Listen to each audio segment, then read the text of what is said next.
Chapter 1.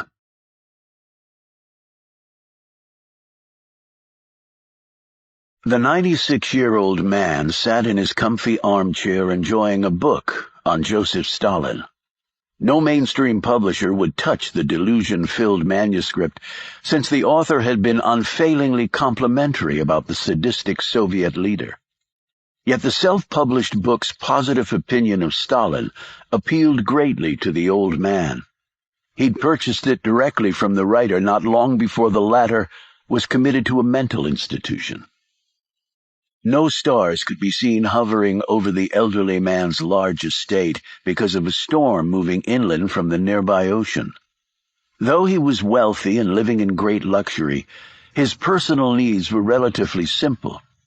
He wore a decades-old faded sweater, his shirt collar secured all the way to his fleshy neck, which was thick with wattles. His cheap pants lay loose over his skeletal and useless legs. The hypnotic drum of rain on the roof had begun, and he settled farther back in his chair, content to delve into the mind and career of a madman who had killed tens of millions of people unlucky enough to live under his cruel fist. The old man occasionally laughed at something he read, at least the particularly gruesome parts, and nodded his head in agreement over passages where disciples of Stalin explained his graphic methods for the destruction of all civil liberties. In the Soviet dictator, he clearly saw the leadership qualities necessary to drive a country to greatness, while also causing the world to shake with terror. He tilted down his thick spectacles and glanced at his watch. Nearly 11 o'clock. The security system went on promptly at 9, with every door and window professionally monitored. His fortress was secure. A crack of thunder seemed to cause the lights to flicker. They sputtered twice more and fluttered out. In the lower-level electronics room, the battery backup in the security system had been removed, causing it to cease functioning when the power supply was interrupted. Each door and window was instantly disarmed. 10 seconds later, the massive backup generators kicked in and brought the electrical flow back to full power, returning the security system to online status.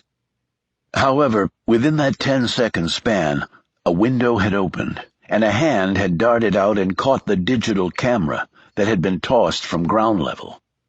The window closed, and was locked a second before the system armed once more. Oblivious to this, the old man idly rubbed his hairless head. It was mottled over with scabs and patches of sun-damaged skin. His face had collapsed long ago into a pile of gravity-ravaged tissue that pulled his eyes, nose, and mouth downward into a permanent scowl. His body, what was left of it, had followed a similar route of degradation. He relied on others to help him perform the simplest tasks now, but at least he was still alive, when so many of his brothers in arms, indeed perhaps all of them, were dead, many by violent means. This made him angry. History showed that inferiors were perpetually jealous of those greater than they. He finally put down his book. At his age, 3 or 4 hours sleep at a time was all that was required, but it was now that he required it. He called for his attendant by pushing the blue button on the small circular device he always wore around his neck. It had 3 buttons, one for the attendant, one for his doctor, and one for security. He had enemies and ailments, but the attendant was mostly for pleasure. The woman entered. Barbara had blonde hair and was dressed in a hip-hugging white miniskirt and tank-top blouse that allowed him a liberal view of her breasts as she bent down to help him up into his wheelchair. He had insisted on her wearing revealing clothing as a condition of employment. Old, rich, perverted men could do what they pleased. His wrinkled face nestled against her soft cleavage and lingered there. As her strong arms slid him onto the wide seat, his hand slipped under her skirt. His fingers glided along the backs of her firm thighs until they touched her buttocks. Then he gave each cheek a hard squeeze. He let out a small moan of appreciation. Barbara made no reaction, because she was well paid to endure his groping. She wheeled him to the elevator, and they rode in the car together to his bedroom. She helped him undress, averting her eyes from his collapsed body. Even with all his fortune, he could not force her to look at his nakedness. Decades ago she would have certainly looked at him, and also done so much more for him, if she wanted to live. Now he was simply helped on with his pajamas like an infant. In the morning he would be washed and fed, again like a baby instead of a man. The cycle was complete, from cradle, back to cradle, and then the grave. "Sit with me, Barbara," he commanded. "I want to look at you." He said all this in German. That was the other reason he had hired her. She spoke his native language. There were few left around here that could. She sat, crossed her long, tanned legs, and kept her hands in her lap, occasionally smiling at him because she was paid to. She should be thankful to him, he felt, because she could either work for him in this grand house where the tasks were easy and the time in between long, or else go whore herself on the streets of nearby Buenos Aires for what amounted to pennies a day. He finally waved his hand, and she immediately rose and closed the door behind her. He leaned back on the pillows. She would probably go to her room, strip off her clothes, leap in the shower, and scrub hard enough to rub the filth of his touch off her. He quietly chuckled at this image. Even as a shrunken old man, he could have some effect over people. He vividly remembered the glorious days when he would walk into a room, the heels of his knee-high officer's boots clicking on the concrete floor. That sound alone would send ripples of terror throughout the entire camp. Now that was power. Every day he was given the privilege of feeling that sense of invincibility. His every command was carried out with no hesitation. His men would line up the vermin, long columns of them in their filthy clothes, their heads bowed, but still they eyed the shine of his magnificent boots, the power of his uniform. Playing God, he would decide which ones would die and which ones would live. The living hardly got the better of it, for their reward was a hell on earth, as painful and miserable and degrading as he could possibly make it. He shifted to the left and pushed against the rectangle of paneling on his headboard. The piece of wood swung outward, and his hand shakily punched in the combination on the safe door revealed there. He slid his hand in and pulled out the photo, then settled back on his pillow and looked down at it.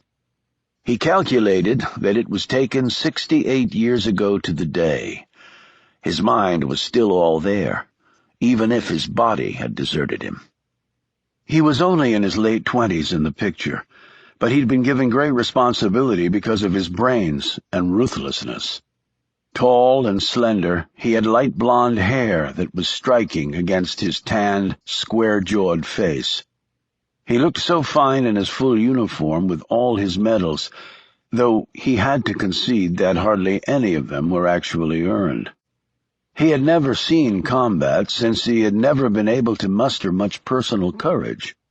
The talentless masses could fire the guns and die in the trenches. His skills had allowed him to seek safer ground.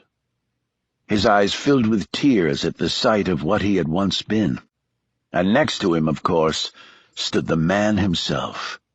He was small in stature, but colossal in every other way. His black mustache was frozen for all time over the expressive mouth. He kissed his younger self in the photo, and then did the same to the cheek of his magnificent Führer, completing his nighttime ritual. He returned the photo to its hiding place, and thought about the years since he'd fled Germany months before the Allies marched in and Berlin fell. He'd come here by prearrangement, because he'd seen the inevitable outcome of the war perhaps before his superiors had. He'd spent decades in hiding, but once more used his talents to build an empire of wealth from mineral and timber exports in his new homeland, ruthlessly crushing all competition. Yet he longed for the old days, when the life and death of another human being was solely in his hands. He would sleep comfortably tonight as he did every night, his conscience clear.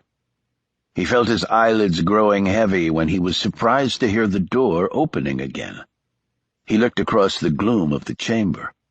She stood there silhouetted against the darkness. "Barbara?"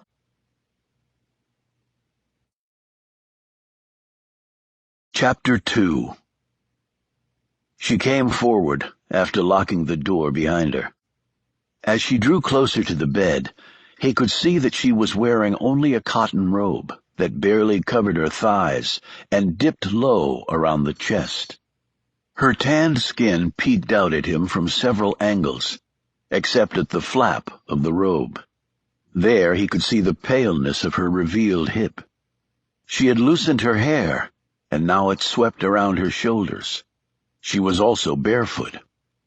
She slipped onto the bed next to him. "Barbara?" he said, his heart beginning to beat faster. "What are you doing here?" "I know you want me," she said in German. "I can see it in your eyes." He whimpered as she took his hand and drew it inside the folds of her robe near her breasts. "But I am an old man. I can't satisfy you. I can't." "I will help you. We'll take it nice and slow." "But the guard? He's outside the door. I don't want him to." She gently stroked his head. "I told him it was your birthday, and I was your present." She smiled. "I told him to give us 2 hours at least." "But my birthday isn't for another month." "I couldn't wait." "But I can't do it. I do want you, Barbara, but I am too old, too damn old." She drew closer, touched him where he hadn't been touched for decades. He moaned. "Don't do this to me. I tell you it won't work." "I'm patient." "But why would you want me?" "You're a very rich and powerful man, and I can see that you were once very handsome." He seized on this statement. I was. I have a picture." "Show me," she said. "Show me," she moaned into his ears as she moved his hand up and down inside her robe. He pressed the panel, extracted the photo, and handed it to her. Her gaze lingered over the image of him and Adolf Hitler. "You look like a hero. Were you a hero?" "I did my job," he said dutifully. "I did what was asked of me." "I'm sure you were very good at it." "I've never shown that picture to anyone else. No one." "I am flattered. Now, lie back." He did so, and she straddled him, unloosening her robe so he could see her body more fully. She also removed the circular call device from around his neck. He started to protest. "We don't want the buttons to be pushed accidentally," she said, holding it away from him. She bent down so her breasts were close to his face. "We don't want to be interrupted." "Yes, you are right. No interruptions." She reached into her pocket and held up a pill. "I brought you this to take. It will help with that." She motioned to his crotch. "But I don't know if I should.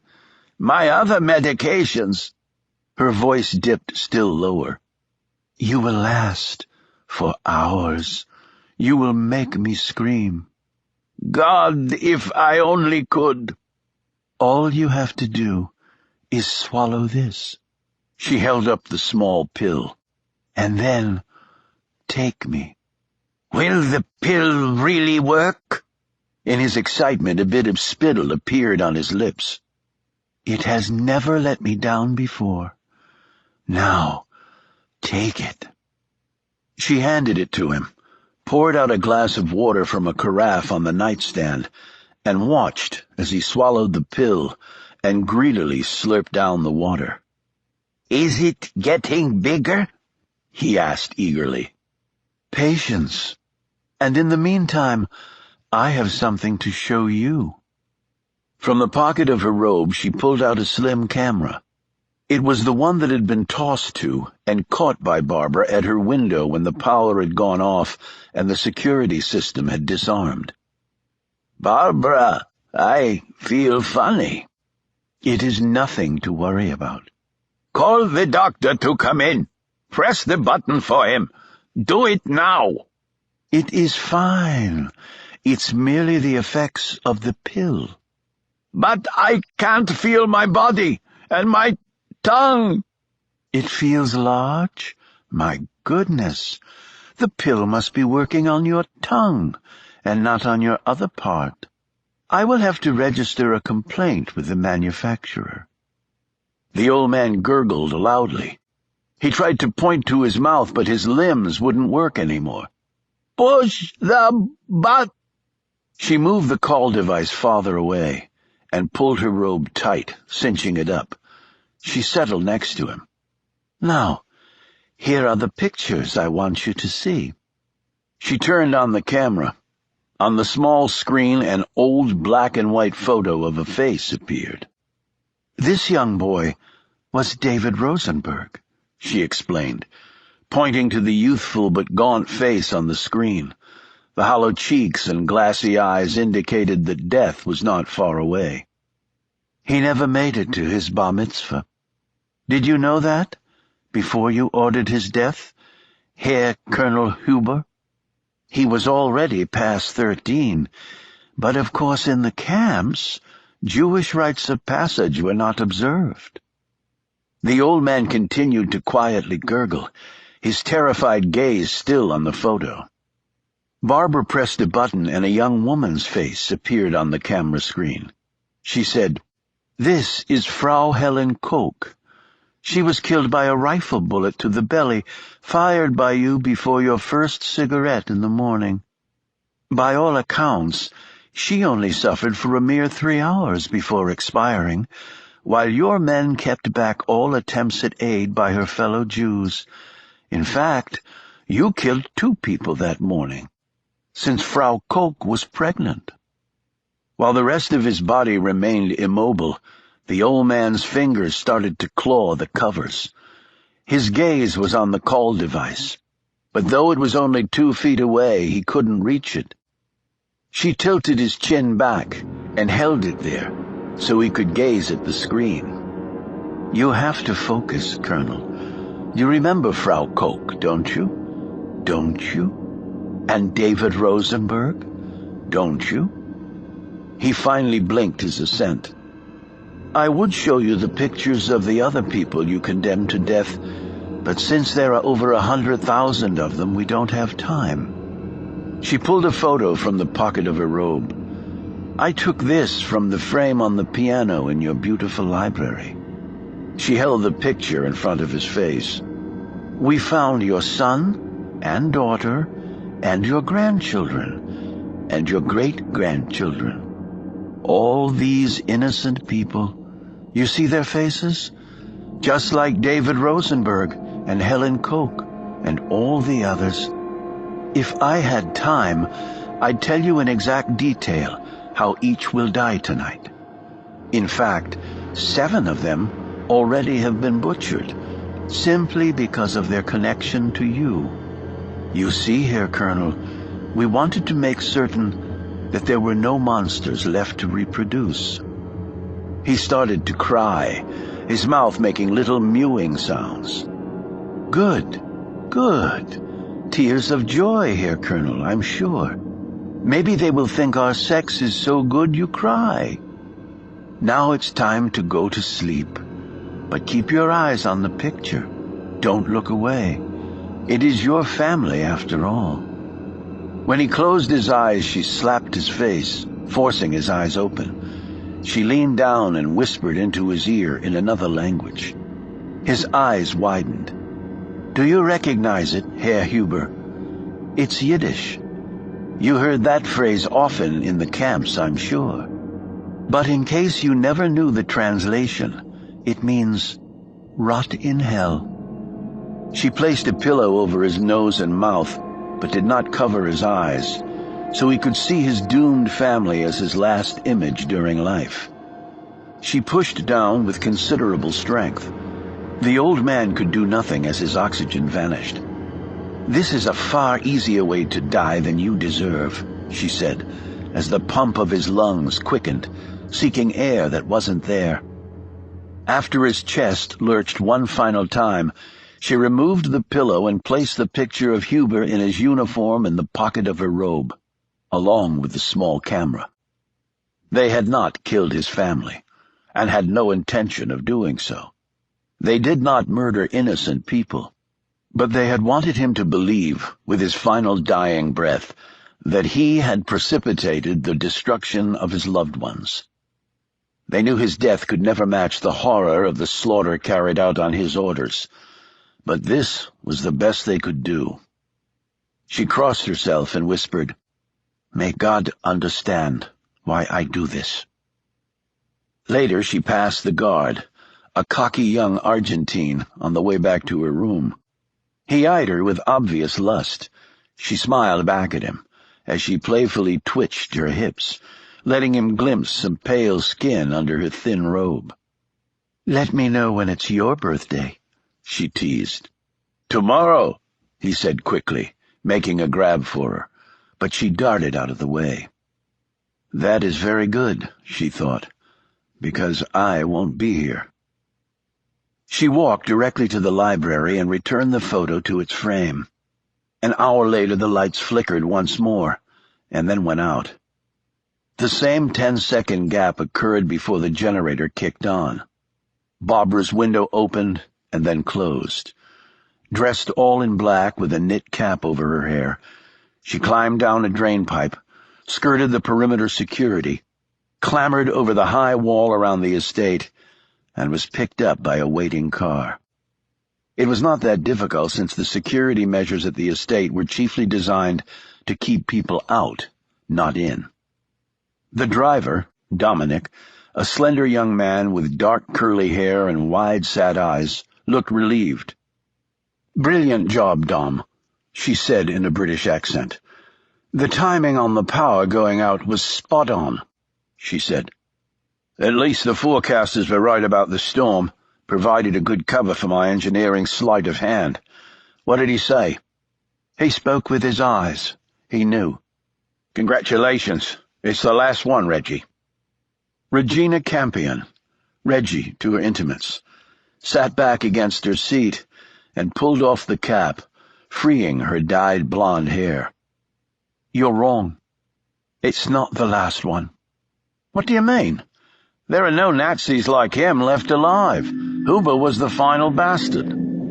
She pulled the photo of Huber and Adolf Hitler from her pocket and gazed at it as the car raced along the dark roads outside Buenos Aires. "But there will always be monsters, and we have to hunt down every one of them."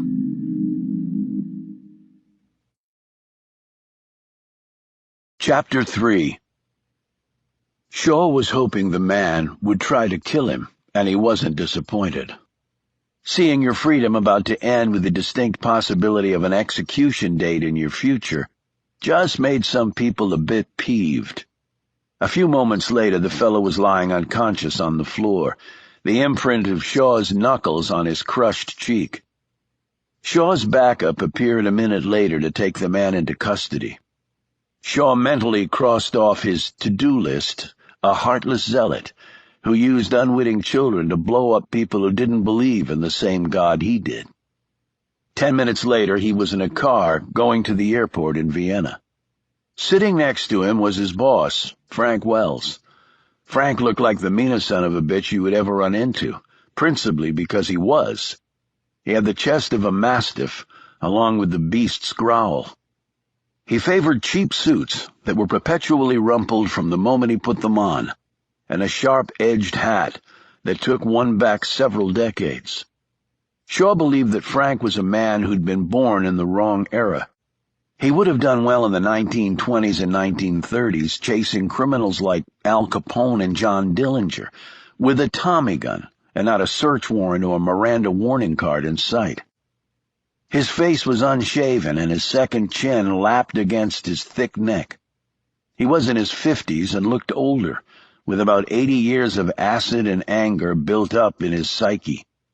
He and Shaw had a love-hate relationship that, at least judging from the foul expression on the man's face, had just swung back to hate. A part of Shaw could understand that. One reason Frank favored wearing his hat inside cars and indoors was not simply to cover his egg-shaped bald head, but also to hide the dent in his skull where a pistol round fired by Shaw had penetrated. It was not an ideal way to begin a healthy friendship, and yet that nearly lethal confrontation was the only reason they were together now. "You were a little slow on picking up Benny's movements back there," said Frank, as he chewed on an unlit cigar. "Considering Benny bin Alaman is the holder of the number 3 slot on the most wanted terrorist list, I'll just take a moment to pat myself on the back. Just saying is all, Shaw. Never know if it might come in useful next time." Shaw didn't answer, primarily because he was tired. He looked out the window at the beautiful avenues of Vienna. He'd been many times to the Austrian capital, home to some of history's greatest musical talent. Unfortunately, his travels here were always for work, and his most vivid memory of the town was not a moving concerto, but rather almost dying from a large-caliber round that had come uncomfortably close to his head. He rubbed at his hair, which had finally grown back. He'd had to scalp himself for a recent mission. He was only in his early 40s, 6.5 feet tall and in rock-hard shape, but when his hair had come back there'd been a sprinkle of gray at the temples and a dab at his sharp widow's peak. Even for him the last 6 months had been, well, difficult. As if reading his mind, Frank said, "So, what happened with you and Katie James?" "She went back to being a journalist, and I went back to doing what I do." Frank rolled down the window, lit his cigar, and let the smoke drift out the opening. "That's that, huh? Why would there be anything more than that? You two went through some serious stuff together. Tends to draw people closer." "Well, it didn't." "She called me, you know." "When?" "While back. Said you left without saying goodbye, just walked off into the sunrise." "Didn't realize there was a law against that. And why didn't she just call me?" "Said she tried, but you changed your number." "Okay, so maybe I did." "Why's that?" "Because I felt like it. Any other personal questions?" "Were you two sleeping together?" This comment made Shaw noticeably stiffen. Frank, perhaps sensing he'd gone too far, looked down at the folder in his lap and said quickly, "Okay, we'll be wheels up in 30 minutes. We can go over the next job on the wings." "Great," said Shaw dully. He rolled down his window and breathed in the morning air. He did most of his work in the middle of the night, and many of his jobs ended in the early morning hours. "I work for something loosely called an agency that doesn't officially exist, doing things around the world that no one will ever know I did," he thought. Agency policy allowed its operatives to go right up to the line of legality, often crossing it, sometimes obliterating it. The countries financially and logistically supporting Shaw's agency were part of the old G8 vanguard, and thus technically constituted the most civilized societies in the world. They could never employ brutal and sometimes lethal tactics through their own official channels, so they circumvented that problem by secretly creating and feeding a hybrid beast that was only graded on results achieved through any means possible. Typically, neither personal rights nor the benefit of legal counsel entered the equation. Frank studied him for a moment. "I sent some flowers to Anna's grave." Surprised, Shaw turned to him. "Why?" "She was a fine woman, and for some reason she was head over heels for your sorry ass. That was the only flaw I could find in the lady, her poor judgment in men." Shaw turned to look back out the window. "You'll never find anybody that good ever again." "That's why I'm not even bothering to look, Frank." "I was married once." Shaw closed the window and sat back. "What happened?" "She's not living anymore. She was sort of like Anna. I married way above my pay grade. That stuff never strikes twice." "At least you made it down the aisle. I never got that chance." Frank looked like he was going to say something else, but lapsed into silence. The two men rode the rest of the way to the airport without speaking.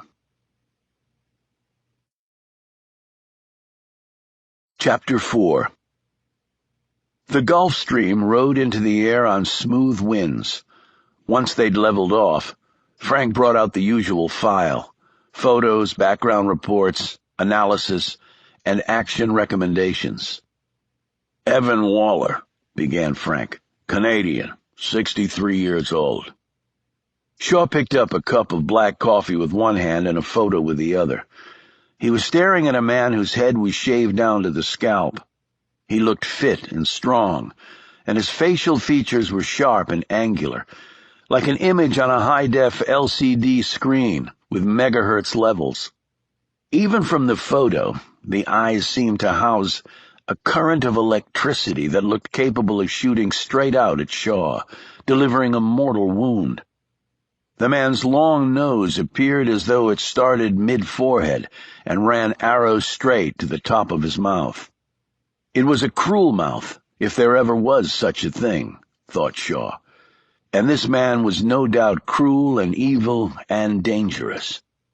If he weren't all of those things, Shaw wouldn't be looking at his photo. He never went after saints, only violent sinners. "Looks good for his age," said Shaw, dropping the photo onto the small table. "For the last 2 decades at least, he's been into anything that makes lots of money. On the surface, he's golden. Legit businesses, keeps a low profile, gives to charities, is into helping third-world countries build infrastructure. But we've discovered that his underlying wealth is built on human trafficking, mostly young Asian and African teens mass kidnapped by Waller's people and then sold into prostitution in the Western Hemisphere.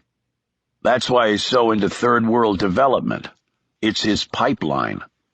He uses that as a way to get the product he needs, and his legit businesses launder the cash from those activities." "Okay. That qualifies him for a well-deserved visit from me."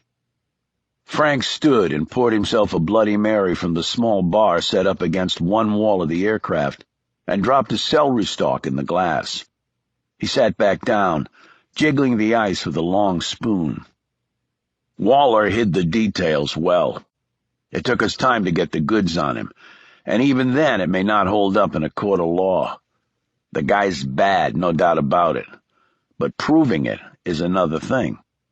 So why are we even bothering to go after him if we can't put him away? That'll just warn him off." Frank shook his head. "This is not a snatch and prosecute. It's a snatch and rat. We take him and convince him it's in his best interest to enlighten us about a new line of business for him that we just found out about." "Which is?" "Nuclear materials trafficking with Islamic fundamentalists on the worldwide watch list. He rats them out, he gets a deal." "What kind of deal?" "Basically, he walks." "To keep enslaving young girls?" "We're talking avoiding nuclear holocaust here, Shaw. It's a trade-off the higher-ups are willing to make. At least we'll put his operation out of business for a while. But he gets his freedom and all the money he's no doubt hidden around the world." "So he'll just open for business again. Sometimes I get confused about which devil we're actually dealing with." "We deal with them all, just in different ways." "Okay. So what's the plan? We found out that he's heading to the south of France for a little holiday, in between planning nuclear holocausts. He's rented a villa in Gourd. You ever been there? Shaw shook his head. It's really beautiful, so I hear. So is Vienna. At least so I hear. All I usually get to see are the sewer pits, emergency rooms, and the morgue. He travels with heavy security. They always do. How do you see the extraction? Quick and clean, of course. But the French are totally outside the loop on this. We can expect no help from them. If you go down, your ass is cooked. Why would I expect anything less? The timing will be tight. The timing is always tight. That's true, Frank conceded. So we kidnap him, work on him, and hope he breaks? Our job is just to get him. Others will break him. Right. And then let him walk, Shaw said in disgust. The suits make the rules. You're wearing a suit. Correction. The guys wearing the expensive suits make the rules. Okay. But if you recall the last time I was in France, things didn't go very well. Frank shrugged. So let's get down to the details. Shaw drained his coffee cup. It's all in the details, Frank. Plus a hell of a lot of luck.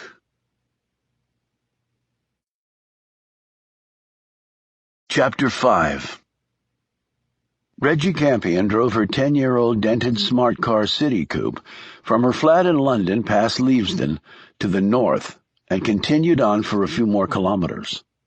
After meandering through narrow country roads, she turned off onto a one-car-wide dirt lane, eventually passing through lichen-covered stone columns that bore the name Harrowsfield, which was the property she was now on.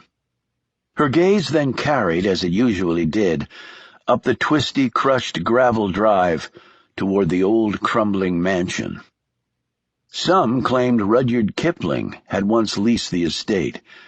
Reggie doubted that, although she believed it would have appealed to an author who had created such marvelous, intrigue-laden adventure stories. It was a vast place, jury-rigged in parts with secret doors and passages, stone turrets with cold chambers, an enormous library, corridors that ended in solid walls, an attic filled with equal parts museum-quality artifacts and junk, a rabbit warren of a cellar with musty bottles of mostly undrinkable wine, an antiquated kitchen with a leaky roof and exposed, sparking wiring, and enough outbuildings to house several army battalions on over 100 hectares of neglected grounds. It was ancient, falling apart, smelly, mostly uninhabitable, and she loved it. If she'd had the money, she would have purchased it. But Reggie would never have enough money for that. She often stayed overnight here. A hopeless insomniac, she would wander the dark mansion for hours. It was then that she thought she could feel the presence of others who also called Harrowsfield home, though they were no longer among the living. She would have preferred to stay out here full-time. Her flat was small, basic, in an undesirable part of the city, and was still more than she could afford. She had cut back on luxuries such as food and clothing in order to get by. She had certainly not chosen this career path for the income potential. She parked the car in front of the old carriage house, now turned into garages and a workshop, and saw that several people were there ahead of her. She used her key to open the door into the mudroom of the mansion, and a little chime was heard. An instant later, a broad-shouldered, muscular man, a little under 6 feet and in his 30s, emerged from an inner room. He was holding a cup of tea in one hand and a customized 9mm pistol in the other, and that was pointed at Reggie's chest. He was dressed in tight-fitting, snake-hipped corduroy pants, a white button-down shirt with the sleeves rolled up, and slim black leather loafers with no socks, despite the damp chill that was normal for Harrowsfield, even in the heat of summer. His fierce dark eyebrows nearly met in the middle of his forehead, and his shaggy brown hair hung down to them. On seeing her, he slipped the gun in his shoulder holster, grinned, and took a sip of his tea. Whit Beckham said, "Hey, Reg, you should have rung up when you hit the gatepost. Almost shot you. Me in a funk for weeks if I did that." His robust Irish accent had softened over the last few years to where Regina could understand almost all of what he said without the services of a translator. She slipped off her jacket and hung it on a wooden peg on the wall. She was dressed in faded jeans, a burgundy lightweight turtleneck sweater with the collar turned up, and black ankle boots. Her hair was returned to its original shade of rich dark brown, and was secured at the nape of her neck with a tortoiseshell clip. She wore no makeup, and as she stepped into the light thrown through the windows, one could see, though she was only 28, the beginnings of a fine web of lines around her wide, intense eyes. "My mobile never manages to work around here, Whit." "I reckon it's time to get a new mobile service, then," he advised. "Tea?" "Coffee. The stronger the better. It was a long flight and I didn't sleep much." "Coming up?" "Brilliant. Thanks. Dom here. Didn't see his motorbike." "I think he parked it in one of the garages. And it's not a motorbike." "What then?" "It's a crotch rocket. Has to do with horsepower and such, see?" "Right. Interesting stuff, male toys." He gave her a look. "You doing okay?" She feigned a smile. "Smashing. Never better. You do it once, it gets easier each time." His face creased into a frown. "That's a crock of shite, and you know it." "Do I? Keep in mind that Huber killed a few 100,000 people and got away with it for over 60 years. I read the same briefing papers you did, Whit." He looked put off. "Well, maybe you need to take some time off then. Recharge." "I am recharged. Only took that long flight and a couple of drinks to do it. Colonel Huber is extinguished from my memory." Whit grinned. "You sure you're not going mental on me?" "No, but thanks for asking. So who's here?" "Usual suspects." She checked her watch. "Early start?" "New job. Everyone gets a bit giddy." "Including me." "You're really sure about that?" "Don't be a prat. Just get me the damn coffee."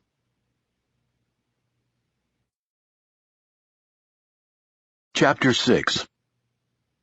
Reggie walked through passages smelling of mildew until she reached a set of wooden double doors with lavish burned-in engravings of books on each. She tugged one door open and passed through into the library. It had 3 walls of books and sliding ladders running on tarnished brass rails to reach them. A 4th wall was lined with old photos and portraits of men and women long dead.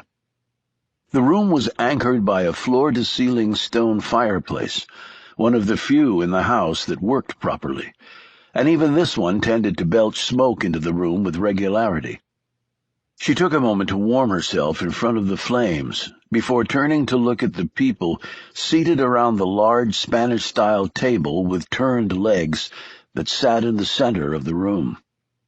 Reggie nodded to each of them, all older than she, except for Dominic, who looked well-rested at the other end of the table. Her gaze then settled on the elderly man who sat at the head of the table. Miles Mallory's outfit was tweed on tweed with elbow patches, crooked bow tie, a wrinkled shirt with one edge of a collar pointing to the ceiling, sensible blunt-toed shoes, and socks that failed to cover the man's chubby, hairless shins. He had a massive head, circled by a rim of grizzled gray hair that had not seen the barber's shears in months.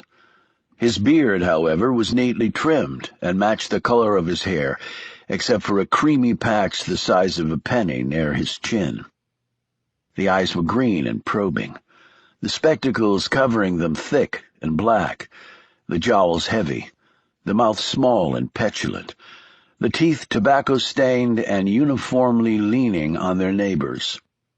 He held a small curved pipe in his right hand and was busily packing it with his most noxious tobacco concoction, which would soon permeate the room and forcibly remove most of the oxygen.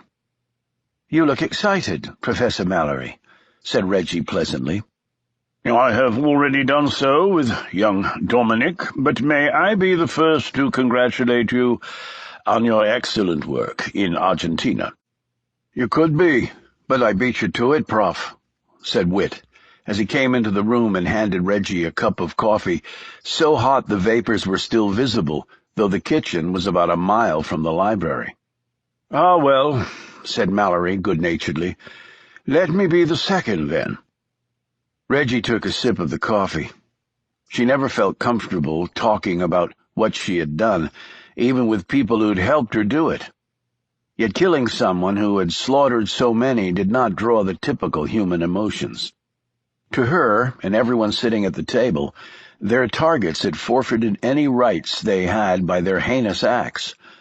They might as well have been discussing the killing of a rabid dog. But perhaps, Reggie thought, that would be an unfair comparison. For the dog. "Thank you, but unfortunately, I'm sure Herr Huber will still rest in peace," Mallory said stiffly. "I doubt very much if the Colonel is resting comfortably at this moment. The flames, I'm very certain, do hurt." "If you say so. Theology was never my strong point." She settled in a chair. "But Huber is now history. So we move on." "Yes," said Mallory eagerly. "Yes, exactly. Now we move on." Whit grinned wryly. "Then let's see if we can ride the monster one more time without getting our bloody selves trampled." Mallory nodded at the slim, fair-haired woman seated to his immediate right. "Liza, if you would be so kind." She passed around manila folders bulging with copies of documents and held together with multiple blood-red rubber bands. "You know, Prof," said Whit, "all this can go on a portable USB stick, and from there onto our laptops. It's a lot more convenient than toting all this around in my car." "Laptops can be lost or compromised, or even stolen. Hacked, I believe, is the precise term," replied Mallory, with a trace of indignation, but also with the slightly insecure look of someone to whom computers remained an enigma. Whit held up the folder. "Well, bloody paper can be nicked pretty easily, too, particularly 10 kilos of the stuff." "Now, let's get down to business," said Mallory, brusquely, ignoring this comment. He held up a photo of an older man in his 60s with a long nose, a shaved head, and an expression that summoned only one reaction: fear. "Evan Waller," said Mallory, "believed to be born in Canada 63 years ago, but that is incorrect. His public reputation is that of a legitimate businessman, but—" Whit spoke up. "But his private rep is what?" He took the pistol from its holster and laid it on the table. If Mallory was annoyed that Whit had interrupted him or placed the gun within view, he didn't show it. In fact, his eyes gleamed as he said, "Evan Waller is actually Fedekuchen." As he looked around the room and there was no discernible reaction from the group, disappointment replaced his glee. "Ukrainian-born. He served in the military and then in the National Secret Police that reported directly to the KGB." When even this revelation did not generate any comment, he added sharply, "Have none of you heard of the Holodomor?" He looked at the opposite end of the table. "Dominic, surely at university you must have," he said imploringly. Dominic shook his head, his expression pained at having failed the older man. Reggie spoke up. "Holodomor is Ukrainian for death by hunger. Stalin killed nearly 10 million Ukrainians in the early 1930s through mass starvation. That included nearly a third of the nation's children." "How the hell did he manage that?" asked the disgusted Whit. Mallory answered. "Stalin sent in troops and secret police, and they took all livestock, poultry, food, seeds, and tools, with particular emphasis on the Dnieper River region, long known as the breadbasket of Europe. Then he sealed the borders to prevent escape and replenishment of the stolen articles, and also to stop the news from getting out to the rest of the world. No internet back then, of course. Entire towns starved to death. Nearly a quarter of the rural population of the country perished in less than 2 years. Stalin rivaled Hitler in the atrocity department, said Liza Kent pointedly. In her late 40s, she looked very old-fashioned in her long skirt, clunky shoes, and white blouse with a frilly collar. Her light blonde hair, interlaced with strands of silver, was very fine and cut to her shoulders, but she wore it back in a tight bun. Her face had no memorable features, and she kept a penetrating pair of amber eyes mostly hidden behind thick lenses housed in very conservative frames. She would blend nicely into virtually any crowd. In reality, she had served with British intelligence for a dozen years, ran high-level counterintelligence ops on 3 continents, and had a Romanian-manufactured rifle bullet perilously near her spine. This injury had forced her premature retirement on a modest government pension. She quickly tired of puttering around her small garden before joining the professor. "Why did he do it?" asked Dominic. "You ask why Stalin killed?" snapped Mallory. "Why does a snake bite? Or why does a great white shark devour its prey with nearly inconceivable savagery? It was simply what he did on a larger scale than almost anyone before or since. A madman." "But Stalin was also a madman with a motive," interjected Reggie. She looked around the table. "He was trying to wipe out Ukrainian nationalism, and also to prevent the farmers from resisting collectivization of agriculture. It is said that there is not one Ukrainian living today who did not lose a family member through the Holodomor." Mallory smiled appreciatively. "You're an excellent student of history, Reggie." She gave him a stony gaze. "Not history, Professor. Horror." Whit looked confused. "Am I missing something? Because all that happened, as you said, in the 1930s. If he's only 63, Waller, or this Fedor Kuchin bloke, wasn't even alive back then." Mallory made a steeple with his hands. "Do you think simply because Stalin died that the genocide stopped, Beckham? The communist regime persisted for several more decades after the monster breathed his last." "And that's where Fedor Kuchin comes in?" said Reggie quietly. Mallory leaned back, nodding. "He joined the army at a young age and rose relatively quickly. Being uncommonly bright and unflinchingly ruthless, he was fast-tracked early on for intelligence work, ending up in the secret police, where he rose to a position of despotic power. This was around when the Red Army was meeting both its match and downfall in Afghanistan.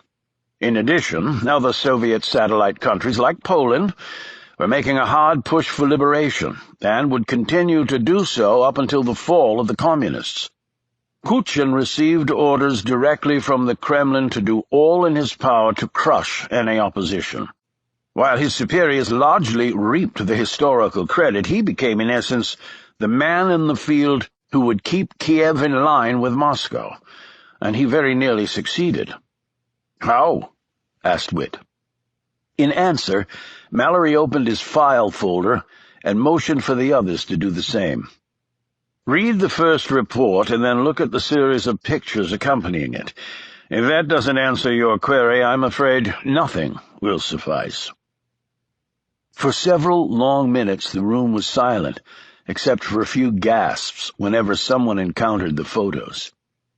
Reggie finally closed the folder, her hand shaking a bit as she did so.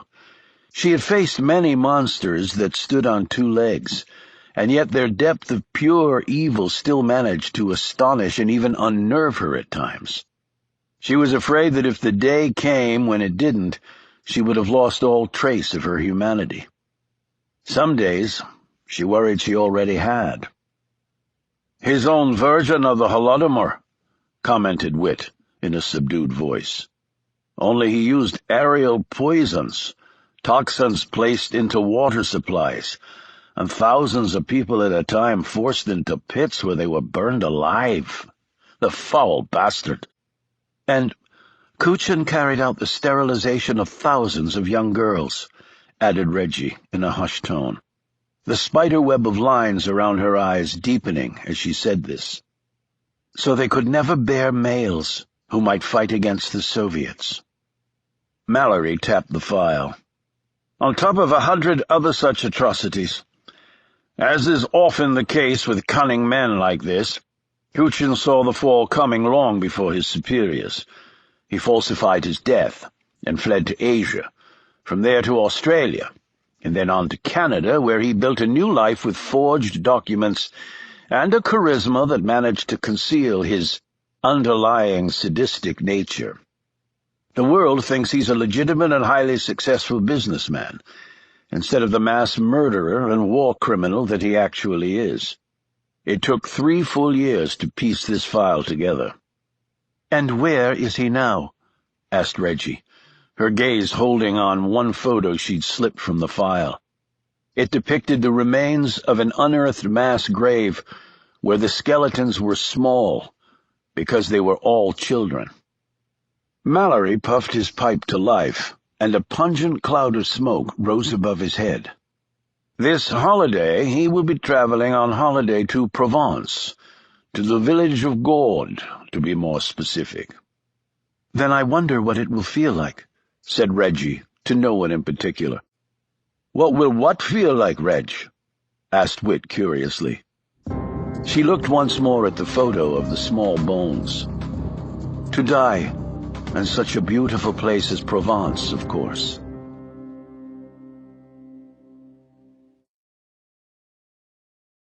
Chapter 7.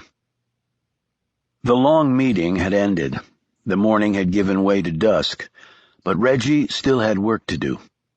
She slipped outside of the dilapidated mansion and took a few moments to study the grounds in the dwindling light. Ever since the headquarters of Miles Mallory's organization had been established here, Reggie had read up on the history of the place. Originally, a feudal castle had stood on the footprint where the mansion did now. The surrounding lands had been the fiefdom of the wealthy lord of the manor, who ruled his people encased in a suit of armor, ready at a moment's notice to cleave in a skull or two if necessary with his battle-axe. Later, the castle had fallen, and in its place the mansion had risen. The fiefdoms had dissolved, and the squires had replaced armor and mace with the threat of debtor's prison if the farmers renting their lands did not pay their bills.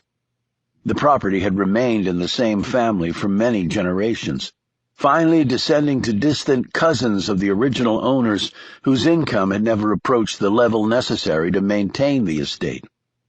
During the 2 world wars, Harrisfield, Reggie had never discovered a definitive account of where the name came from, was used as a hospital for wounded soldiers. After that it lay abandoned for several decades, until the government had been compelled to take it over and make minimal repairs. Mallory had discovered the place and finagled the use of it. To the outside world it was merely an informal gathering place for eccentric academics, whose work was as esoteric as it was innocuous.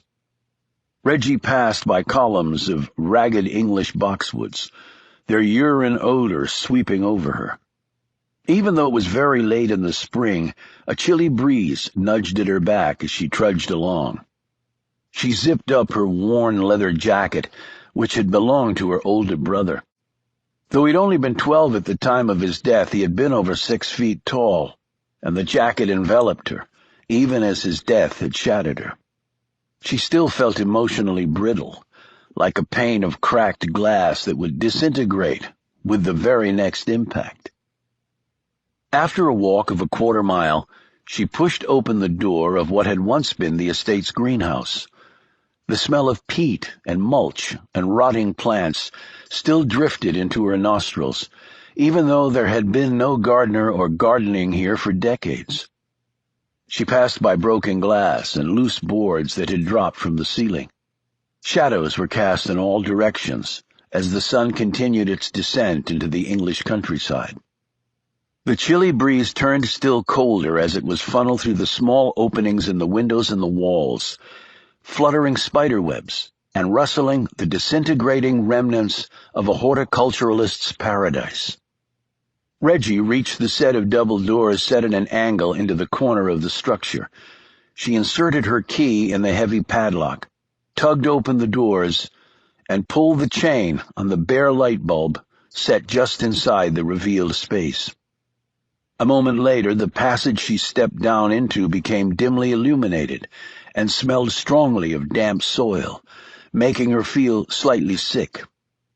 She touched dirt, walked downward at a 20-degree angle for another 15 paces, where the tunnel leveled out. She had no idea who'd carved it out of the earth or why, but it did come in handy now. She reached the end of the passage, where a number of mattresses had been placed on end and positioned front to back. A small table was set against a dirt sidewall. On the table was a stack of paper and a small battery-powered fan. She picked up the top sheet and, using a clip, fastened it to a cord that hung between the two side walls of the tunnel. Next to the stack were a number of ear mufflers and safety goggles.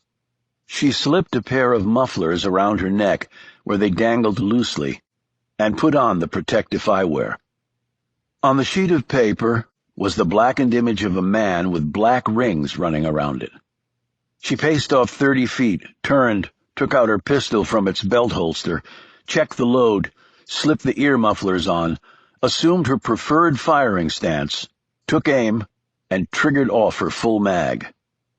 There was very little ventilation down here, and the acrid burn of the ordnance was immediately absorbed into her nostrils. Bits of dirt, dislodged by the gun's discharge, fell from between cracks in the weathered boards forming the tunnel's beamed ceiling. She coughed, whipped the air with her hand to clear the smoke and dust, and walked forward to examine her marksmanship, pausing for a moment to turn on the fan. It lazily oscillated back and forth, but took its time in clearing away the haze. So much for first-class shooting facilities. 7 of her 11 rounds were placed where she wanted them, in the torso. All would have hit vital organs if the target had been real. 2 shots were in the head, also where she had aimed. 1 round had fallen outside a proper kill zone by a millimeter. The last shot had missed by an unacceptable margin. She replaced the target with a fresh one, reloaded, and did it again. 10 out of 11. She did it again. 11 for 11. She did it once more. 9 out of 11.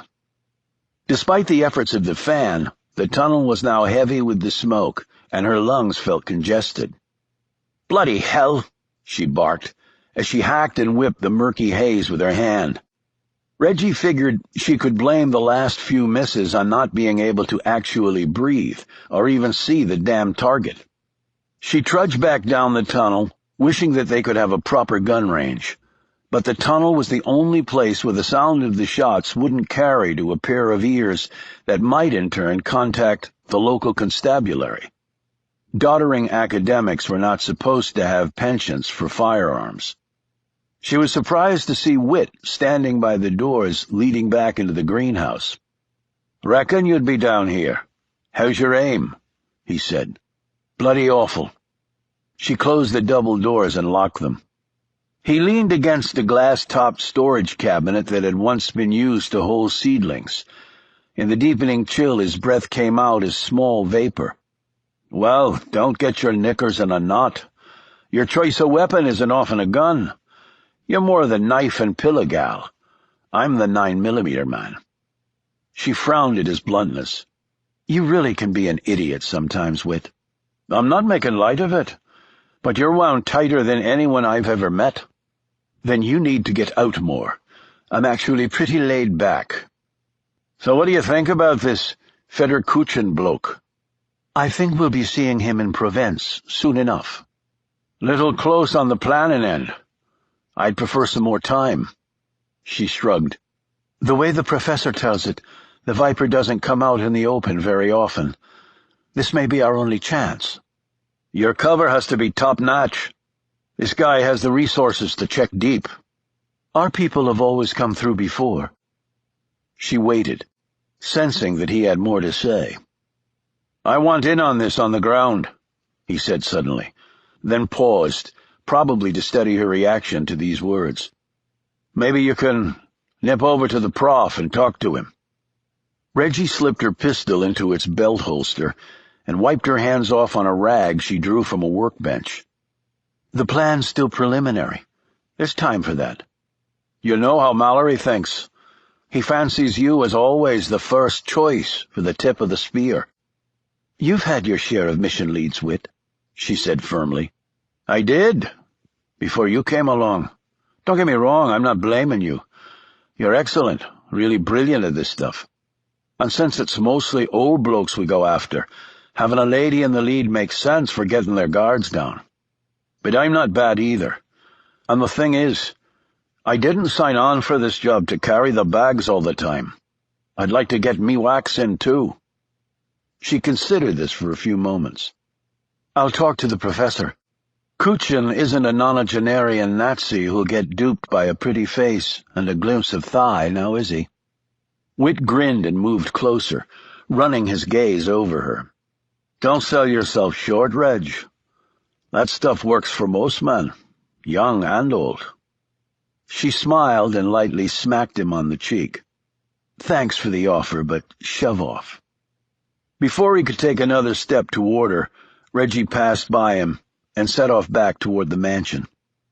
She made only one other stop, the estate's graveyard. It was situated a respectful distance from the main house, past a stand of birch and nearly surrounded by a hedge of stout English yew. The headstones were darkened by the passage of time, and it seemed even colder here, as though the corpses below could somehow extend their chilly influence to the surface. She stood in front of one grave and, as she usually did, read off the ancient marker. Laura R. Campion, born 1779, died 1804. An angel sent on to heaven. She had no idea if she was related to Laura R. Campion, or whether the woman's middle name was Regina. She'd only been 25 when she'd passed. Not so unusual back then. Perhaps she'd perished in childbirth, as so many women from those times did. On discovering this grave marker one morning while walking around the estate, she'd eagerly set out to find other Campions buried here. There were none, though other family names were repeated across the burial plots. She'd researched Laura R. Campion on the internet and at the library, but found nothing.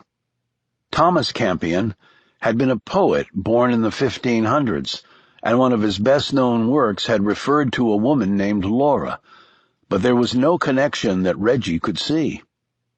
Walking back to the house, she thought of her family, at least the one she used to have. She was the only one left, at least that she knew. Her family tree was a bit complicated. Because of that, there was a hole in her chest through which nothing could pass. It was a total dead zone.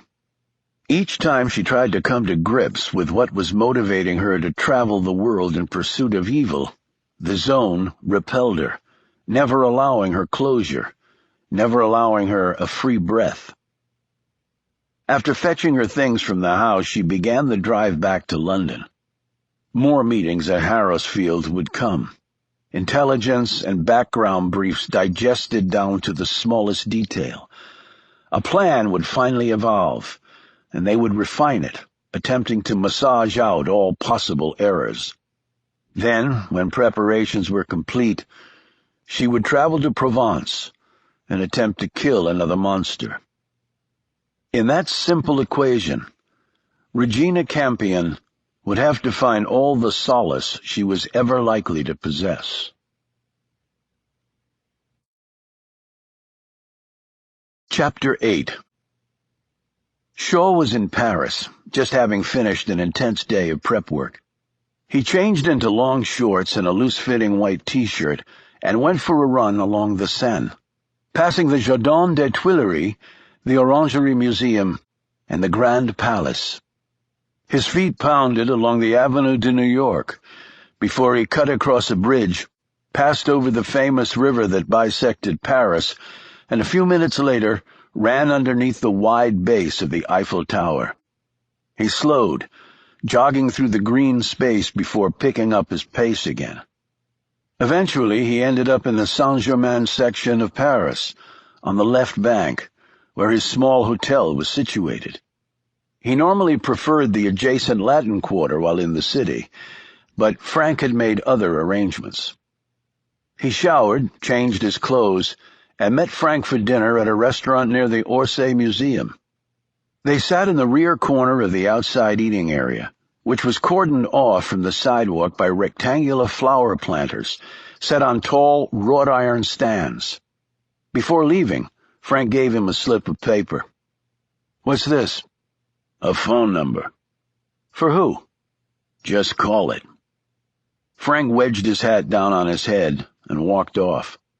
Shaw could see him pause at the doorway to light one of his favored small cigars before quickly disappearing into the mass of people threading their way along the crowded street. Shaw walked back to his hotel, trying to lift his spirits by absorbing the magic of one of the most enchanting cities on earth. But the effect was exactly the opposite. It was in a hospital in Paris where he was fighting for his life after having his arm nearly hacked off by a neo-Nazi that he'd learned of Anna's death. It was shortly after he'd asked her to marry him, and she'd said yes. She was a gifted linguist, and had actually said yes in multiple languages.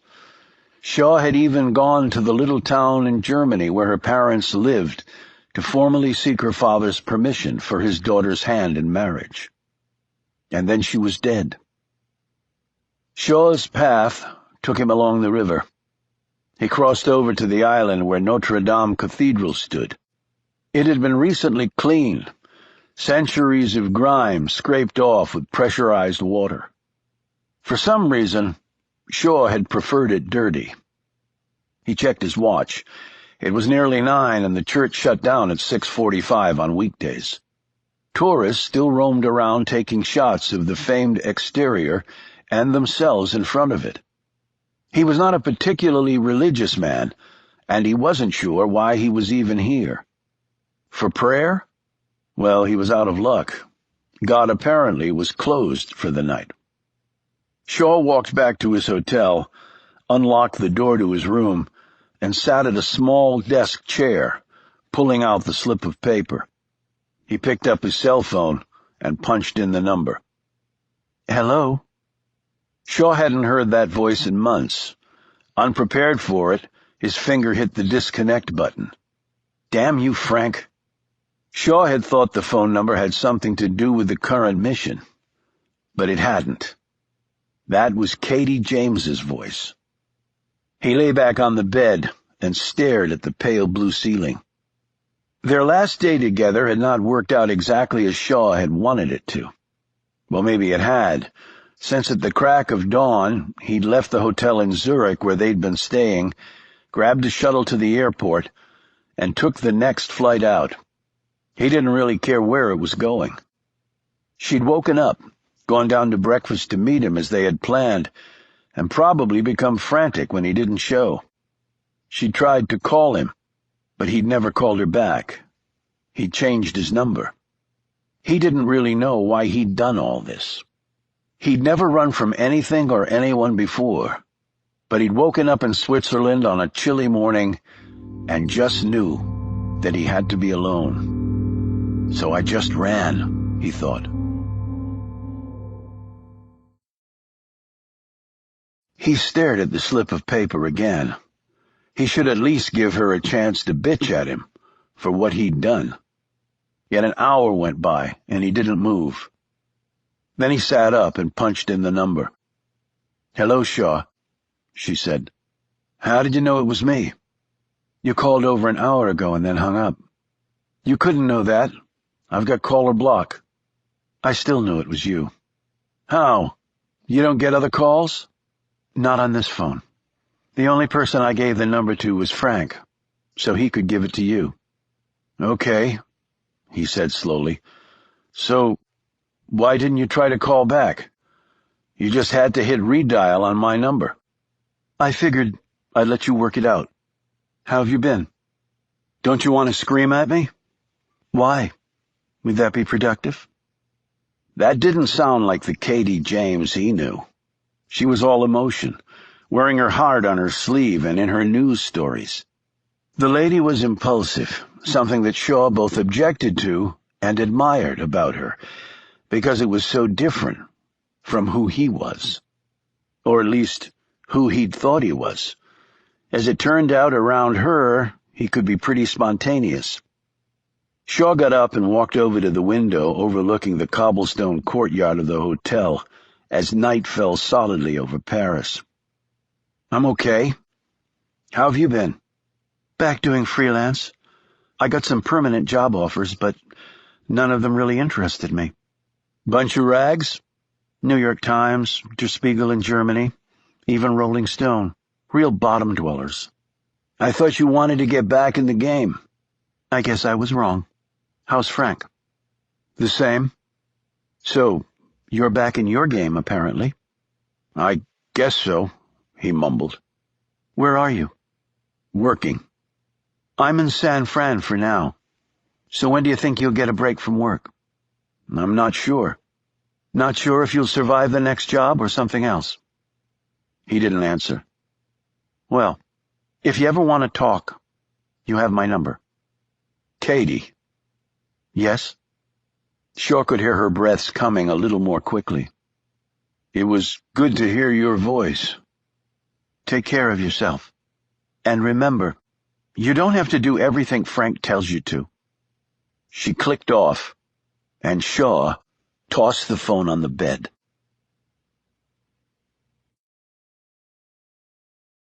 Chapter 9. Dominic lowered his glass of beer and tapped Reggie on the arm. I'm sorry, Dom. What were you saying? She asked sheepishly. They were at a restaurant a few blocks from her London flat, and her mind had drifted to other things while he'd been speaking. That I knew Whit talked to you about what was coming up. He stopped me outside the shooting range. Did he tell you he was going to? I was actually the one who suggested he go to you. Why me? He could have gone directly to the professor. He and Whit don't always get on. Reggie frowned. None of us get on all the time. It's the nature of the beast. She swallowed some tea and played with the biscuit on her plate.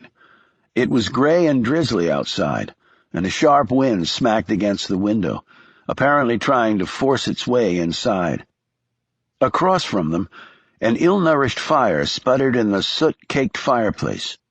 Reggie knew if the weather stayed like this through the summer, half of London would become suicidal, and the other half would seriously contemplate it. Ordinarily, a trip to warm, sunny Provence would be a godsend. Ordinarily. You know, he wanted a front-line place with Huber, but the professor objected. She leaned forward and lowered her voice. That was Huber. Whit going in guns blazing wasn't going to work in that situation.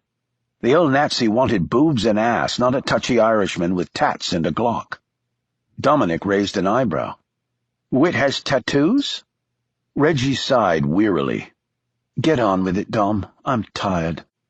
But perhaps with Kuchin, Whit can participate? I told Whit I'd talk to Mallory, and I will. She eyed him over her cup. What about you? What part do you want to play? Dominic shrugged. I've been reading up on the Holodomor ever since our first meeting. I really want to get this bastard. Just don't let your emotions run away with you. That makes you lose your focus, and that's where mistakes come in. How do you turn it off? How do you not feel? She leaned closer, and her lovely eyes grew wide and her smile seductive. I'll tell you how. Every time Huber put his hand on my ass, I pretended it was you, Dom, feeling me up, and that got me through it. She tongued a piece of biscuit into her mouth. Dominic blinked and looked confused, his cheeks tinged red. Reggie laughed. I'm just kidding. I'm taking Whit's advice to lighten up more. Seriously, when he did that, he wasn't touching me. He was grabbing Barbara, his German bimbo. I had to play the role in order to take him down, one step at a time. It was just a role. That's how I got through it. I get emotional and lose it. He walks. That's the best motivation not to ever lose it, because then they win." Dominic swallowed the rest of his beer. "What was it like?" She stared dully at him. "What, when he had his bloody hand up my skirt?" "No, I meant when you know. I really didn't think about it, to tell you the truth. I just did it." "I never had to do it yet. I was just wondering." "When the time comes, you'll deal with it, Dom. Everyone does it differently, but you'll finish the job, I have no doubt." He was silent for a moment, and then said in a low voice, "The other Nazi hunters turned them over to the police, and they were tried in court. Why don't we do it that way?" Reggie leaned forward and said in a near whisper, "Those are just the cases you read about in the newspapers. And do you really think there aren't groups that turned the Germans directly over to the Israelis? And do you think the Jews gave them their day in court? The people are losing interest. The Americans have a division at their Justice Department devoted to the Nazis. Funding and personnel have been slashed because everyone believes the old Hitler lovers are mostly dead. As if the bloody Third Reich had a monopoly on evil. I've seen genocide in Africa, Asia, and Eastern Europe that would bugger the imagination. Evil has no geographic boundaries. Anyone who thinks otherwise is balmy." After a few moments of silence, Dominic changed subjects. "So, how do you see the plan formulating?" She gave him a stern look. "In a way that I don't want to discuss in a public place." "Sorry, I'm heading out to Harrisfield tonight." Reggie relaxed. "So am I. The professor wants to start early. And the couple in the flat above mine are screwing their brains out every hour. All I hear is, 'Oh God, yes, do me.' I turn my wireless up all the way, but it's still driving me mad. Do you want to ride out together?" "No, I'll take my motorbike." "You mean your crotch rocket?" she said wryly. "What? Oh, you've been talking to Wit about more than missions. Pretty rainy to be doing the two-wheeler, isn't it?" "I've got all-weather gear." He added wistfully, "I like it better at Harrisfield than I do my place in Richmond. I like it that I'll be able to get a good night's sleep." "I'll see you there, then. I have to stop for some petrol first. Cheers." As they got up to leave, she put a hand on his shoulder. "Dom, when the moment comes, all you need to focus on is that justice is finally being done. That's all.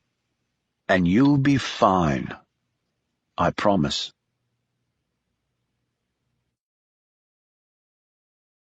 Chapter 10. The next morning, Reggie woke early. She sat up in her bedroom on the third floor of Harrisfield and shivered. This part of the house was never heated. She looked out the window. The rain had passed, and she thought she could actually see some sunlight breaking through the cloud cover. She washed her face with water from the tap, changed into sweats and sneakers, left the mansion through the rear, and started her run. 5 miles later, sweaty and her lungs percolating nicely, she returned to the house. The smells of coffee brewing and bacon and eggs cooking drifted out from the kitchen. She quickly showered, endured the last minute of rinsing with only cold water as the old pipes muttered and clanked in protest of their usage. She changed into jeans, flats, and a black V-neck sweater with a white tee underneath, and headed downstairs. There sometimes could be as many as 20 people at Harrisfield, though today she knew the number was closer to 10. Some of them historians doing research in the library, or in a set of offices set up on both the main and second floors. Their one goal was to identify the next monster the team would go after. There were linguists immersing themselves in some language from lands where new evil lurked. Still, other researchers were poring over old cable communications, pilfered diplomatic records, and handwritten accounts of atrocities smuggled out of third-world countries. The task was harder now, she knew. The Nazis had been meticulous record-keepers. Subsequent sadists, operating in many different places, weren't nearly as accommodating in leaving a trail of their pervasive wickedness. Mallory had used great care in vetting all of the people who worked here. There was no formal recruitment, of course. One couldn't put an advertisement in the paper seeking justice-minded vigilantes comfortable with killing folks who desperately deserved it. In her case, Mallory had sought Reggie out at university, where he was a visiting scholar. After a months-long courtship of sorts, he'd broached the subject of bringing to justice Nazis who'd fled Germany before the fall. When she'd enthusiastically agreed with the goal, he'd gone a bit further, finally ending with the theoretical possibility of saving the world the price of a trial by also playing the role of executioner. More months had passed while he allowed her to stew on that. When she'd voluntarily returned to him with more questions, he'd answered them, to a certain extent. When he could sense her commitment deepening, he'd let her meet with some other folks. Whit was one, and Liza another. Another month passed, and then Mallory brought her some news clippings of an old man who'd been found slain in his lavish home in Hong Kong.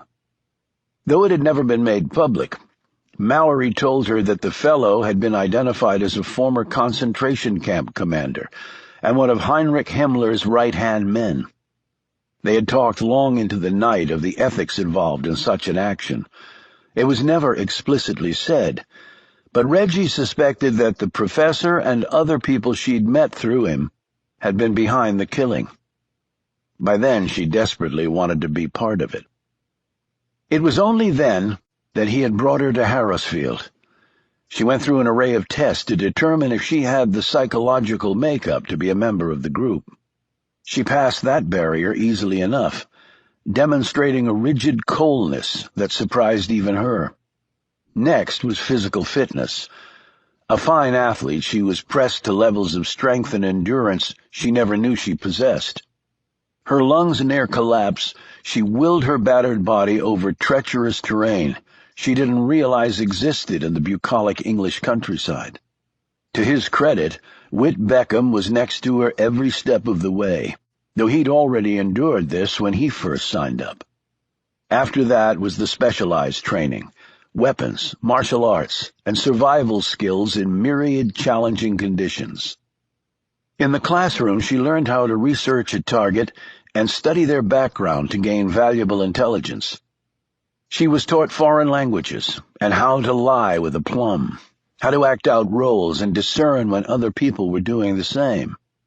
She came to learn how to trail someone so stealthily that they would only know they were being followed when she walked up to them. These and dozens of other skills were drilled into her to such an extent that she no longer had to think about them. After her training was complete, she'd acted as support on 3 missions, 2 where Whit was the lead, and another where Richard Dyson, an experienced Nazi exterminator and since retired, had completed the final act.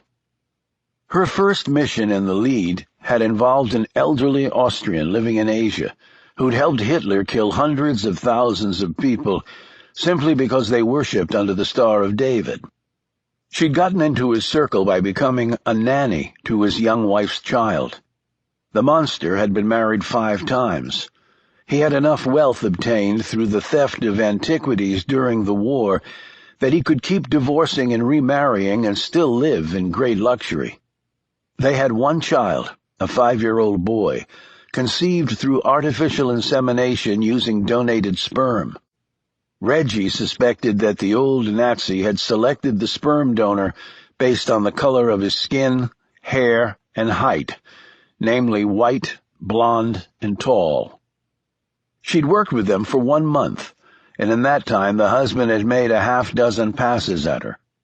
From what he'd told her, once while he was in a drunken stupor, she could easily become wife number 6 if she played her cards right. One night, She came by prearrangement to visit him in his bedroom. By his choice, he and his wife kept separate boudoirs. He was again drunk and easily handled by Reggie. When he was tightly bound and his mouth gagged, she pulled the pictures from a hiding place and showed him the faces of some of his victims, a strict requirement of all missions. At the end of their lives, the monsters had to know that justice had finally caught up with them. The fear he showed had amused her at first, but when the time came to finish the job, Reggie had hesitated. She'd never told anyone this, not Whit and certainly not the professor. Her encouraging words to Dominic had also left out this piece of personal history. The monster had looked at her with pleading eyes. His gaze begged her not to do it. During her training, she'd been told that this moment would come, and she'd also been instructed that no training in the world could fully prepare her for it, and they'd been right. Her resolve seemed to pour out of her with each tear shed by what was now a harmless old man. As she lowered the knife, she saw the relief in his eyes. She could just say that her cover had been blown, and the mission was a failure. No one would ever know. There were two things that prevented that from happening. One was the mocking sneer that emerged in the man's eyes as he saw her weaken. The second was the picture of Daniel Abramowitz, aged 2, with a bullet hole in his small head. The photo had come from the monster's own archives, which he lovingly assembled over the years he ran the camp. She had plunged the knife into his chest until the hilt smacked his sternum. She gave the blade first an upward and then downward jerk, and performed the same motion horizontally, severing arteries and destroying heart chambers, as she'd been taught to do. The sneer was gone from the old man now. For one long second, while life still remained, she saw in his countenance hatred, fear, rage, fear again, and then simply the flat, glassy stare of death. "May God understand why I do this," she whispered, the words that had become a ritual for her at the end of each mission. Reggie had never hesitated again.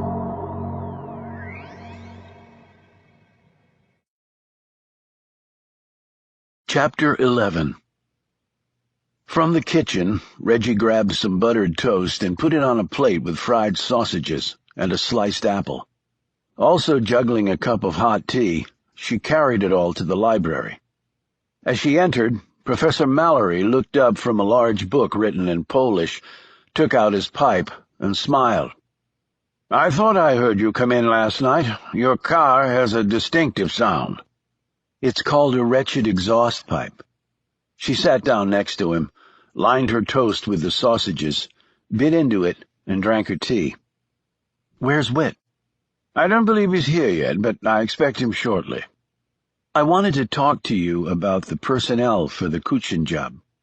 Mallory laid aside his book.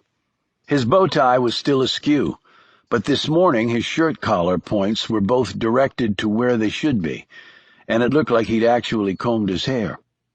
"Do you have thoughts?" he asked. "I believe Whit should play a prominent role." "Did he ask you to talk to me?" "Not in so many words. It's difficult for you, I know, and him." "How do you mean?" "Well, you've supplanted him as the leader in the field, Regina." The professor was the only one among them who referred to her by her proper name. "I don't see it exactly that way." "But it is exactly that way." "You know, Professor, quite frankly, you could use a bit more tact."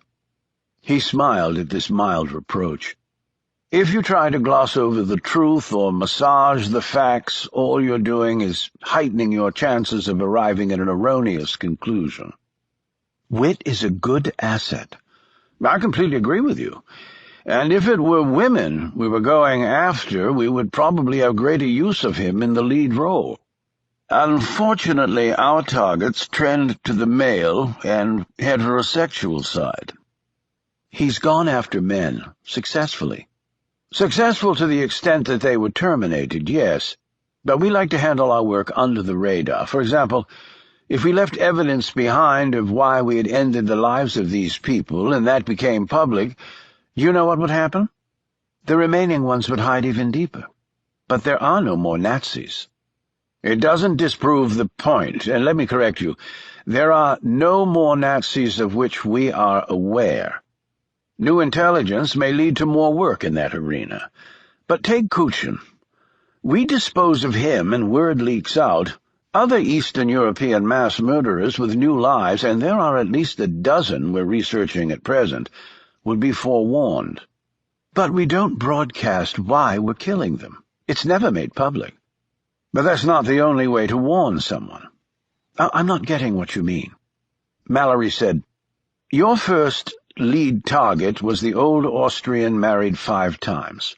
You tied him up and did your job, but you ransacked the house and busted a door lock, so it looked like robbery. And you didn't do a bunk and scamper away, but rather stayed on during the investigation so no one suspected you of anything. Now, let's take Witt. This was before your time, but in one lead assignment he killed a former Gestapo chieftain by shooting him in the genitalia. He was supposed to inject the fellow with a poison that dissolves in the body in 2 minutes and is untraceable. He claims that the bottle the poison was in broke.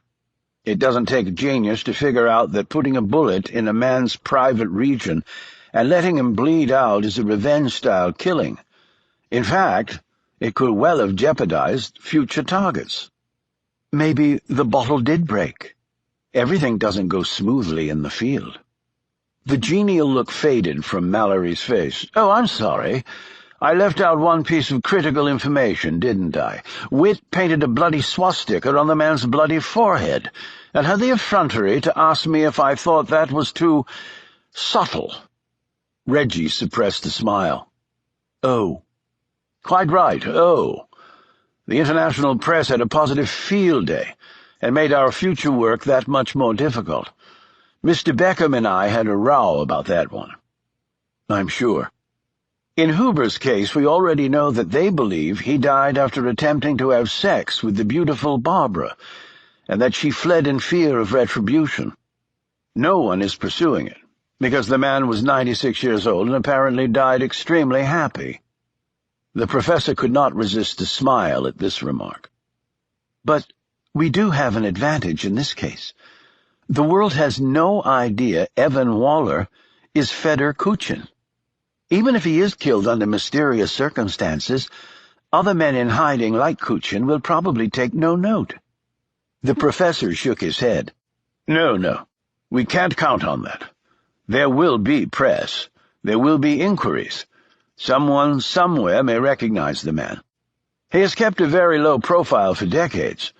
Even with his so-called philanthropic work, no one gets to see him. It's all done through intermediaries. But still, we can't draw unnecessary attention to the matter. Well, I can't fake having sex with the man and then have him conveniently die like I did with Huber. There are limits to what I can do. Perhaps a businessman like him has other enemies, and we can foist the blame there. What do we know about other dealings he might have had? Mallory shrugged. Not that much. Our people had other priorities. They were looking for Kuchin, not a possible dishonest entrepreneur. I agree he might have other interests that would satisfy his evil nature, but I don't know what they are, and we have no time to look for them now. Reggie sat back. I still think Witt should be in on this one. Kuchin looks well capable of taking care of himself. I won't be able to single-handedly overpower him. It needs to be a total team effort at the end. It's true. Our prey are getting younger and stronger, aren't they? He tugged absently at his beard. I largely agree with you. You will need muscle on this. And whilst he has some shortcomings, Witt certainly has that. You can tell him I said so. Reggie looked irritated. Why don't you tell him yourself? Mallory looked bemused. We don't get on that well. Now, let's get down to some details before the meeting officially starts. Why do you do this, Professor? She said suddenly. Do what? You mean smoke this foul-smelling pipe? You're not Jewish. You never mentioned that anyone you loved ever suffered at the hands of any of these vile creatures, so why? He eyed her steadily. Does a man need a reason to pursue justice? Indulge me. Not today. Perhaps another time. I can tell you one thing. You'll enjoy your little abode in Provence. Really? And why is that? It's a 5-level villa with extraordinary vistas of the Luberon Valley, and you can walk to the quaint village of Gourd in under 5 minutes. Horribly expensive. The lease payments are more than I paid for my cottage, and that's not the best part. What's the best part? Mallory's bushy eyebrows twitched in delight. It's right next to where our Feder Kuchen will be staying.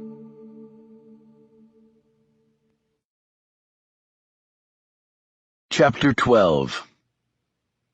Evan Waller sat back in his desk chair and read the spreadsheet for the 5th time. He loved numbers. His nimble mind grasped their complexities easily, massaging data into precise conclusions. He made his decision, rose, poured himself a slender finger of Macallan's, and drank it. He put the glass down, picked up a pistol, and faced the man bound to the chair. "Anwar, what am I to do with you? Tell me." His voice was deep, cultured, and overlaid with traces of his Eastern European origins. His tone was that of a disappointed father to a misbehaving child.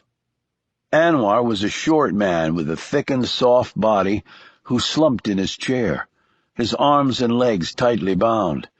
His face was round, and his skin would normally have been a light brown color, but now yellow and purplish bruises clustered on his cheeks, forehead, and jawline.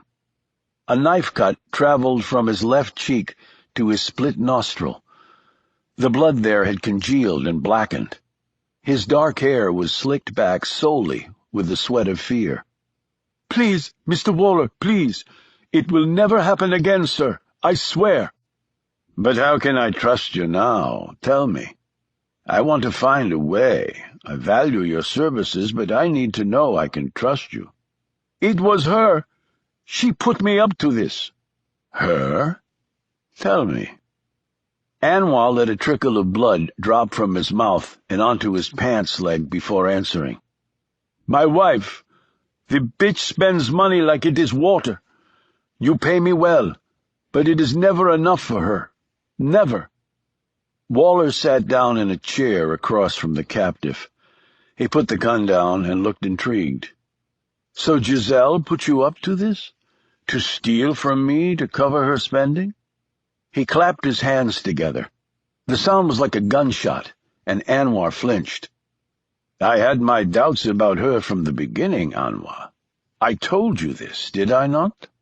"I know, sir, I know. And as usual, you were right. But for her, I never would have done this terrible thing. It made me sick to do it. Sick because you have been so good to me. Like a father. Better than a father." "But you're a man, and a Muslim. You should be able to control your woman. It's part of your culture, your faith." "But she is Brazilian," exclaimed Anwar, as though that would explain everything. "She is a she-devil, a wicked, wicked slut. No one can control her. I have tried, but she beats me. Me, her own husband. You have seen the marks yourself." Waller nodded. "Well, she is much larger than you. But you are still a man, and I despise weakness in men." "And she cheats on me with other men. And women." "Repulsive," said Waller in an indifferent tone. "So you know where she is?" Anwar shook his head. "I have seen nothing of her for a week." Waller sat back and spread his hands. "If we find her, what do you suggest?" Anwar spit on the concrete floor. "That you kill her. That is what I suggest." "So you trade her life for yours, in effect?" "I swear to you, Mr. Waller, I never would have thought of betraying you. It was that bitch. She made me do it. She drove me crazy. You must believe me, you must." "I do, Anwar. I do." Waller stood, walked over, made a fist, and drove it into Anwar's already swollen face. The little man slumped to the side, his dead weight kept in the chair only by the bindings. Waller grabbed him up by his slicked hair. "Now you have been suitably punished.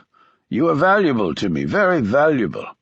I cannot afford to lose you. But this is your only forgiveness, do you understand?" Anwar, the blood trickling from his mouth, mumbled, "I understand. I swear I do. Thank you.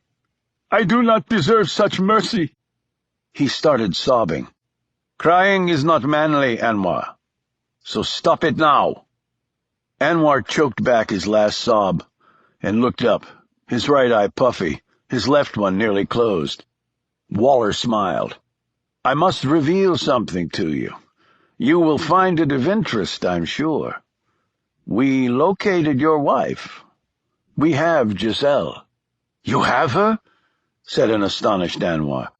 "And I agree with you, she is a she-devil, a woman designed by God to drive men insane. Would you like to see her? Tell her what you think of her before we kill her." "It would give me great pleasure," muttered Anwar unenthusiastically. "Or perhaps you would like to do the honors. A bullet to the brain of the evil woman. It may do you much good, a catharsis, a character builder." Anwar flinched. "I am an accountant. I have no courage for that." "Fine, fine. I just thought I would extend the offer." Waller turned to one of his men. "Pascal, bring the woman in to face her wronged husband." Pascal, a small, trim man in his 30s, passed through another door. A few moments later the door opened again, and Anwar could see his wife's head peering around the doorframe. Normally her skin was even darker than her husband's, but now she looked terribly pale, her eyes wide in stark terror. "You miserable bitch, you devil! See what you have caused! You have— Anwar faltered as the door opened farther, and Pascal marched in holding the severed head by the dark strands. Pascal didn't smile at the horror on the husband's face. He just clutched the back of the head and held it up, as he had earlier been instructed to do by his employer. "Oh, God! Oh, God! No, no, it cannot be!" Anwar looked at Waller, then back to his wife's head. "It cannot be!" "It is, Anwar, it is. But now you can return to work a happy man." Anwar sobbed for a few more moments before lifting his head and letting out a tortured yet relieved breath. "Thank you, Mr. Waller. Allah thanks you." "I have no need of your Allah's blessings, Anwar." Waller raised his pistol and aimed it at the man's head. His eyes first focused on the metal nub of the sight line on the end of the muzzle, and then onto the ultimate target. Anwar jerked back. "But you said—" "I lied." The bullet torpedoed into Anwar's brain.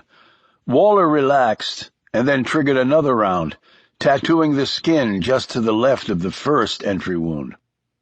He placed the fired gun on the table and took a few moments to pour one more finger of scotch, drinking this down slowly as he walked across the room to reach the door.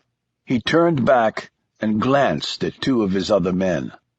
In an admonishing tone, he said, "Just remember this time that a 200-pound man needs twice that weight to hold the body properly underwater." "Yes, sir, Mr. Waller," said one of the men nervously. "And melt down the damn gun." "Right away, sir." "And Pascal, get rid of that," he added, pointing to the woman's head. "Cheers." Waller disappeared through the door and settled into a black armored Hummer that sped off the moment he buckled his seatbelt. An Escalade followed with another Hummer in front of Waller's ride. He discovered that his trusted accountant had a slush pile siphoned from Waller's substantial cash flow. It was minor skimming, less than 1/10%, and had done Waller no financial damage. But it was an unforgivable act. To let it go would have been a sign of weakness. In Waller's business, your competitors and people who worked for you were constantly looking for any signs of frailty. If they thought they'd found it, your mortality rate went up 1,000%. He understood that lesson well, since it was how he'd come into the business many years ago. His mentor had let a minor slight go by with no consequences. 3 months later, he was being eaten by wolves in the Pacific Northwest, and Waller was in charge. Over the next 2 decades, there had always been consequences whenever someone had betrayed him. He had no desire to be devoured by wolves. He would much prefer to do the eating. He looked at the person sitting next to him. Alan Rice was 39, a graduate of a prestigious university in England, who traded the halls of academia to help Waller run his empire. Some men were just drawn to the dark side, because that's where they could thrive properly. Rice was slender, his hair prematurely white. Though his features were delicate, his mind was muscular, brilliant. Men like Rice were seldom content to be second in commands. But he'd also helped triple the size of Waller's business in a short period of time, and Waller had given him additional responsibilities commensurate with his talents. Waller was the only indispensable one in his business, but it was close to the point where he could not run it without Rice. Waller flexed his gloved hand. Rice noted this movement and said, "Recoil on the pistol bad?" "No, I was just thinking about the last time I'd killed someone." "Albert Clements," said Rice promptly. "Your Australian point man." "Exactly. It makes me wonder. I pay them extraordinarily well, and yet it never seems to be enough." "You have thousands. You want hundreds of thousands. You have millions. You want tens of millions." "And they must think I'm a fool to let them get away with it." "No, they just think they're smarter." "Do you think you're smarter than me, Alan?" Rice looked over his shoulder at the building they'd just left. "I'm more intelligent than the man you just killed. If for no other reason, then I have no wish to die at your hands, and I would, if I tried to fool you." Waller nodded, but his expression wasn't quite as convincing. Rice cleared his throat and added, "I understand that Provence is beautiful this time of year." "There are few times when Provence isn't beautiful." "You spent much time there?" "My mother was French, from a little town called Roussillon. It's the site of some of the largest ochre deposits in the world. Many famous painters, like Van Gogh, traveled there to obtain the earthy pigments for their palette, and unlike many villages in Provence, the buildings are not white or grey stone, but wild reds, oranges, browns, and yellows. If I were a painter, I would move to Roussillon and capture its images using only its colors. We had happy times there, my mother and I." "Have you been back as an adult?" "Not to Roussillon, no." "Why not?" "My father died there when I was 12. "What happened?" "He fell down the stairs and broke his neck." "An accident?" "So they believe, yes." Rice looked startled. "So it wasn't an accident?" "Anything is possible." "Then your mother—" Waller placed a large hand on Rice's narrow shoulder and squeezed a little. "I didn't say my mother, did I? She was sweet and good. Such an act would have been unthinkable to the purity of her soul." "Yes, I'm sure. Yes, I understand." The orbital ridges around Waller's eyes seemed to deepen. "Do you understand, Alan?" He removed his hand and pulled a note from his pocket. "I see that a young American woman is leasing the villa next to mine." "We just found that out. However, I doubt she poses a threat." No, Alan. We don't know what she poses yet, do we? The proximity alone is enough, is it not, to raise questions?" "You're right. I will find out all that I can. So, will you visit this Roussillon? Is it far? Nothing in Provence is really that far. Then you will go. Perhaps I will.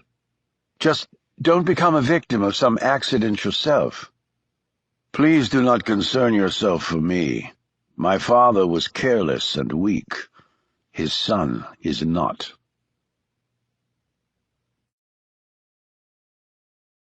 Chapter 13. You talked to her, didn't you? Asked Frank. Shaw looked up from the papers he was studying. Who? Don't play stupid. Katie. How'd you know? Because your head has been in your ass the last few days. If I'd known you'd be like this, I never would have given you the damn number. So how did she sound? Fine. What'd you two talk about? What the hell is it to you? Nothing. Whatever. Excuse me for giving a shit. Okay. Back to Evan Waller. I don't like the plan. It has too many holes. Surprisingly, Frank nodded. I agree with you. What do you suggest? Simplifying it. Events on the ground tend to complicate things anyway. Start simple. Then if things get hairy, they're still manageable. You start out complicated and things go to hell. It's not good because there are too many pieces that can go wrong. We know where he lives in Montreal, but taking him there has never gotten authorization from higher up. Too public. Too much collateral damage potential. And the guy never keeps to a schedule there. He moves like a ghost, always varying his route and routine. Shaw said, Then we have to find one moment in time in Provence where he does keep to a schedule and the collateral damage is minimal. The two men looked at the floor plan of the villa where the human trafficker would be staying. On the wall was a plasma screen containing more data, including all roads in and out of the target area. Frank clicked a button on a control pad on the table in front of him, and a set of pictures came up on the large screen. He always travels with these guys, all major kick-ass types, and that's the ones we know about. There may be more as backup. He'll advance team the site, lock it down, and then sit on it, added Shaw, as he studied the bodyguards, each one looking tougher, meaner, and more capable than the last. How reliable is the intel on his travel itinerary? Very. We got it off phone chatter, email, and company credit card transactions. Shaw looked up. Americans? They've got the best hard and software for that. Let's put it this way. I owe the heads of NSA and CIA a really nice meal. Frank pulled out some docs and read over them. His flight plan was filed. He's flying from Montreal to Paris in his private wings. Refuel, and then on to the airport at Avignon. Short hop in the Bird. He typically travels in a 3-vehicle motorcade. He's got car rentals reserved in Avignon. Shaw pushed a button on the laptop and another picture came up. An exterior shot of the street where Waller's rental was located. There's a villa next door. Already leased to someone. Who? Did a prelim. Tourist. Looks absolutely clean. Right next door, though? Gourd is a very popular destination, and those villas are in high demand. We couldn't exactly stop them from being leased without raising a big red flag. But it doesn't matter, we're not doing the snatch in Gourd. Too much collateral damage possibility. Shaw looked at another computer screen that gave a partial itinerary for Evan Waller. He sat up straighter. How do you know he's going to the caves at Les Baux de Provence? He had to get special permission for the tour, and we accessed that data. Why? Isn't it open to the public? Well, our Mr. Waller wanted a very private tour, closed off to the public. To make that happen, he paid big bucks. The place is in private hands. They can do what they want. When we saw the payment going to them, we hacked their computer system and found the schedule. So we know the exact date he'll be there. Shaw swiveled in his chair to face another computer whose hard drive was clean, except for factory-loaded software, including a browser. They used it to connect to the internet. He hit some keys and read over the results. Okay, I've actually heard of this place. It's a photo exhibition gallery, light show on the rock walls, a narrated tour, recorded documentary, yada yada. They choose a different artist each year. He sat, mulling this new information over. I think we have our extraction location. He spun the laptop around and let Frank look at the screen. It was information about the exhibition venue. The caves have one entrance, lots of rooms and few attendants, so it's easy to get lost or disoriented. We cut the power source, and the extraction team is already in place with optics and one-shot and drop tranquilizer guns. We separate the boss from the muscle, and off we go. Frank thought about this.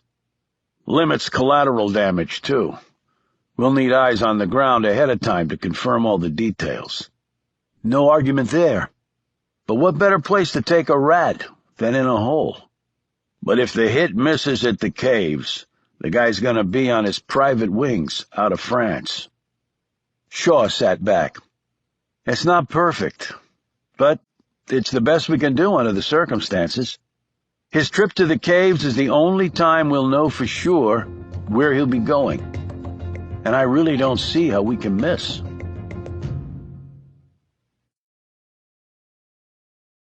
Chapter 14. The extraction plan was in place. The caves had been gone over thoroughly by assets on the ground in Provence. Shaw would also visit the caves when he got there. In the meantime, he had studied detailed plans of the cave's exterior and interior until he could draw them out on paper from memory. Waller was scheduled to travel there less than a week after his arrival. His private tour began at 10 a.m. sharp.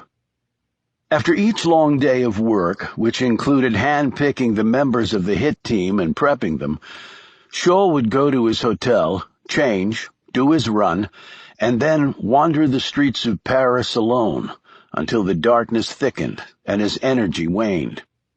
One night he was eating alone at a cafe across from the Jardin du Luxembourg, a place Anna Schmidt had loved.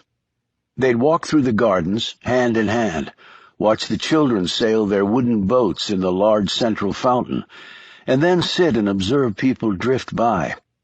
He couldn't go back there now because for him it was hallowed ground that could not be trod on again. But he had ventured close enough to see some of the flowers from a distance. That was the best he could do before his chest started to tighten and his eyes moisten. He'd just ordered his food when he looked around the restaurant, checking each table. A decades-long habit. It was as natural to him as drawing breath. He drew a quick one when he saw her standing there in the doorway that separated one dining area from another. Katie James didn't look as thin as the last time he'd seen her, which was good because she'd needed to put on some weight. Her naturally blonde hair, spiky and dark the last time they'd been together, had grown out and now nearly touched her shoulders. She had on a white skirt, 2-inch heels, no hose, and a dark blue long-sleeved blouse. He'd never known her to wear a sleeveless shirt, primarily because of the bullet wound on her upper left arm. As she walked toward him, he could see that her makeup did not quite cover the darkened circles under her eyes. She was a beautiful woman. Many men in the room turned their heads to stare, incurring the wrath of the ladies with whom they were dining. Yet apparently a glimpse of Katie James walking across the room was worth the risk. She didn't wait for him to extend an invitation. She simply sat down across from him. "You look good," she said.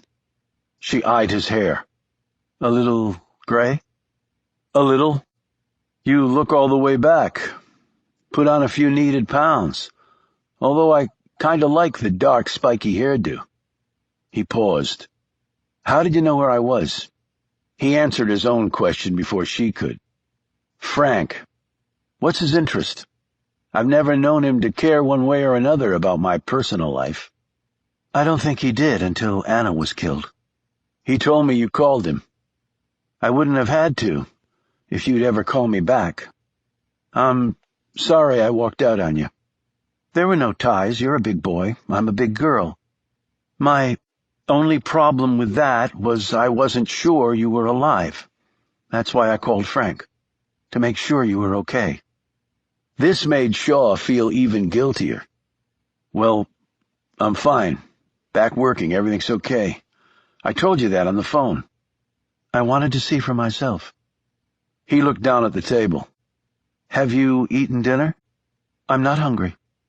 This surprised him, her turning down his invitation to dine with him, and his face showed it. Katie. She rose, their gazes locked for an extended moment. Good luck, Shaw. She hesitated for another second, long enough for him to say something to keep her there. Yet he remained quiet. She turned and left.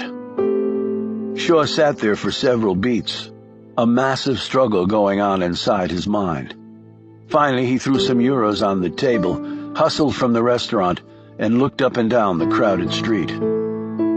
But Katie was already gone.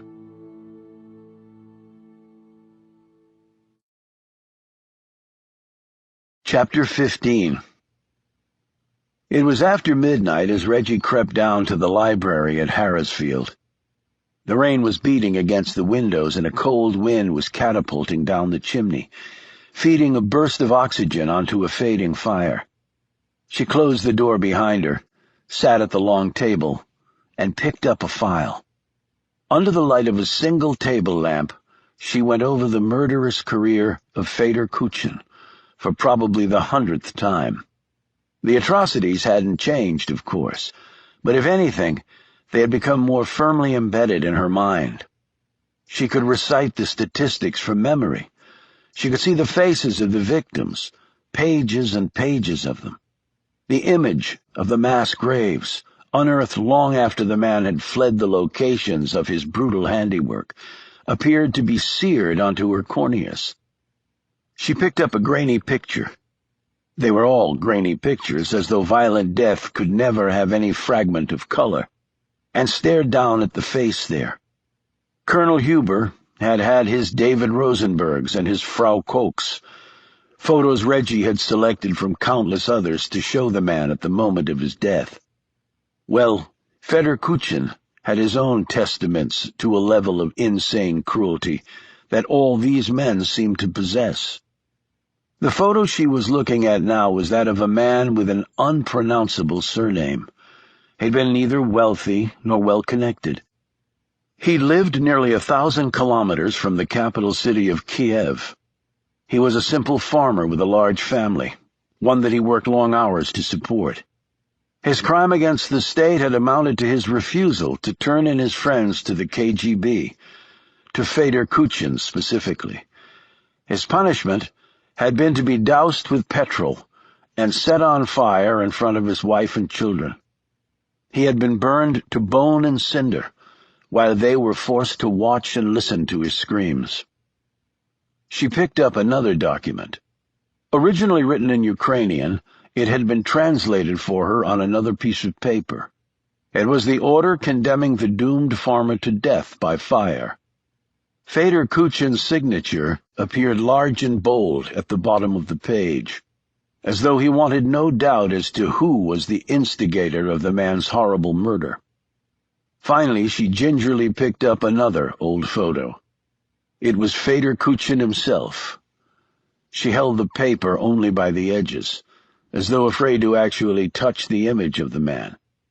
He was wearing a uniform with the collar undone. In one hand was a pistol, in the other a bottle. It was obviously a staged photo. Back then he had dark hair, slicked back with a severe widow's peak. His face had not changed all that much over time, yet the eyes were what drew one in. Reggie felt as though she were traveling down a dark path to the very center of them, losing herself in shadows from which meaningful escape seemed unlikely. She righted herself and slowly put the photo back down, covering it with a stack of paper. Over the next 30 minutes, she went through dozens of other pictures of the dead, Kuchin's bloody fingerprints on each one. The paperwork was in some ways mechanical.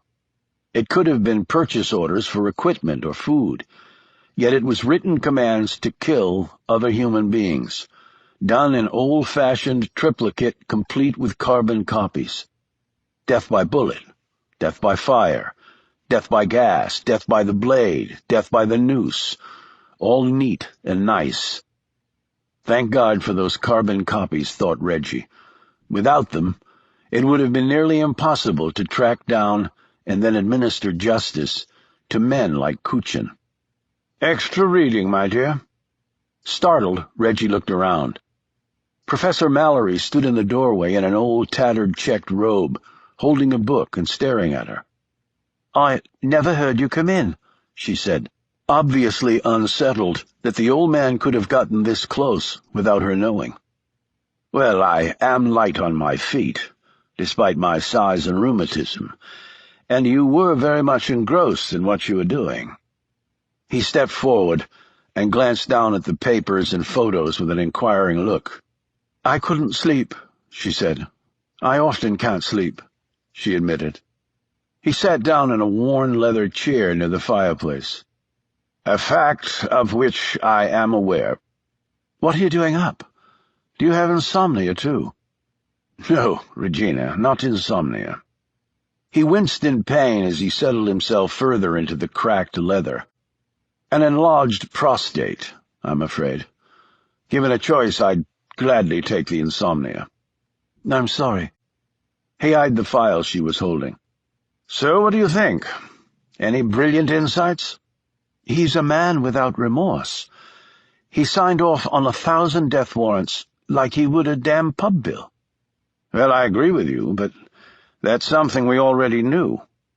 He rose, placed another small log on the fire, sat back down in his armchair and opened his book. "What are you reading?" Reggie asked. "On a wild night like this? Agatha Christie, of course. I still feel compelled to see if Hercule Poirot's little grey cells will do their job one more time. It seems to often inspire my own brain, however inferior it might be to the diminutive Belgians." Reggie rose and stood in front of the fire. Before coming downstairs, she'd pulled on jeans and a sweatshirt, but her feet were bare, and a chill had worked into her. "There was one thing, Professor."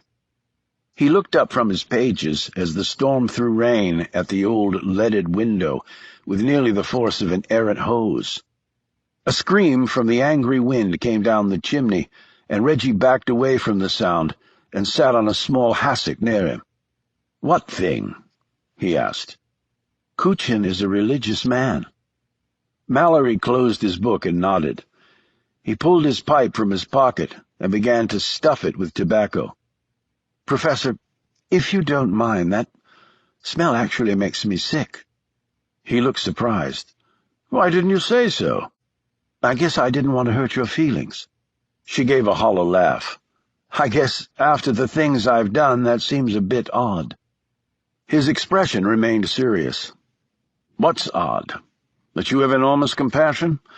I would imagine that facet of your personality is one major reason you do this job." Reggie hurried on. "Anyway, I read over the case notes, and it says that Kuchin goes to church every Sunday and gives large sums for religious purposes."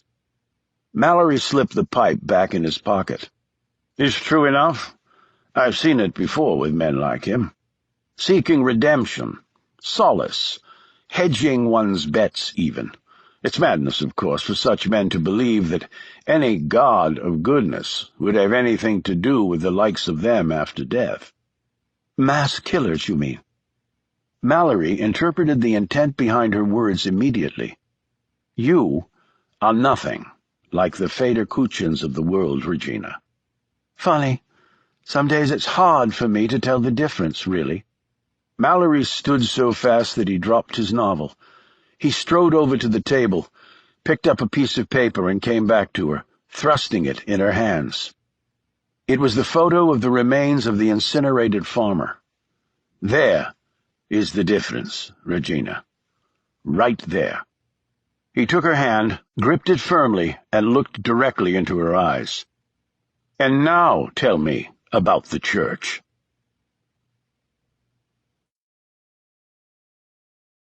Chapter 16.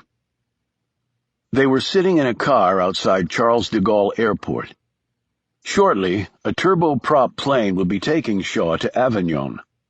The plan was for him to stay there a few days before venturing on to Gourd, which was less than an hour's drive away. Frank said, "Amy Crawford is already in Provence. I've worked with her before. She's a top-notch field agent." "Got the plan down pat?" "In my head, it's perfect. We'll see how it flies on the ground." Frank made to light one of his little cigars, but Shaw stopped him.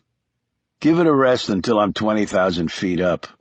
I need the extra oxygen right now." Frank put his cigar away. "Nervous? Not like you." "I saw Katie the other night." "The hell you say? Where?" "Right here in Paris. You telling me you didn't know?" "Scout's honor. First I heard of it." "Come on, Frank. She showed up at the restaurant where I was having dinner.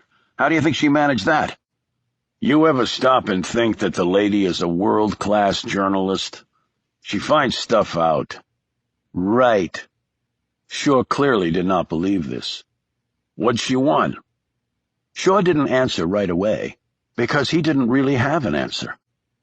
What did she want? He thought. Was it really just to see for herself that I was okay? But I told her that on the phone. "Shaw." He noticed that Frank was staring at him and didn't look happy. "You just zoned out on me. You're heading out on a mission against one very scary guy and you're already zoning. Not good." She didn't really say what she wanted, and she only stayed a minute. Frank gripped his arm. "What?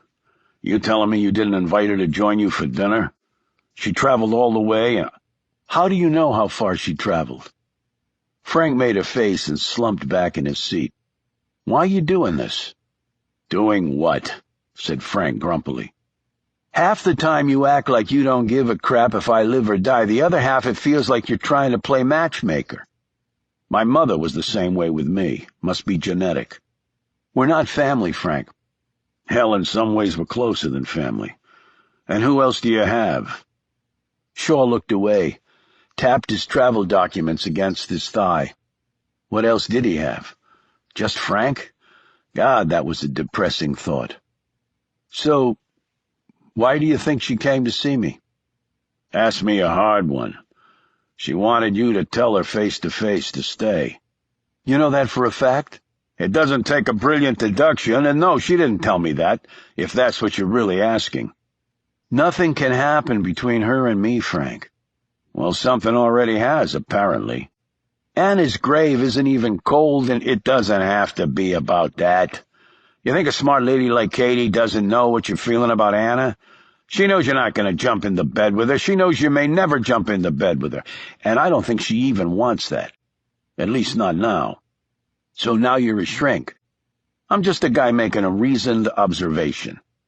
"So, what does she really want?" "You two shared a lot. Went through hell together. Both came out of it emotional wrecks. I think she just wants to be your friend." "Well, here's a news update for you. My line of work doesn't allow for friends." Shaw slammed the door shut behind him and walked off to grab his wings to Avignon. Frank stared after him until the tall man disappeared into the masses entering the airport. He told the driver to head on. He pulled out his cigar, started to light up, and then stuck it back in his jacket pocket. "Sometimes you don't know how lucky you are, Shaw," he muttered to nobody.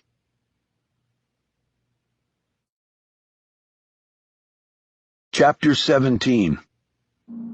Fedor Kuchin was a very smart man, smarter than all of them had thought. Not only had he outwitted Professor Mallory, but he'd outmaneuvered Reggie and her team on the ground in Provence. The penalty for this failure was steep. Reggie stared over at the bodies of Whit and Dominic. Whit's head was gone. Dominic no longer had a face. Reggie had been forced to kneel in the center of the freezing room, while Kuchin and his men encircled her. There really was no escape this time. She looked up into the long, cruel face as he stroked her chin with one of his hands. She would have attacked him, but her hands and legs were bound. She focused on the bodies of her dead colleagues, so she wouldn't feel the touch of the monster against her skin. Kuchin laughed, a smug, deep laugh that seemed to go on for minutes. "Did you think it would be that easy?" he said to her. "Did you really? After all those years of guarding myself against this very thing, you really thought someone like you could get to me? You're an amateur sent in to do a professional's job." The stroking changed to a hard slap, and Reggie fell backwards, hitting her head on the concrete floor. He immediately pulled her back up by the hair. His face nearly touching hers, he said, "Tell me your name, your real name." "Why?" she mumbled. "Because I like to know these things." "No, I won't." He hit her in the mouth with his gun, loosening 2 teeth and breaking a third. She tasted blood and pieces of her gum and swallowed part of one shattered molar. "No." He hit her again in the stomach and she doubled over. He stomped on her right hand, snapping 2 fingers. He crushed her left knee with another blow. "Now." "Reggie," she muttered as the blood trickled down her face. "Reggie what?" "Reggie Campion." "Well, Reggie Campion, now you'll know." "Know what?" "What it feels like to die in beautiful Provence." He motioned to one of his men who came forward with the canister. A moment later, Reggie could taste the petrol as it poured over her, clogging her nostrils, stinging her eyes. She wanted to be brave, but she heard herself scream, "No, please, don't, like a child, pathetic, weak." Kuchin smiled, took the match from his pocket, struck it against the heel of his shoe, and held it up for her to see. "No, no," she cried out. "I actually thought you'd be a worthier foe, Reggie," said Kuchin. "No, please, don't kill me." "This time the monster wins, Reggie Campion," he said. He dropped the match on her head, and she burst into flames. With a scream muffled only by the covers over her face, Reggie threw herself out of the bed and landed on the floor, her body twisting and turning, grinding itself into the floor as she fought the imaginary flames. Then, coming to her senses, she stopped and lay still for several minutes. She managed to crawl to the bathroom before emptying her stomach in the toilet, and then collapsed on her back on the cool tile floor. She lay there breathing hard, waiting for the waves of sickness to fade. Finally, she struggled up, stumbled to the window, and looked out onto the grounds of Harrisfield. As the time to leave on the mission grew closer, she usually liked to spend less time at the estate and more at her flat. However, the sexually energetic couple in the room above her had still not satisfied themselves, so she'd come here. Yet as she had driven away from London, she'd also felt a pang of envy. "When's the last time I had sex?" she thought. "Pretty pathetic when I can't even remember." The rain had passed, but the air had not lost its chill. Reggie lifted the window and leaned out, taking deep breaths as the nightmare's sickening effects faded. "I'm having night terrors about the bloke, and I haven't even faced him yet," she thought. "Not good, Reggie. Not good." The worst part had been the vision of Whit and Dominic lying dead. Her fears could not be a reason for them to die. She had to get her head straight. She dressed in jeans, sneakers, and a frayed hooded sweatshirt with Oxford stenciled on the front, and slipped out the rear kitchen door. She wasn't sure if Whit had gone back home or stayed over. She didn't want him or anyone to see her like this. It only took her a few minutes to reach the old cemetery, and even in the dark, mere seconds after that, to locate the old tombstone of Laura R. Campion. She stood in front of it, hands in her pockets. In a completely irrational way, since she had no family left alive, Reggie had come to think of this dead woman as representing a touchstone for her, to visit in times of stress and uncertainty. It was madness, though, she knew, to try and escape the terror she was feeling by coming to a cemetery in the middle of the night and staring at the grave of a woman dead for over 200 years, who, as far as she knew, had no connection to her at all. "Yet I must be a bit mad," she said softly, "to do what I do." And yet it was perfectly sane, she told herself, to be afraid of a man like Feder Kuchen, who burned children alive without a second thought, a man who'd slaughtered thousands of people at a time in horrific ways. It would be madness not to be afraid. On the other side of the graveyard was a small private chapel that had fallen into ruin. Its stone block walls were blackened with age. The roof was partially fallen in, and the thick arched wooden doors had grown frail from termites and rot. Reggie passed inside and walked up near the altar. She would come here on occasion to get away from the demands of her career and to listen to the birds that had taken up roost in the old joists of the structure. There were no stained glass windows, simply lead ones that had been broken or merely disintegrated. Through these openings, the sounds of the surrounding woods poured inside. Apparently, unlike Feder Kuchen, she had long since given up notions of a higher power guiding them all. She had done so for a simple reason. An all-knowing, all-powerful, benevolent God would never allow the monsters to roam the earth, killing whomever they desired. So for her, their mere presence in the world ruled out any possibility of a benign supreme being. Others would argue that point, and many had with her. She listened patiently to their reasoned statements, and then simply disagreed with their conclusions. They would have 2 more days to finalize everything, and then she was leaving for Provence. Before that happened, she and the professor would make the exact decision on how to do it. Whether Feder Kuchen lived or died would depend on them making the right decision. Finally, realizing all that was riding on this, and despite her own personal misgivings, Reggie knelt down at the altar, put her hands together, and started to pray that good would defeat evil one more time. She figured it couldn't hurt.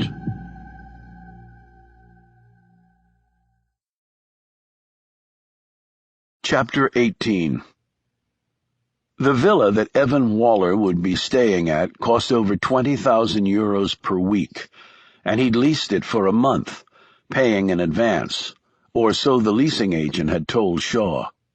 The house was parked next to the cliffs of Gourd and rose 5 levels high, reachable inside only by a single spiral limestone staircase.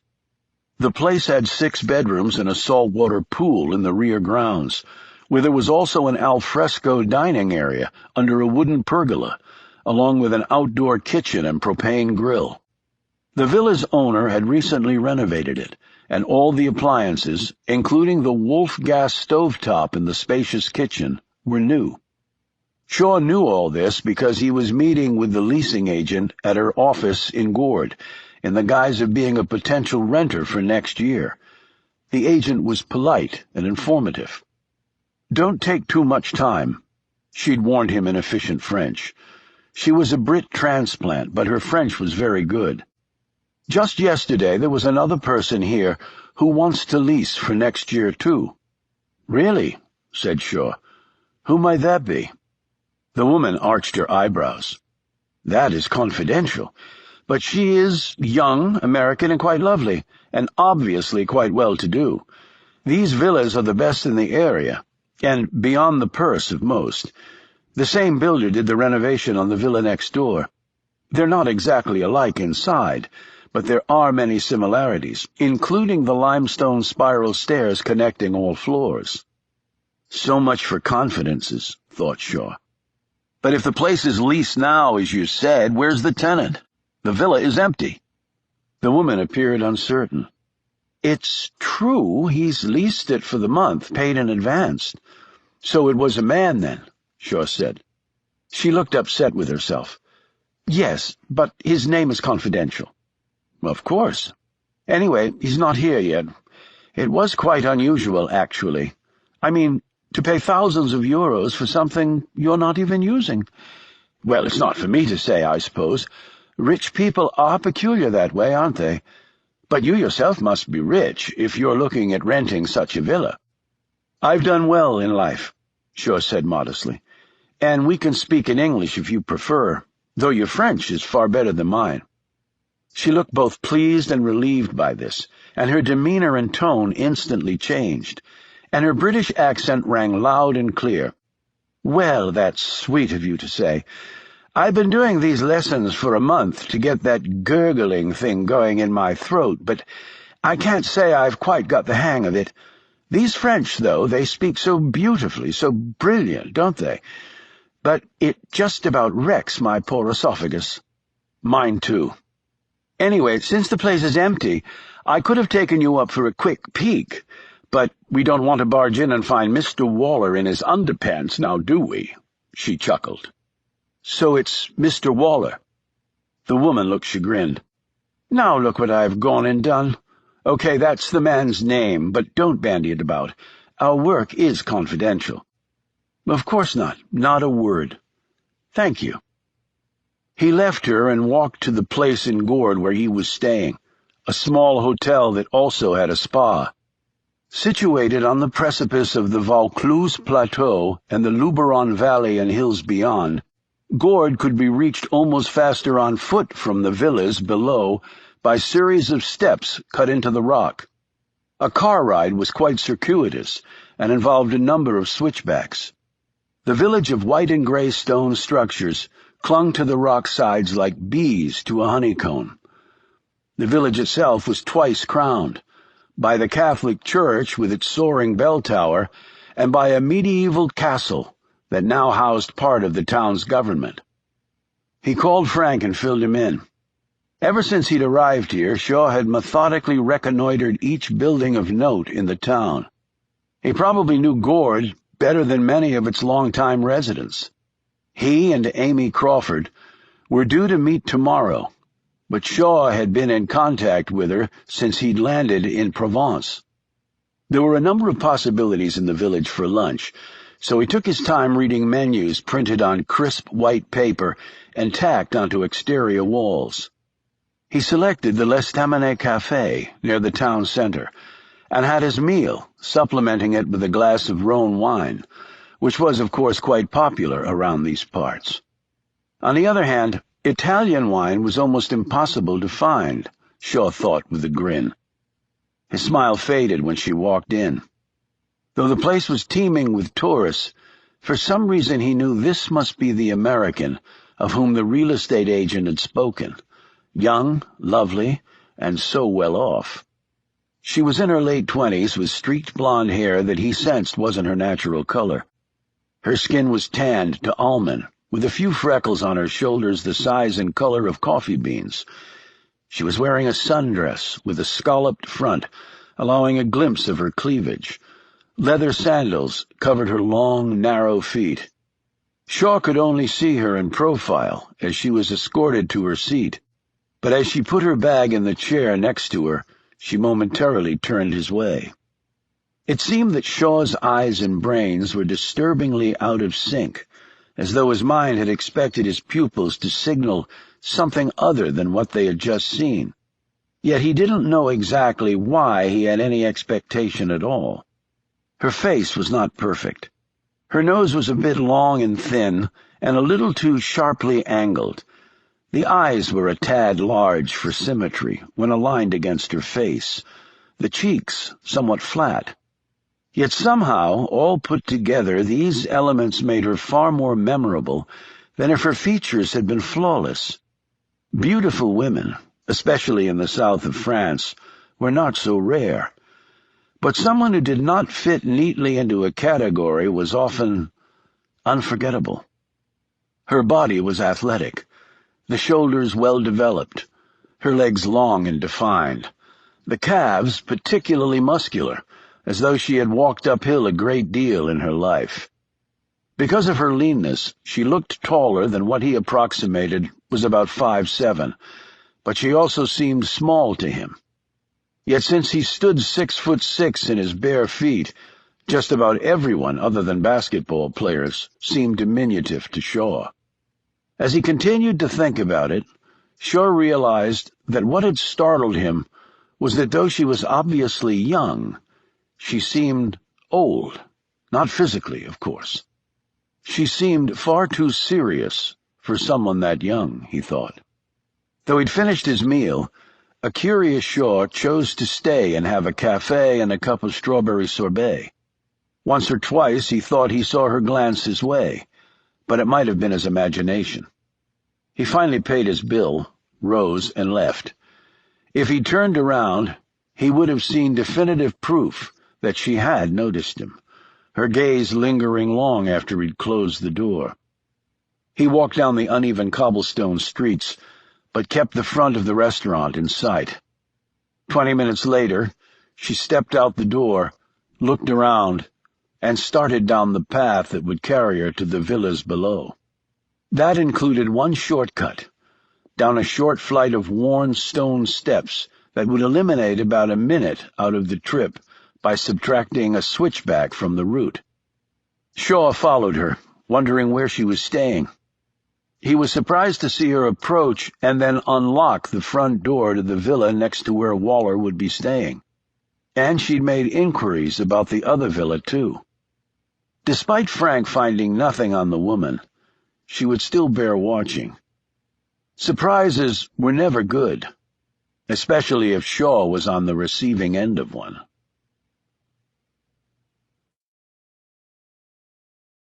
Chapter 19. The next day, Shaw traveled 15 kilometers and met up with Amy Crawford near the ruins of an old fort set high on top of a hill, as old forts often were for strategic reasons. Crawford was petite, barely up to Shaw's chest, but he knew she was proficient in several martial arts, was a marathon runner, and could kill or disable with either her hands or her feet. Yet while her physical prowess was superb, it was her coolness in the field that had attracted Shaw's attention and caused him to select her for the team. They drove separately to the old quarry, where the caves at Les Baux were located, and took the tour. Shaw had a pinhole camera in his shirt and videotaped everything for later analysis. Walking back to their cars, Crawford said, "Good to be working with you again." "Same here. Based on the floor plan in there, extraction should go smoothly. Guy couldn't have picked a more convenient place for us to do it. And he probably knows that, too. So he and his guards will be on high alert. We'll have 2 seconds of surprise. It's incredibly rare we have this sort of detailed intel on a target. We have to hit our marks perfectly." "Understood." Shaw motioned for her to get in her car, a 2-door Audi.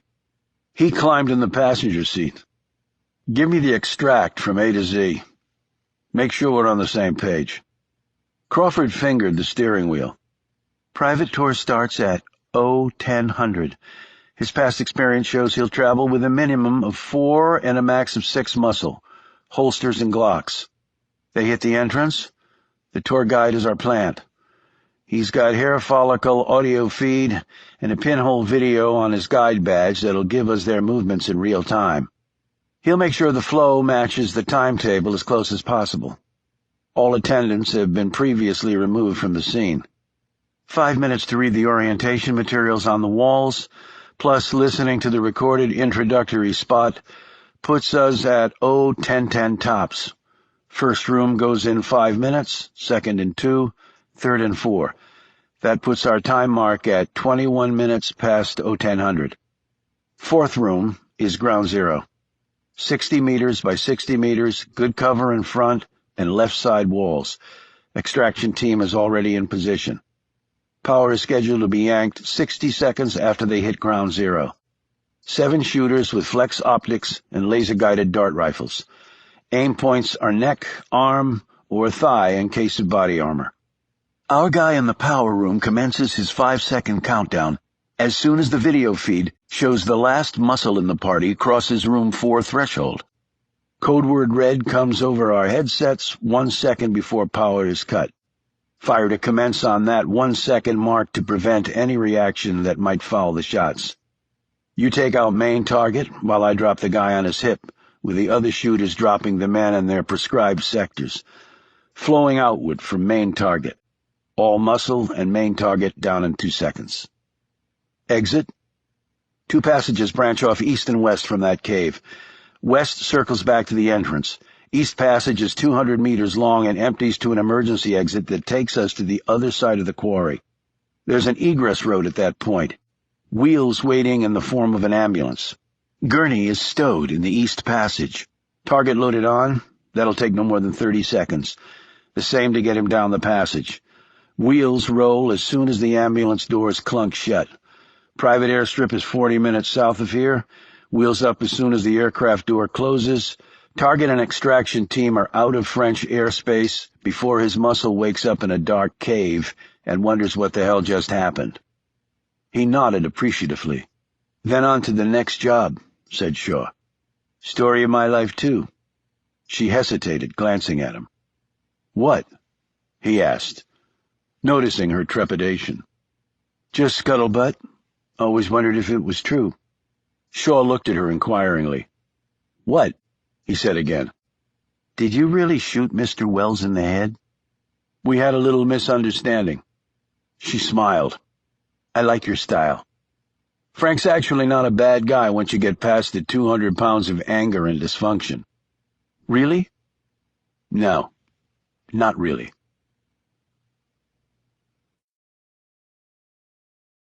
Chapter 20. The next day, Shaw watched with interest as the mystery lady did her shopping in Gourd. Men of all ages stared as she walked by in a sun hat and knee-length skirt that the sneaky breeze would occasionally catch and pitch upward around her thighs. Then the men would stare with even greater focus. While seeming to window shop along the street, Shaw watched as men approached her speaking French, Italian, Greek, and English, at least by his count. They were offering to help her with her shopping, the language, or perhaps assisting her off with her clothes in the privacy of their room. She politely declined all offers. She, in fact, needed no help.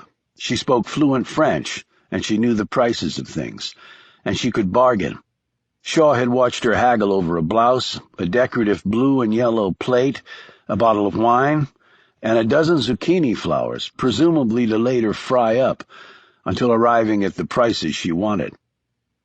That night he was sitting at an outdoor cafe in Gourd, contemplating what to have for dinner, when he was surprised by her walking up to his table. Parlez-vous français? Oui, je parle français. But he added, Mais mon anglais est meilleur. She smiled warmly. My English is much better than my French, too. Do you mind if I join you? I've eaten alone the last few times, and while it started out kind of fun, it grows old fast. He indicated for her to take a seat. Please. She took off her hat and set it on the seat next to her before picking up a menu. What looks good? She asked, lifting up her Maui gems, though the setting sun was dropping a bucket of glare right at her. Chicken puttanesca, or you can never go wrong with the old steak and pomme frite with salad. Shall we order wine? We're in Provence. I think it's the law. They gave their orders to the waiter, who promptly brought the selected bottle of red and 2 glasses. He poured and left them alone. I'm sure this seems very forward of me, she said, coming over to you like this. I'm not sure there is such a thing as forward anymore for men or women. First things first, I'm Jane Collins, but Janie to my friends. She held out her hand. With an amused look, Shaw took it. Bill. American? He nodded. You? What it says on my passport. I'm from D.C. And what do you do in our nation's capital? As little as possible. I was a lobbyist, but I sold my practice and decided to see a little bit of the world beyond Capitol Hill. Do you have a family? Let me play the proud dad. He took out his wallet and handed her the picture of a girl and a boy that Frank had provided him. Michael and Allie. They're back in the States. She handed the photo back. Beautiful. So your wife's not with you? We're divorced. He slipped the photo in his shirt pocket. The picture's a little old. They're both teenagers now. You must have started early. You don't look that old. Keep drinking wine. I like the effect on your vision. How about you? What's your story? Nothing very exciting. My dad made huge amounts of money. He and my mom died way too early, and I was the only child. Sorry to hear that. I guess the money doesn't make up for it. I never thought it could, and I turned out to be right. I was young when they passed away, but I still miss them. I can understand that. But life goes on, she said, staring off for a moment before looking back at him and managing a weak smile. I'm rich. I like to travel, see different places. It's so beautiful here. So, how long have you been in town? A few days. And after this? Italy and then Greece, but I'm taking my time. My whole life has been run on a tight plan. I'm sort of into winging things now. Where are you staying? Shaw shifted uncomfortably in his seat. Well, maybe there is such a thing as forward after all. Her cheeks reddened. Okay, I guess I deserve that. I tend to ask too many questions and volunteer too much about myself to complete strangers. I would agree with that. The part of you being rich is not something you want to blab about. Too many lowlifes who take advantage of that information. She looked like she'd been scolded. I guess you're right. How come you're solo? Don't you have any friends who'd like to travel with you? I'm sure you go first class. Friends have jobs. That's the downside to not having to work for a living. I think most people would be able to cope with the trade-off, he said kindly. Well, we could hang out. You don't even know me. Sure I do. You're, Bill, he said helpfully. She playfully punched his arm. From D.C., ex-lobbyist guy and divorced with 2 beautiful teenagers. See, my memory's not that bad. Okay, Jane. Janie, to my friends. All right, Janie. But just take it slow with people. She said sheepishly, I'm nearly 30. You would have thought I'd have gotten that lesson by now. Some people never get it. So, where'd you learn to speak French? How do you know I really can? The few words I spoke aren't exactly going to get me a job at the UN. Your French sounded pretty authentic. Where'd you learn? I took an immersion class for 6 months before I came here. It's amazing what you can fit in your day when you don't have a job. Shaw lifted his glass of wine and clinked it against hers. I'm really looking forward to finding that out. Their food came and they continued to talk through dinner. They split the check using cash. Afterwards, they walked through the street. Most of the shops were closed at this hour, but the warm breeze was nice. There were many people strolling about just as they were, and music could be heard coming from a bar past the town center. She looked up at him. How tall are you? About 6'6". You must have been the tallest lobbyist in D.C. Nope, they have some ex-NBA players trolling for dollars there. One of them is 7 feet. Poor guy has to duck through doorways when he's pressing the flesh and begging for his supper. Well, I'm down this way, she said. Shaw hooked a finger over his shoulder. I'm that way. Maybe we'll run into each other again. Small town. The odds are good. She smiled. I'll be far more reticent next time. He returned the smile. And I'll be far less critical. Reggie Campion immediately returned to her villa, where she made a call. She explained her meeting with Bill to Professor Mallory and gave him a detailed description of the man. Find out what you can. There's something about him. All right, Regina. But it may be nothing. And it may be everything. I trust my instincts. Word on Waller? On schedule. And I have my work cut out for me if this new development turns into a mess. You're certain everything is a go on my cover? It has been for quite some time. One of our benefactors owns a technology company with elite-level programs and access to numerous core databases. He allowed us in through a back door to do all we needed to do. All the information you've memorized is backed up in all the places anyone might look. Vital records in the U.S., an American Social Security number, bank accounts, educational backgrounds, degrees conferred, parents' history. Oh, did you like your Facebook page? Brilliant. Nice chums I have. And I must say, Professor, you certainly know more about computers than you let on. I'm just an old duffer, merely regurgitating what I'm told. If you say so. Don't push yourself too hard. It's the only way I stay alive. Barely a half-mile away, Shaw was sitting on his bed lifting a nice set of prints off the special coating on the photo of the fake kids he'd handed Janie. Using a handheld computing device, he scanned them in, emailed them to Frank, and then called him. "Sounds like a hottie," said Frank, after Shaw finished filling him in. "I don't like hotties showing up when I have a job to do, especially if they're staying at the villa next door to my target. And she made inquiries about Waller's place earlier, too. But from what you said, she's a bit of a ditz." "We don't know that for sure. Could be an act." "I told you, our prelim gave off no warning bells.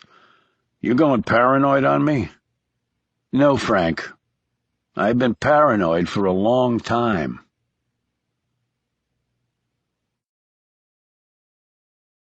Chapter 21.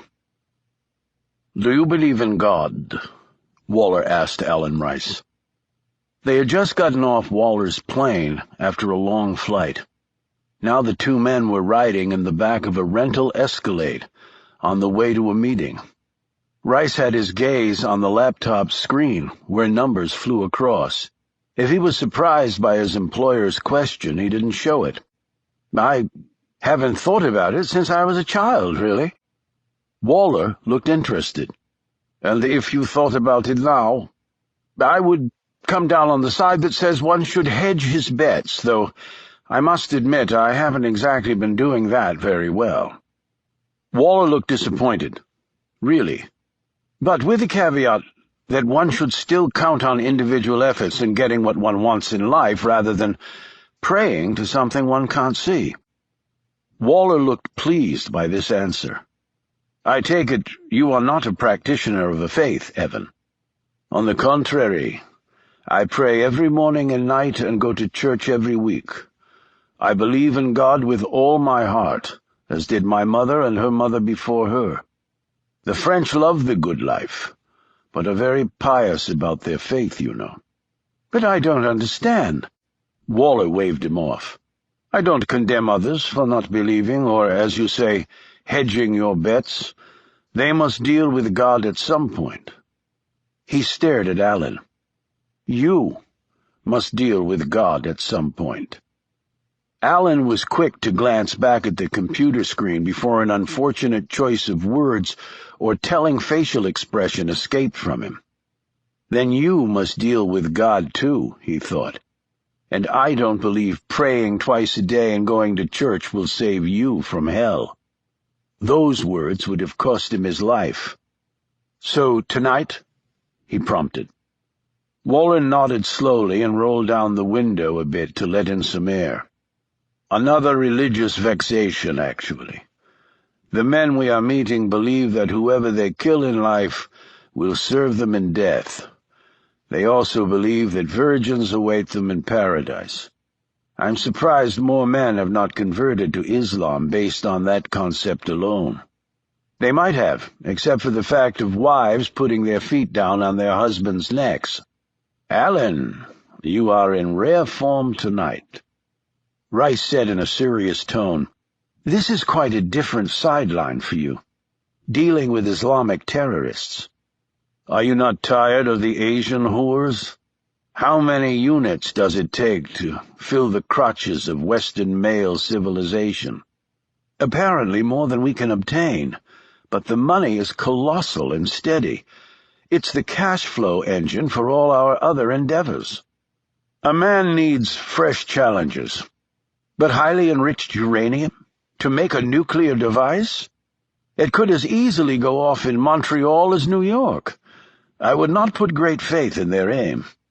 The world needs to be shaken up a bit, don't you think? Too staid, too predictable. Those on top have been there a long time, perhaps too long. I didn't know you had an interest in geopolitics.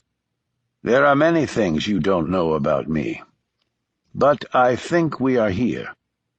Rice looked out the window and saw the building come into view. The plane ride had been very turbulent in the final 20 minutes, as they had landed at the tail end of a passing thunderstorm, and the 30-mile ride out into a rural part of the country had done nothing to settle his stomach. The people they were meeting with were making his belly uneasy for another reason. His boss, of course, had been undisturbed by the storm, or apparently by the upcoming meeting. Anyone who was looking for the parts to a nuclear weapon so that they could detonate it and kill as many people as possible was, of course, insane.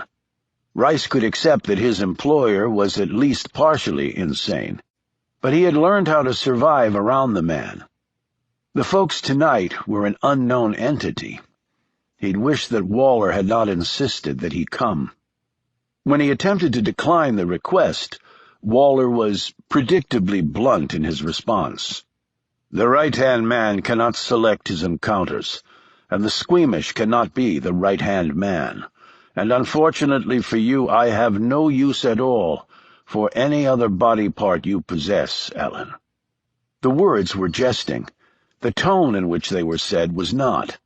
Thus Rice had gotten on the plane and flown across numerous time zones to help his boss negotiate the deaths of thousands. "How do you want to open the meeting?" Rice asked him. "We will greet, we will smile.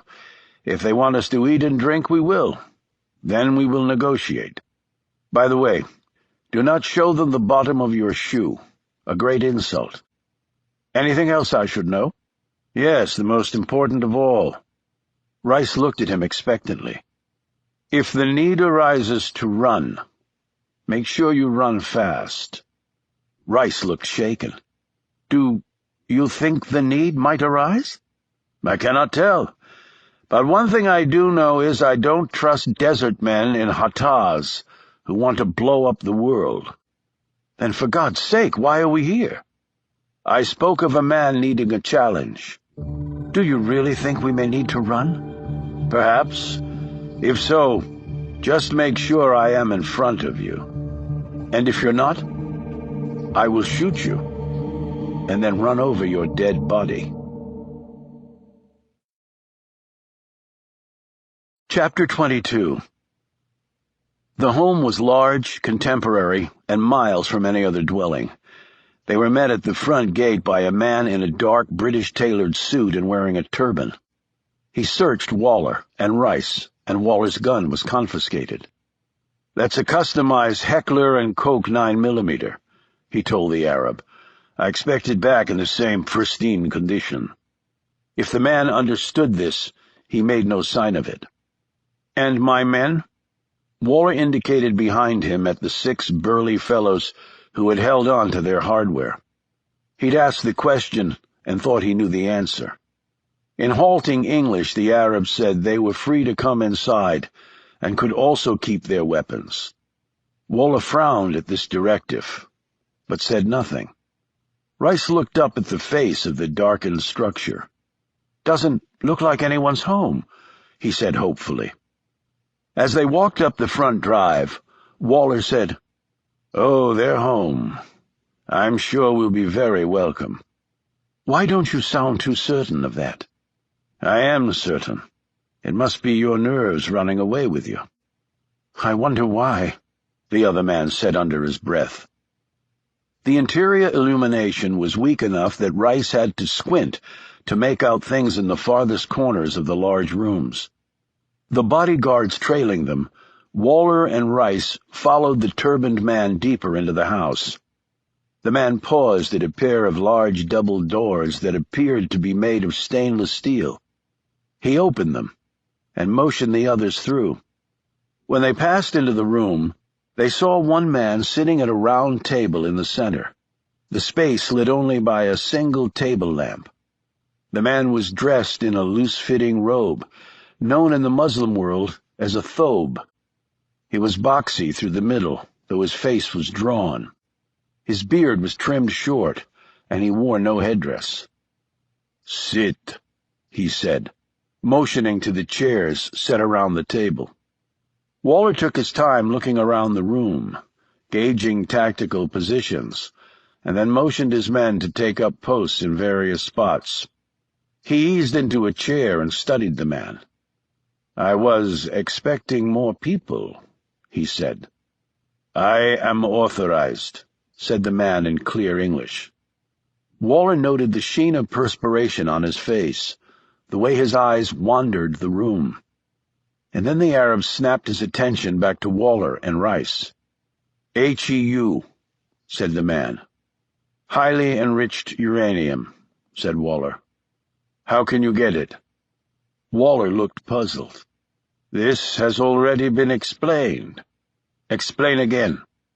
"The HEU purchase agreement between Russia and the United States signed in 1993, began Waller, in a monotone as though set to lecture a class. "It's a way for the Russians to dismantle their stockpile of nuclear weapons, reduce the uranium to a form that can be used in nuclear reactors and other non-weapon processes. I can bore you with terms like uranium hexafluoride, depleted uranium tails, blend stock, and the like, but the bottom line is the Russians had 500 tons of HEU they agreed to sell to the Americans. Thus far the Yanks have received about 400 tons, averaging 30 tons per year. The entire process is monitored by both sides except for the initial dismantling and separation of the HEU metal weapons component from the rest of the nuclear weapon. The Russians perform this initial step on their own.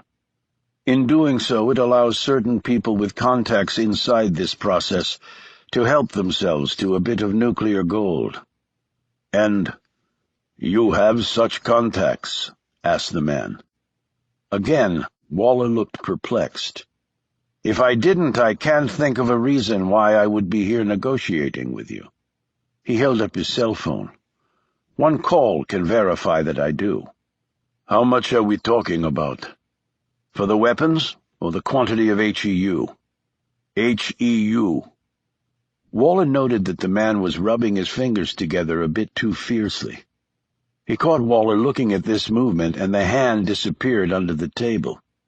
500 tons of the material can be used to arm roughly 30,000 nuclear warheads, or is about as many as the Soviets possessed at the height of the Cold War. My contacts can smuggle me 200 pounds of HEU. That's enough for 2 warheads that could devastate a large city, or to be used to arm a number of smaller improvised devices that can be deployed against multiple targets. So it is very valuable? Let's put it this way. Iran is spending billions of dollars as we speak to build the facilities, technology, and processes to ultimately achieve what I'm offering to sell to you tonight. The only thing more valuable on Earth might be plutonium, but that is impossible to get." The Muslim sat forward abruptly. "So the price?" Waller looked at Rice once more, and then back at the man. "And you say you're authorized to make an agreement? To paraphrase you, I wouldn't be here if I was not. And your name?" "Unimportant. The price. 200 million British pounds, wired to my account." Waller was about to say something else when the man said, "Agreed." Waller glanced down at the Muslim's midsection, and then sniffed the air. He dropped his cell phone and bent down to pick it up.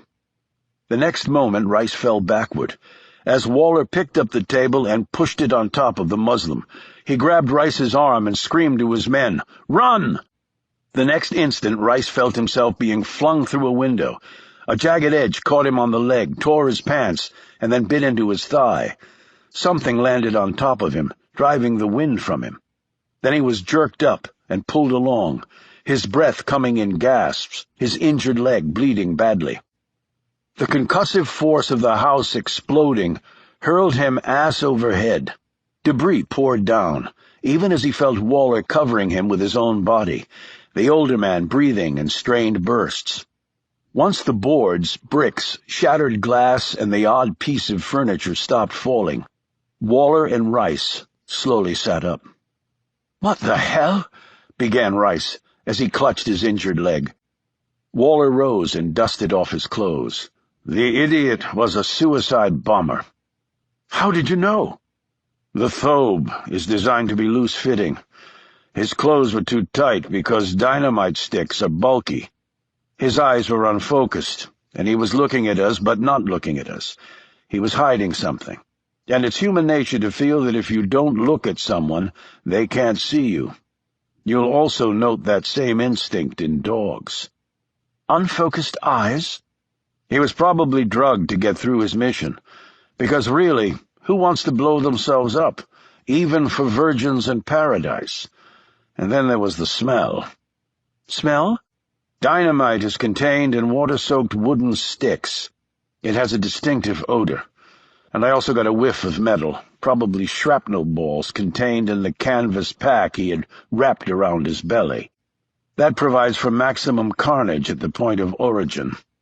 I dropped my phone so I could look under the table. There was a bag next to him. It held the battery with wires connected to the explosive that could detonate the bomb pack sewn around his body. Sewn so he couldn't easily remove it. That's why he put his hand under the table, to hold the detonator, and the man didn't rise to greet us, very unlike a Muslim. But dynamite packs are heavy, and he was probably afraid we might glimpse something suspicious if he exposed himself in that way. Waller shrugged resignedly. "I should have seen it far earlier. Now let's take a look at your leg." He squatted down and tore open Rice's pants leg and examined the wound more closely. "Sorry I had to push you through the window." "My God, Evan, you saved my life." "It's bleeding, but it's not deep enough to have hit an artery." "You're sure?" "I've seen such wounds before. If it were an arterial wound, you wouldn't be conscious because you would have nearly bled out by now." He used strips from Rice's pants to fashion a rough bandage. "We'll get you medical attention as soon as possible." He looked over at the house and saw one of his men staggering toward him. He hurried over to the fellow, took him by the arm. "Pascal, are you hurt?" "No, just got my bell rung." Pascal was Greek, and his skin was dark, his hair darker still and curly. He was 5'9" and wiry, with a motor that never quit. He could run all day, shoot straight, possessed nerves of iron, never moved fast when caution was called for, and no one moved faster if the situation demanded ultimate speed. He was the smallest of Waller's men, and also the toughest. Since Pascal had come to stay with him when he was only 10 years old, Waller had groomed him to rise to the top of his security chain. He did not possess the mind to run the actual business, not like he or Alan Rice, but still the man was an invaluable piece of Waller's security team. "What about the others?" "Tanner and Dimitri are dead. Dimitri's head got blown off. It landed in a damn flower pot. The rest of the guys are okay, just bumps and bruises. Explosion knocked out one of the trucks, though." Waller eyed the smoky mass near the front door. The Escalade had taken the brunt of the blast, fortunately shielding the other vehicles from damage. Screams came from their left, and Waller and Pascal started running in that direction. From out of the darkness 3 people emerged, 2 struggling with 1. Before Waller and Pascal could reach them, the 2 finally won. The captive was the man in the fine suit who'd led them into the house. "Son of a bitch was trying to get away, Mr. Waller," said one of the men holding the captive's arms behind his back. Waller reached over and gripped the turbaned man's throat. "You want me to shoot him, Mr. Waller?" asked Pascal. No, Pascal. I need to talk to him first." Waller looked into the man's eyes. "You are a little fish. That man who blew himself up, He too was a little fish that you throw back because it is not worth your time. But you are worth my time. I need to know who authorized this. You understand me?" The man shook his head and started speaking rapidly in his native language. Waller answered him in his native tongue. He looked delighted at the shock in the fellow's eyes before ordering his men to collect Tanner's and Dimitri's remains. "One more thing," said Waller. He reached in the captive's jacket and pulled out the customized 9mm pistol that had been confiscated earlier. "I'm quite fond of this gun. So fond, in fact, that I will use it to kill you, after you've told me what I need to know." Riding back to the plane, Waller sat next to Rice. "A doctor will meet us at the airfield and fix your leg," he said. "Why would they invite us down here and then try to blow us up?" "I don't know why yet, but I will find out, and then hit them back far harder than they just hit me." Rice shook his head and gave a hollow laugh. Waller shot him a glance. "What?" "I was just thinking that after all this you're going to really need that holiday in Provence." Chapter 23. Shaw stretched himself out along the top of the flat rock set at the far end of Gourd and checked his watch. It was 1 o'clock in the morning. Tourist buses came all during the day, disgorging their passengers, who would stand where Shaw now was prone and snap their digital pictures of the breathtaking views. Shaw was also here because of the views, only his were of the twin villas, Waller's and Janie Collins's.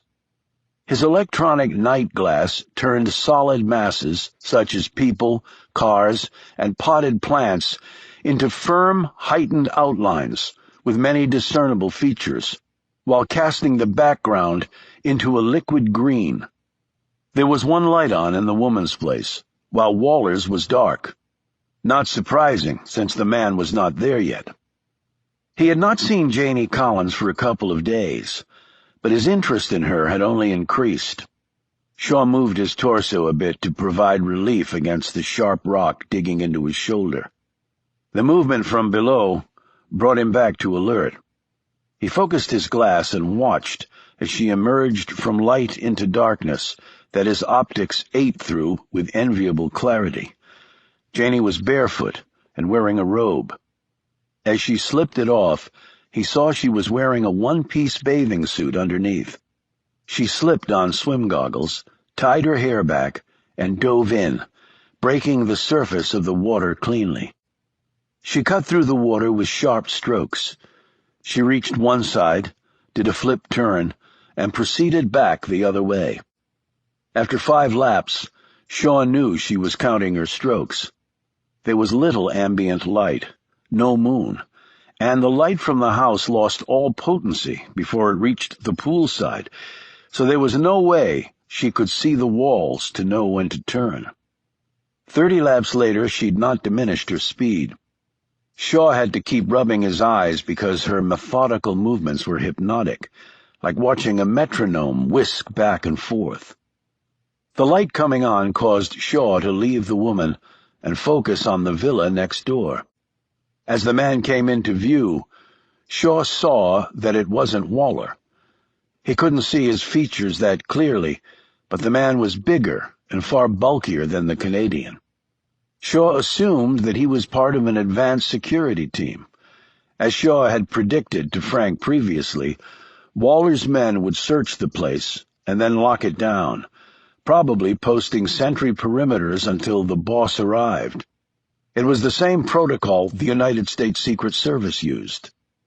Shaw watched as the burly man, dressed all in black, expertly searched the outdoor space, his pistol out, and ready as it pointed into darkened corners.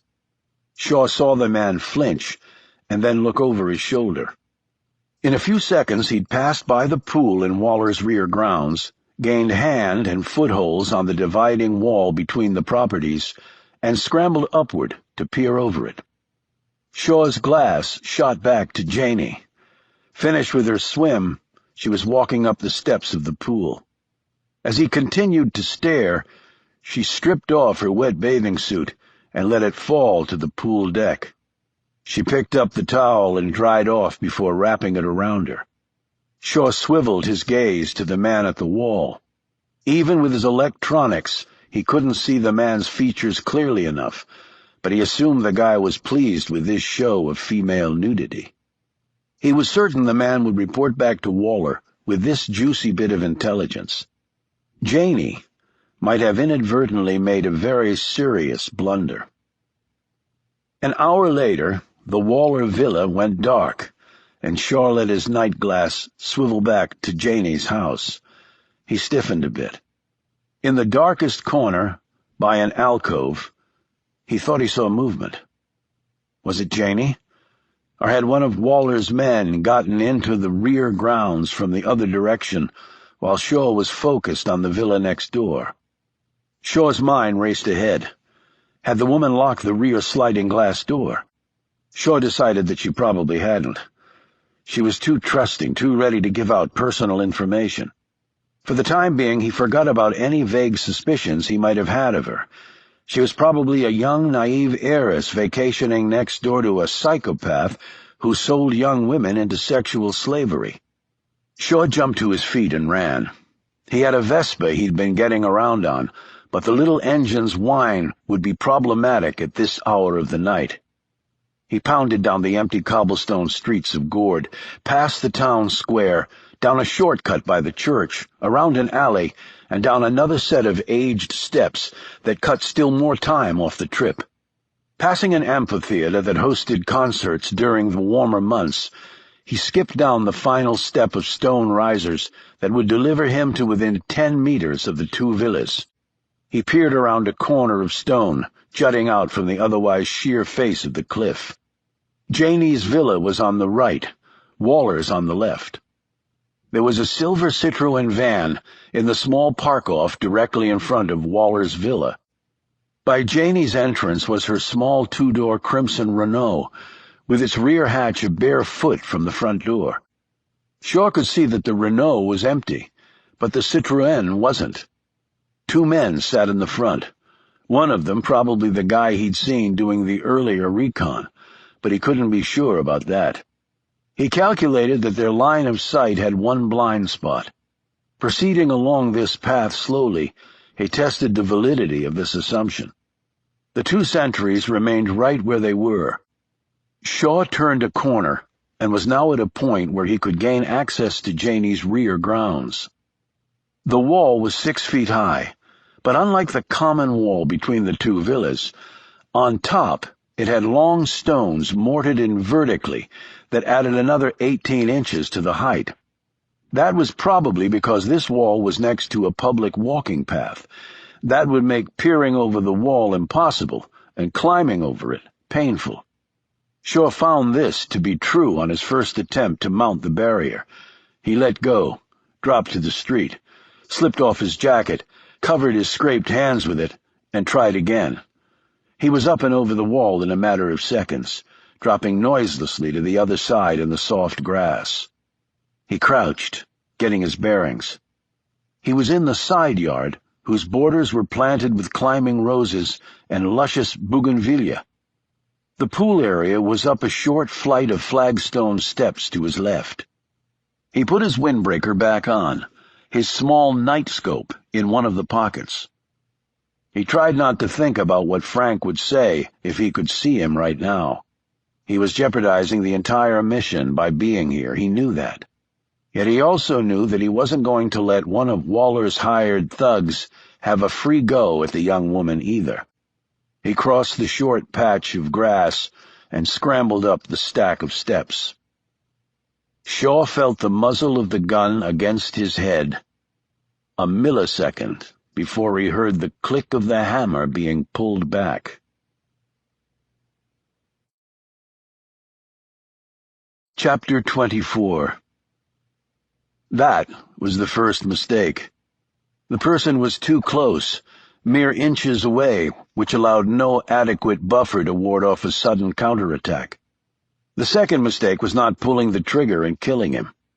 Shaw's thumb jammed behind the trigger, making discharge impossible. His other four fingers closed on the muzzle, jerking it downward so it pointed to the ground. The final mistake was not letting go of the pistol. He pulled hard, bent his body forward, and the figure sailed over him, landing hard in the grass. He ripped the gun free, straddled the body, and pointed the weapon at the person's head. Janie? She was lying under him, her cotton robe askew, and her hair in her face. She was breathing hard, probably from the impact with the ground.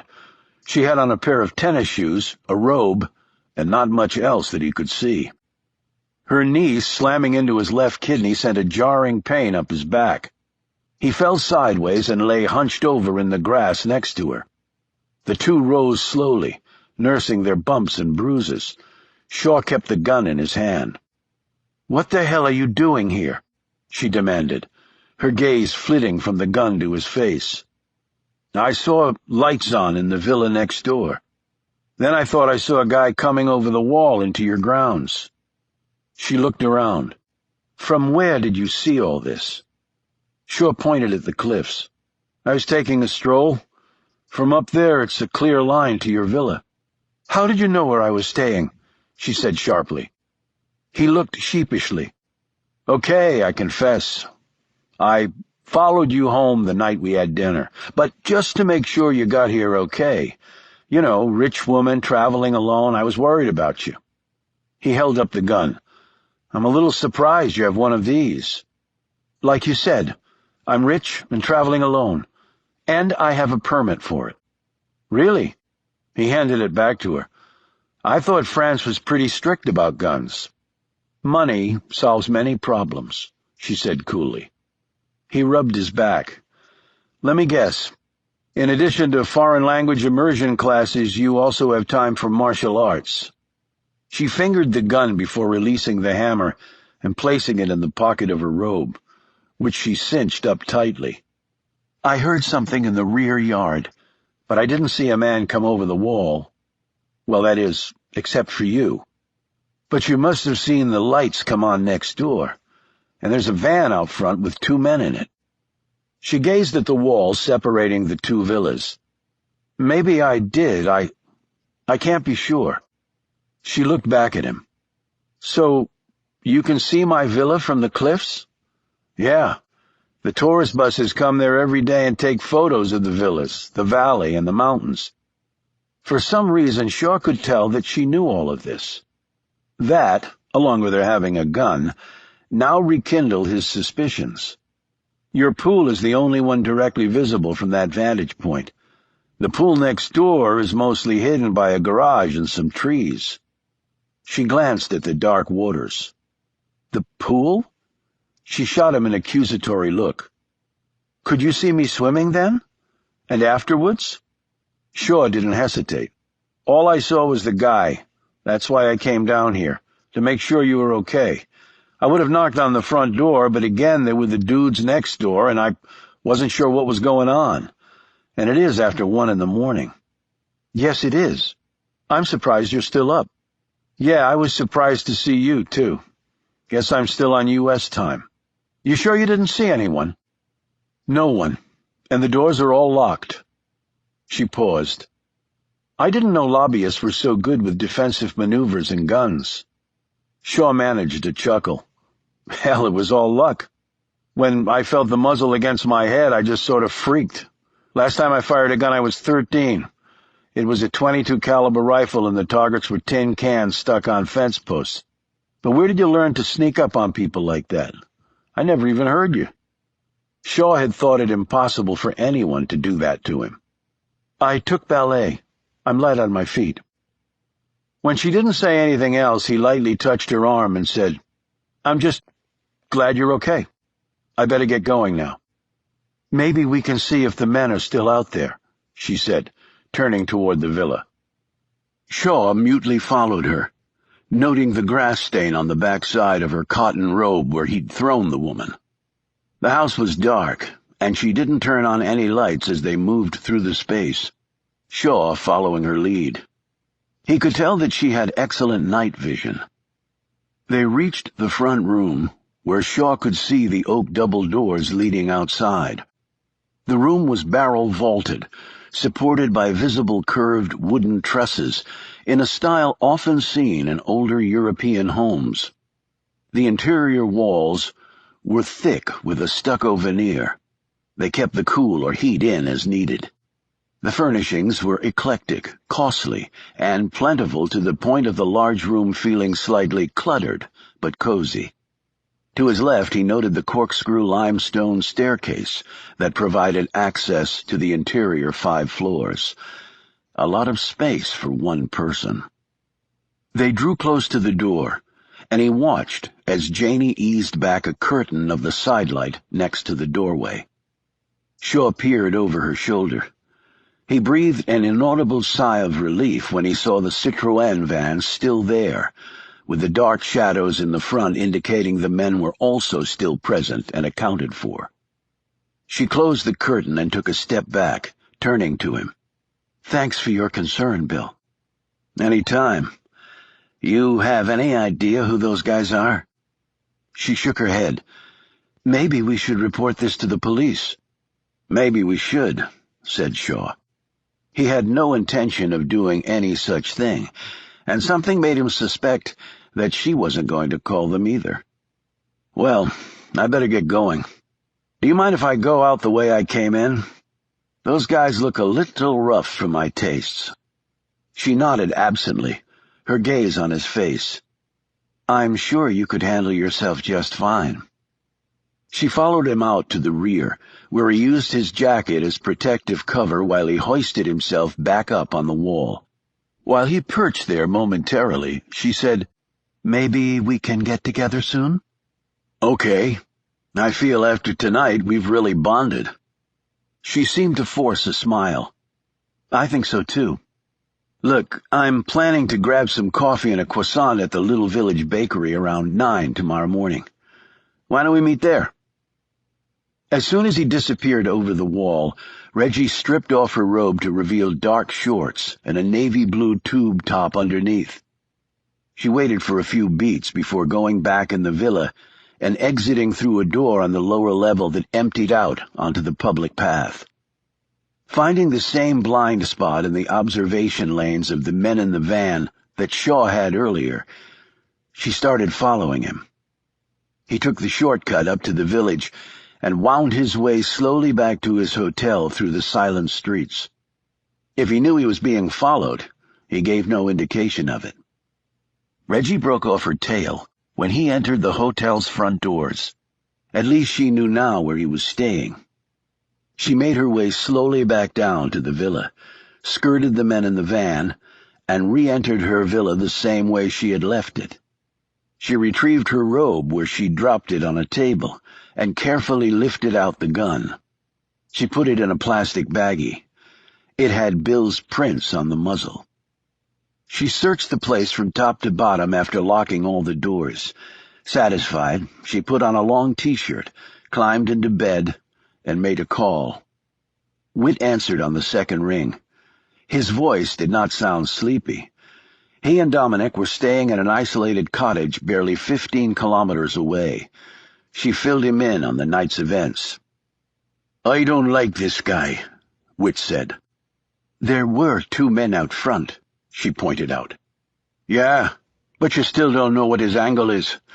I think we can safely assume that he's not some bloody lobbyist from the States. The whole mission could be compromised now." "I don't see him working for Waller, if that's what you're getting at. He wouldn't have pointed out the man's advance team to me, and then warned me about the man watching me. So if he's not with Waller, what then?" "I don't know. I've got his prints on my gun that I'll send along to you. I want to see if we can get a hit somewhere." "Okay, I can pick it up tomorrow. But look, Reg, it's hard enough going up against Kuchin. We don't need any unknown shit on top of it." She put the phone down and lifted the sheet over her, but she couldn't sleep. She rose, padded over to the window, opened it, and stared out. She was on the top floor of the villa with excellent views of Gourd. Up there was a tall man who'd just manhandled her. He could have killed her tonight, but he hadn't. She'd never seen anyone move that fast, that fluidly. Not Dominic or even Whit, or even her. Who is he? She thought. Damn, she muttered, before closing her window and flopping on the bed with a long groan. This complication was the last thing she needed right now, if this somehow caused them to miss getting Kuchin. It took another hour for her to fall asleep. In his room, Shaw had just finished talking to Frank, reporting in what had happened. He stripped down to his skivvies but couldn't sleep. Lying down, he sometimes found it hard to breathe because of a recent nasty attack on his windpipe by a fellow named Caesar. Shaw's muscles were long and ropey, and he was actually stronger than he looked. Yet the giant Caesar had been more physically formidable. However, Shaw had gotten a little help in their confrontation from unexpected sources. Love, hate, rage, but mostly hate and rage. The result was, he was here, and Caesar wasn't. He rose and opened his window to let in some fresh air. His window didn't have a view of the villas below, but he could see them clearly in his mind. So, who was the woman, and why was she really here? She might be simply who she said she was, rich and traveling alone. A woman might carry a weapon, it was not unreasonable, and the database search on her fingerprints had produced no hits. Then an image drove into his mind that he tried but could not get rid of. Her bathing suit coming off and revealing the long, tanned torso sliding down into the smooth, shapely, and naked backside. Massive waves of guilt poured over him. He got back into bed and finally fell asleep.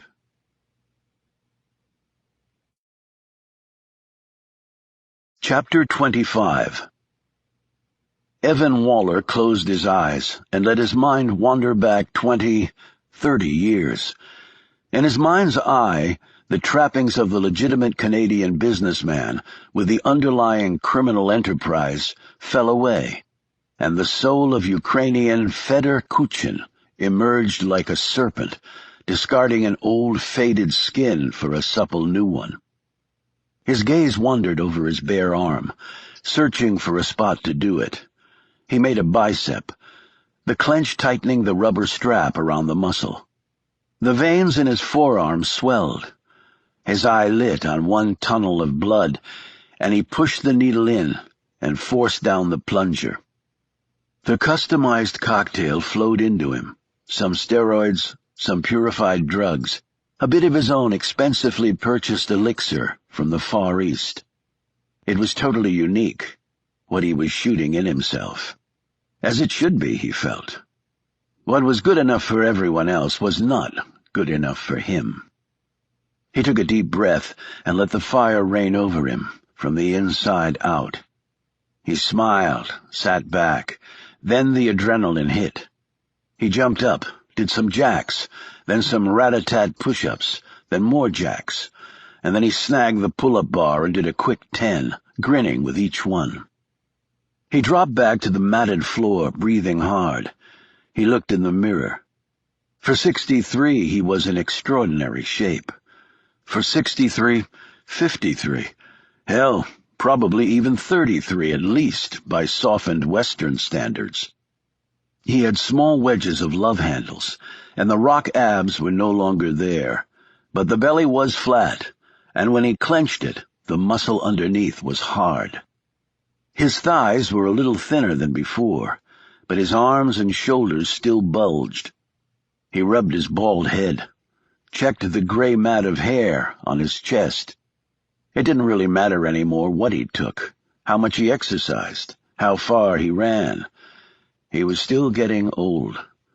A part of him was grateful about this, grateful that no one had managed to kill him yet. The other part, well, he was just getting old, and he didn't like it. He showered, rubbing the sting out of his arm around the injection site. Wrapped in a robe, he walked through the confines of his Montreal penthouse. He had fabulous views through the latest generation of ordnance-proof material. He knew this because the U.S. President had similar materials on his limo and at the White House.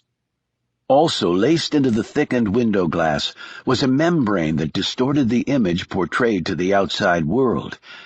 He was now standing in the middle of the room, but the image projected through the glass wall had him 7 inches to the right. 5 minutes later, and at another spot in the room, his image would be nearly a foot to the left. It constantly changed, so no one could draw a perfect bead on him, at least in theory. As he stood looking out into a cool summer night, he glanced down at his chest for the telltale red dot from the sniper scope. There could be something out there that could calibrate the image illusion and shatter the whiz-bang barrier he'd put up between himself and his enemies. Yet he didn't step back into the shadows. If they wanted him badly enough, they could try. They had better take him down with the first shot, though, because they wouldn't get a second chance. In his world, whoever killed harder survived. The Muslims would soon find that out. The man they'd captured had not lasted long. After 30 minutes alone with Waller and his little toolbox, the fellow had told him everything he'd needed to know. Well, almost everything. He knew the names of the men who'd ordered his death and their locations. And there was one more fellow, Abdul Majid. He had been Waller's initial point of contact, leading him down the road that had nearly resulted in his death. Waller was not easily fooled, and yet Abdul Majid had managed it. What the captured Muslim could not tell him was why they had attempted to kill Waller, because he didn't know. At least he'd sworn that with his last dying squeal. That was the most perplexing question of all. Was there some other force out there targeting him? He changed into dark slacks and a white silk shirt, then rode the private elevator down to the garage where his men met him. He allowed no one in his apartment, not even cleaning personnel, not even tough, faithful Pascal. It was his private sanctuary. They climbed in their caravan of SUVs and rode out from under the cover of the parking garage. Their route was north, and the metropolis quickly fell away to more open spaces. Waller tapped his fingers on the glass, watching the large trees pass by in the darkness. He thought he saw a moose near the roadway, and then it was gone. His father had hunted animals for food back in the rural part of Ukraine where he'd grown up. Now his son hunted human beings for pleasure and profit. This was one of those excursions.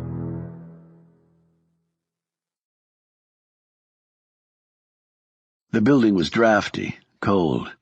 Because of the poor insulation, condensation clung to the windows like a fungus. Waller slipped on a warm coat and walked through the door opened by one of his men.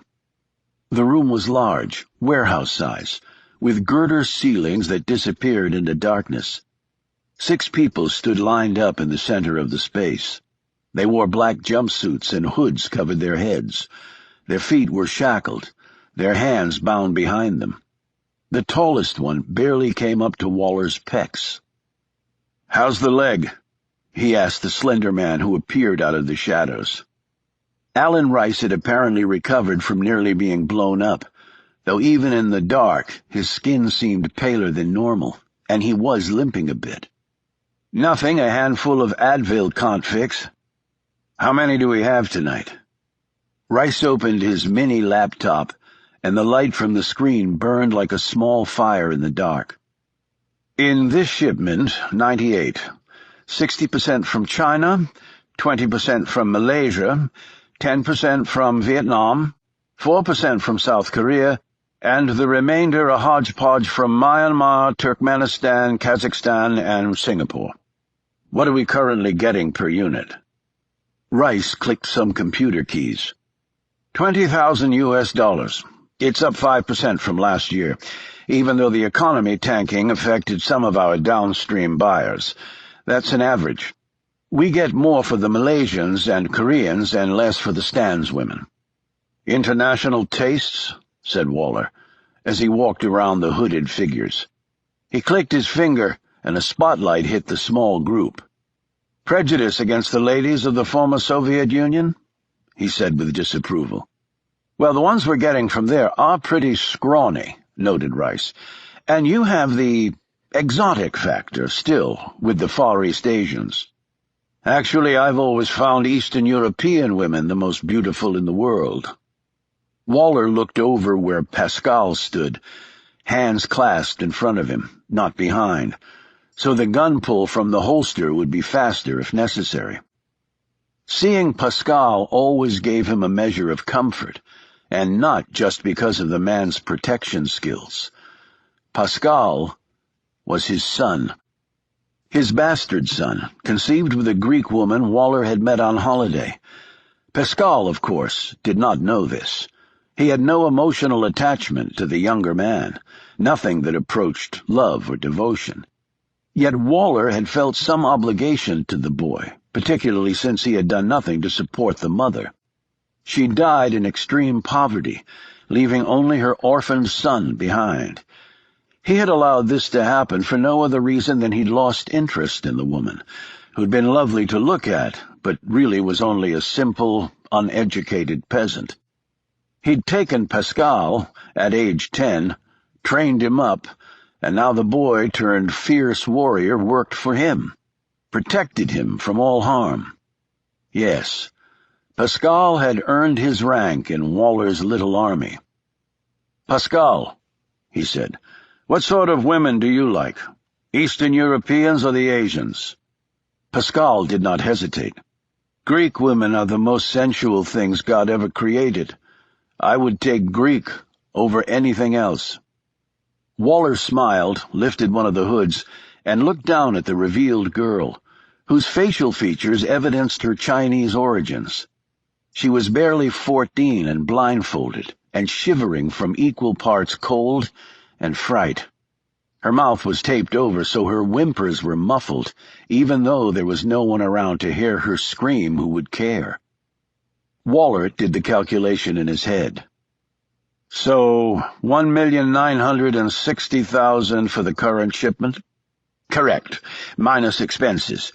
The net is still north of 1.6 million, all in US dollars. So far, still the currency standard bearer.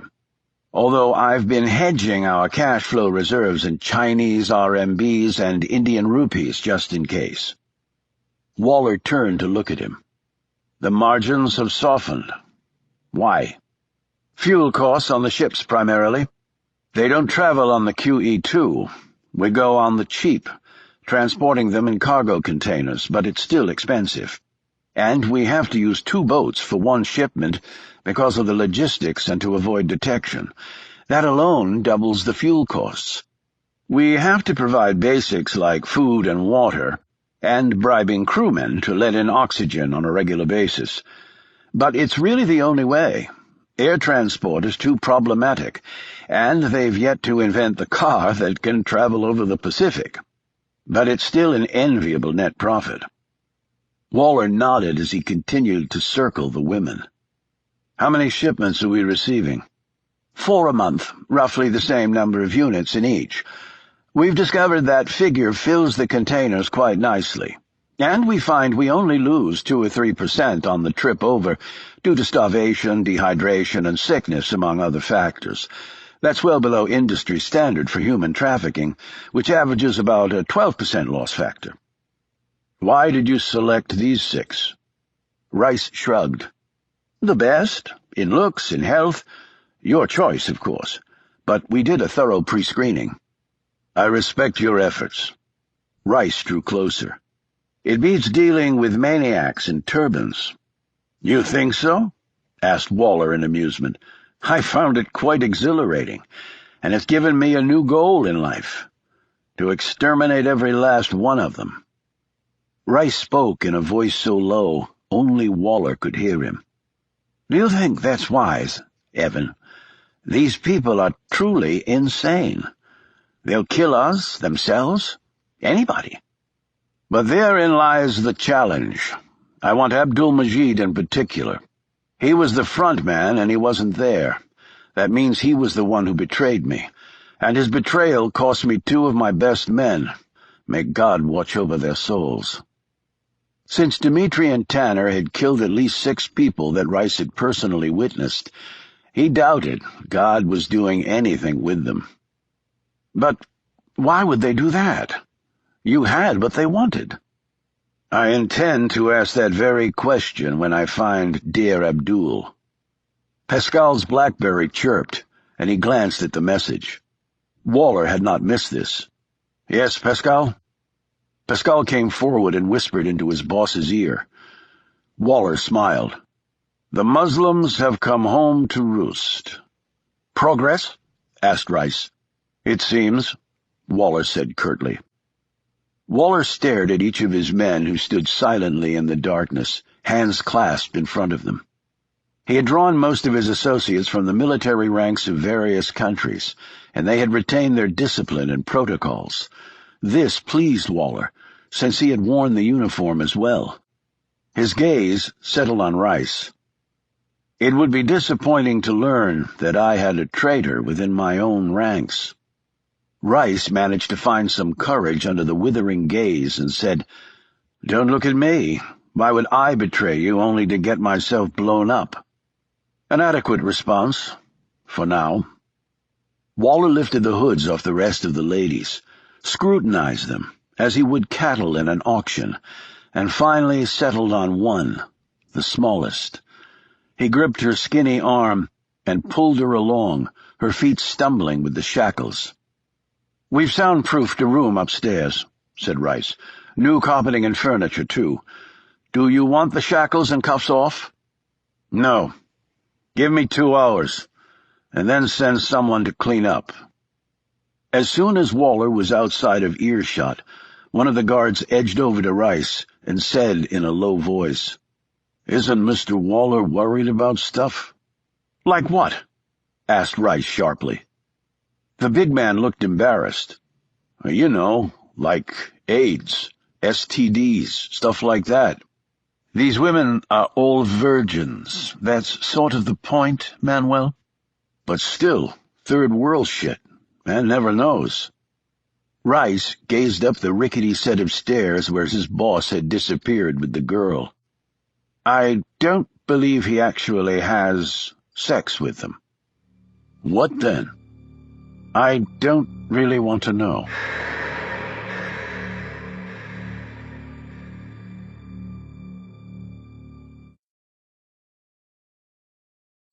Chapter 26.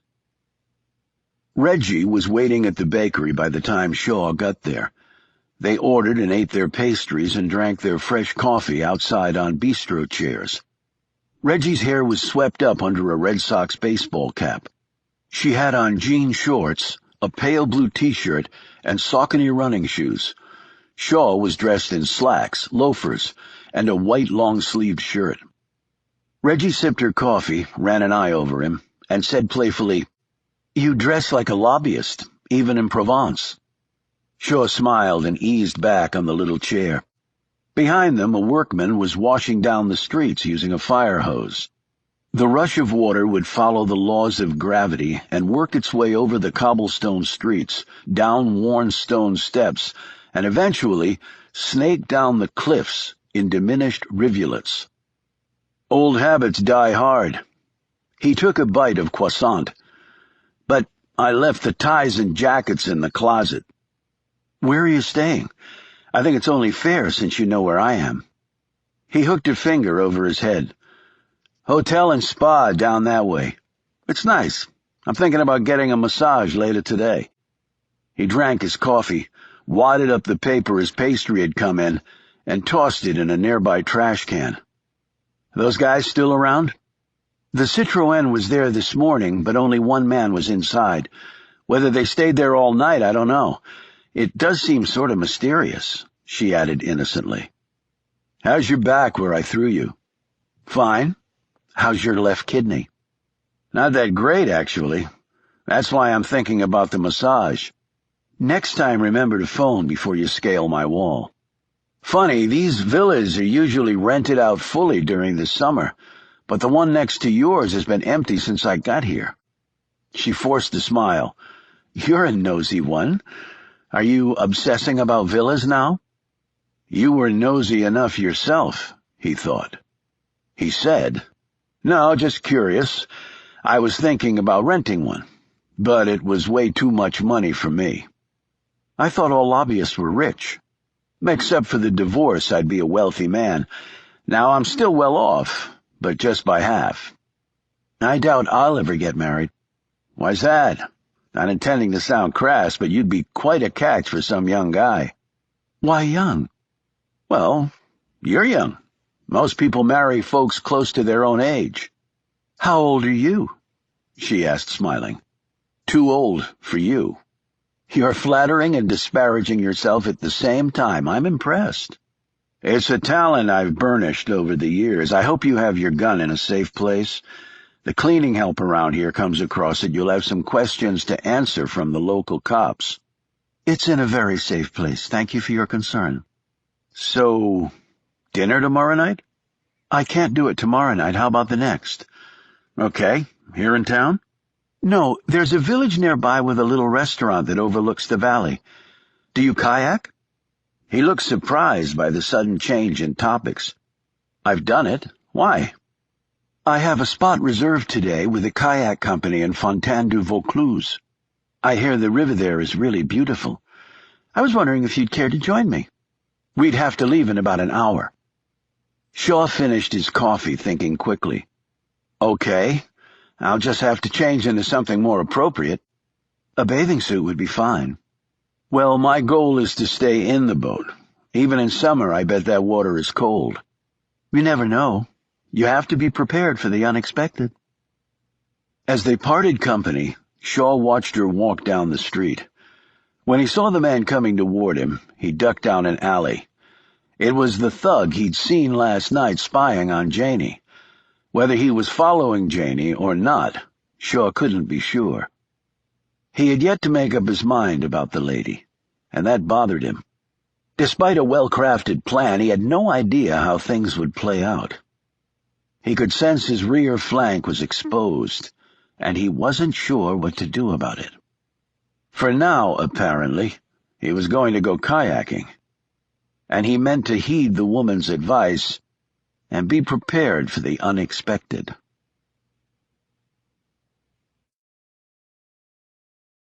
Chapter 27.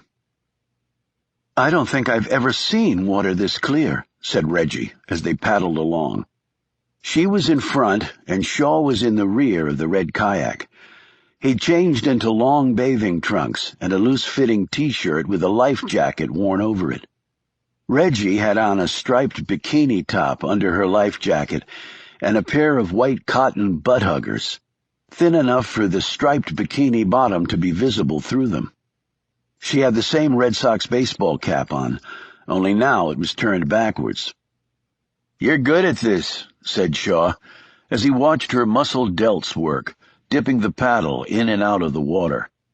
He'd synchronized his movements with hers, except when he had to use his paddle as a rudder to navigate them around the curves of the river, whose current was deceptively fast. In large masses under the otherwise clear water were bright green and purple vegetation and long strands of what looked like kelp. Shaw felt like he was in a large aquarium. "I like the water. When I lived in Boston, I crewed on the Charles River every chance I got." He said, "Okay, so you're a ringer. Now I don't feel so bad about not being able to keep up with you." "You're doing fine." He dipped his hand in the water. It was very cold. He was definitely staying in the boat. There were 5 other kayaks in their party, but Shaw and Reggie had quickly outdistanced all except for one. In that kayak, Whit and Dominic, dressed as tourists and loudly speaking French, were acting out having a go at paddling. While Dominic held a camera and pretended to shoot video of Whit doing something funny, He was able to record about 2 minutes' worth of close-ups of Shaw. They had to stop at various small dams, and the guides helped them transport the kayaks over them. There was one surprise rapid that they easily navigated before ending their river run and climbing in the kayak company's van for transport back to their point of origin. Shaw and Reggie rode near the front, Whit and Dominic in the rear. The van rocked back and forth over winding and rutted dirt roads before they reached asphalt once more. Only once did Reggie glance back and flash Whit a signal by blinking her right eye. He answered by lightly squeezing the bag he was holding. Inside was the gun with Shaw's prints on it. By prearrangement, he'd snagged it out of her car while the others were getting their kayak gear together. They climbed out of the van and into Reggie's red Renault.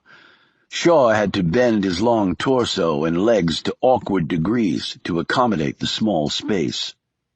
"Euro cars are definitely not for tall people," Reggie said sympathetically. "I'll survive." The drive back to Gourd took less than 20 minutes. "You can just head to your villa," he said. "I can walk back up to my place." "How about a swim and some lunch first?" she said. "You're already dressed for it." He hesitated, mentally going through all that this might entail. "All right, sure." They parked in front of her villa. Shaw glanced at the entrance to the villa next door.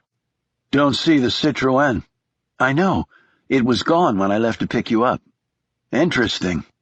I saw one of the guys walking through town this morning." "Really? Did you talk to him?" He looked at her strangely. No. He looked pretty tough. Sort of like a mobster." She unlocked the door, disarmed the security system, and led him into the back. She passed him a towel and some sunblock, pointing to his forearms that were already a bit red from the kayak ride.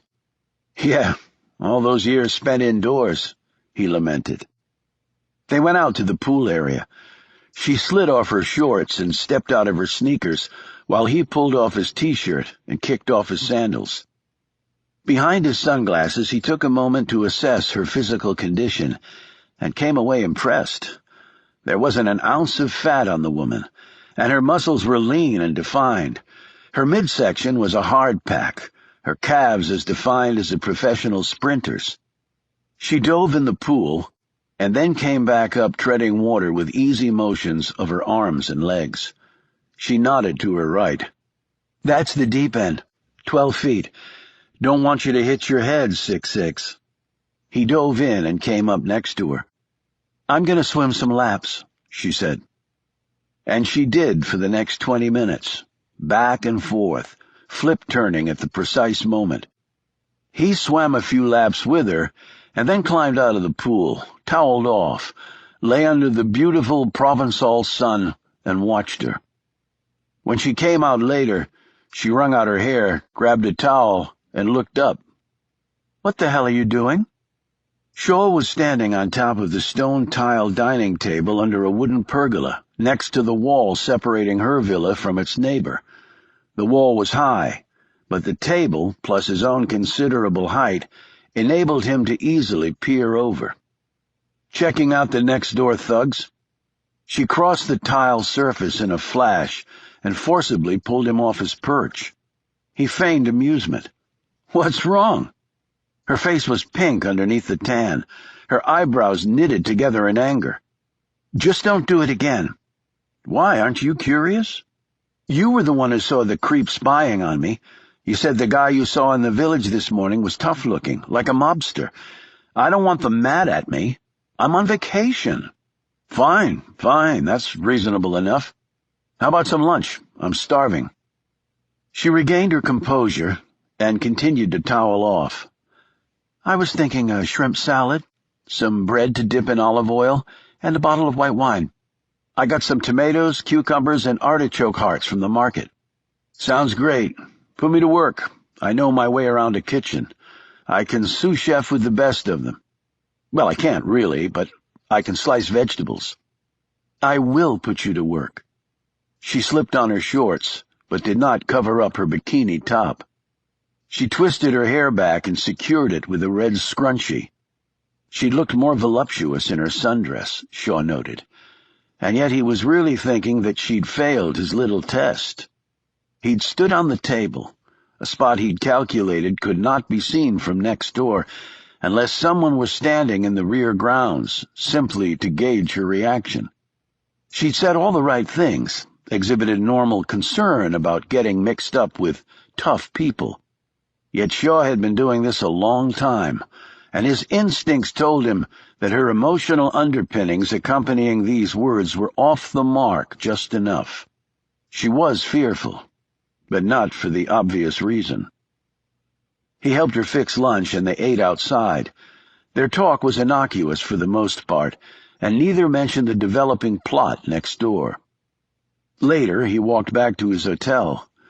He immediately checked the 3 little traps he always set to see if someone had been there. They were located such that a cleaning person would not disturb them while performing their regular duties. His desk drawer, his closet, and on one of his bags. He sat back on his bed. Of the 3 traps, 2 had been sprung. While he'd been out cavorting with Janie, someone had searched his room.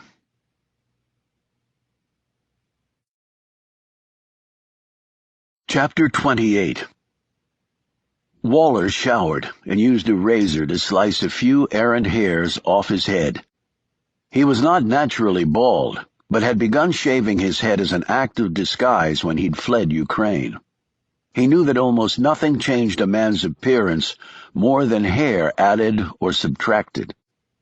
After giving himself another injection of his special elixir, he strode through his penthouse, reaching the end of a corridor and a built-in cabinet.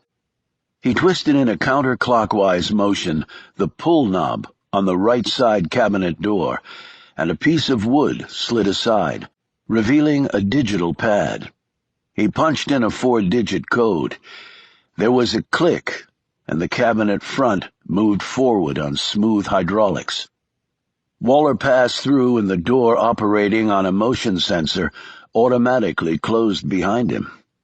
It was a nifty piece of craftsmanship. Waller's penthouse was over 10,000 square feet, not including the hidden space located here, in the center of his home. This was the primary reason why he allowed no one else in his apartment. He couldn't chance anyone discovering it. The space was a bare concrete shell, part of the original bones of the penthouse. The man who'd constructed this safe room for him was of Ukrainian descent, loyal to Waller, and now dead of natural causes. Waller rarely, if ever, killed his true friends. He decorated the safe room himself. Stainless steel boxes with electronic locks that had been delivered via a secure courier, and Waller had unpacked them alone in this sanctuary. He stood in front of an old metal locker with Fedor Kuchin engraved on a small plate affixed to its door. He took out his officer's parade uniform. It still fit rather well, he thought, though it was tight in places where gravity had bested him.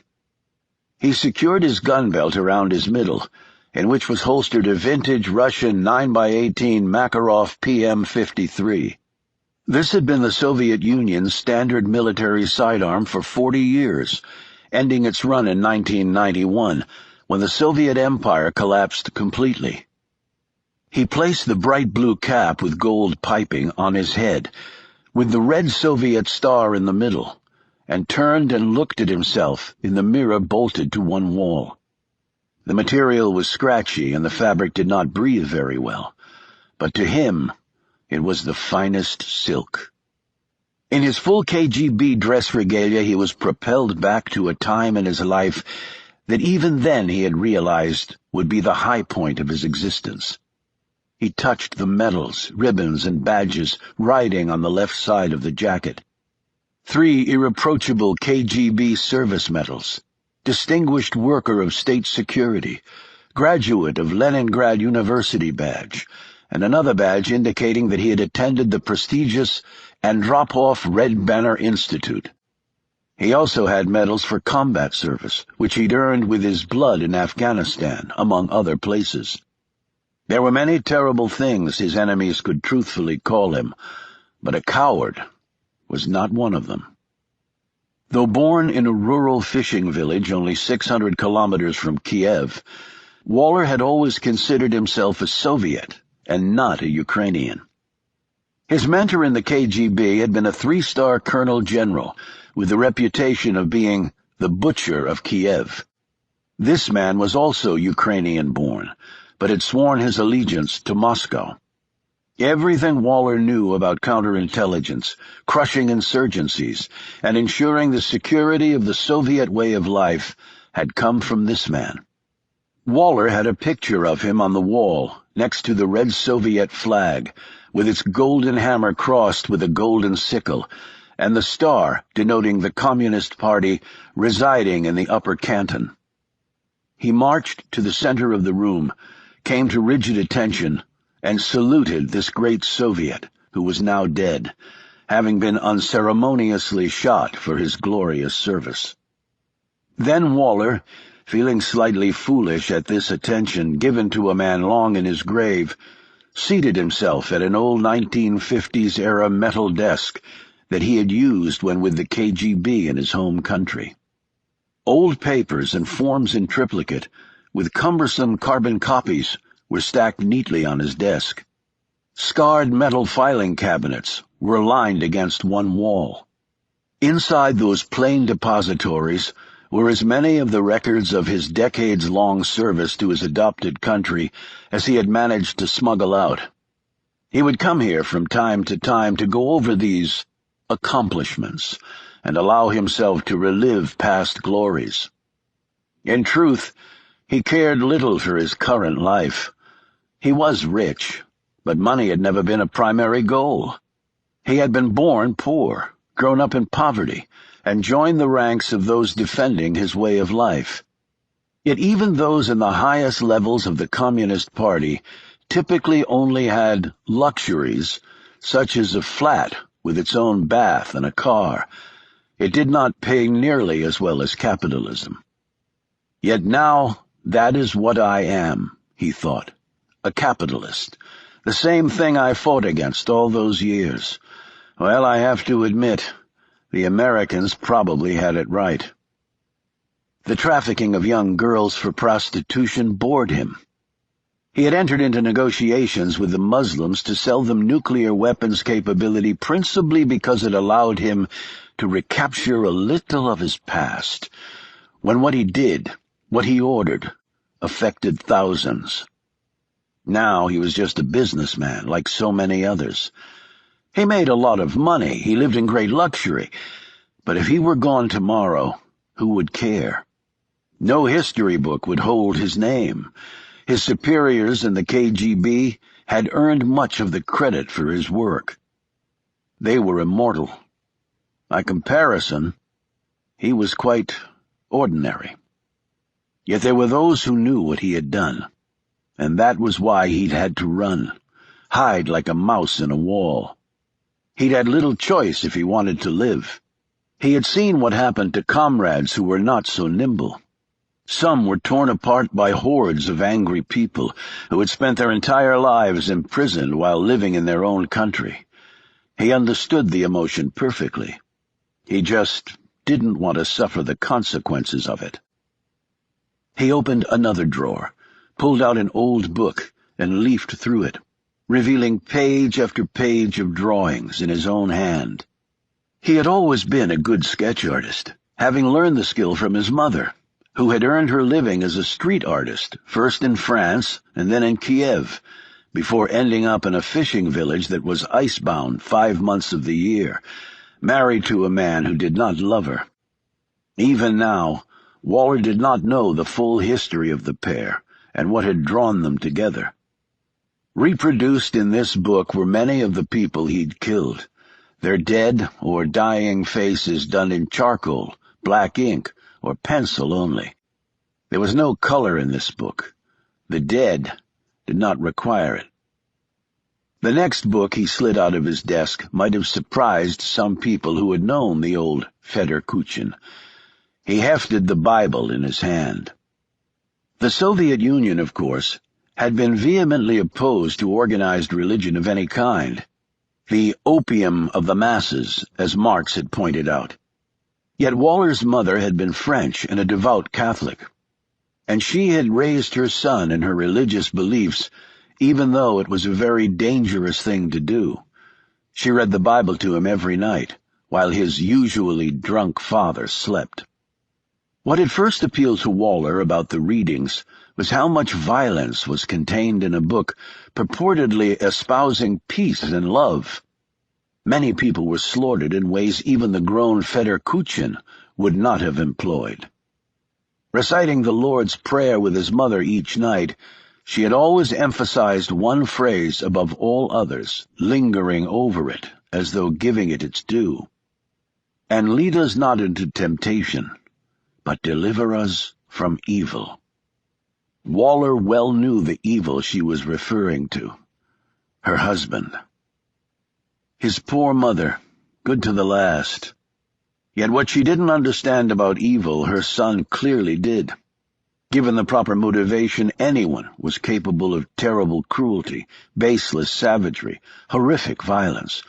A mother would kill to protect her child, or a child his mother. A soldier kills to protect his country. Waller had killed to protect both his mother and his country. He was good at it, understood quite clearly the mindset required. He was not desensitized to violence. He respected it. He did not use it cavalierly. Yet when he did employ it, he couldn't say that he didn't enjoy the process, because he did. Did that make him evil? Perhaps. Would his mother have considered him evil? Clearly not. He killed for his country, his mother, and his own survival. When people struck him, he struck back. There could be no fairer set of rules ever conceived. He was who he was. He was true to himself, while most people lived their lives as a facade only, their real selves buried under a platform of lies. They would smile at their friend before thrusting the knife into his back. Under those parameters, who was truly the evil one? The lion roared before it attacked, while the snake slithered in silence before sinking its fangs into unsuspecting flesh. "I am a lion," he thought, "or at least I used to be." From a storage locker he pulled an old projection camera, set it on his desk, and plugged the power cord into an outlet. He opened his desk drawer and took out a projection reel with film wrapped around it. He snapped it into place on the camera, fed the film through the machine, pointed the camera at a black concrete wall, turned down the lights, and flicked on the projector switch. On the wall appeared black and white images from over 30 years ago. Striding into view was a young Fedor Kuchin in full uniform. The present-day Kuchin smiled proudly when he saw his younger self. On the wall, the young Kuchin marched to the center of a compound with high fences of concertina wire and guard towers visible all around. He said something, and armed men drove a dozen people forward into view, forcing them to kneel in front of Kuchin, with thrusts from their gun barrels. There were 4 men, 3 women, and the rest children. Kuchin bent down and said something to each of them. Sitting in his desk chair, Waller mouthed these same words. This was one of his favorite memories. On the wall, the black and white Kuchin led the children off to the side, away from the adults. From his pocket, he took out candy and gave it to the frightened kids with rags for clothes, even patting one little girl on the head. From the pocket of his uniform, the present-day Waller withdrew a decades-old disc of stale chocolate from that very occasion. As the starving kids hungrily ate their treats, Kuchin walked back over to the adults, pulled his pistol, and executed each one of them with a bullet to the back of the head. When the screaming children rushed forward to hold their dead parents, Kuchin shot them too. sending his last bullet into the spine of a little girl who was cradling her dead mother's head. The final image was Kuchin taking a half-eaten piece of candy from the dead fingers of a boy lying sprawled in the mud and devouring it himself. When the film reel finished playing and the wall became light again, Waller sat back with a level of pride and satisfaction that had once been his on a daily basis. That had been his job, and he had done it so well. No one in Ukraine had done it better. He took off his uniform and hung it carefully back in his locker, smoothing out a few wrinkles in the fabric. Before turning out the lights and exiting, he glanced back at the flag and the photo of his mentor. I just want something worthy of me again, he thought. Something that really matters. He turned out the light, secured the door, and returned to the only life he had left. He was leaving for France shortly. Maybe he would find something there to make him care again. Chapter 29. Reggie heard the horn toot from outside. She checked her watch. She was running late. She peered out her window and looked down on the street below. Shaw was sitting on his Vespa near her front door. He was dressed in khaki pants and a white cotton shirt he wore untucked. Loafers minus socks were on his feet. She tapped on the window, got his attention, and held up 2 fingers. She hurriedly finished dressing and clipped on her earrings. Next, she tidied her hair in the mirror, though it wouldn't make much difference after the ride on the scooter. She smoothed down the front of her dress.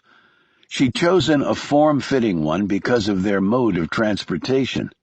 She didn't need a skirt billowing over her head as they raced along the rural roads of southern France. Finishing with her lipstick, she hurried down the stairs. She locked the front door and waved to Shaw. "You look terrific," he said. "That was the goal," she shot back. "You look very handsome in a carefree sort of way, so unlike a lobbyist.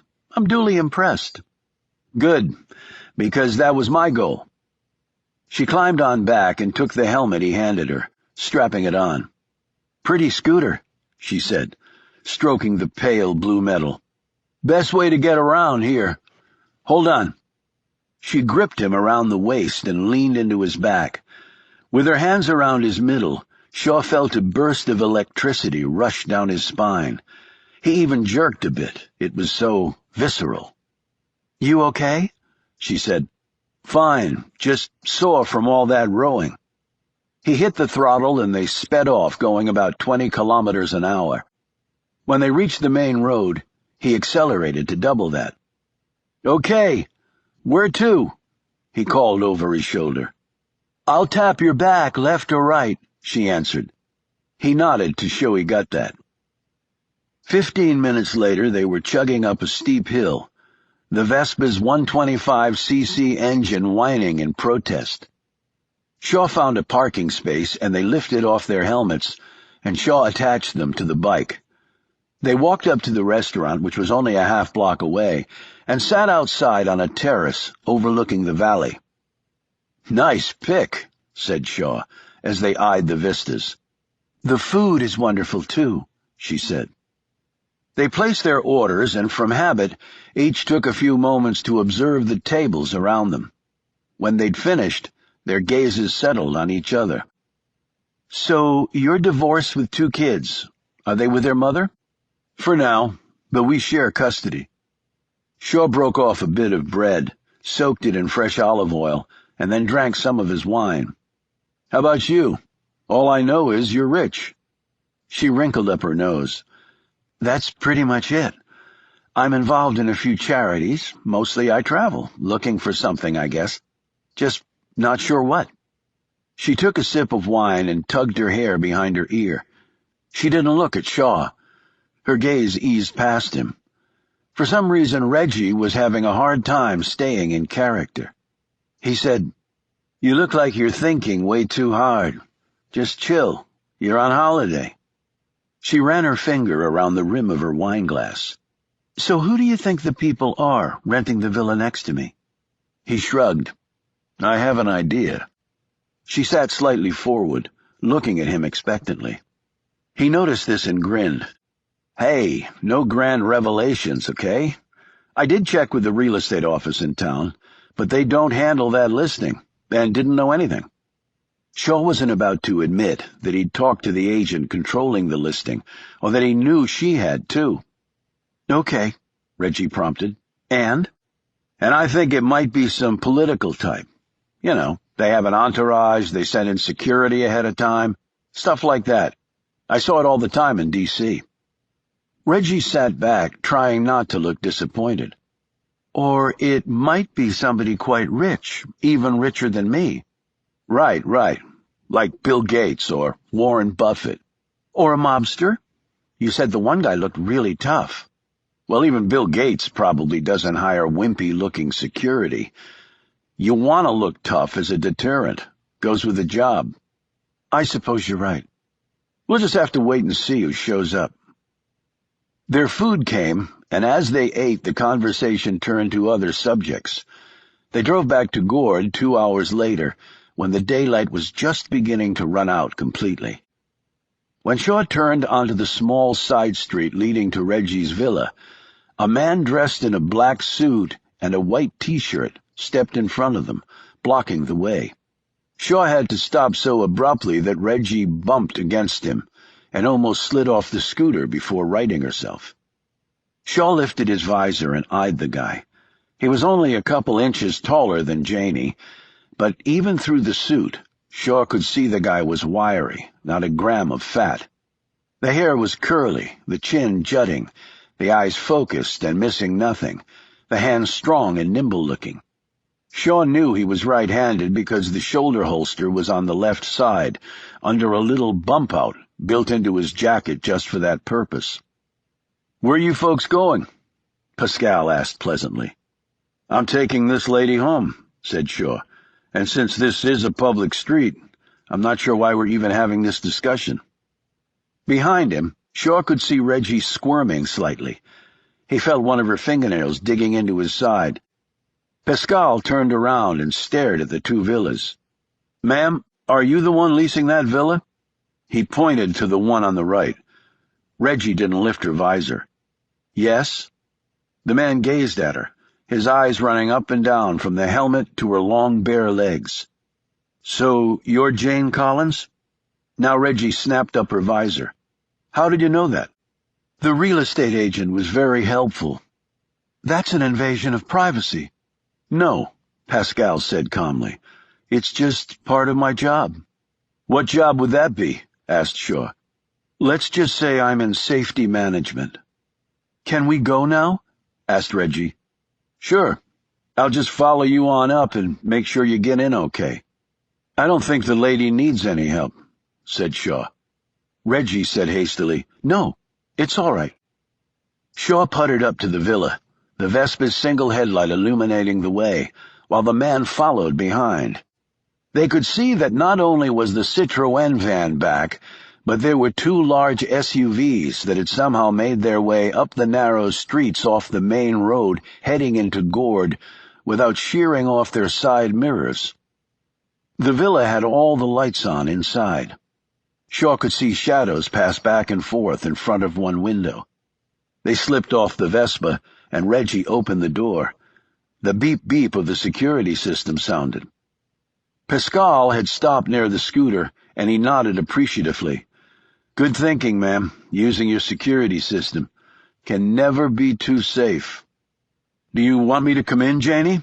Shaw asked, as Pascal stood there watching. She hesitated before eyeing the other man. "No, that's okay. I'm tired. Thanks for dinner." She closed the door, and Shaw got back on the scooter. "Foxy woman," said Pascal.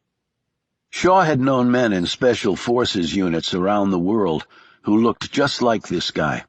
They could run circles around the tall, bench-pressed muscle jocks. In that line of work, the essential wasn't strength or even speed. It was endurance. The tortoise definitely won in that world. These guys could kick ass with the best, shoot the wings off bees at 400 yards, change plans in midstream, read complicated maps on the fly, employ stealth when it was called for, and steamroll the other side when stealth was all played out. But in the end, it was all about survival. That's why Shaw had never lifted many weights, but had instead run the soles off his sneakers up one side of a mountain and down the other. That, and a good true aim and stout nerves, made all the difference between going home safe or getting wedged in a box for all eternity. He broke free from these thoughts when Pascal stepped next to him and said, "You need anything else? If not, I'd appreciate you moving on so I can secure this area." No overt threat. Very professional, Shaw thought. The guy was good. But then a man named Waller could afford the best. Shaw rode back to his room and phoned Frank. "Okay," Frank said after Shaw briefed him. "Game on. Keep me posted." Shaw changed his clothes, waited another 3 hours, and then headed back out again on foot after retrieving his night optics, which looked like an ordinary camera from the hotel's safe deposit room. He slipped through the dark streets of Gourd. Normally he would be pleased that the target was in town and on schedule. Even though the villa had been rented and the private tour at Les Beaux arranged, plans changed, and there was never any guarantee that Waller would actually show up in Provence. Yet Shaw was not pleased. The target was here, but so was Janie Collins. Shaw suspected nothing good could come out of that.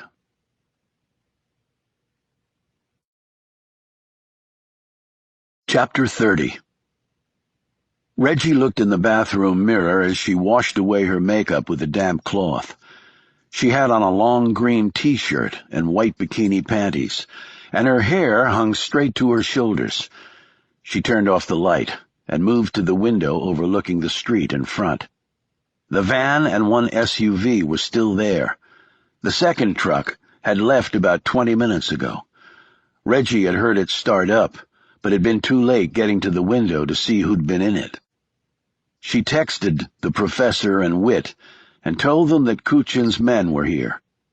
The message had gone out over a secure line, but would still seem innocuous to anyone who might intercept it. It had read simply, "Dear Carol, the views here are even more beautiful than I thought. I'm going to get up early to see the sunrise." She walked into her bedroom and edged open the window, which swung out like a door. From here she could see a portion of the rear grounds of the next-door property. She was startled to see the silhouette of a man sitting in a chair near the end of the pool, smoking what looked like a cigar. There were no lights on in the back, but the moon was bright. "It's him," she thought. "It's Fedor Kuchin." If Reggie had had a gun, she could have ended the man's life right then, but that was not the way they did things. She saw the man flinch. Had he seen her watching? That would have been virtually impossible. She was not in his line of sight, and there was no light at her back. Still, she eased back into the room, but left the window open, figuring if she tried to close it, that would alert him that someone was watching. She drew a deep breath, pulled off her t-shirt and panties, slipped into her bikini, and walked down the stairs. She slid open the rear door and stepped to the darkened pool. "Okay," she said quietly. "Here we go." She slipped into the warm water, kicked off, and started doing her laps. From the cliffs, Shaw watched the two villas through his night glass. He saw Reggie standing at the window and then leaning out to peer next door. His gaze next swung to the man in the other villa's rear grounds. Evan Waller sat there smoking a cigar, while two of his security men stood nearby. Shaw zoomed in on the man. His optics gave off no signature, so he wasn't overly concerned that anyone could spot him. And even if they had night vision equipment, He was looking through a crevice formed between two boulders. The odds that they could make him under those conditions were too small to worry about. Waller's movements were leisurely. He was talking on a cell phone. A few minutes passed, and Shaw was about to give up his surveillance when he saw Reggie emerge from the back sliding door in her bikini, a towel in one hand. "Oh, come on," Shaw said to himself. "You know the creep was already spying on you."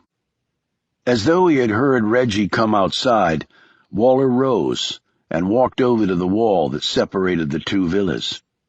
One of his men joined him there and was pointing at Reggie's villa. Shaw zoomed in some more. It was the same muscle that had peeped on the lady earlier. He was probably giving Waller a blow-by-blow account of the incident. The resolution on Shaw's optics was good, but not quite good enough to show someone smiling. However, even without the confirming picture, he was convinced that the man was grinning about whatever he was thinking right now. Shaw flinched when the muscle bent down and formed a stirrup with his hands. A moment later, Waller was boosted up and peering over the wall. Shaw swung his surveillance in the direction. Reggie was still doing her strokes. Shaw hoped she would keep doing them until the two men went inside. His hopes were dashed as she stopped swimming and walked up the steps and grabbed her towel. Shaw swung back around to look at Waller, who was still peering over the wall. The son of a bitch was probably drooling by now, or maybe wondering if the lady would be a good recruit for his prostitution business. He looked back at her. "Don't strip, Janie," he thought. "Don't." Now it appeared as though she'd heard him.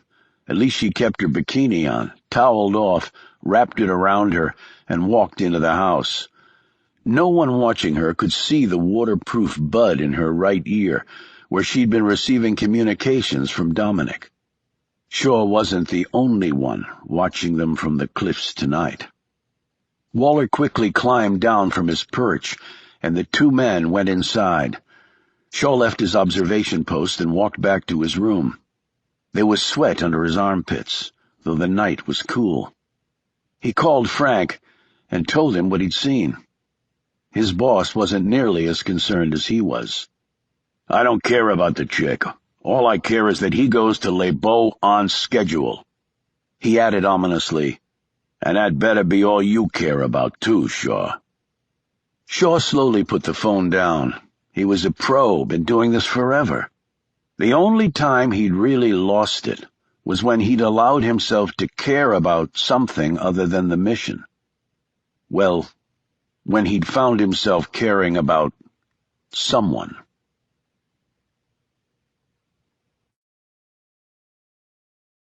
Chapter 31.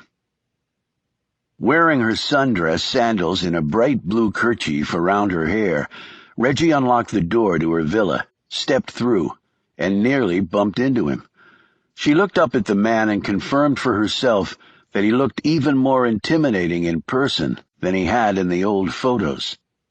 He was dressed in black slacks and a white short-sleeved shirt that he wore tucked in and that showed off his trim waist.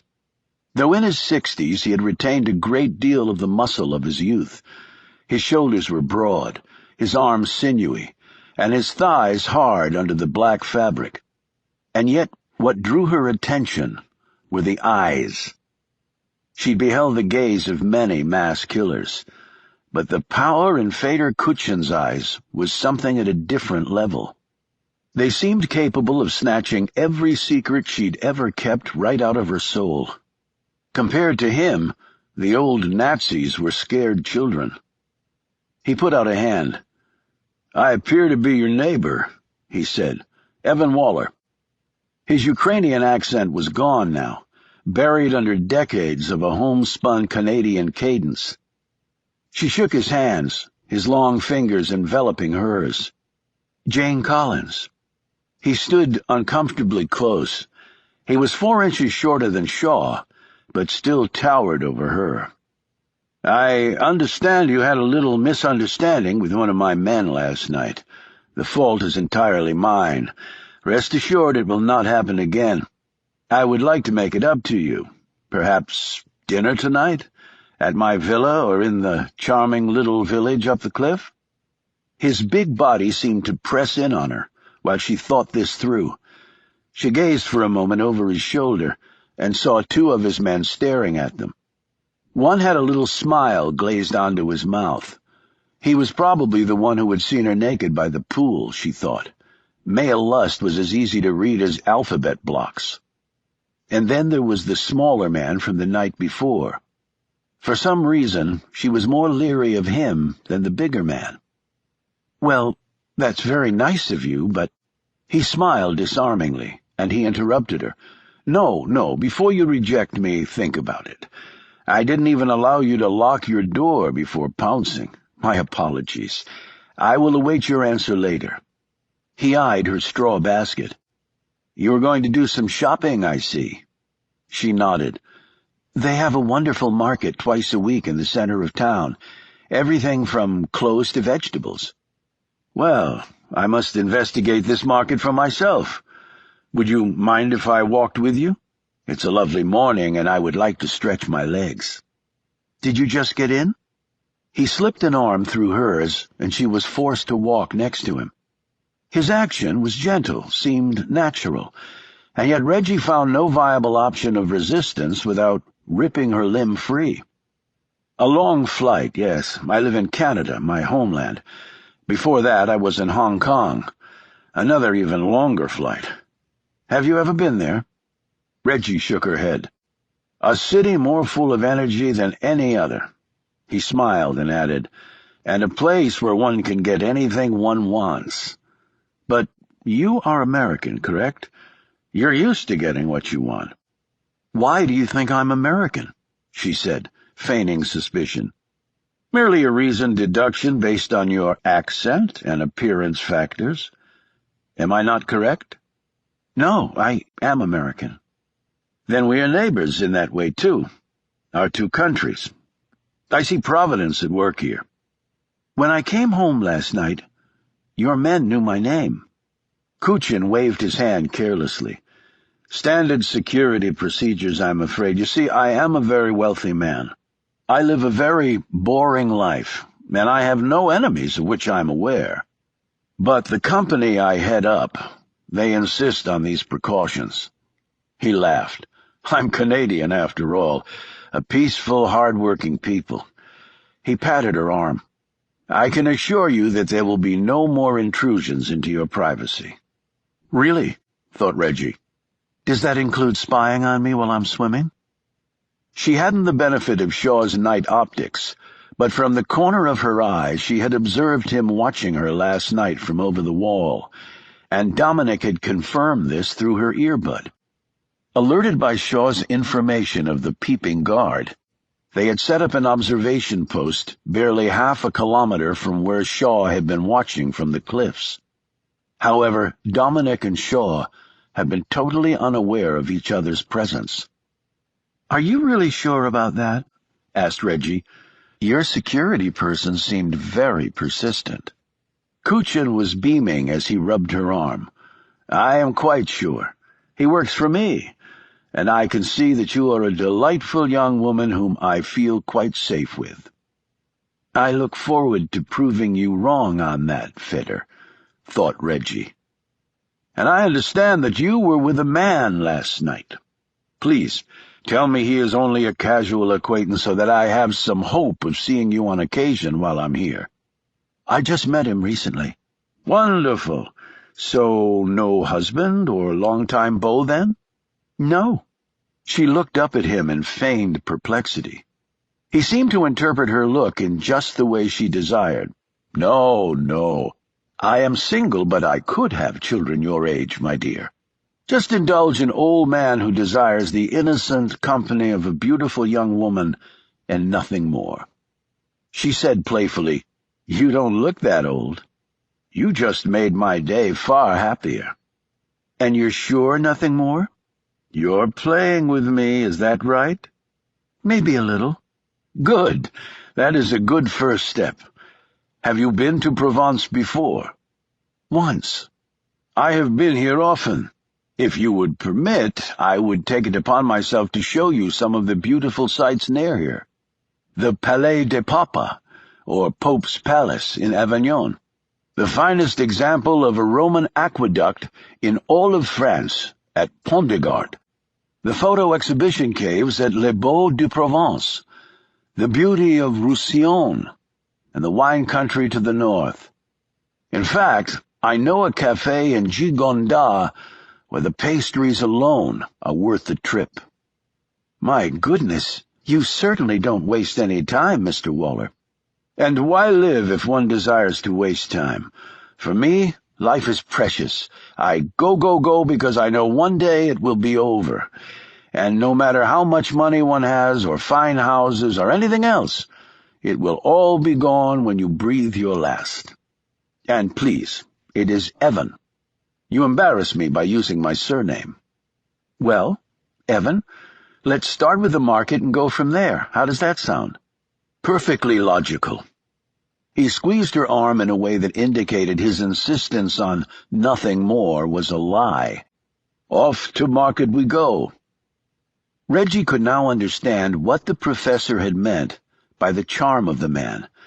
If she didn't know of his past, she could find him intriguing, fascinating even. But she did know of his past, and this allowed her a way around the charm, and from there it was but a small step to ending the man's life.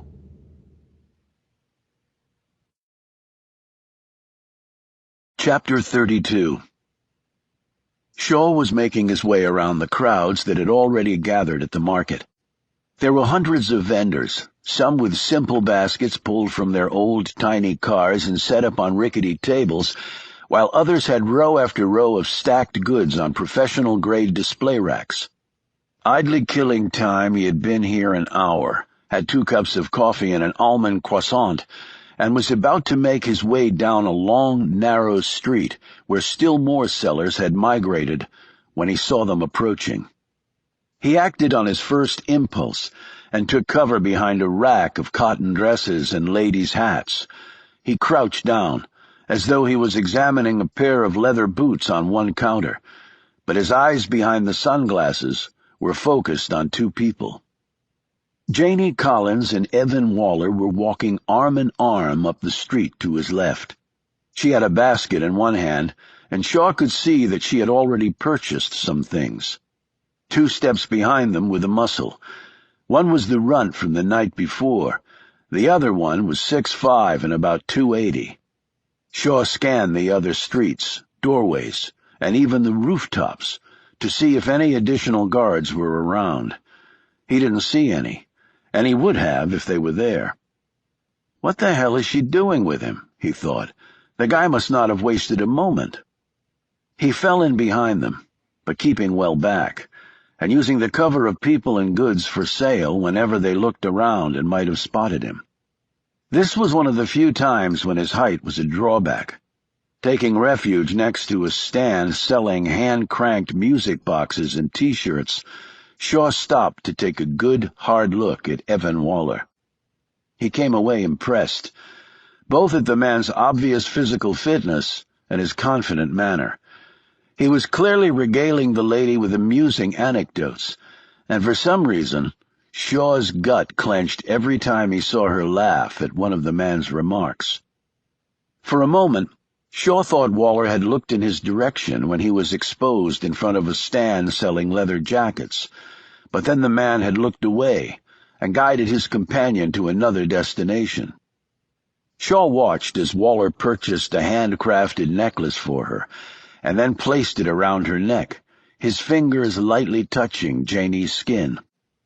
20 minutes later, her basket full, the pair, followed by the silent sentries, slowly made their way back down to their villas, leaving Shaw standing there, undertaking a swift analysis that led to nothing helpful.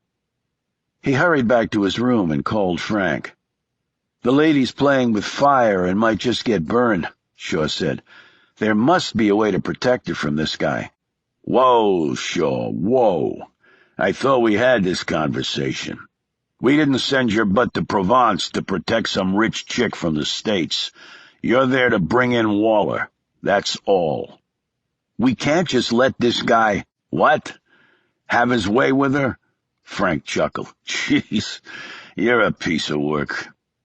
Shaw sat on his bed and rubbed his thumb against his index finger so hard it made a squeaking sound. "He could kill her, or kidnap her and make her a prostitute." "Yeah, right. He kills or snatches a wealthy young American staying in the place next to his just so the police will come and investigate. I don't think so. And why would he do that when he can get as many 14-year-old orphans from Asia as he needs for his business? The guy's on holiday. He finds out there's a good-looking chick next door that swims in the nude. He probably just wants to get laid." "And that's okay with you?" "It's none of my business. Do you see it differently?" Shaw hesitated. He wasn't exactly sure how he saw it. No, maybe he did, but was afraid to voice it, at least to Frank. "What if she screws up the op?" "How so?" "I don't know, but how about we just pull the plug on the whole thing?" "Are you nuts?" barked Frank. "We don't get him this time. He might not surface again until London or New York goes boom with a mushroom cloud chaser. Now focus on the op, Shaw, and cut this other crap out." Shaw put down the phone and let out a small groan. After this was over, he was never, ever coming back to France.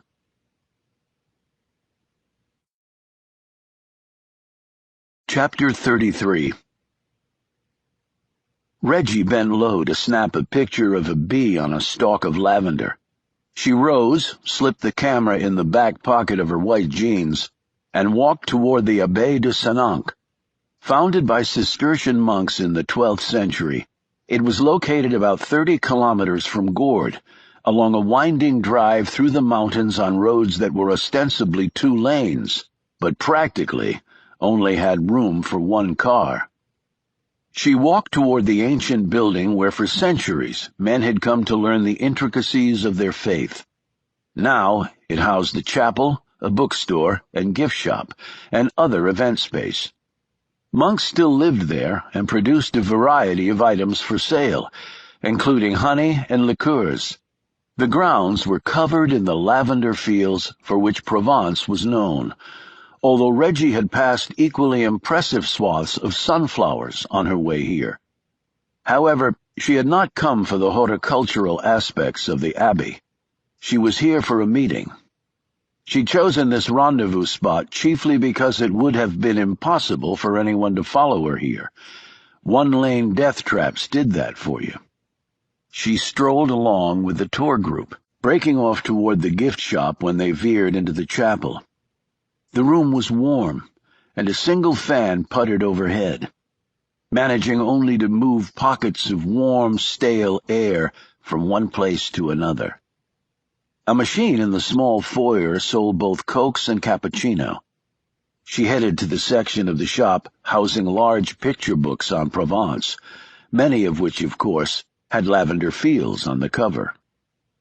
As she stood browsing a book on the Abbey's history, her cell phone buzzed. She checked the text message. It read, 6 o'clock.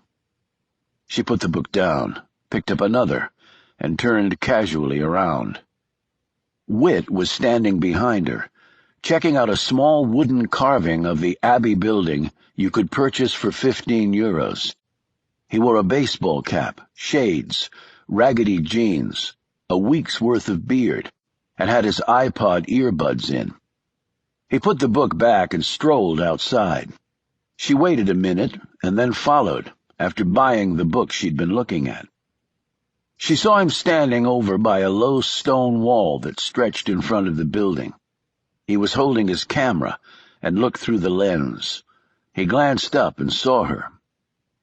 "Would you mind taking my picture in front of the Abbey?" he asked. She smiled. "Only if you'll do the same for me." They alternated taking shots of the other, and then strolled along together. "Any results on my friend Bill?" she said in a low voice. "Negative. No hits on Prince. And we scored a 0 on his picture, too. He must be a good little boy. His full name, by the way, is William A. Young." "What does the A stand for?" "We could never find that out." "Do you think he'll realize you two went through his room?" "We were very thorough in putting everything back exactly. His passport is American. The address checked out. There are lots of lobbyists named William Young registered in America. We can't crank through them all in the time we have. Probably a waste anyway. I don't see any dirt there."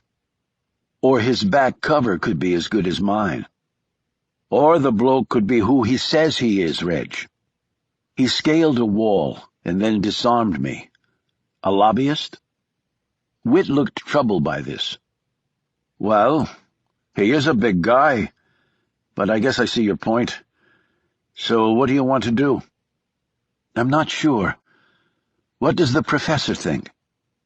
"The brilliant one has deferred to your expertise in the field." "Great. So what do you think?" "I reckon we have to nail Kuchin, and changing plans willy-nilly now, based on flimsy intelligence, could screw everything up. So we go with the original plan, and if something solid does come up, we work around it." "How's Dom?" "Fired up and ready to go." "So, what's your first impressions of old Fedor?" "The same as my original ones.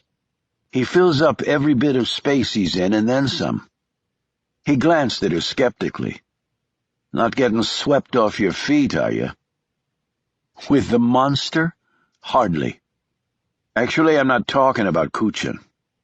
She gave him a hard stare. Whit grinned maliciously. "Tall, mysterious, and the scaler of walls." "I'll pretend you didn't say that," she answered coldly. "I'm not trying to tell you what to do." "Then don't, Whit. Just watch yourself." "Look who's talking." "What's that supposed to mean?" She gave him a sideways glance. "Did you really paint a swastika on a target's forehead, using his blood after shooting him in the balls?" "What can I say? I'm an artiste." "Right. I'm heading back." "So, dinner with our Ukrainian friend tonight?" "Yes. I wonder if tall and mysterious will be hovering." "It's a small village." "Well, just don't get yourself in the middle of a menage a trois. They can be messy. And before you ask, yes, I speak from experience." "Whit, I don't know how I tolerate you some days." "It's bound to be my charm." "How do you know you even have any?" He looked offended by the question. "Jesus, woman, I'm Irish. It's in our DNA."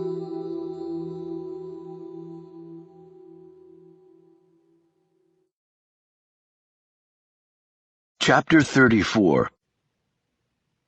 Reggie had insisted that they eat at one of the restaurants in Gourd instead of at his villa, and Waller had finally relented. "You are tenacious," he had said in a mildly scolding tone. "No, I'm just exercising common sense. I don't really know you, and my parents wouldn't have wanted me to go unescorted to your house even just for dinner." "Wise people, your parents." "They were, yes." "I see. I am sorry." "So am I," Reggie had said firmly. They had walked up together to the village and taken a table outside that was wrapped by a 3-foot-high wrought iron fence. As usual, Waller's men hovered at a nearby table. However, Pascal was not part of the security team tonight.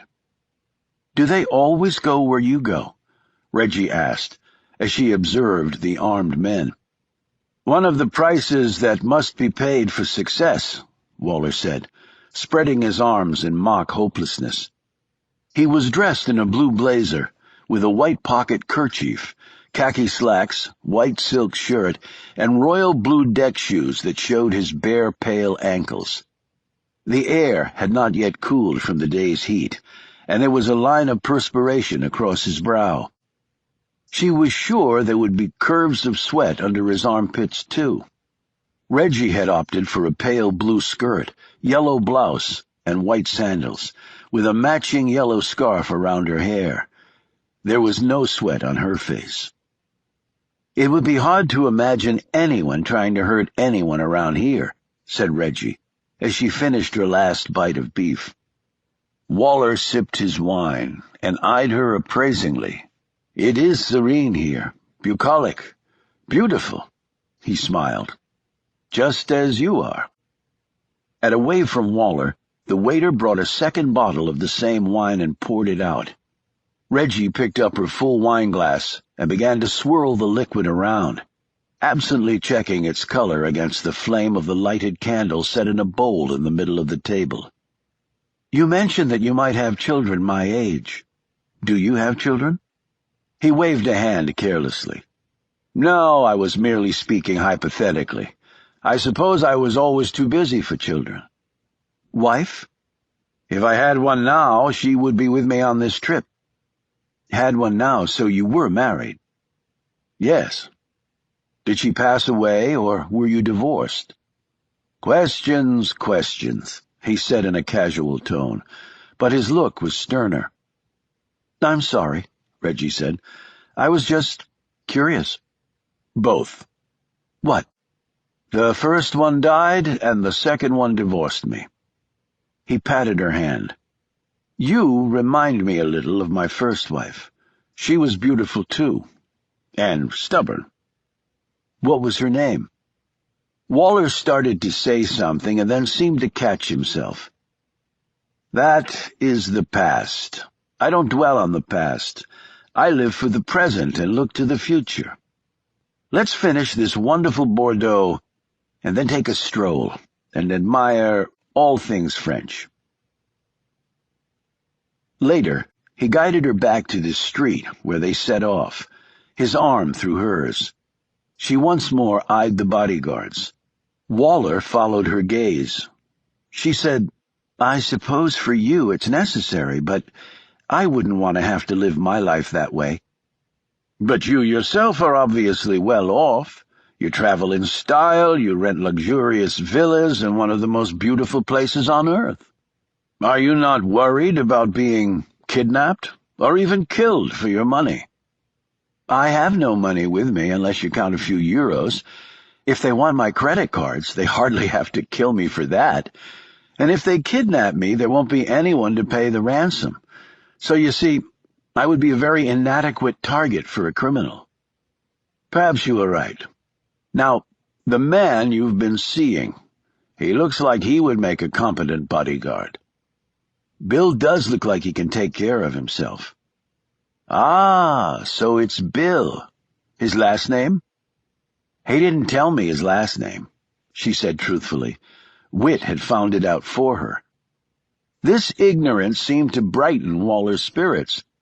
"Then you are not that friendly with him. I have only been here a short time, and already you know my last name." "It's not a competition, Evan." "Of course not," he said, in an unconvincing tone. "And you are old enough to be my father, like you said. In truth, I am actually old enough to be your grandfather. Well, almost."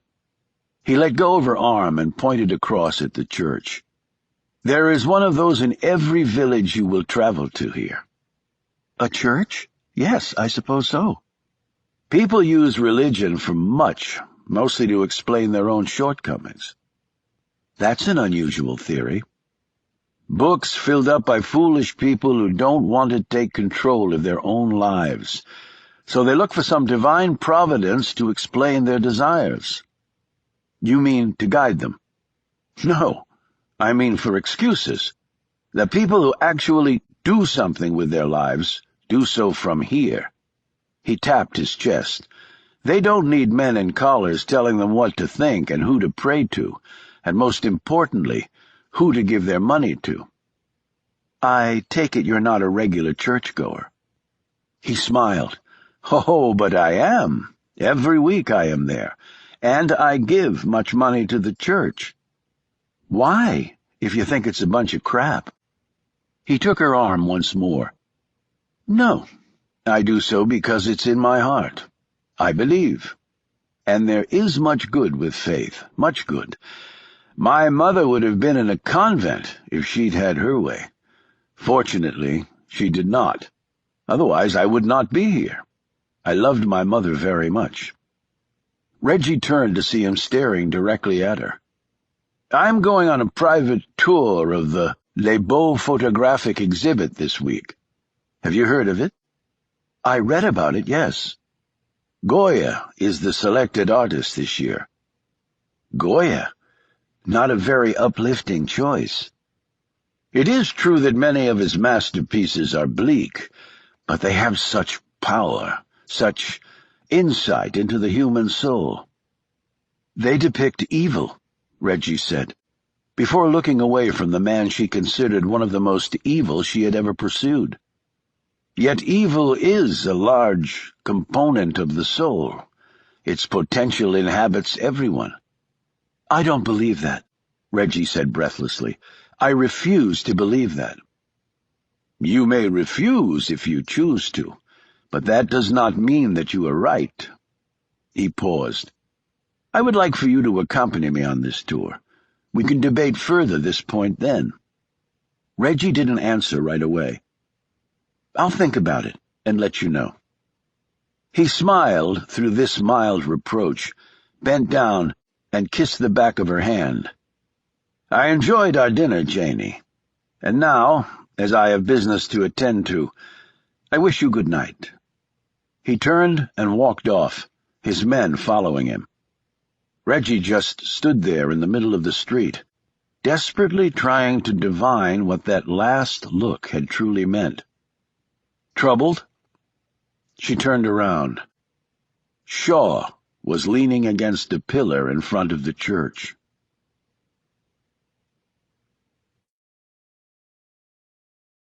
Chapter 35.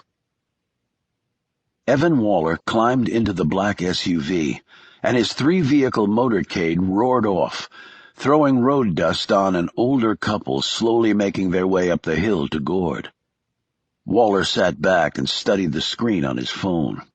The email was brief, which he liked, and to the point, which he liked even better. "How long?" he called up to the driver. "GPS says 50 minutes, Mr. Waller. Crappy roads." "Make it 40. The man punched the gas and spoke into his headset. "Roll harder." The other two vehicles in the column immediately gunned it. 39 minutes later, the three vehicles transitioned from a two-lane to a one-lane road and eventually wound their way far back to a small stone house, wedged in among a stand of leafy trees. The yard was dirt, the roof in disrepair, and the stone crumbling. It was clear no one had lived here for a long time, and there was no other house for miles. Waller popped open the SUV's door and stepped out, waiting only a few seconds for his men to clear the area by sight, though he already had a man posted there who had come out of the house when the trucks had arrived. Waller marched into the house, his men bringing up the rear, with two left outside on perimeter watch. The room was small, dark, and smelled of feces and mildew. It had no effect on Waller. He'd experienced much worse. There was one narrow table in the middle of the room, 7 feet long, and turned on one end so it reached nearly to the low ceiling. 2 of the legs had been sawn off, and the table edge rested against the floor. The remaining 2 legs were wedged against the wall for support. A naked man with dark hair and a beard was tied spread-eagled to the tabletop. Waller looked over at Pascal, who stood in one darkened corner, his gaze on the man with no clothes. "You did well in organizing his capture, Pascal." "He tried to run, Mr. Waller, but he didn't know how to." Waller walked up to the captive. From the light thrown by a couple of battery-powered lanterns, he could see the ambivalence in the man's features. This angered Waller. Either fear him or hate him, but feel something. He slapped the man across his bloodied face. "Are you awake, Abdul-Majid? You do not seem to be all here." "I am awake. I see you, so what?" Waller knew that the man's casual attitude was meant to embolden the Muslim and deflate his own expectation, as though Waller were the captive instead of the other way around. In actuality, it probably achieved neither. Fat Anwar, the accountant, had been westernized. Abdul-Majid was still hard, a man of the desert, for whom extreme privation was the norm. Waller had to respect such a man, but only to a certain degree. "Do you miss Kandahar, Abdul-Majid? Or do you like the beauty of Provence better?" The man shrugged. "I like this room.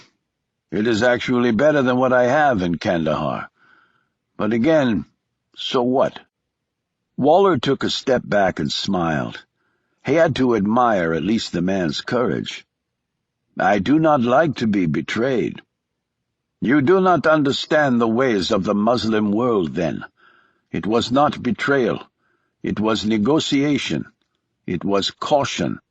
And all of Islam has been betrayed by the West many times, so why should you be any different? I am here on holiday, and yet I have to take time away from pleasantries because you tried to cut me out of the deal. It is simply business. Do not take it personally." "Forgive me, but I always take it personally when someone tries to blow me up." "Then you are too sensitive." "Why did you do it?" "You lied to us," Abdul said simply. "I do not lie when it comes to business." The Muslim scoffed. "A Canadian? You have enriched uranium? I do not think so. You are most likely a spy. That is why we tried to kill you." "Actually, I have highly enriched uranium. It is a critical difference. And if you did not believe it, why bother to deal with me at all?" "I meant that I did not believe it, but others of my group did. They made the mistake, and I was left with the mess to clean up. But they were right, and you were wrong." "Again, so you say. The Americans own your country. Everyone knows that. Canada is a satellite of the Great Satan. A dog does not leave its master's side." Waller turned to his men and flicked a hand at the door. They obediently left and shut the door behind them, with Pascal being the last one out. Before closing the door, he pointed to a metal case sitting on the floor in one corner of the room. He and his employer exchanged a look of mutual understanding. Waller turned back to the captive and grabbed a handful of the man's filthy hair. "This is simply because you think I'm Canadian? Can you truly be that stupid?" Abdul-Majid's eyes flashed interest for the first time. "Think you are Canadian? You mean you are not?" "No, Abdul-Majid, I am not." He slipped off his jacket and pulled up his shirt sleeve, revealing a mark on the inside of his upper arm, where it could not be easily seen when his shirt was off. He held it up in front of the Muslim. "Do you see that? Do you know what it means?" Abdul-Majid shook his head. "I do not know of such marks." Waller pointed to them one by one. "They are alphabet letters." "That is not English," said Abdul-Majid. "My English is good. I don't know what that is." "It is Ukrainian. It is a variation of the Cyrillic alphabet.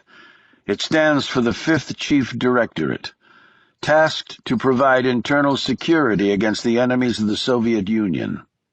I loved my job, so much that I burned it into my skin." Abdul-Majid's eyes widened. "You are Ukrainian?" Waller rolled his shirt back down and put his jacket back on. "Actually, I have always considered myself a Soviet citizen first and foremost. But perhaps that is simply splitting hairs. And since Ukraine was the repository for a good deal of the nuclear arsenal of the former Soviet Union, Do you now understand? I still have many contacts there."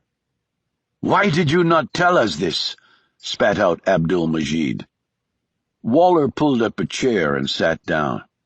"It's not my responsibility to provide you with my personal history. Simply enough HEU, highly enriched uranium, to blow up a large part of a major American city. Do you even know what HEU really is, Abdul-Majid?" "It is Allah's weapon." "No, it has nothing to do with Allah," Waller said derisively. "Uranium is a naturally occurring mineral found all over the world in trace quantities.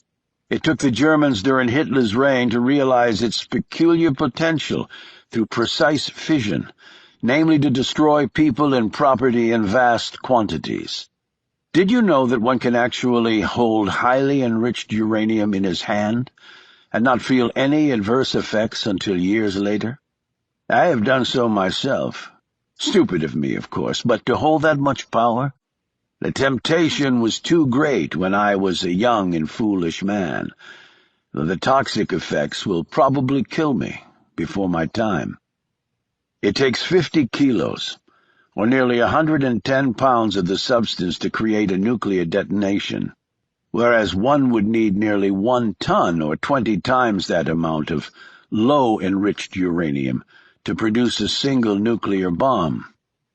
It takes far less plutonium, about 20 pounds or so, to do the same thing, but unlike HEU, plutonium has to come from the reprocessing of nuclear material from reactors, and no country would allow terrorists to obtain that, because, like a fingerprint, the device possesses the chemical signature of that country.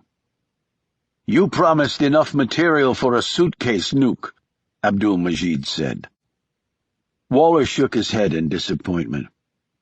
"You know, if you're going to be in the nuclear terrorist business, you should take the time to really understand the science. Suitcase nukes are bullshit, the stuff of Hollywood films and paranoid politicians. It's more like an SUV nuke.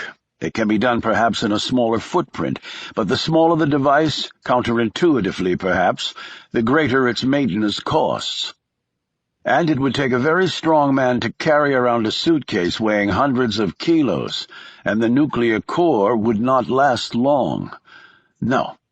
What I promised you was enough highly enriched uranium processed through second-generation gas centrifuge techniques to provide the core of a nuclear explosive device. That is fissile uranium containing in excess of 85% uranium-235. That means it is weapons grade.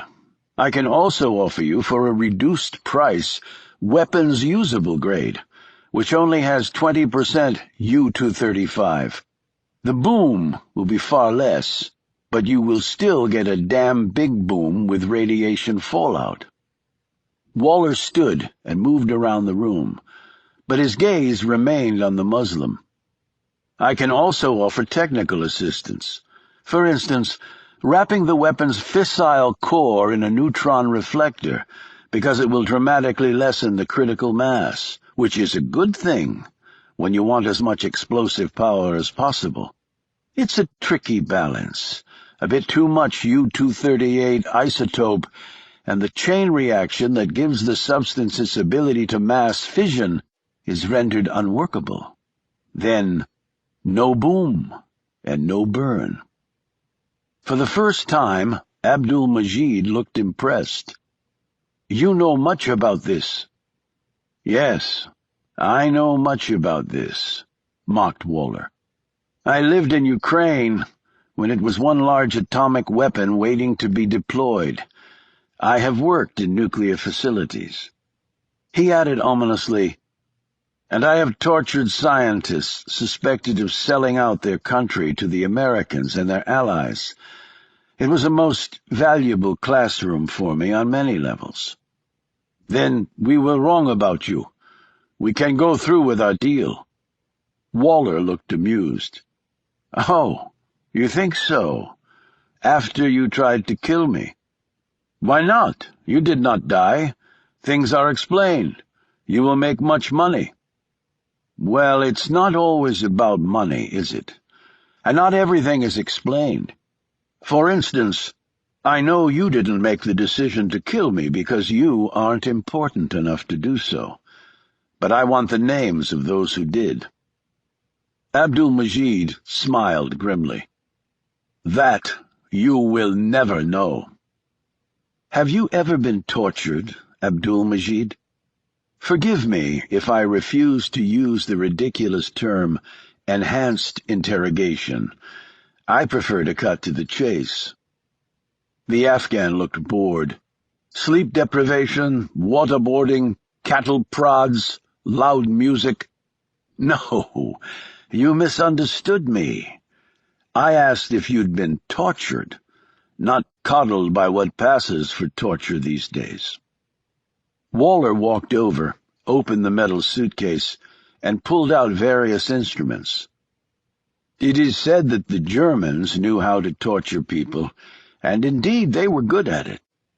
Today, the Israelis have the reputation of being the best interrogators, and they claim to not torture at all, but instead to use psychological means. As for me, I believe the Soviets stood alone when it came to such things. We had the best snipers, and also the best interrogators.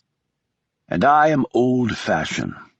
I have no patience for the latest technological gadgets. I use tried-and-true methods of extracting what I want based on one fact." "What fact?" the Muslim said in a hollow tone. Waller turned to him. "That people are soft shits. Are you a soft shit, Abdul-Majid? We will find out tonight, I think."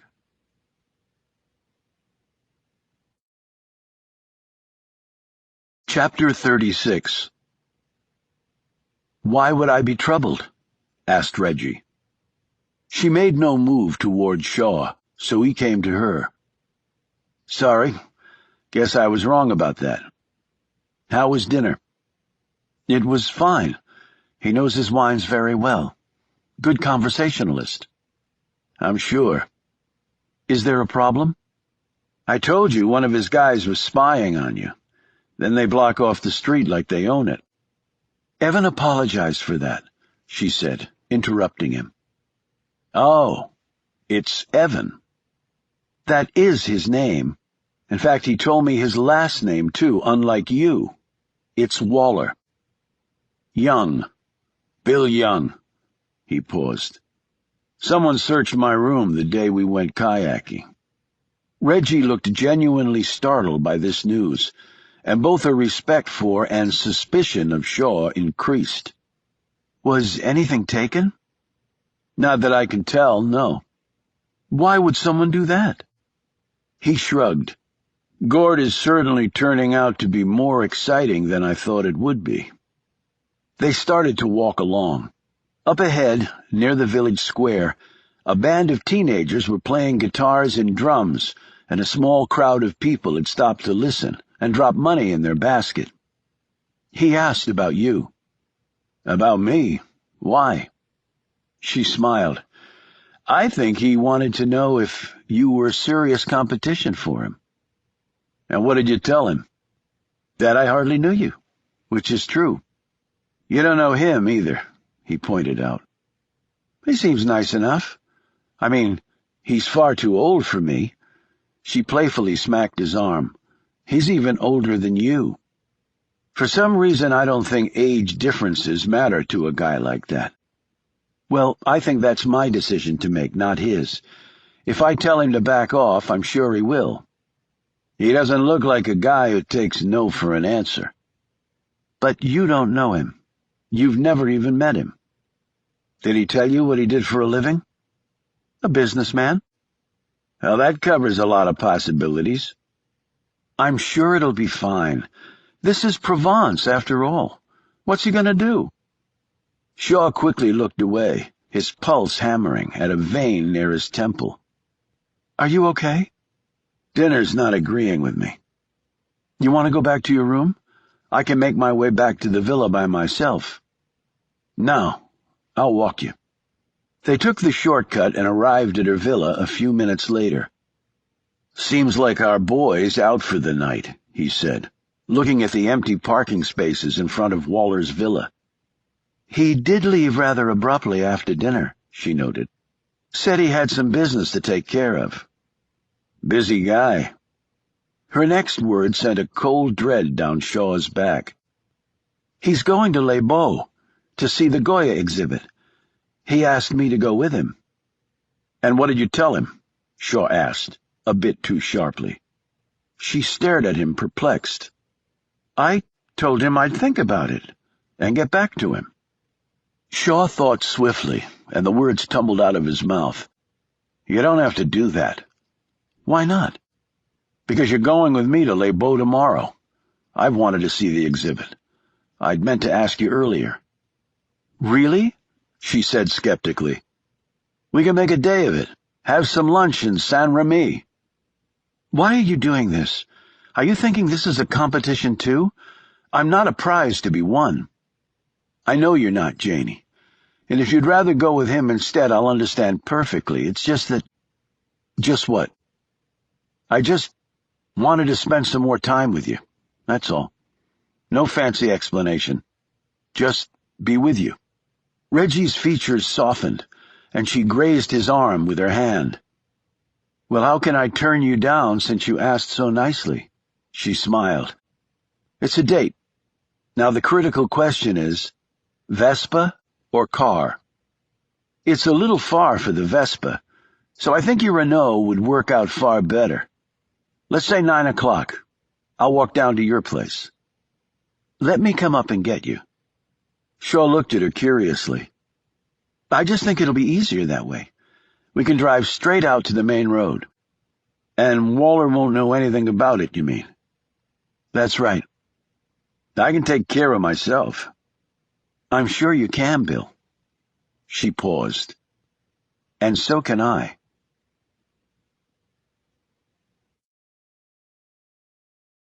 Chapter 37. Waller placed a sticky patch connected to a long, thin cable against the side of Abdul-Majid's neck. Then he connected the line to a small battery-powered monitor that he turned on. "What is that?" asked Abdul-Majid nervously. "It is nothing to worry about. It just measures your pulse. I do not have enough electrical power here to shock the truth out of you, my Muslim friend, but there are other ways." Waller placed a cuff around the man's arm, and then plugged the cord running from the cuff into the same device as he had for the pulse reading. "And that, of course, measures your blood pressure." "Why do you need that?" "Because I want to make sure I stop the pain before I kill you, of course." Abdul-Majid tensed and began to chant under his breath. "So your God is great, Abdul-Majid," said Waller, translating the words. "We will see how great he is to you." Abdul-Majid did not answer, but kept up his chanting. Waller checked the readout of his vitals on the screen. "Your pulse is already at 98, and your blood pressure is elevated, and I have not even started. You must relax your breathing, calm your nerves, my friend." "You will not break me," the captive said defiantly. Waller took duct tape out of his box and wound it around the man's forehead, chin, and shoulders, and around the table several times. The result was that Abdul-Majid could not move his head or upper torso even an inch away from the wood. "Do you know why I do this?" Waller asked. "It is so you will not be able to render yourself unconscious when the pain becomes too great. I have known men to crack their own skulls in order to escape it. I made that mistake once, but never again. Torture does not work if one cannot feel the pain." Waller pulled more items from his box, placed one in his pocket, and came back over to the table. "They say that the agony of a single kidney stone passing through one's body is even greater than that experienced giving birth. I have never given birth, of course, but I have passed kidney stones, and the pain is indeed severe." He slipped on latex gloves, looked down at Abdul's private parts, and then held up a thin glass tube, 20 centimeters in length. "This will have to serve as my kidney stone. Now, take a deep breath, and then relax." Instead, the man's breathing accelerated, and his cheeks bulged, as though he were tensing before the killing blow fell. "You will not break me!" he screamed over and over. Waller methodically worked the glass tube up the man's penis, using a rubber hammer to finish tapping it in. Abdul shrieked in pain with every millimeter it was thrust inside him. "It is no more than a catheter, really. Now this is the painful part." He slipped the vice grips from his pocket and looked at him. "All I require are names." "Go to hell!" screamed Abdul. "Of course. Very original of you." Waller set the tension on the grips, lowered them into position, and snapped them into place, crushing the glass tube inside the man. This time the scream was far louder than before. Waller's men, who were waiting outside but near the door, looked at each other and then nervously moved away from the sounds. Only Pascal stayed close to the doorway, ever alert. "You are bleeding in a place you would not like, Abdul," said Waller, peering down at his work. The response was a string of shouts in the man's native tongue. Yes, my mother and father are already quite dead, thank you," said Waller. The tears rolled down Abdul's strained face. His jaw muscles bulged and shook. His tethered neck was stretched tight in its agony, every vein and artery visible. So great was his misery that if Waller had not bound it to the table, he would have indeed smashed his skull against the wood. Waller continued on calmly. "I learned Pashto and a little Dari during the Soviets' disastrous intrusion into your country. They are hard languages to learn, but not as difficult as English, which has so many exceptions there are no rules left." He checked the monitor. "Pulse 139. I've seen higher. When I run, in fact, I can get it over 140, and I'm 63. You are a young man. This is nothing. Now your blood pressure is 150 over 90, a bit precarious. Well, let's see." He snapped the grips on a new location, and the man's pelvis jerked upward, pulling against his bindings as he roared in pain again. "Pulse 157. Okay, now I believe that I have your attention. We were discussing names." In gasps, Abdul said, "You will just kill me if I tell." "Now that is progress. That is good. We are closer to negotiation. And yet if you tell me, do you want me to just let you go? But if I do, then you could go and warn those who betrayed me. Hardly a worthy proposition." "So I die then?" "I did not say that." Waller undid the grips and then locked them higher up, crushing a particularly sensitive part of the Muslim's anatomy. Again, Abdul's shrieks slammed into every corner of the small room. He threatened to kill Waller, behead him, disembowel him, come back and haunt him, slaughter everyone he ever cared about. "I understand your anger, my friend, but it gets us nowhere," said the Ukrainian. He looked down. "You are bleeding more heavily, Abdul, but it is not life-threatening, so have no worries." Waller went back to his box and pulled out a small scalpel. He held it up for the Muslim to see. "A surgeon's knife. It is very delicate, very effective. I make one incision here and here. He placed the blade against 2 spots on Abdul's neck. "And you bleed out in minutes. But I don't want that. So instead, I do this." Seconds later, Abdul's right pupil had been slashed open. The Muslim writhed in agony, his screams again filling the small space. Waller studied the monitor. 195 on the pulse rate. That is unsustainable, my friend. And your blood pressure, yes, it too gives me trouble. You will assuredly suffer a stroke if you don't calm down. I truly fear for your health." He looked down at the sobbing and now partially blinded man. "Would you like me to now employ sleep deprivation, or play what they call the rap music?" He bent lower. "What do you say? You are begging me. What? To kill you, my friend? No, no. I am not a violent man, I am a fair man, and I do not kill. But instead, I do the work piecemeal." The knife struck again, and part of the captive's left ear fell to the dirty floor. He checked the monitor readout. Over 200 is the pulse, and the blood pressure is not good at all. I tell you to calm, and yet you do not. You are too stubborn." He turned back to the Muslim. "I will let you rest a bit, and then the real interrogation will begin. If you thought this was painful, Abdul, you will be disappointed, I think. This was merely the foreplay." Waller withdrew from his case an instrument that looked somewhat like a large cheese grater, only its cutting edges were longer and looked lethal, and were also on pivots, so they could turn at different angles. "I know you can see what I'm holding, but you may not realize what it is, so I will ask you a question.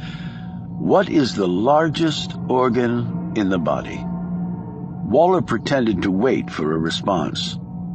"You say you do not know? Then I will tell you. It is the skin. Yes, the skin is the largest organ in the body. Many people do not realize this. Adults average 2 square yards of skin on their bodies, weighing up to 9 pounds. Yes, 9 pounds. Now, with this tool that I am holding, I can shave all the skin off your body in less than 1 hour. I do not make empty boasts. I have done it before. It takes a firm hand and an efficient method. I start with the face and work my way down. It comes off in long strips, you see, not counting the face and the arms, which are slightly problematic and require extra time. I once almost did a continuous roll of skin from the torso to the feet. Sadly, the procedure broke down near the knees. You see, the woman had very bony knees. I was disappointed, of course, but still, I was proud of my accomplishment. Now, because I, of course, cannot have you thrashing around while I perform this task, I will inject you with this." He reached in his metal case and held up a small bottle of liquid and a syringe. The Soviets came up with it back in the 70s. It paralyzes the body, but allows the person to be fully conscious and aware of everything. You understand me? You will feel nothing when I peel off your skin, but you will be able to see it all. That is why I left you with one eye, so you would not miss a second of the procedure. The effects will wear off in a few hours. And then, well, then you will feel a lot.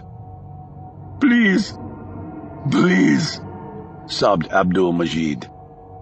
Waller smiled down at him.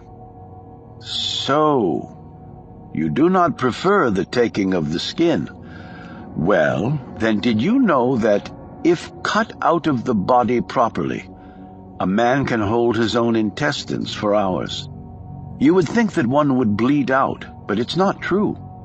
You will surely die of something else, but not because of blood loss, because I know what I'm doing. Now, I will tell you that my practice is to stuff the intestines inside the mouth, at least as much as will fit. Perhaps I'm too soft, but I find it wicked to expect a dying man to hold his own bowels. You have 20 seconds to decide which you prefer, or I will make the decision for you. And in the spirit of full disclosure, I am very partial to the skin. Finally, in gasps interrupted only by sobs, Abdul-Majid said, "I will tell you what you want to know." Waller smiled. Now that is ironic, because I will tell you something first. I know who ordered my killing. They are already dead. In fact, I saved you for last. "Then why did you do this to me?" the captive screamed. "Because I could. And it is good for one to practice. Otherwise one's skills diminish. You said I could not break you, but I did." Waller's voice lost its casual tone. "And if someone hits you, my friend, you have to hit them back, or else they will think you are weak. And I am many things, but weak is not one of them." "Then kill me," roared the disfigured man. "Finish it." Waller took his time pulling off the cuff and pulse monitor and vice grips and packing them away in the box. "You are not important enough for me to waste any more of my time. Tell Allah I said hello, and that I wondered what kept him from coming to your aid. Perhaps, like me, he also had better things to do." He raised the scalpel once more. "What I am about to do now is an act of mercy, Abdul-Majid. You will understand why very shortly." He slashed the Muslim's good eye, fully blinding the man. It would be the height of cruelty to allow you to see what is coming next. The man's screams of terror followed Waller out the door. His men stiffened to attention when they saw him emerge from the cottage. Waller nodded. "I'm done." Pascal, along with another man, hustled to an SUV that had pulled up within the last few minutes. They opened the back gate and hauled out 2 animals. They were burly pit bulls tethered to metal control poles. Leather muzzles were securely fastened over their snouts. Using the poles, the men with difficulty maneuvered the lunging beasts to the front door. Then they released the wire nooses connected to the poles, whipped off the muzzles, and pushed the animals through the opening, slamming the door behind them. As Waller nimbly stepped into his ride, the snarls of the attacking dogs and the screams of Abdul-Majid could be heard over the sound of the vehicle's engine. Waller slipped in his earbuds and selected a joyful song on his iPod, even as his thoughts turned back to the beautiful young woman he'd had dinner with tonight. He looked forward to seeing her again. Soon.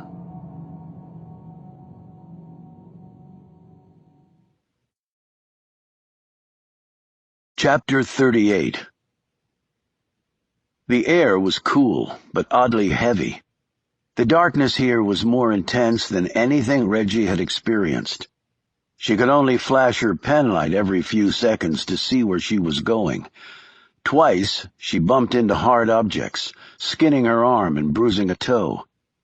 She kept making her way down, pausing every few seconds to listen. After she passed through a door, something grabbed her. "Jesus Christ!" "Shh! You'll wake the bloody dead." A light flashed on the face next to her, revealing a grinning Wit. "What the hell were you thinking, sneaking up on me like that? If I had a gun, I would have shot you." Wit turned the light away from his face. "Sorry, Reg. I guess this place does something to you. Makes you all silly."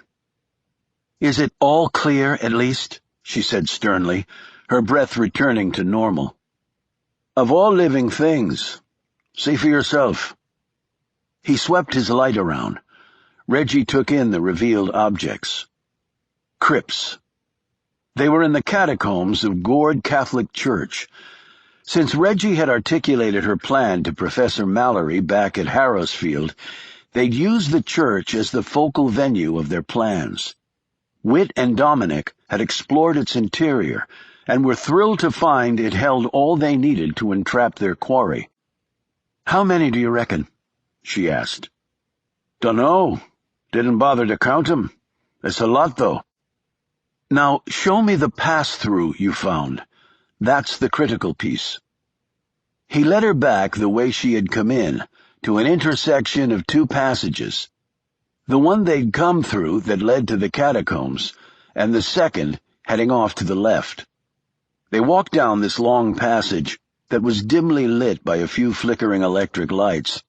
Then Whit hooked a left, led her down a long flight of aged steps, through another door, and they finally arrived farther down the cliffs, and on the other side of Gourd, near the villas. He said, "Brilliant on your part, using the religion angle." "It'll only be brilliant if it actually works. Where's Dom?" "Back at our digs. He's got an itchy finger to get this guy." "Then it's your job to calm him down. I already told him that's how mistakes happen. And with a guy like Kuchin, we can't afford any errors." They walked back to the catacombs. "So, where's Bill?" Whit asked. "Why?"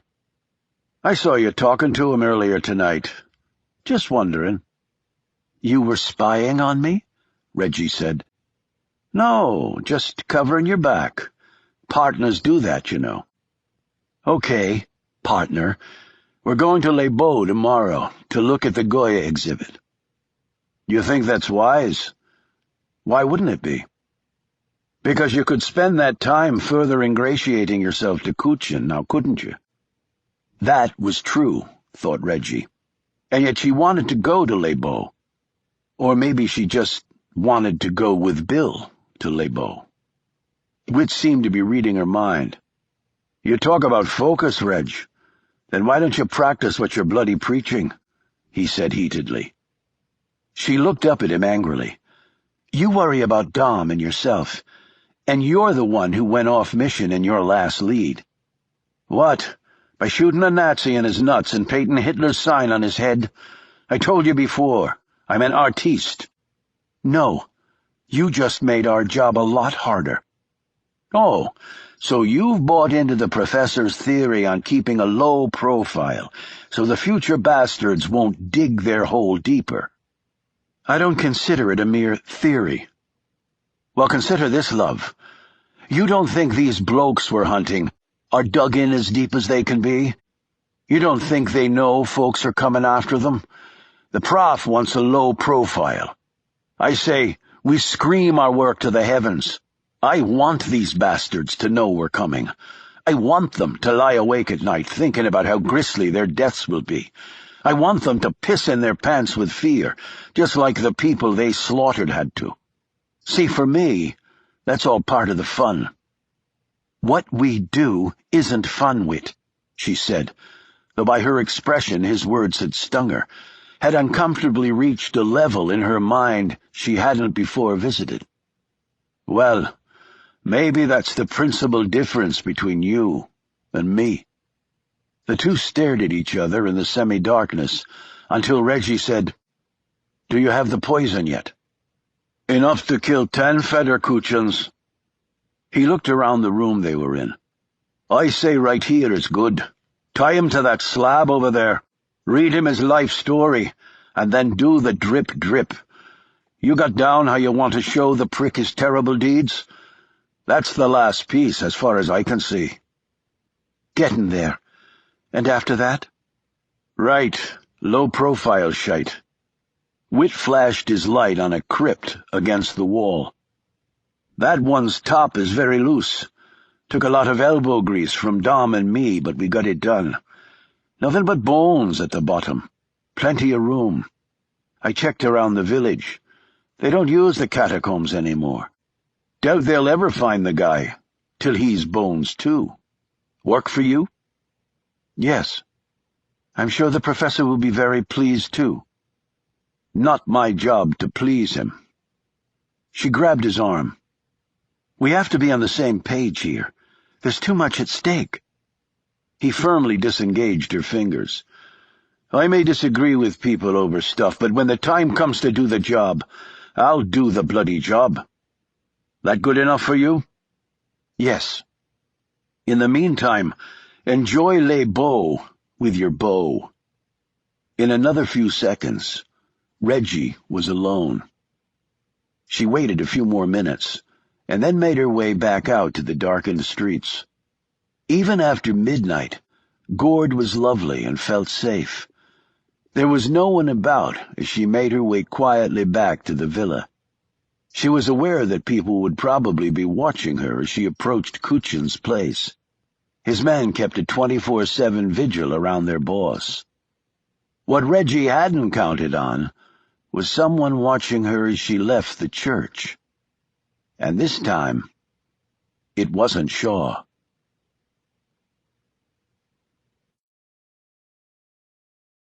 Chapter 39. Because of the time difference, it was 1 hour earlier back in England than in France. At Harrowsfield, Professor Mallory sat fully dressed at a desk in the small study adjacent to his bedroom. He was prepared to work through the night on a new project that would follow after the successful completion of the Fader Kuchin matter. He puffed his pipe and sent acrid plumes of smoke to the stained ceiling. A light rain started falling as the professor finally set aside the journal in which he was making notations and sat back in his chair, lost in thought. He heard a tap at the door. "Yes?" "It's me, Professor," said Liza. He rose from the chair as she opened the door. She was dressed in a long nightgown with a beige wool robe over the top. Her hair hung down to her shoulders. Slippers covered her feet. "Is everything all right?" he asked. She sat down on a small, worn leather couch across from him as he retook his seat. "I just heard from Whit. He and Reggie have confirmed the site, and the details have been worked out for the final phase." "That's excellent." He studied her. "But you look concerned." It was something in Whit's voice. He sounded upset, so I called Reggie and spoke to her. She also sounded upset, but when I pushed her on what was the matter, she refused to talk about it. When I tried ringing Whit back, he didn't answer. "So, you think they might have had a row?" "It seems so, and it couldn't have come at a worse time." Mallory put his pipe aside, wandered over to the window, and looked out past the rain-splattered glass. "Did you contact Dominic, too?" "No. He and Whit are rooming together, so I didn't think he could be candid, and I don't want to create even more tension." Mallory clasped his hands behind his back and stared moodily out into the dark. "I should have anticipated this. I should have had Whit remain behind and sent either Caldwell or perhaps David Hamish with Dominic. Whit has resentment, a great deal more than I had thought, apparently." "You don't think that will interfere with him performing his duties?" "If I had the answer to that, I wouldn't be worried, would I?" She glanced over at his desk. "Burning the midnight oil again?" "I seem to do my best thinking after dark." "Any word on further funding?" Surprised, he turned to her. "Why? What have you heard?" "Folks know it takes a lot to keep this place functioning. It's not like we do this for money, but people are paid some wages, and the upkeep here. And then there's the mission expense. The rent on the villa where Reggie is staying is quite staggering. It all adds up." Mallory remained silent for a few moments before sighing and sitting back down. "Things are a bit tight, I won't deny it. The villa lease is all right, though. A gentleman of considerable means with a Ukrainian background stepped up for those funds. And I have one or two other prospects. It must be done discreetly, of course." "Of course," she added. "When was the last time you had a holiday, Miles?" "A holiday?" He chuckled. "I could be incredibly saccharine and say that what I do here is a holiday, but I will refrain from doing so." "Seriously, Miles, when was the last time?" His eyes took on a faraway look. "I suppose while Margaret was still alive. Rome and Florence. She always loved the statue of David. She would sit and stare at him for hours. Quite a fan of Michelangelo was my dear wife. It was a nice visit. She became ill after we returned. 6 months later she was gone." "If I recall, that was 8 years ago." Yes, I suppose it was. Time does march on, Liza." "Everyone here is under considerable strain, but some more than others. You are our leader. We cannot afford to lose you." "I'm fine, or as fit as an overweight and sedentary old professor can be." He looked around. "I do love it here, this old wreck of a place. Regina loves it here, too. I hear her wandering around at all hours of the night." "She visits the cemetery regularly. Did you know that?" Mallory nodded. "In particular the grave of Laura R. Campion. No connection that I have ever been able to discern, yet she does seem drawn to the woman." Liza gave him a piercing stare. "Was there a particular reason you targeted Reggie for recruitment?" He gave her a hard look before saying, "None different than any other. She passed all the hurdles. But it really starts off with a simple judgment call on my part. In that regard, Regina Campion was hardly unique." She eyed him for a few seconds before looking away. "Now, this American," Mallory began. "Bill Young." "Yes, it's not good. A distraction, perhaps more. We have no real information on the man. Anyone can pose as a former lobbyist." Liza ran a hand along the drawstring of her robe. "True enough. By the way, we'd also reported that Reggie will be traveling to Les Beaux with him tomorrow." Mallory looked startled. "Les Beaux? For what purpose?" Whit didn't know why. He felt strongly that she should be working on Kuchin instead. "As do I. I think I'll ring her right now." "Don't do that, Miles." "But she's under a lot of stress. But Reggie has the best instincts of anyone we have in the field. I think we can trust her. I think she's earned that, don't you?" Mallory seemed frozen with indecision, but his features finally relaxed. "All right. I largely agree with that assessment," he added stiffly. Liza rose and glanced at the desk once more. "I suppose you're working on the next one." "Never wise to let the grass grow, you know." "Well, let's pray Reggie and the others come back alive, so they can do it all again." She closed the door softly behind her. Mallory stared after her for a few moments, then went back to his desk, rummaged in a drawer, and pulled out the photo he received from Whit. He sat down and began studying the picture of Bill Young. A troubling premonition was creeping up his spine, and something told him it had everything to do with this man.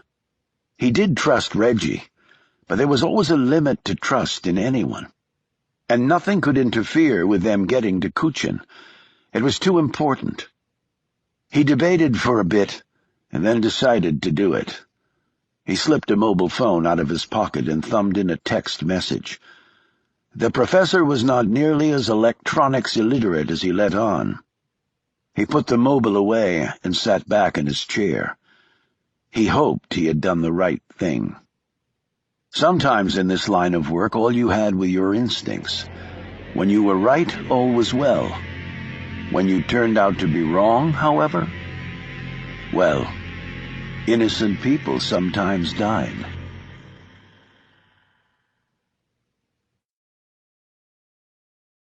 Chapter 40. Reggie's and Shaw's journey to see the Goya exhibit consisted of a winding ride over mountains and a series of stomach-churning switchbacks. The topography had changed completely as they ventured southwest. The area was dominated by calcium and limestone quarries. It reminded Shaw of the White Cliffs of Dover in England. "This really is quite extraordinary," said Reggie, after they'd arrived at the exhibit, and she peered around the rock walls. They were on the outskirts of Les Baux-de-Provence, at the top of the Alpi mountain range, in an old stone quarry that had a bird's-eye view of the Val d'Enfer, or Valley of Hell. It was an unusual place for an art experience. Every wall that she and Shaw could see was lighted up, and the masterpieces of Spaniard Francisco José de Goya y Lucientes stared back at them in pixeled glory. There were typical portraits of Spanish royalty, but also the nude and clothed Mayas that had created a public uproar when they were unveiled and were subsequently confiscated during the Spanish Inquisition for being obscene. The works of the late Spaniard were also displayed on the floors. It was a little unnerving to be walking on acknowledged masterpieces, but after a few minutes one simply became entranced with the spectacle.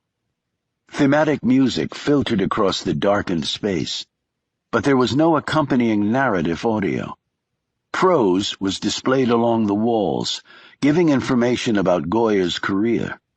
The images constantly changed as Shaw and Reggie walked along.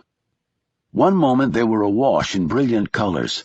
Other times the hues darkened, casting a sobering feel over them. A few attendants in uniforms were present, not to direct the patrons, but only to admonish anyone attempting to touch the walls.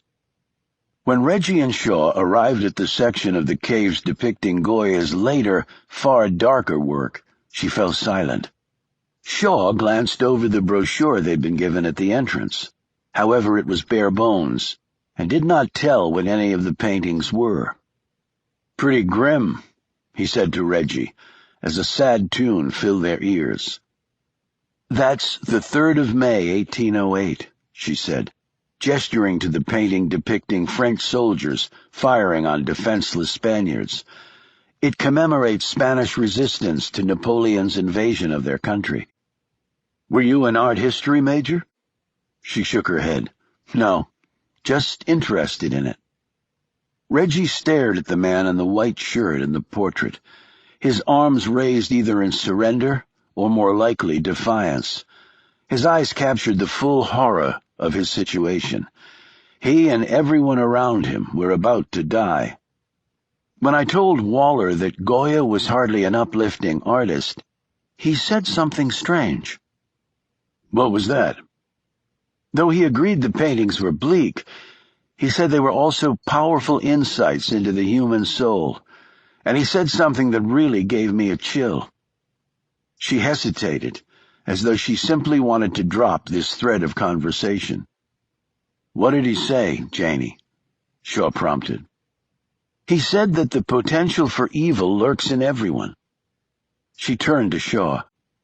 "I told him I didn't believe that. Do you?" When Shaw didn't answer right away, she said, "Never mind. It doesn't matter." She looked over at the painting again. This piece actually inspired later works by Monet and Picasso. People slaughtering other people. What an inspiration. Reggie wrapped her arms around herself and shivered. The temperature had dropped 30 degrees as soon as they passed through the entrance to the quarry and stepped inside the Cathedral d'Image, as it was known. The next section of the exhibition was from when an older Goya had become deaf and ill, reportedly suffering from a disease that was destroying his mind. The so-called black paintings were nightmarish in scope. A set of aquatint prints called The Disasters of War were equally horrifying. After that came the piece called Saturn Devouring His Son. It showed a monstrous, disfigured creature eating a headless, bloodied torso. "I wonder if they give out free Valium when you exit this place," said Shaw. only half jokingly. "It's important to see this, Bill," said Reggie. "Why's that?" "If we don't, we'll just keep repeating the same mistakes over and over. War, violent death, misery, all man-made and preventable." "Well, we seem to keep making the same mistakes anyway." "Were you ever in the military?" she asked suddenly. "No." With a completely straight face, he added, "The closest I ever came to battle was being in paintball fights in college." "Lucky you." "Yep, lucky me." The last painting was Courtyard with Lunatics. As Reggie explained it, the piece portrayed the unfortunate inmates in a 16th century asylum. She stood stock still, staring at the images. When Shaw glanced over at her, he saw a tear rolling down her cheek. "Hey, Janie, maybe we should get back to daylight and have that nice lunch in San Remi." She didn't appear to have heard him. When he touched her on the shoulder, though, she jumped and turned to him. Her eyes were reddened and moist. Choosing his words carefully, he said, "Do you know someone? I mean, not in a place like that, of course, but someone who had some issues?" She didn't answer him, but turned and walked back through the space. After a moment, he hurried after her. She stopped in front of the first painting on exhibit, the nude Maya. The naked brunette was lounging on a chaise, her hands clasped behind her head. "I have to say that's more my taste in paintings," said Shaw. "At least over the flesh-eating monster back there. It's amazing how they're able to display these images on the walls." Reggie's eyes had dried, and her voice had returned to normal. "Well, they probably just use basic projection equipment, maybe even like a computer PowerPoint thing." "So pretty easy to do, actually?" "I guess so, but I'm no expert." He smiled. "Why, you planning your own exhibition?" She gave him a whimsical look. "You never know." She slipped her arm through his. "How about that lunch?" On the way out, they passed an old fortress that was carved out of the mountain. Reggie pointed up to it. The King's Fortress, built right out of the stone and placed perfectly for maximum defensive measures. "Okay. Were you ever in the military?" said Shaw. "I just read a lot. And that French immersion class included a historical overview of Provence. The fort overlooked the King's Valley down there. The provincial crowns rule their fiefdoms from up here. It's always rulers up top and everybody else down below. Separation is the key. Only thing that prevents anarchy, or democracy, depending if you're a ruler or the ruled." That was actually very philosophical, Bill. I have my moments. They ate outside at a small cafe in Saint-Rémy. After that, they toured the Pope's Palace in Avignon, getting caught in a sudden shower as they headed back to the car, which was parked in an adjacent underground garage. They ran laughing and soaked across the stone courtyard to the garage, Shaw using his jacket as an umbrella to cover them both. "I guess that's why I like big guys," said Reggie, looking up at the large jacket over top of her. By the time they returned to Gourd, their hair and clothes had mostly dried. As they pulled up to Shaw's hotel, Reggie's cell phone buzzed, indicating a text message had just arrived. She slipped it from her pocket and glanced at the screen, then put it away without commenting. "Let me guess. Evan Waller wants to know where you've been all day," said Shaw. "Getting a bit jealous, are we?" "No, I'm not the possessive type, but I don't think I can say the same for him." "But like I said, you don't even know him." "I've known a lot of guys like him. And haven't we had this discussion?" "Yes, but it's nice to know you care." Shaw put a hand on her arm. "Seriously, Janie, tread lightly with this guy. I've just got some weird vibes about him." "I'll be careful. Would you like to get together for dinner later?" "Not sick of me yet?" he said with a grin. "Not yet, no," she said impishly. "Okay, up in town or somewhere else? How about I cook for you?" He looked mildly surprised. "At your place? Sure. But only if you let me bring the wine. Deal. Say about 8? Shaw walked up to his room, unlocked his door, and froze. The man sitting in the chair beside his desk stared back at him.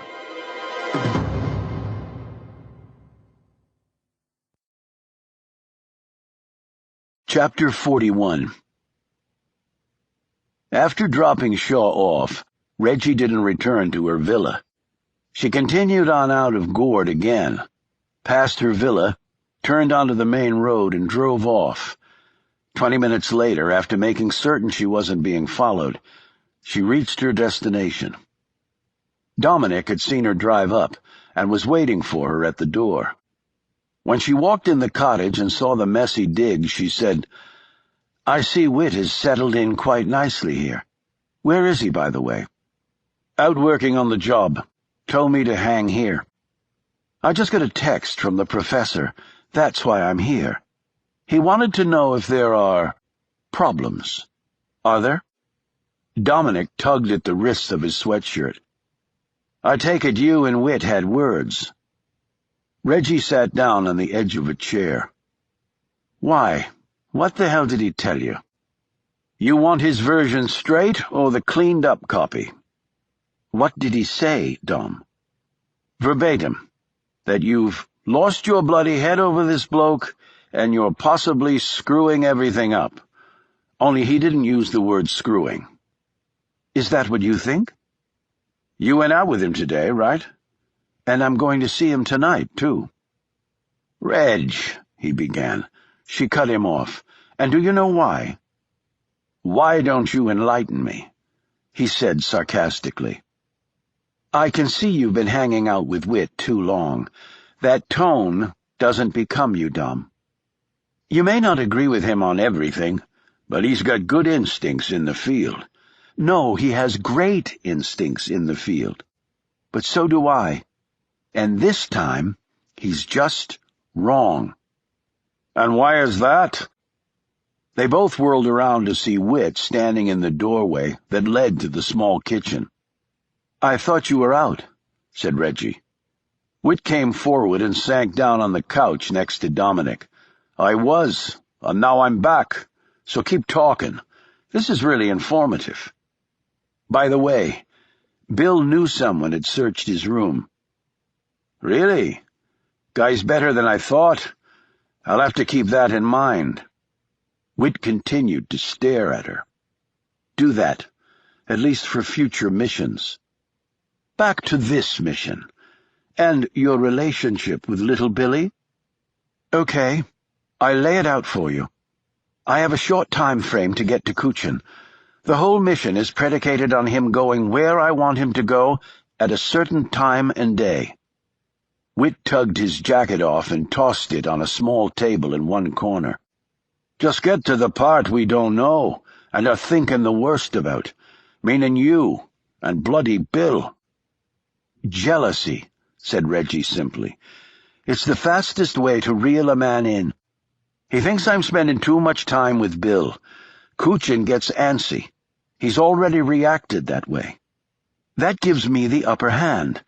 He'll come at me hard. 'Janie, go to this beautiful place with me and that beautiful place and have this lovely dinner and drink that lovely wine.'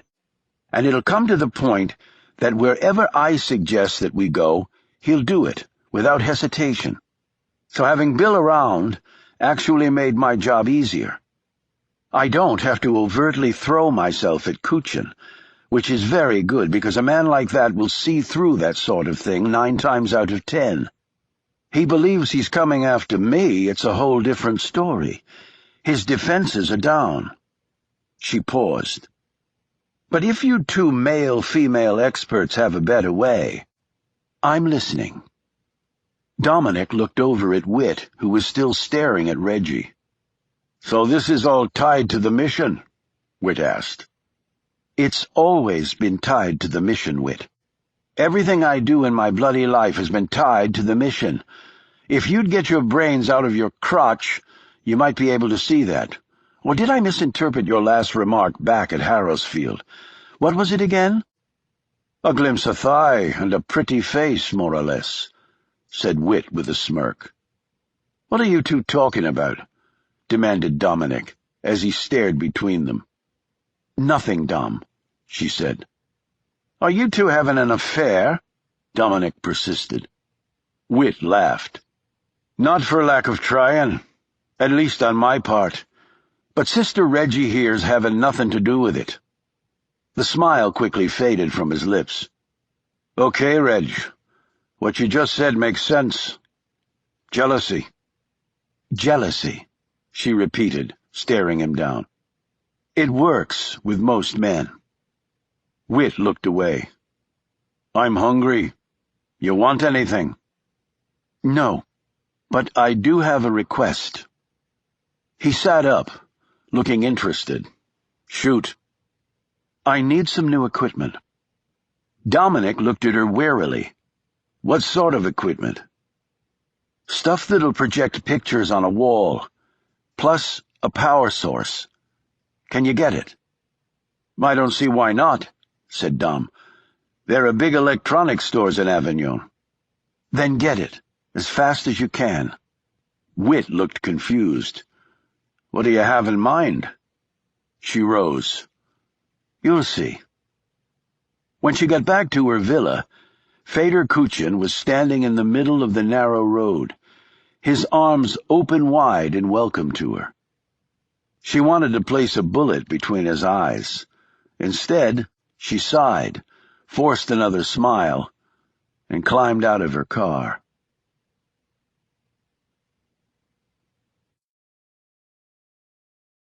Chapter 42. Shaw closed the door behind him and sat angrily. What the hell are you doing here, Frank? There's no face-to-face during an op, you know that. Frank Wells remained sitting in the chair, his face looking slightly pinched. You went out to Les Beaux de Provence today. I know I did, snapped Shaw. So? Why'd you do that? Because Waller had invited Janie to go with him on his private tour, and I couldn't let that happen. He held up a hand when Frank looked ready to say something. It has nothing to do with her personally. It would have just been a logistical headache to have her in the way when we do the extraction. Yeah? Well, I got bad news on that. It's why I'm here. Didn't want to tell you over the phone. Shaw dropped his room key on the table and sank onto the bed. What bad news? They're pulling the op. Amy Crawford and the strike team are already wheels up and out of the country. Shaw rose so fast he almost hit his head on the low ceiling. What? Why? Things have changed. Changed? How could they have changed? Waller's looking to sell nukes. Crazy people are trying to buy them from him so they can go and blow up a chunk of the world. How can that possibly change? It does if he's no longer trying to sell them. And in fact, he might very well have killed the people he was trying to do business with. How do you know that? Found 2 bodies in a lake that matched the description of the Islamic guys who were dealing with Waller. They both exhibited signs of extreme torture. Plus, we got chatter on the communication lines that indicates the Muslims are no longer working with our Canadian psycho, and in fact have cut off all ties to him. How do you know he killed them? We don't, for sure. But we also just learned that a house where we believe Waller was meeting with a mid-level terrorist cell member was blown up. He might have lost a couple of guys. At least the entourage he has here is different from the one he normally travels with. We think maybe the Islamists double-crossed him, tried to kill him, and he retaliated. At least that's one theory, and probably the right one. It's not like I see the guy taking out the nuke freaks to save the world. He just cares about money. But Frank, there's no reason to believe that he won't try again with a different group of buyers. Don't think so. This whole thing has drawn way too much attention now in places the guy doesn't want the spotlight. He's too smart to try anything now. He'll crawl back in his sex-slavery ring hole for a few years. By then his access to the U-235 will have dried up too. We believed he was getting it from the stockpile the Russians were dismantling and sending to the Americans under a disarmament treaty. In a few years that supply will be all gone. That's why the higher-ups no longer consider the op worth doing. But it was a snatch and tell. He could still lead us to the terrorist cell.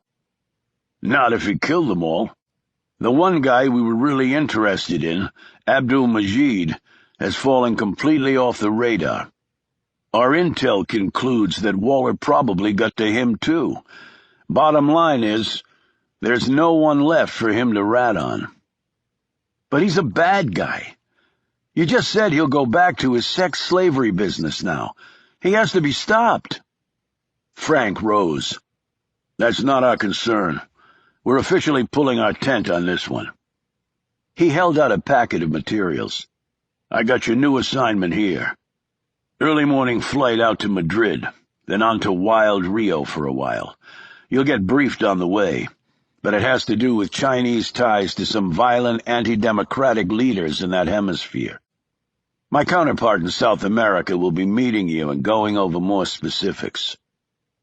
When Shaw didn't take the packet, Frank dropped it on the desk. Shaw was shaking his head. Tomorrow morning? That's not enough time for me to wind things up here. Frank, who was heading to the door, stopped and turned back to him. Wind things up? What the hell is there to wind up? Give me an extra week here, Frank. A week? Forget it. Your orders are in that packet. You go tomorrow. It's all set. And if I don't? Frank drew closer to him. Do you really want to go there? I think I'm going to have to. Because of her? I thought you said there was nothing there. I said there was nothing romantic there. But I can't leave the lady alone with Waller. That's like signing her death warrant.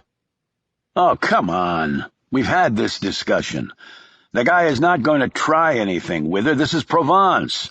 And the lady's not some abandoned young girl from a mud hut town in Guangdong province that nobody cares about. She's not in his wheelhouse at all. If the guy wants her, he'll take her. That I know. And I'm pretty sure he wants her. So just run some interference for me with the guys up top. Just buy me some time. But Frank had already turned away. Be on the flight tomorrow, Shaw, and stop playing guardian angel. The look doesn't wear well on you. Shaw kicked the door shut behind the man.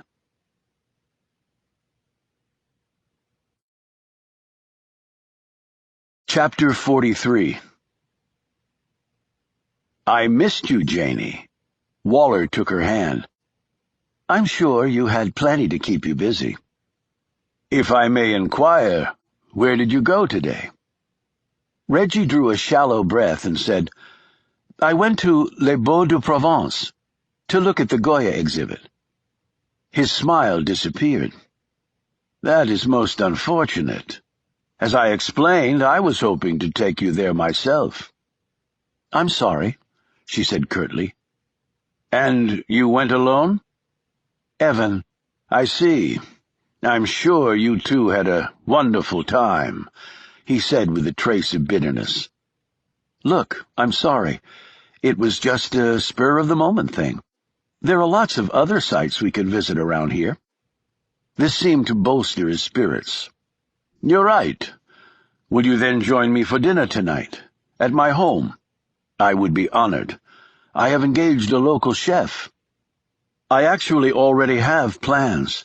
Bill's coming over, and we're going to cook at my place. So Bill is coming over. I see. I don't suppose you could cancel on Bill? No, but I don't have any plans for tomorrow or the next day. Then let me claim that time right now, and also every day after that. We can go to Roussillon in the morning, in fact.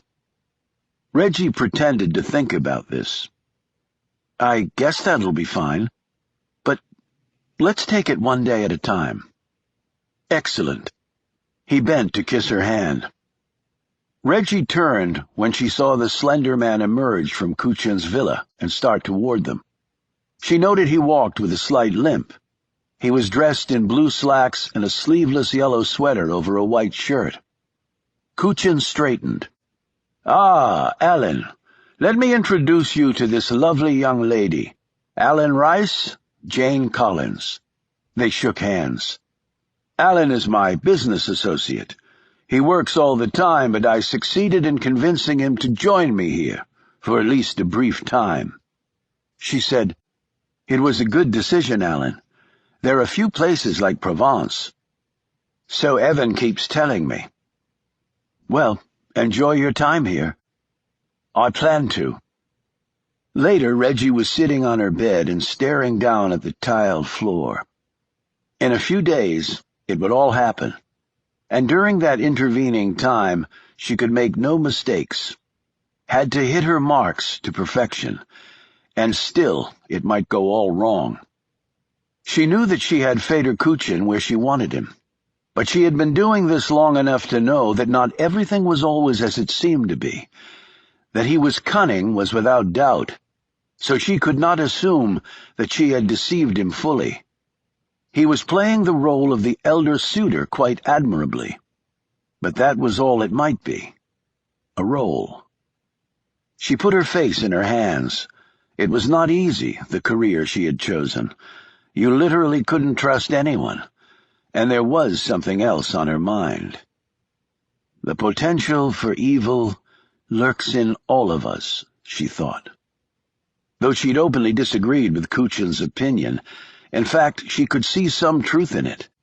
Indeed, at a certain level, what she did could be seen as evil. Judge, jury, executioner. Who was she to make those decisions? What gave her the right? And then there was the reason why she had chosen this life for herself. The image of her dead brother flashed across her mind. Only 12, so innocent. A tragic loss. She hurried to the bathroom, turned on the tap, and ran some water over her face. She had to stop thinking about such things. She had to focus. She was playing Bill against Kuchin for the benefit of the mission. All the time she spent with either man was because of the mission, she told herself. Bill Young was merely a convenient piece on the game board, nothing more or less. There was a momentary disconnect in her mind, like a flash of lightning's effect on a TV. When her synapses started operating again, the revelation almost made her sick. If Kuchin thinks I'm really interested in Bill, he might... A part of Reggie was cold and calculating. That part said collateral damage happened. But if the mission was successful, the sacrifice was justified. Another part of her was repulsed by an innocent person possibly dying, just so she could claim her target. That, for her, was the epitome of the very evil she professed to be fighting against. Reconcile that, Reggie, she thought. Yet she had already set everything in motion. How could she possibly stop it now?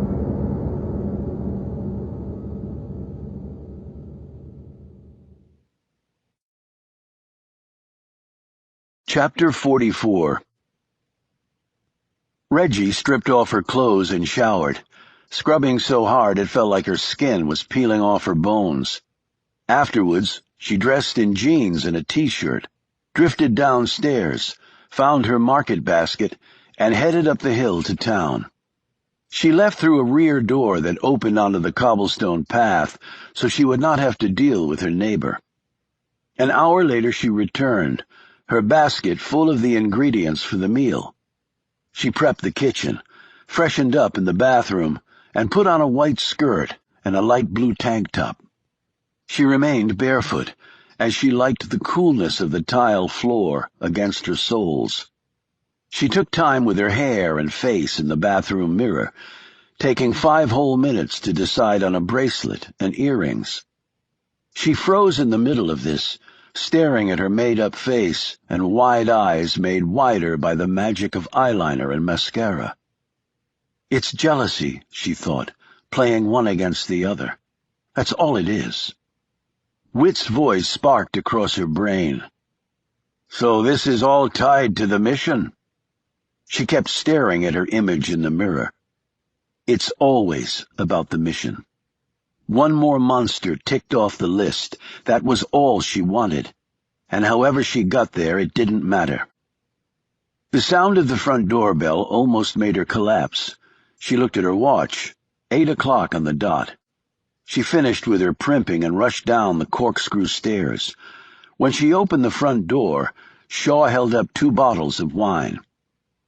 The vintner in town swore these were the 2 best reds he had, if my goal was to shamelessly impress a remarkably sophisticated lady of means. Reggie took one of the bottles and glanced at the label. He was right. I am impressed. These must have cost you a small fortune, even in Provence. I've never let money get in the way of fun, and as a lobbyist, I'm used to negotiating folks down on things. She rose up on her tiptoes and kissed him on the cheek. He followed her into the kitchen, his gaze running over the twitch of her hips. "Do you miss work?" she asked. "Not really. I basically was paid an extravagant amount of money to make even more money for people who already had too much of it. I've got all the prep work assembled. Your instruments await you." She pointed to a serrated knife and a wooden chopping board set next to a pile of vegetables and tomatoes. "Okay, but first a thirst quencher." He grabbed the corkscrew off the counter, worked the cork out, poured 2 glasses, and handed her one. They clinked and sipped. He put down the glass and picked up the knife. "So, what are we having?" he asked as he started slicing. "The main course is a stew with chicken, tomatoes and vegetables, and a few closely guarded secret spices. I've got a cheese platter and crackers with some stuffed olives to munch on beforehand. Then there's salad, some bread and olive oil, and a little creamy dessert that I bought at the bakery because I can't bake. The coffee, of course, will be from a French press." "Sounds terrific. You know, as depressing as Goya can be, I really did enjoy today." He glanced over at her as she was stirring the stew. "Me too. Must have been the company." Reggie frowned.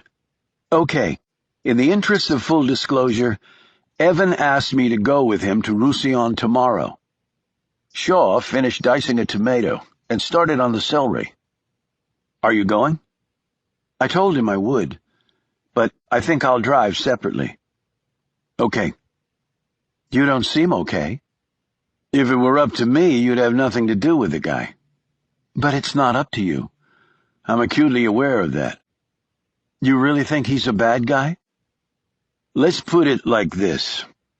I don't want you to feel the brunt of my being correct on that issue." She smiled. "Well, I take solace in the fact that you'll be here to protect me." His thrusts at the vegetables became so fierce that she asked, "Is there something wrong?" He dropped the knife and wiped his hands on a dish towel. "I've had a change in plan. I have to leave tomorrow, to go back home." The color drained from her face. "Leave? Why?" "Something's come up with my son." "Oh, God, I'm sorry. Is it serious?"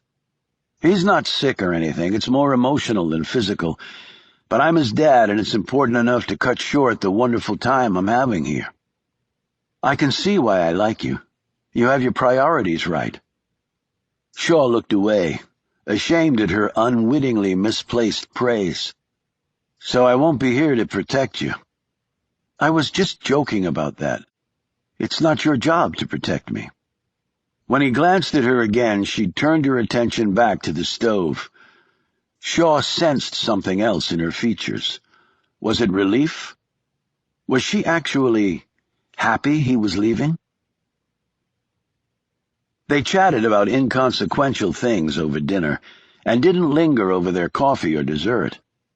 "I hope everything works out with your son," she said as he helped her clear the table. "I hope everything works out okay for you, too." "Stop looking so worried. I'll be fine." Shaw couldn't know that she was thinking, "And now so will you." Afterwards, at the front door, Reggie said, "Well, I guess this is it. Take care of yourself." He paused and added, "Our time together meant more to me than I think you can imagine." "Oh, I don't know. I actually have a pretty good imagination." He thought she was going to leave it at that, but then her arm slipped around him, and he hugged her back. Shaw thought he felt her grip him perhaps a beat too long and a bit too tightly. Yet perhaps she was thinking the same thing about him, he realized. She kissed him uncomfortably close to the lips, and Shaw felt himself maneuvering to reach her mouth on the next attempt.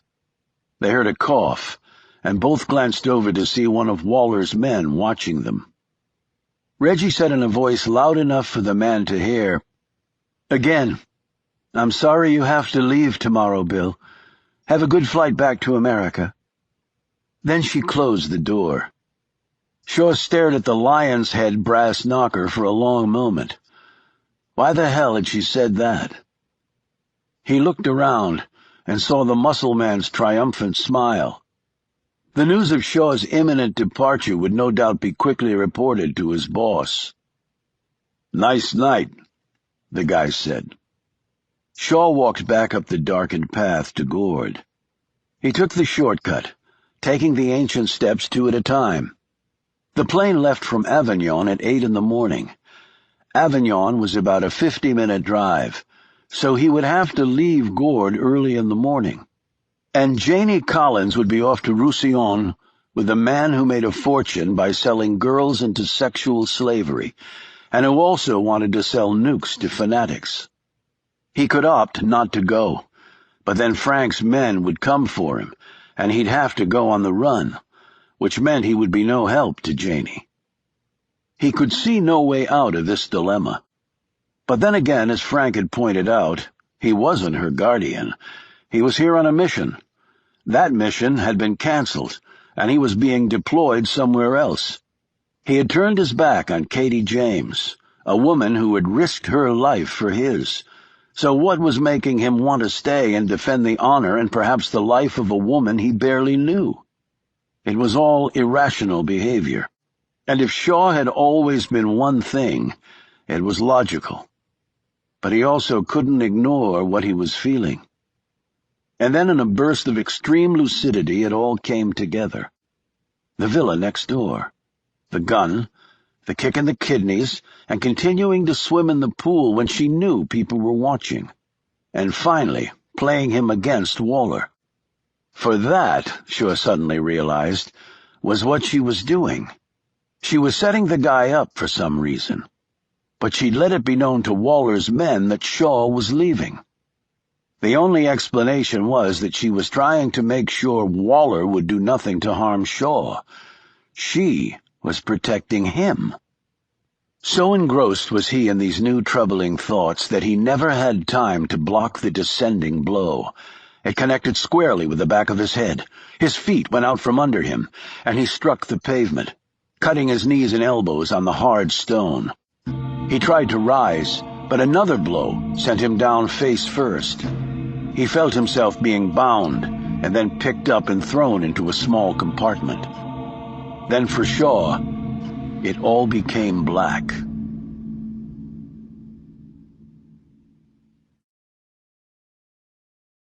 Chapter 45. Reggie rose early. The night sky was still in the process of burning into dawn. She opened the window to her bedroom and gazed out. From habit, she peered toward the villa next door, but saw no activity. Still, she was sure his men would be on guard outside. Roussillon today, and dinner at his place tonight, and she dreaded all of it, even though it could immeasurably aid in bringing Kuchin down. She was steadfastly counting the minutes to when they would end the man's life. It couldn't come soon enough for her. She showered, dressed, and left her villa by the side door. She had something she wanted to do, No, something she needed to do. She walked up the hill to Gourd. There were a few people already about, including a man hosing down the streets. He nodded at her as she passed. Her feet carried her past the town square and around the curve of the road. The hotel was located on the left, through a set of double-glass doors. She roused a sleepy-looking clerk at the front desk. In French, she said, "Can you ring Bill Young's room, please? Tell him it's Jane Collins." The clerk, an older thin man with puffy white hair and slack cheeks, looked a bit miffed and even suspicious. "It's very early, young lady. I doubt he's even up." "He's expecting me," she lied. "At this hour?"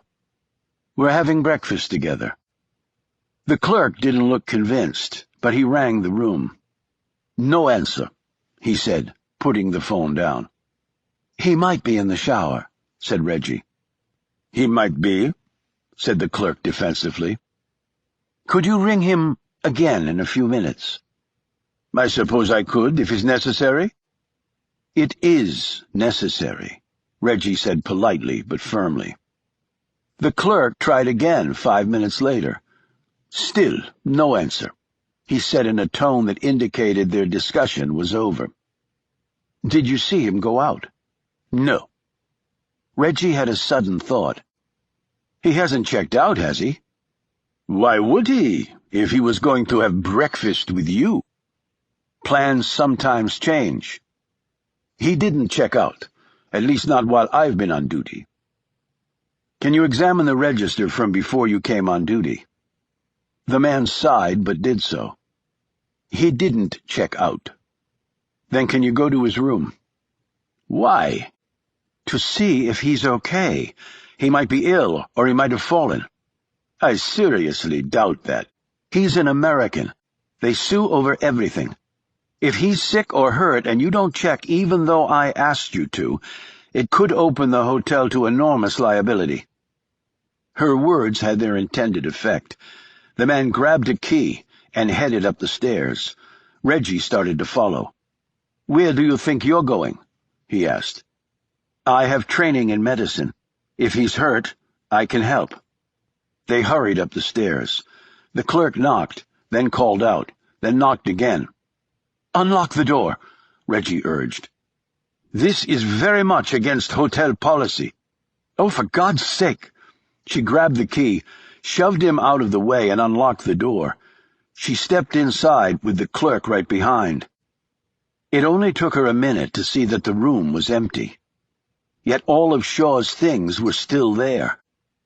"The bed hasn't been slept in," she said, as she looked accusingly at the clerk. "It is not my responsibility to determine that all guests are in and accounted for," he added with indignation. Reggie thought quickly. The man had come on at midnight, and Bill had left her home around 11. It was a 5-minute walk up. What if he had never made it? But she'd made certain Waller's man heard that he was leaving town.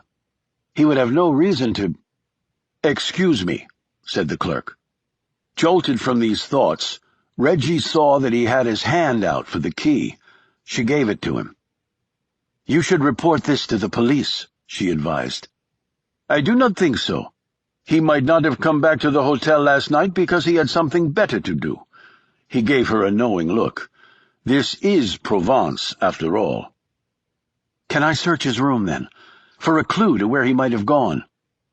"If you attempt that, rest assured that I will call the police."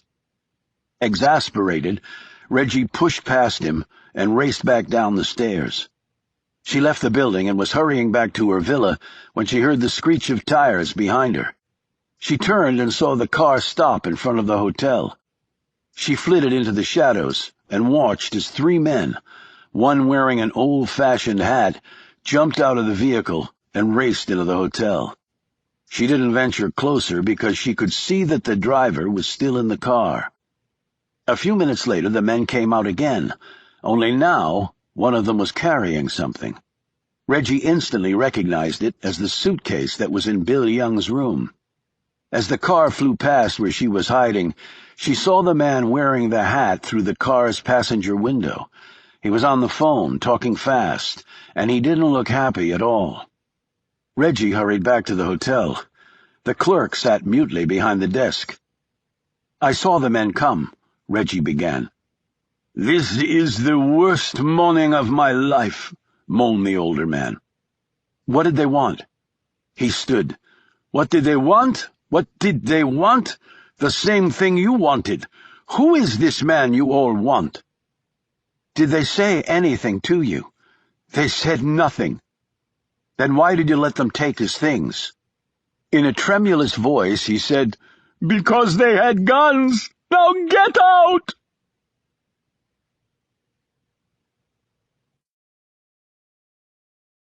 Chapter 46. Shaw awoke slowly and then tensed. He'd had a cracked skull once before, and it felt like he had one now. He flexed his arms and legs, but the bindings had been applied with skill. The more he pulled, the tighter they became. He finally sat motionless.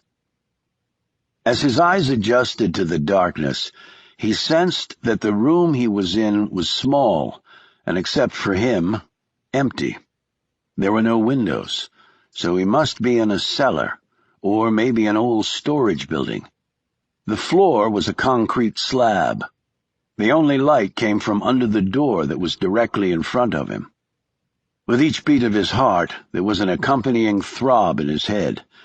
He deserved this for letting someone sneak up on him that easily. Yet he'd let his guard down, because he'd been thinking about things he shouldn't have. Evan Waller could have two possible reasons for kidnapping him. First, he was jealous and wanted to take out his rival.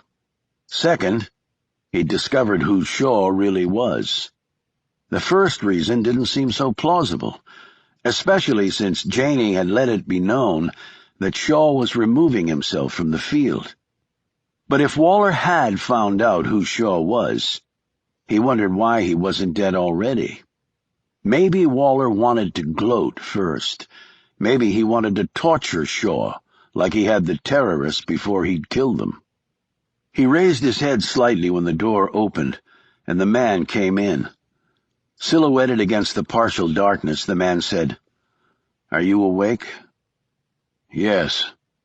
"Are you hungry or thirsty?" "Yes." Shaw figured if they untied him to eat and drink, he might have an opportunity to escape. The man came forward. Shaw didn't recognize him as one of Waller's men. The fellow held a bottle of water in one hand and another object in his other. He unscrewed the bottle top, but he didn't untie Shaw. He just held the bottle to his lips and let Shaw drink. "And just so you know, we have you in a clear firing line." Shaw looked over the man's shoulder and sensed someone else in the darkness.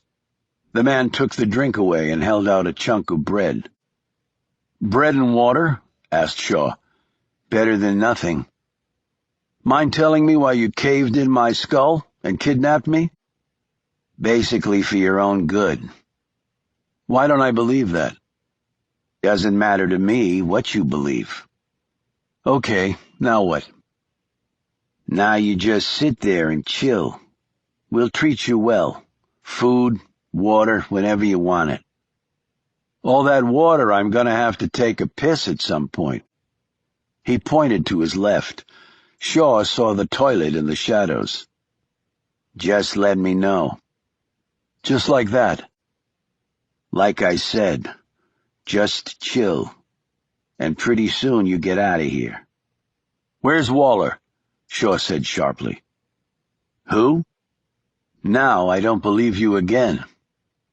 The man locked the door behind him, leaving Shaw to puzzle all this over once more. He rocked back and forth in the chair and quickly found that it was bolted to the slab. These folks had put some thought into this. He wondered how far away from Gourd he was. He had no idea how long he'd been unconscious. He might not even be in France any longer. If these guys weren't with Waller, who were they? No, Of course they had to be with him, despite his captor's feigned ignorance. He also wondered what Frank was thinking. When Shaw didn't show up at the airport, Frank would go to his hotel room. Then he'd conclude that Shaw had screwed him and gone AWOL. He leaned back in the chair and took a deep breath. He was out of options, and Janie was probably with Waller right now. Or maybe dead.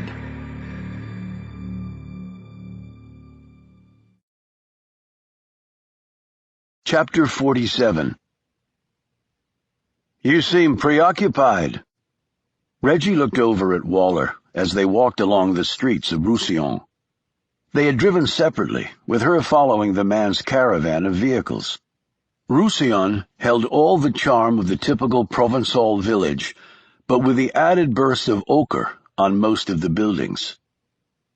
Just tired. I didn't get a lot of sleep last night. I hope nothing is troubling you so that you cannot sleep. The man was dressed in ironed jeans, a white cotton shirt that he wore out, and leather sandals. A Panama hat covered his hairless head, protecting his pale skin from the sun. It gave him a jaunty, relaxed appearance that Reggie was having trouble discounting for some reason. Probably just delayed jet lag. This village really is beautiful. The colors are so different from anything I've seen. My mother was born here, he said proudly.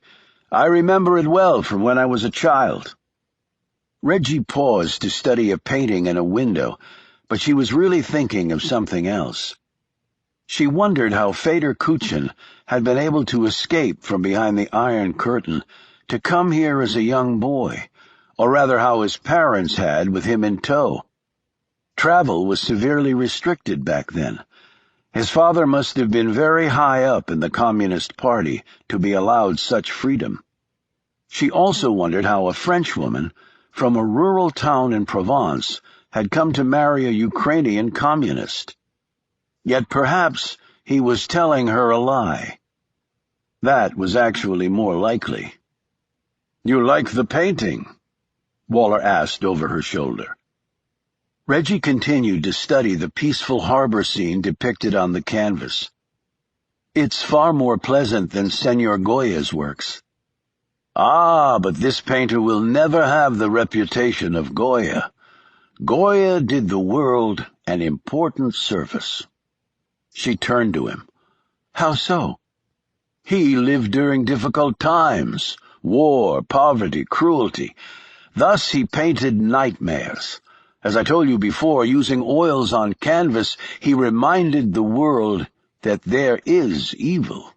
That is an important lesson that we should never forget, but unfortunately, we do all the time. Have you experienced such things? I have read of such things, and they are to be avoided if at all possible. But sometimes I guess it's not possible.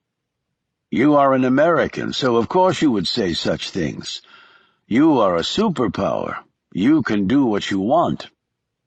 Reggie wasn't sure if she saw a spark of envy in his eyes when he said this, or if it was her imagination. He took her by the arm. I understand that dear Bill has left us. Reggie almost pulled her arm away. He had to go home, some family issue. Then I will do what I can to fill any void. She gave him a searching look, and then forced a smile. Don't make promises you can't keep. I never do that. So, where did you and your family stay when you were here? I will show you. They walked on through the center of town. A quarter of a kilometer past that, Waller led her down some worn steps and stopped at a small cottage with a wooden front door and 2 windows in front. There, he said. It's very quaint. My father died in that cottage. God, I'm sorry to hear that. I'm sure he was, too. He took her arm again. Now, for the lunch. Down this way. All is arranged. We must eat light, because the meal tonight will be substantial. I take it you like to be in control. There are leaders and there are followers. It is the natural order of things. Would you want a follower leading or a leader following? I guess it depends on where they wanted you to go. You are a strange young woman. I've heard worse. I meant that as a compliment. His grip tightened on her arm. As they walked along, Reggie found herself consumed with worry over what had happened to Bill Young. If Kuchin had harmed him, then even killing the man would not be enough. Nothing would, if an innocent man had died because of her.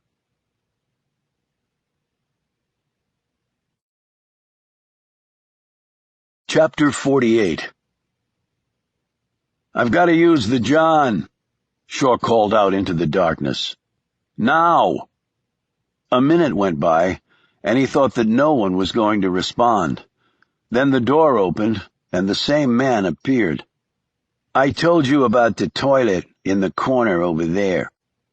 I don't think I can hit the bowl from here, go figure. The man stepped forward. Then I guess I'll have to untie you. I guess you will. Firing line, the man reminded him. Right, got it. Shaw kept his gaze dead on the man as he approached, his muscles tensing, his mind burning through every possible angle and point of attack on the primary and secondary targets. He would put the man between him and the shooter and work his way out of here. It was as solid a plan as he could concoct under the circumstances. Unfortunately, he never got a chance to execute it. The man punched the syringe in his arm, right through his shirt. When Shaw awoke, he was on the floor, his arms tucked under him. He slowly rose, flexing his limbs, trying to bleed circulation back into them. He did his business at the toilet and looked around. The room was empty except for the bolted-to-the-floor chair and a mattress lying in one corner in the toilet.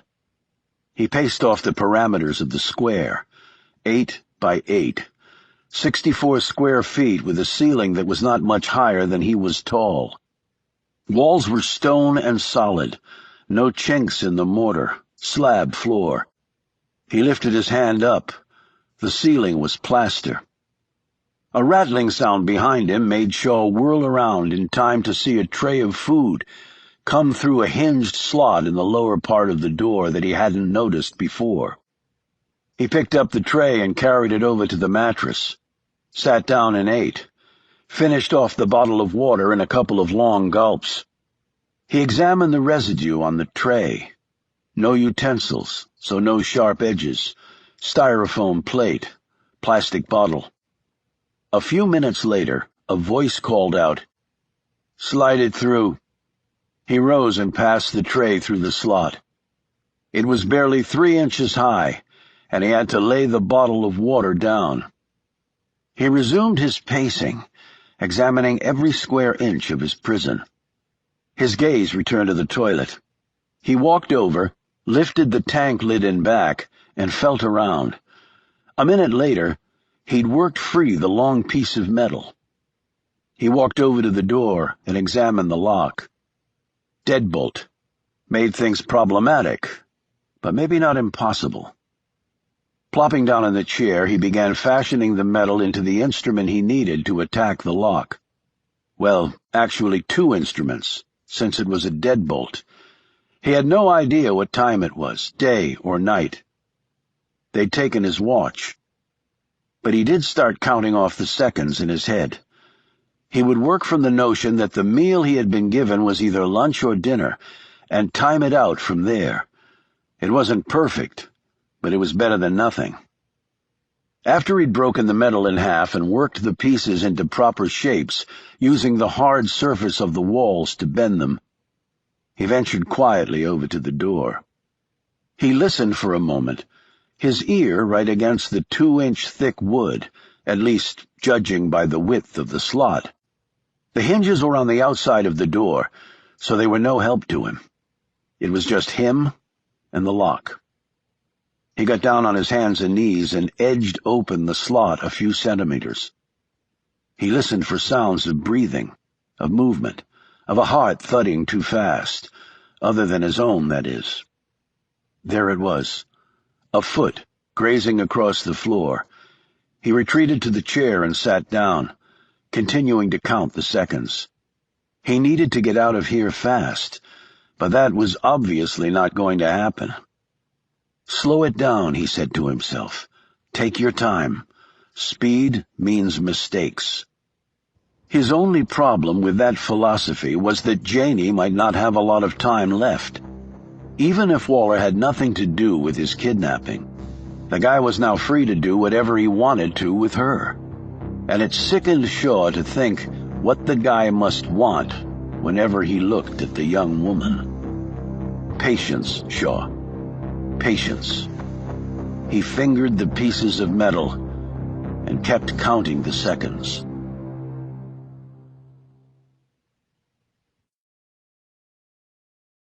Chapter 49. So, how long have you worked with Evan? Asked Reggie. She was standing on the terrace of Waller's villa, looking at the descending sun. Alan Rice was next to her, dressed in khaki pants and a loose-fitting shirt with a red kerchief around his neck. If he was looking for a debonair effect, he had missed the mark, she felt. He was sipping from a glass of wine, while Reggie worked on some club soda. She'd selected a knee-length skirt and blouse with low heels for the dinner. Her hair was damp and hung to her shoulders. The trip to Roussillon had been relatively uneventful, and Waller had been charming and informative and treated her like a princess. She could see how an unsuspecting woman might be taken in. However, each time she looked at the man, all she could see were the hopeless victims of his sick mind. And yet she smiled and was playful and even seducing to him at times, because she had to be. "Nearly 4 years," said Rice, setting his glass down on a table and placing his arms on the chest-high stone wall enclosing the terrace. "He's a brilliant businessman. He seems quite accomplished at everything, very worldly." "That's the exact right word, worldly." "How did you two hook up?" "I was working at a firm in New York. He came there on business. We met, he charmed me, like he does everyone else. One thing led to another, and I came to work for him." "I assume it's challenging." "Absolutely. Mr. Waller doesn't suffer fools or anyone else gladly. Makes for a lot of pressure to perform, but you learn a lot." "Well, then you probably needed a little vacation. I see you're not limping as much. Were you injured?" "Fell in the shower and messed up my knee a while back. It's healing fine." Waller came out a few moments later, and Reggie noted that Alan Rice quickly disappeared back into the house. Waller took a sip of his cocktail and said, "I trust Alan was keeping you in good company." "Absolutely. He really likes working for you." He sat down on a sofa and motioned for Reggie to join him. "I am fortunate to have him." She sat near him, their knees almost touching. "What kind of business are you in?" "The kind that makes money." "The profit motive drives you, I guess," she said coolly. "When one grows up without money, yes, it can be a motivating force." "But you came to Provence as a child. You must not have been in too desperate circumstances. Traveling here from Canada couldn't have been cheap, even back then." He flashed a look that was inscrutable, yet for one terrible instant Reggie thought she had gone too far. "It's none of my business, of course," she added hastily. "No, it's all right.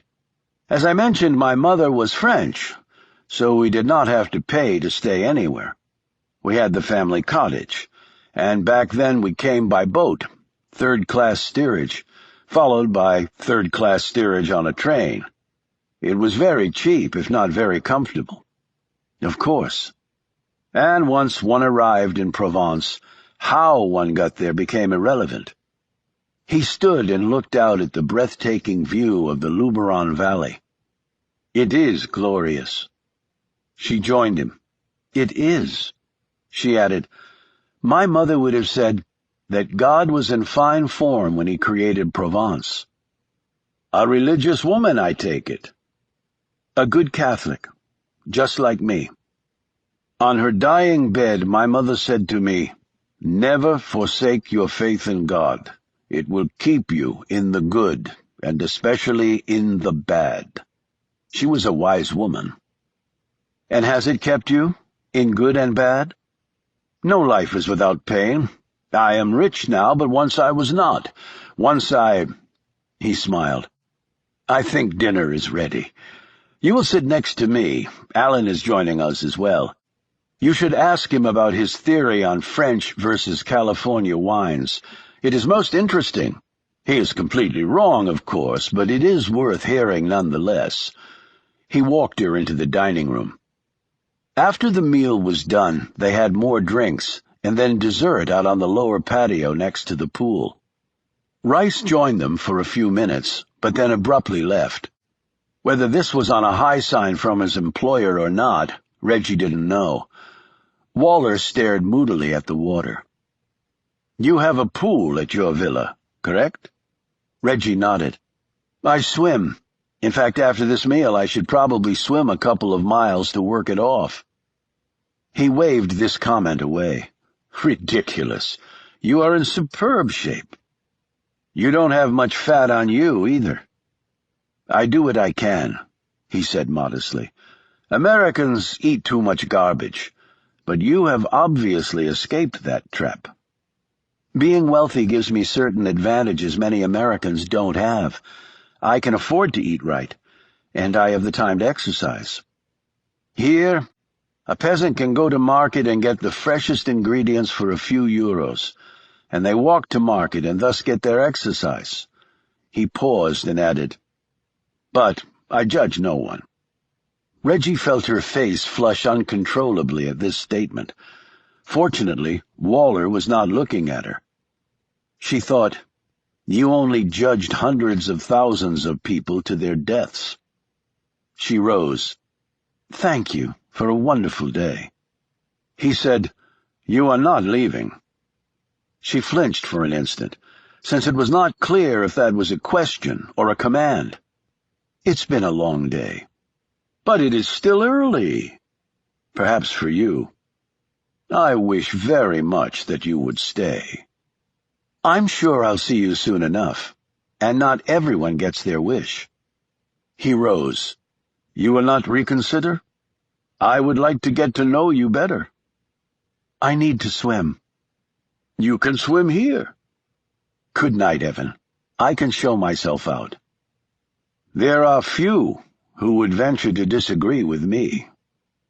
"I'm not disagreeing with you. But—" She stood on tiptoes and pecked him on the cheek. "It's all in the timing, actually." After she closed the door to her villa securely behind her, Reggie spit on the floor and then wiped off her mouth.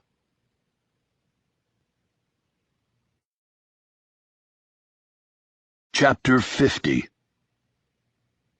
"Yes, Whit, I understand the situation quite clearly. Perhaps better than you." Professor Mallory sat at his desk in his study at Harrisfield, attempting to light his pipe at the same time he was clenching the phone against his cheek with his left arm.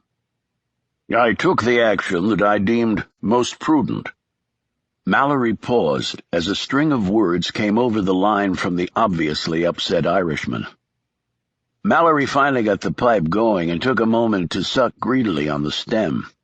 He flicked the match out and dropped it on his desk, where it continued to smolder. "I can't see where it's robbed you of any necessary manpower, but if you require reinforcements, I can have them to you tomorrow."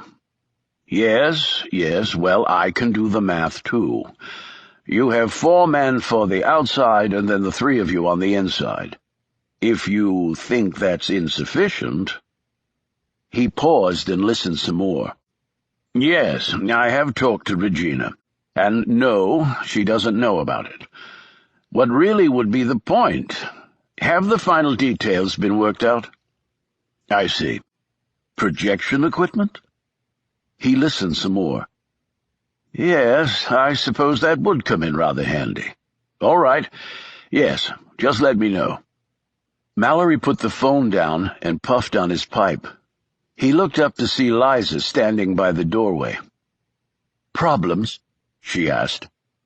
Mallory cleared his throat. Nothing unmanageable. Whit is a bit put out, but he'll get over it. Liza frowned. We're too close to D-Day, aren't we, to have anyone put out over anything? It'll be fine, Liza. Don't worry. And you're telling me you're not concerned?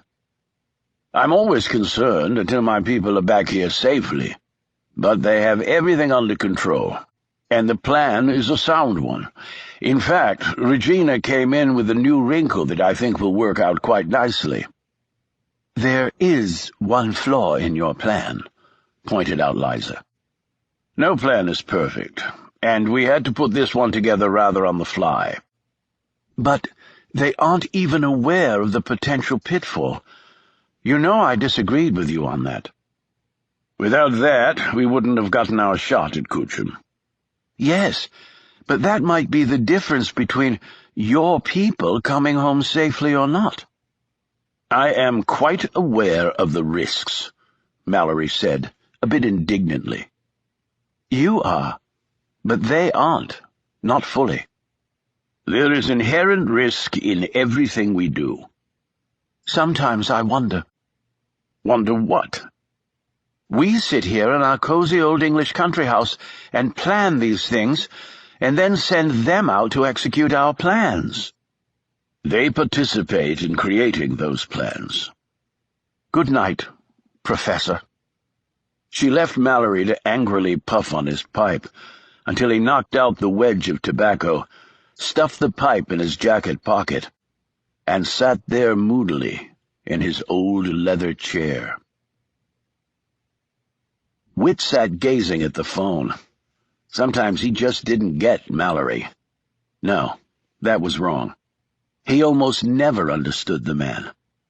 The professor had handed Whit another task at a critical time in their mission, and the Irishman didn't appreciate it one bit. Babysitting Bill Young was not something he'd signed on for. He pocketed his phone and marched down the hallway. "Give me the keys, Niles," he said to the man stationed there, and he handed Whit the key. Niles Jansen knocked on the door and called out, "Away!" Then he pulled his gun and pointed it at the door as Whit inserted the key. The door clicked open, and Whit stood just inside the doorway. Shaw stood against the far wall, staring back at him. "Ready to let me go?" "Sit," ordered Whit. Shaw looked at the gun pointed at him and slowly walked to the chair and sat down. Whit moved forward a few inches. "You know, you look familiar," said Shaw. "I look like a lot of guys. So what can I do for you?" "You can tell me what you're really doing in France." "I'm on holiday. Why are you here?" Whit leaned against the wall. "Lobbyists from D.C. who can scale walls and disarm people. You really think we're buying that?" Shaw didn't say anything for a long moment. "I'm a retired lobbyist, and I was supposed to be returning to the States to be with my son. You obviously had a different idea.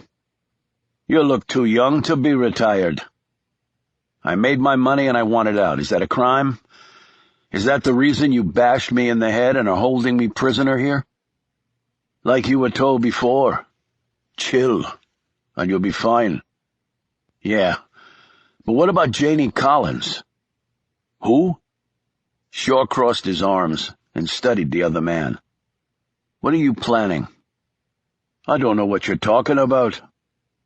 "But you're working together." Whit shook his head slowly. "Again, don't know what you're talking about." "Sure you do. I told Janie I was a retired lobbyist. I scaled her wall and disarmed her. No one else knew about that. Those things are easy enough to find out. No, they're not. And why would you want to find them out? So, you're not going to tell me why you're here. You first. Then you can just rot in here. Whit turned to leave. Shaw hesitated and said, "Take care with Waller. He's not who you think he is." Whit slowly turned back around. "What the hell do you know about it?" "More than you, apparently. By the way, I just remembered where I saw you. Kayaking. You were tailing us. You're after Waller, aren't you?" "Don't know what you're smoking." "He's a dangerous guy." "Really?" Shaw knew he shouldn't do it, but his concern for Janie overrode his professional instincts for secrecy. Waller runs a global prostitution ring. He takes women from Asia and Africa and sells them into slavery in the West. When this revelation only raised mild interest in Whit's features, he added, "He was also trying to sell uranium to some Islamic fundamentalists before he apparently killed them all after a disagreement." "Terrorists?" exclaimed Whit. "They probably screwed him somehow and he made them pay for it. He's a bad guy from top to bottom, and he has an eye for Janie, although I guess now I know that's not her real name. Whatever you guys have planned, you better account for Waller figuring some of it out beforehand, and you better start worrying that Janie doesn't disappear before you even get to your ground zero." "And why are you telling me this?" "I think you know why. If he gets Janie, it's all over." Whit slammed the door behind him and locked it. Shaw heard the two men outside talking fast. Then he heard footsteps as the men moved off. He sat down in the chair. His initial instincts had been right and wrong. Janie Collins was not who she claimed to be, but she was not here to interfere with Shaw's mission. She hadn't even known about it, apparently. They'd only gotten suspicious about Shaw, but didn't know why he was here. They had been working to cross purposes, so now the question was clear. Why were they after Waller, and how were they planning to do it? Shaw looked around at the four walls. He needed to get out of here more than ever. He had a sinking feeling that whatever plan they had, it would not be good enough, and chances were very good that Waller would kill them instead.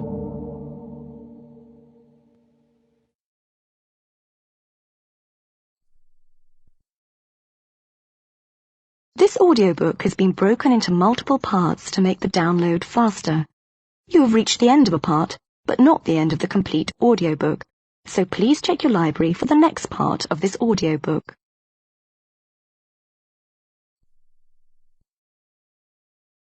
Audible hopes you've enjoyed this program. This is Audible.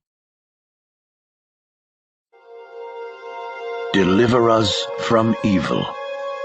Written by David Baldacci. Read by Ron McClarty.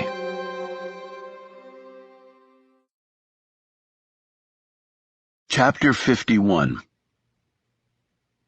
Reggie counted off her strokes, flipped, and headed back the other way.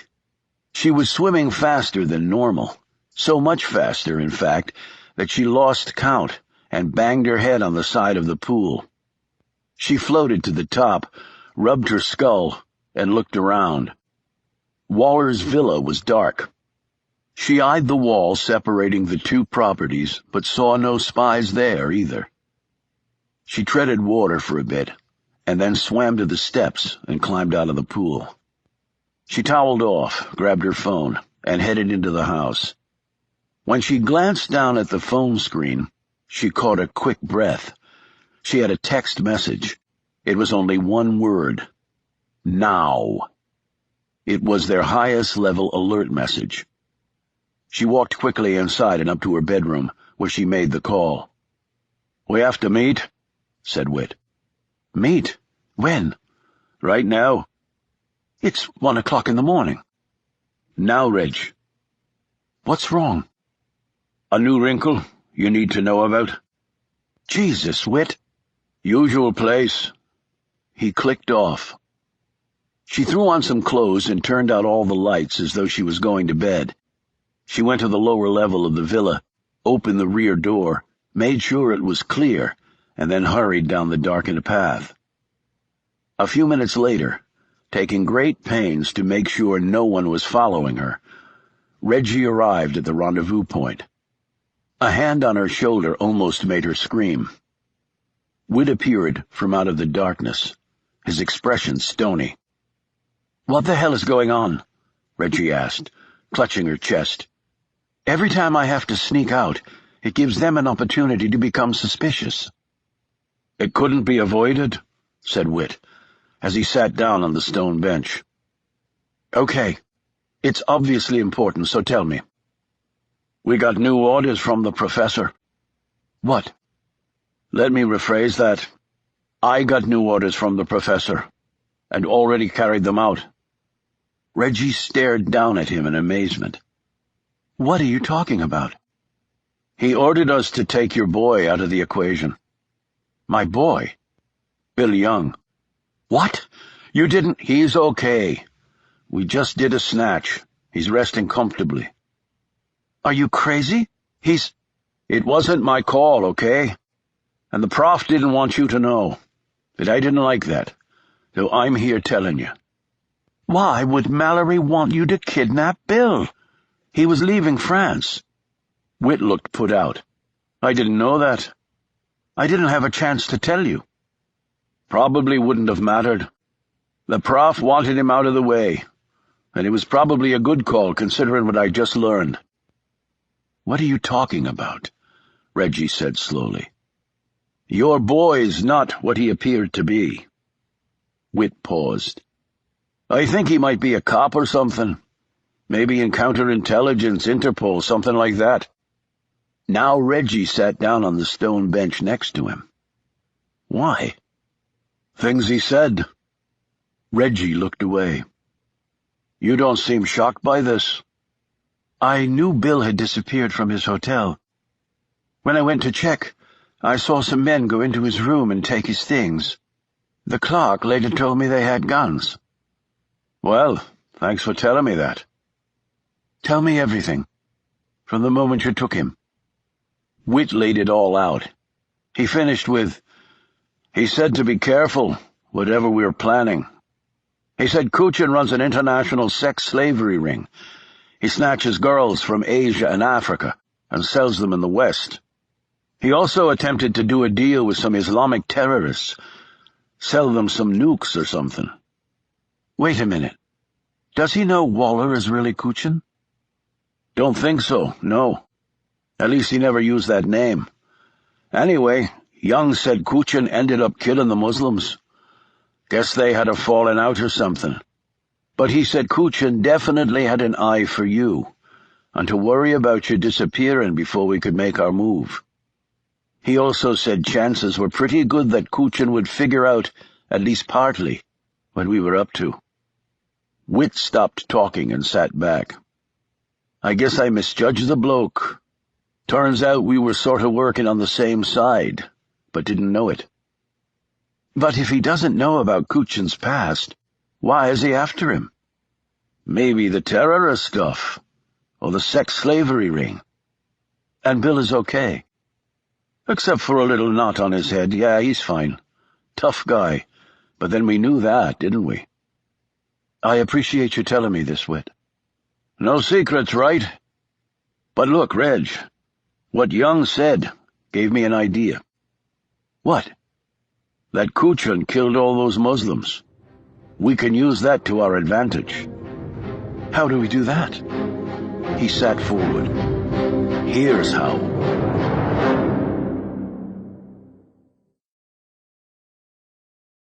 Chapter 52.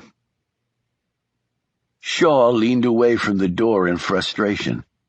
Attempting to pick a deadbolt lock in near-total darkness using part of the guts of a toilet bowl tank could only lead to frustration, he told himself. There were over 86,000 seconds in a day. Having counted over 100,000 seconds off in his head, and nearly driving himself mad in the process, the best Shaw could figure it was either the middle of the night or the middle of the day. He stepped forward and listened at the door. No steps, no breathing. And yet a solid door was between him and freedom. If he tried to break it down, they would be waiting for him with guns. He slumped back in the chair and tried to think of another way. His motivation to get free had changed, but really only slightly. If these men were working with Janie Collins, that meant she wasn't alone in dealing with Waller. So if he tried to do anything to her, at least she'd have backup. But he felt certain they weren't cops. The guy he'd talked with had seemed surprised about the sex slave trade and the nuclear terrorist pieces. So if they didn't know about his illegal activities, then what was their motivation to take the guy down? And if they weren't the authorities, why keep Shaw alive? A bullet to the head and a shallow grave in the middle of nowhere would have made more sense. Thoroughly confused, Shaw sat in the chair and fiddled with the 2 pieces of metal he'd fashioned. 2 useless pieces of metal from a toilet. If Frank could only see him now. As he glanced over at the commode, something occurred to him. He looked at the door and then glanced back at the toilet. Checking the jury-rigged tool in his hand, he thought it might just be possible. "And how was your swim?" asked Waller. They were walking up to the village of Gourd the next afternoon. "Refreshing. Did you enjoy watching?" He looked taken aback. "Pardon?" "I thought I saw someone peeking over the wall. I assumed it was you, but I guess it could have been one of your men." She glanced back at the pair of security guards trailing them. "It was not me," said Waller stiffly, "and it was not one of my men." "Perhaps I was mistaken, then." "Yes, you were."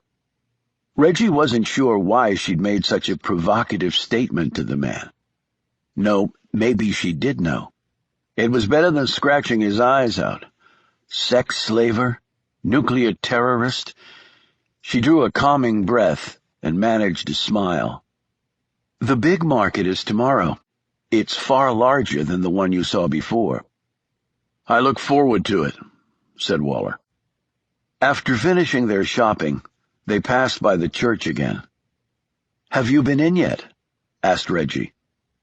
"Not yet. I will attend Mass on Sunday." "I've been inside. It's quite lovely. Would you like to see it?" Waller looked unsure, glancing back at the 2 guards. "All right, for a few minutes. Then we must eat. I'm hungry. And after the market tomorrow, I want to take you to Pont de Gourd to see the aqueduct. Then we can have dinner near there at a truly delightful restaurant.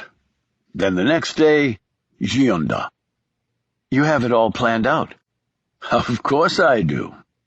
This blunt statement was softened by his smile. They walked down the narrow alley and tugged open the church door. Inside, it was noticeably cooler. They moved forward and saw the stairs leading up to the bell tower that was the highest point in Gourd. The 2 bodyguards, one of whom was Pascal, waited just inside the entrance. As they approached the altar, Reggie genuflected and crossed herself. Waller did likewise. An elderly priest walked out and saw them. He spoke to them in French, and Reggie answered before the priest moved on. She said to Waller, "He just asked—" "Yes, I know. My French is as good as my English, perhaps better. The church is closed, but we will only be a few minutes." Reggie looked around. "Centuries of worshippers have passed through here. It's remarkable."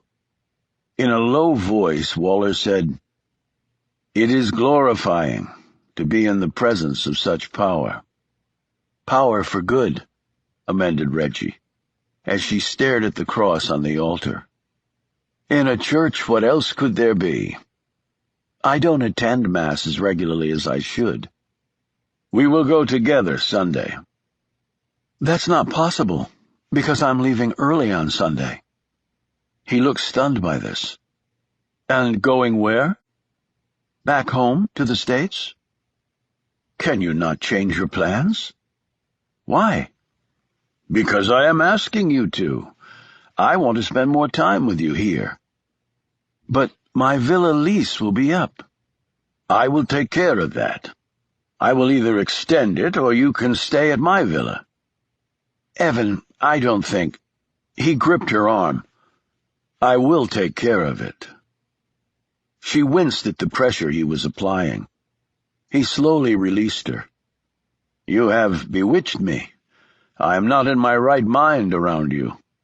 I must watch myself. Perhaps I should watch myself, too, she said, attempting a smile. But truthfully, we must spend more time together. And when I go back to Canada, it is a short trip to the United States. We can see each other there. You hardly know me. I am a quick judge of people. In fact, I can see right through them. He laughed in a way that made Reggie's throat go dry. But she had one more thing to do. It was the reason she'd brought him here. It's time to go back. I have a few errands to run in my car after lunch, she said. Waller turned to head back the way they'd come. No, said Reggie. She looked mischievous and playful, a performance she'd worked out in the mirror at the villa. I found a shortcut. What? Follow me. She started off toward the stairs, heading to the lower level. Where are you going? He asked. She turned back. A shortcut, like I said.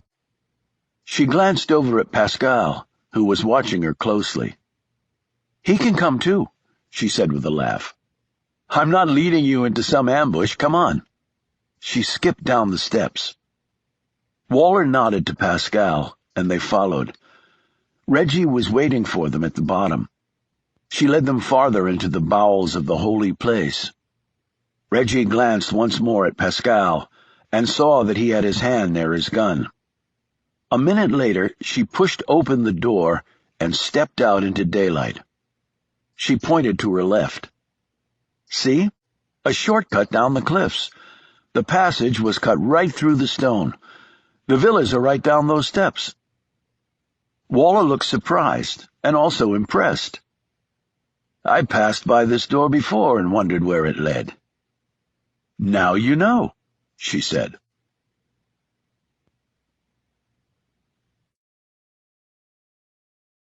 Chapter 53. I want to see him, said Reggie. That's definitely not a good idea, replied Whit. They were once more meeting at the Abbé de Senonc bookshop. I don't care if you don't think it's a good idea or not. I want you to take me to him. Does the professor know? I'm not feeling that charitable toward the man right now. So take me to see Bill. Shaw was sitting in the chair when the knock came. Away from the door, called out a voice. When it opened, Shaw blinked to adjust to the new level of light. Then he saw her standing there. Reggie said, I'm sorry about this. I had no idea what happened to you. Then let me go. That won't be happening, Patty, said Whit, stepping forward to stand next to Reggie. Shaw noted the two other men at the doorway. They didn't have their guns out, probably her doing, but he assumed they were around. Then tell me what's going on, said Shaw. Maybe I can help you. Same answer as the last one, countered Whit. Shaw shot a glance at him. Did you tell her about Waller? About his background? Reggie spoke up. Yes, he did. And something you told us will actually help. What? I can't say. Why are you after him? Why were you after him? Replied Reggie. Shaw didn't say anything. Nuclear terrorism? She suggested. He's a bad guy, said Shaw. He needed to be taken down. That's all I can tell you." "So then, why were you leaving town?" asked Reggie, "before he was taken down." Shaw glanced over at Witt. "Who are you with? Interpol? Mossad? MI6, maybe? Patty?" Reggie started to say something, but Witt let out a loud grunt. "No one you would recognize," she finally said. "But why were you leaving town?" "Op got pulled," said Shaw finally. "Because he killed the terrorists? That doesn't mean he won't try again." "I don't make the orders. I just follow them." "And so do we," snapped Witt. "How did you figure things out with me?" asked Reggie. "Right before they caved in my skull, it sort of all came together. The last piece was you tipping Waller's guy. I was no longer an issue." "I didn't want anything to happen to you." "When are you going to do it?" Shaw asked. "Okay, little visit's over," said Witt. Shaw ignored him and kept his gaze on Reggie. "Why did you come to see me?" "To tell you that I was sorry." "Look, if Waller can get the drop on—" she cut in. "He is very good, no doubt. But so are we. This is what we do." "What is?" he shot back. "As soon as it's over, you'll be released unharmed," said Reggie. She paused. "I saw some men leave your hotel with your things. One of them was wearing a hat, and he didn't look happy." "I'm sure he's not very happy with me." "We can contact him, tell him you're all right, that this was not your fault." "I'll take care of it. But let me ask you this. If you fail and Waller kills all of you, what then?" Witt smirked. "Then it'll be up to you to get yourself out of here. Not too hard for a tough guy like you, right?" Shaw wasn't giving up. "Tell me your plan, and I'll point out the holes." Witt shook his head. "And then maybe you escape and muck everything up." "I don't think so." "But—" began Reggie. "No, Reg," snapped Witt, and then his face contorted because of this mistake. Shaw looked at her. "Reg? For Reggie?" "Thank you again," she said. She held out her hand. Witt moved to stop her, but Shaw was already clutching it. His fingers felt like they were on fire. When he looked at her, he could sense she'd had a similar reaction. Before the door closed, Shaw called out, "I hope you get the son of a bitch." His last image of the woman was her eyes staring at him before the door shut between them. He rushed to the door and listened. He heard one word clearly: "Market." Shaw groaned and slapped the door.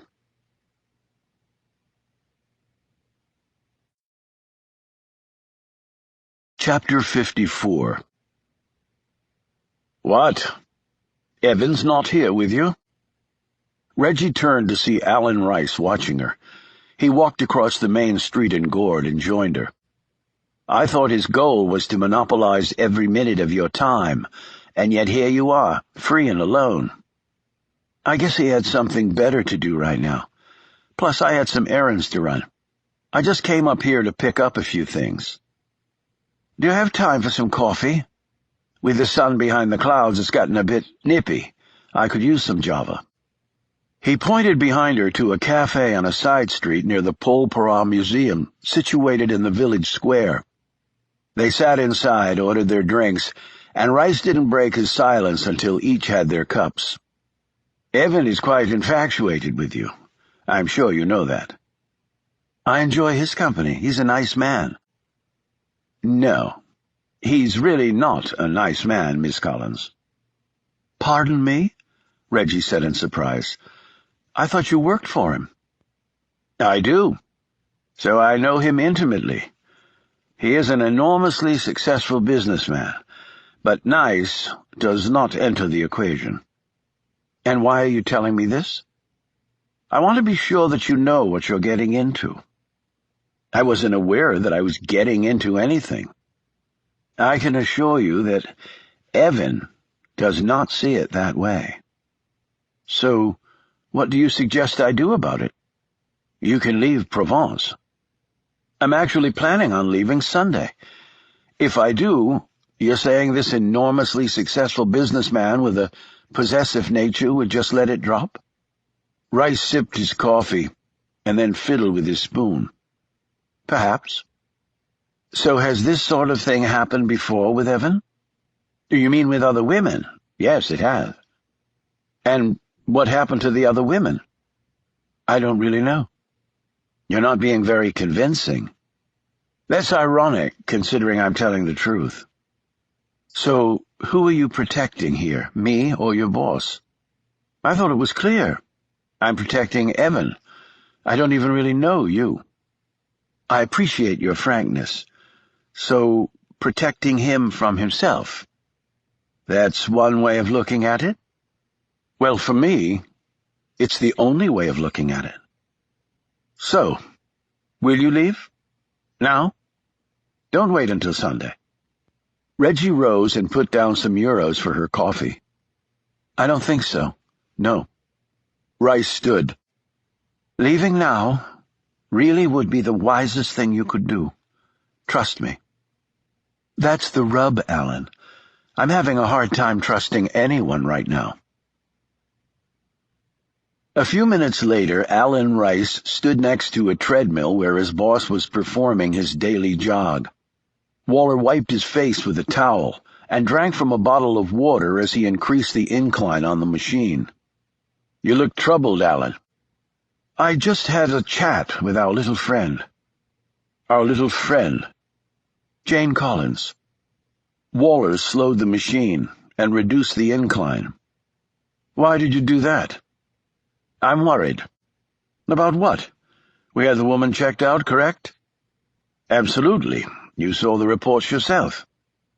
Then, what is the problem? I see how you look at her. Waller slowed to a fast walk on the treadmill. You see how I look at her? He said questioningly. Please don't get upset, Evan. It's just that in the past The next instant, Rice lay on the floor, blood flowing from his mouth. Waller stood over him, his hand cut from where it had struck the other man's tooth. Waller bent down and pulled Rice to his feet. Put some ice on that before it starts to swell, he said calmly. I was only trying to protect you, Rice stammered, clutching his jaw. If I were in need of protection, that would be admirable. However, I am not. Waller stared fiercely at the other man. You're my associate, Alan. You are my underling.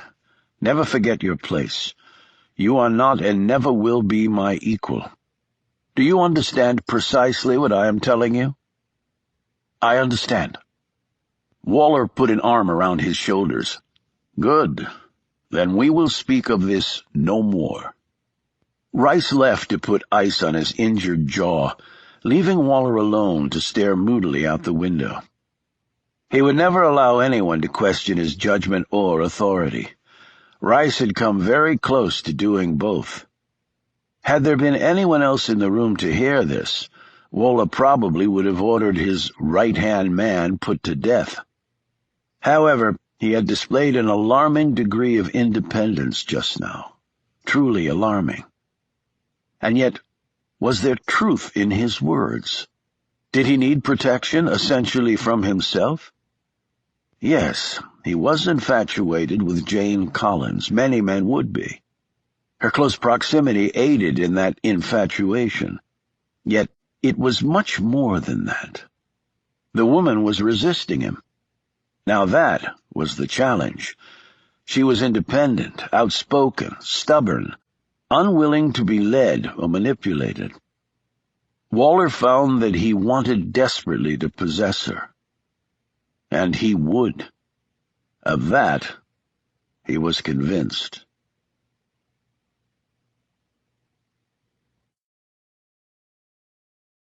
Chapter 55. Reggie rose early and swam in the pool before first light had broken. It was usually this way with her on the final day of a mission. She always did something pleasurable, as it might be the last day of her life. The water felt cool against her skin as she sliced through it, counting her strokes, taking her practiced breaths. She didn't bother to see if anyone was spying on her from the villa next door. It didn't matter anymore. She finished, went inside, up the corkscrew stairs to her bathroom, and stripped off her bikini. The next instant, she whirled to stare at the far corner of the space. She was sure she'd heard something, seen a shadow lingering. But there was nothing. She locked the door and took a shower, letting the hot water slide over her, seeing if it could overwhelm the chills. She was nervous before the end of every mission, when the person she planned to kill would discover who she really was. She thought now of Bill Young. She knew she shouldn't have gone to see him. Yet something inside her, perhaps deeper than she had cared to delve for a long time, had forced her to do so. It wouldn't matter now. After today, none of it would matter. What she felt, or what he felt. They would never see each other again. She caught her gaze in the mirror as she recalled the spark between them when their hands touched, how he looked at her, how she had to work so hard to control herself around him. "Stop it, Reggie," she thought. "Just stop it now." She dried her hair and dressed in slacks, sneakers, and a loose-fitting shirt over a tank top, with a bandana in her hair. The shoes were a practical choice in case she had to run. The bandana conceivably could be used as a garrote. Yet if it came to that desperate recourse, her chances of survival were very low. The mental images of Fedor Kuchin's victims, housed in her brain for weeks now, paraded past her. "Today is for all of you," she thought. She looked out her window onto the cobbled path below. People on foot were already starting up the hill to the market. They looked happy, eager, excited. She was all those things, too. Well, perhaps not happy, not yet. Small cars and vans moved slowly past, their wares crammed into the tiny spaces. As she stood there, first Whit and then Dom trudged past carrying large duffels. Neither man looked up at her. In a few moments, they were gone from her sight. The new wrinkle Whit had added was a brilliant one, she thought. Now, all she had to do was execute it properly. She closed the window, went downstairs, and made her coffee. She lingered over the cup and the toast and fried eggs she made. She kept taking steady breaths, willing away any nerves, going over the plan again and again, both for reassurance and also as a way to minimize any potential mistakes. She had met one final time with Whit and Dom, and they had taken her through the revised plan. The equipment Dom had purchased in Avignon would work perfectly. Everything was loaded and ready to go. Each man complimented her on the idea. "Makes for a right-fitting show for old Kuchin," Whit had said. "A right-fitting show," repeated Reggie now, as she washed her cup and dishes and set them back in the cabinet. She walked to the terrace and watched as the sun marched upward, firing the sky. The ridge of mountains and the plain of the valley came alive, as though administered a transfusion of fresh blood. Reggie's nerves faded. Her breathing returned to normal, and her features became determined and finally set in stone. It was time. If today was to be her final day, Reggie swore that no matter what else happened, it would be Fedor Kuchin's last as well. Some things were just worth the price. Back at Harrisfield, Miles Mallory was on the telephone. The call was from just a few kilometers outside of Gourd, and the caller was not Whit or Dom. It was Niles Jansen, and he was telling Mallory things he did not want to hear. She actually went to see this man? Mallory snapped into the phone. He knows we're going after Kuchin, Jansen answered. Mallory exclaimed, And he's with some law enforcement organization? Jansen said something in response. Wait for my phone call back, ordered Mallory. I need to think this through. He replaced the receiver and sat back in his chair. It had been unbelievably reckless of Wit to tell Reggie that they had Bill Young captive. The plan had been to let the man go after the mission was finished, but Mallory wasn't certain that was an option any longer. If people ever found out about what they were doing... He absently pulled his pipe from his pocket, looked at it, and then threw it across the room, where its stem cracked against the mantel. He called Jansen back. His message was terse. Whether the mission succeeds or not, he cannot live. Do it now. He put the phone down, sat forward, and put his face in his hands. Miles? He looked up to see Liza staring at him. What's wrong? She said. He shook his head, started to speak, but then lowered his eyes and stared at the floor, his hands dangling uselessly in front of him, like he'd just suffered a stroke. Miles! Not now, Liza. Please. Not now.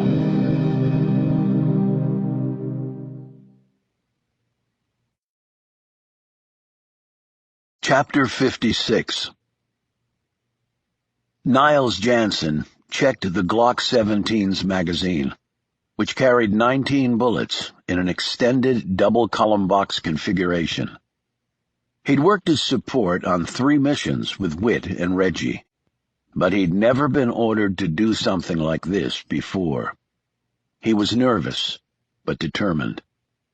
He chambered around and drew from his pocket a capped syringe that was marked with a poison label.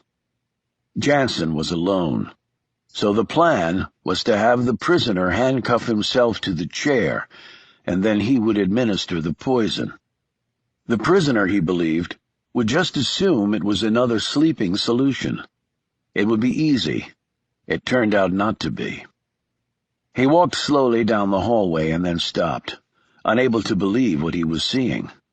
Water was pouring out from under the locked door, and also through the food slot. He rushed forward, calling out, "What the hell happened?" "The pipe on the toilet broke, and the whole damn room is flooded." "I'm up to my ass in water," Shaw yelled back. "Where's the water cut off?" "Step away from the door." "Step away from the door? I'm crunched against the wall. The whole building's gonna come down. I've been screaming for somebody for an hour." Jansen reached the door and pulled out his keys.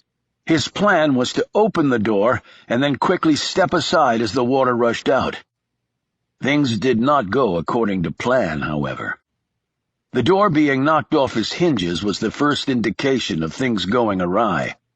The door landing on top of Jansen was the second.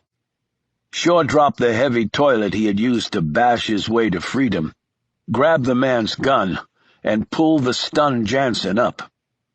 When the object fell to the floor, Shaw stooped and picked it up. It was the syringe. He looked at the man. "Was this meant for me?" Jansen said nothing. Shaw shook him. "I'm about a second from putting a round in your brain." "Was this meant for me?" He placed the muzzle against the man's forehead. "Now." Jansen said, "I was just following orders." "Whose? One of the other guys here? The woman?" "No, they don't know." Shaw knocked Jansen unconscious with a blistering left hand that carried about as much pure anger as Shaw had felt in a while. He laid him back down, pocketed the syringe, rushed back into the room, turned the water off where the commode used to be, and then ran back out. The water hadn't been up to his butt, of course, but just high enough to reach the level of the door slot and start pouring out. Shaw had used a plastic water bottle, to stop up the hole in the floor revealed after he'd worked the commode loose, using his nifty homemade tools. He carried Jansen over his shoulder, the gun held out in front of him just in case anyone else was around who wanted a piece of him. He used a lamp cord to tie him up, lifted his cell phone and his car keys, kicked open the front door, leapt off the short stack of steps, and climbed into a two-door gray hatchback parked in front of the house. 10 seconds later, he was flying down the road. The car had GPS, and he inputted his destination with jabs of his finger. Gourd. He checked the clock on the dash that also had the current date. Market day, he thought. He might still have time. He floored the little car and reached a main road. He punched in a number. Frank's voice came on. When he heard Shaw, he started yelling. "Shut up, Frank, and listen." "Me listen? Shaw, I will have your ass." "They're gonna hit Waller." That caught Frank's attention. "What? Who is?" Shaw filled Frank in on all that had happened. "I'm pretty sure it's going down today. I need some backup." "There is none. We pulled all our assets from the area." "There's nobody?" "I've been spending all my time covering your ass with my bosses. They think you went nutso over this chick. They are pissed." "I can't do this by myself. I need some help. Waller has a lot of muscle." Frank was silent. "Hey!" Shaw cried out. "Talk to me!" "There is one asset in the area." "Who?" "Me." "Why are you still here?" "Forget it. I just am." "Why, Frank?" "Because I've been looking for you, that's why. Happy? Now, how do you want to play this?" "Here's how." Shaw started talking fast. When he was done, Frank said, "Do you really trust this woman?" "To the extent I trust anybody. Yeah, I trust her." "Well, I hope to hell you're right." Shaw clicked off and floored it. The hatchback's engine whined to near its breaking point as the Provençal countryside whizzed by. He reached the turnoff to Gourd, saw the traffic back up, ditched the car, and sprinted up the winding road. Reaching and clearing the side street leading to the twin villas, he saw no guard in front of Waller's place, which meant he was probably not there. He looked around at the groups heading up to the market and the line of cars and vans filled with goods for sale. Walking up to one slow-moving truck that had racks of clothing and hats piled in the back, he pulled out some euros, and a minute later, Shaw was covered up with a colorful poncho, a wide-brimmed canvas hat, and a cheap pair of sunglasses that the driver had thrown in from his own pocket for free. He jumped in the back of the truck and got a ride up to town. There he moved quickly through the crowds, slouching to disguise his height. His gaze darted to all corners, looking for Reggie, Waller, or anyone else of interest. Finally, his observation paid off when he passed by a side alley, glanced down it, and then drew back. He waited for a few moments, then pulled out his phone and made the call to Frank, telling him what to do. That done, he checked the gun he'd stolen. You never went into possible combat without doing something that basic. The Glock 17 had been designed in the 1980s by its namesake, Gaston Glock, an Austrian who had never built a gun before. What he did have was a lot of knowledge about advanced synthetic polymers. So he made, basically, the world's first plastic handgun. It beat out H&K, Sig Sauer, the Italians' Beretta, the Browning, and the top-notch Steyr favored by Special Forces personnel in a competition to arm the Austrian army. Its success around the world had been immediate and immense. 7 out of 10 cops in America carried it in their holster. And yet with all that, just like any other weapon, it wasn't infallible. Shaw was stunned he hadn't noticed it before. The muzzle was cracked. It must have happened from the collision of the heavy door and heavier toilet against the weapon's polymer frame. Thank God he hadn't had to fire the pistol. It probably would have exploded in his hand. A Glock could fire wet all day. No gun, however, could fire safely with a damaged barrel. Now he had no weapon, and no way to get one. Frank was at least 30 minutes away, and Shaw was out of time. The only way to move was forward. So he did.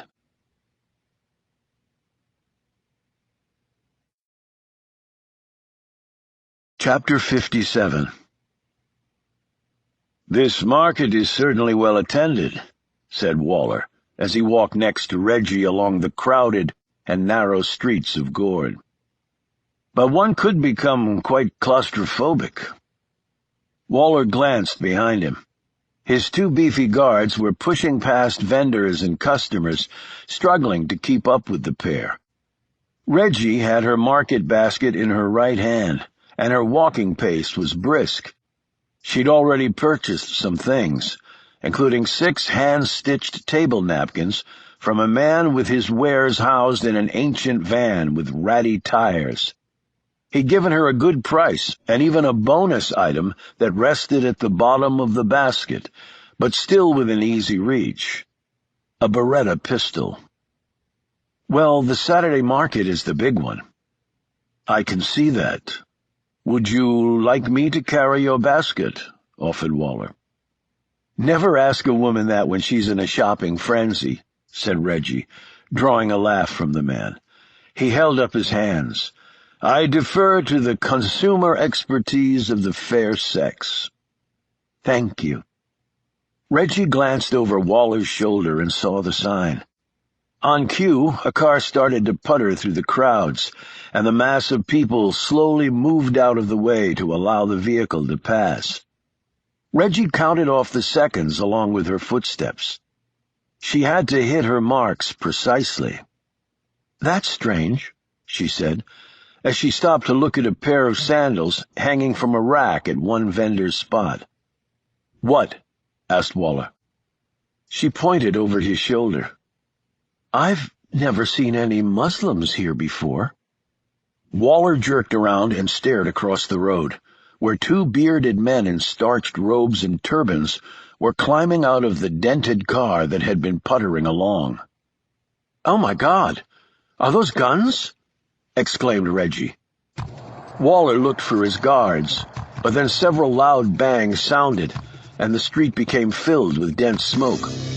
People screamed and ran blindly, crashing into racks of goods as well as each other. Waller called out for his guards. He couldn't see them anywhere. That was because they were both on the ground, having received well-placed blows to the back of the head. A young woman raced past them, shouting, the items in her market basket cascading into the street. Everywhere there were screams and sounds of people running. 2 more twin bangs occurred, and the smoke in the street grew thicker. From out of the haze, the 2 men in robes and turbans appeared with guns out and protective masks over their faces. They had the street completely blocked. "Shit!" exclaimed Waller, as he saw them approaching. "Evan, do you know those men?" "We need to get out of here, now." She grabbed his hand. "Quick, I know a way." They raced down a side street off the main courtyard. The street dead-ended here. Waller looked up and saw the church's bell tower. "There is no way out!" Waller screamed in fury. "There is, but we have to go through the church. It'll put us on the other side of the village. Remember the way I showed you before? It's the only escape route." That was why she'd shown him the route earlier, so he would know it was a way to safety. It was risky, but otherwise she could not have counted on him following her. Only this time, she would not be leading him to safety. To give urgency to their flight, a well-timed bullet whizzed over their heads. Waller turned back to see one of the Muslims rushing after them. "Oh my God, they're shooting at us!" screamed Reggie. "Just keep moving," urged Waller, grabbing her by the shoulder and thrusting her forward. "To the damn church!" Quickly!" Reggie pushed open the door and Waller followed her in. He slid a heavy credenza against the door before turning toward the altar. "Who are those men?" gasped Reggie. "Not now. Move." Reggie and Waller raced down the set of steps next to the altar. They passed through a door which he locked behind them. Running down another set of stairs, they came out into an open but darkened area. Here was the critical moment, Reggie knew. The passage they'd gone down previously to exit the church was to the left. She was counting on the fact that under the extreme circumstances, Waller wouldn't remember that. She turned to the right. Waller glanced back up the stairs as something crashed overhead. "They've gotten in the church," he exclaimed. "Come on, Evan." She pulled him down the passage to the right and into the room. The walls, ceiling, and floor burst with light. Waller shielded his face against this brilliance. When he looked at her, Reggie was pointing her pistol at him. "Welcome to hell, Fata Kuchin," she said.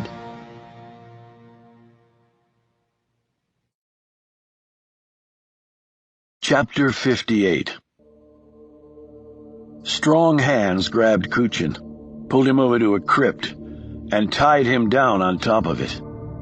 Kuchin looked slowly around. Whit, Dom, and Reggie had surrounded him. "Who are you?" Kuchin said calmly. Whit said, "I'm a bit disappointed. The man's not more impressed." "We're people who know who you really are," answered Reggie, her eyes on the Ukrainian. By her tone and attitude, she was no longer role-playing as the naive American Janie Collins. She was Reggie Campion, and fully in the zone to finish this man. "Fata Kuchin," added Dominic, "the real butcher of Ukraine." "And we brought back some of your victims," said Reggie. "Before we do to you what you did to them," added Whit. "Although we're normally very nice people, but we're working really hard to be cruel and evil for your benefit." Whit spread his arm wide. Kuchin looked up at the ceiling and over at the walls that were awash in light as Dominic's projection equipment continued operating. Nothing Goya could have conceived would have equaled the horror captured in these images. The pictures of the dead or dying, women and children stared back at them. On one wall was the photo of a mass grave with the exposed small bones of the children buried there. "One atrocity after another," said Reggie. "Take your time. We want you to relive the past." "Who are you?" asked Kuchin again. "Why does it matter?" retorted Whit. "Because I want to know who I'm going to kill in the future. The near future." "I don't see that happening," said Whit. "Then you are blind." Reggie pointed to one wall depicting a stack of bodies piled up like cords of wood. "The slaughter of Sevastopol." She indicated another image on the ceiling where gaunt, near-death faces peered out from behind barbed wire. "The torture camp in Ivano-Frankivsk Oblast in western Ukraine." A third image was of the skull-like countenances of women and children lying in the dirt. "Katsuri in Volyn Oblast," said Dominic. "You took a page from the Holodomor with that one, didn't you? Starving rural farmers." Kuchin stared up at the pictures as they glimmered across the stone ceiling, like heat rising from a desert floor. When he looked back at them, his face held no trace of remorse. "There is no need to show me any of this. I remember it quite well." He smiled. "Down to the last skeleton, in fact." Whit snapped, "Okay, screw the pics. Let's just do it right now and throw him in the bone box." He pointed to a crypt along the side of the wall with its top off. "That's where your skeleton's gonna be fed. Hope you'll enjoy rotting in old Gourd for all eternity." Fader ignored this and continued to stare at Reggie. I should have been more cautious. Never trust a beautiful woman when she plays, how do you say, hard to get. Look at the pictures, said Reggie, and if you really are as religious as you claim, make peace with your God. And how will the fatal blow come? Gun? Knife? Kuchin cocked his head. Will you strangle me with your bare hands? But do you dare to get that close to me now? I can smell the fear you have of me. No, you will keep your distance, I think. You're not the first monster, and you certainly won't be the last. Never lump me in with others, barked Kuchin. I stand alone. Wit looked over at the open crypt. Well, you won't be lying alone. There's another set of bones in there. I actually feel bad some poor bloke has to share it with the likes of you. The click of multiple gun hammers made Wit freeze and mutter a curse. Reggie slowly turned to see the men standing there, pointing weapons at them. She recognized two of them as Kuchin's other bodyguards. Reggie's forehead was lined up on Pascal's front pistol sight. Gun down. Now. Reggie bent down and placed it on the floor. Kick it away. She did so. Alan Rice stepped out from behind his hiding place. He stared inscrutably at Reggie before saying, Untie him. Now. As she started to move forward, Wit said, No. I'll do it. He took the straps off Kuchin, who rose slowly, rubbing his wrists and ankles. When he stood fully upright, he nodded at Wit, and then drove a fist into his gut, doubling him over.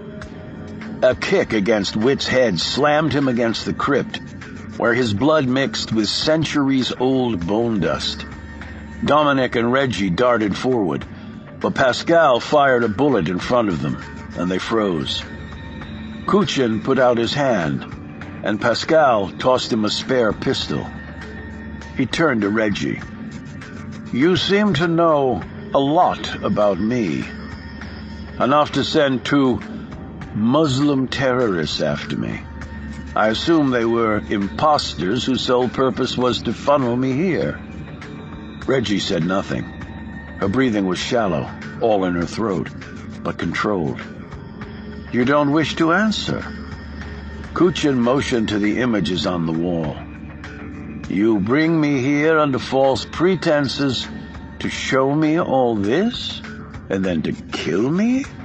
And yet you don't wish to explain yourself.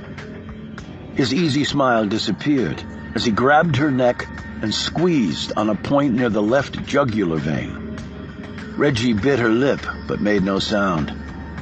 He increased the pressure, and she felt the blood and oxygen supply disappearing from her brain. She finally grabbed his arm and hit a nerve point that made his hand weaken.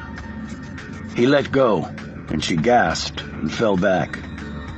She planted a hand against the wall and righted herself, her gaze holding on him. He said, Impressive. But if you couldn't endure such a small measure of pain, I suppose you would not be in this line of work. He looked at Dominic. You mentioned butcher? You think I'm dangerous? The second coming of the Holodomor? I actually like that description. He placed the muzzle of his pistol against Dominic's forehead and pulled the trigger. Reggie screamed and Dominic flinched, but then opened his eyes. There was no entry wound. The front and back of his head were still intact. No blood, no death. He looked bewildered by his survival.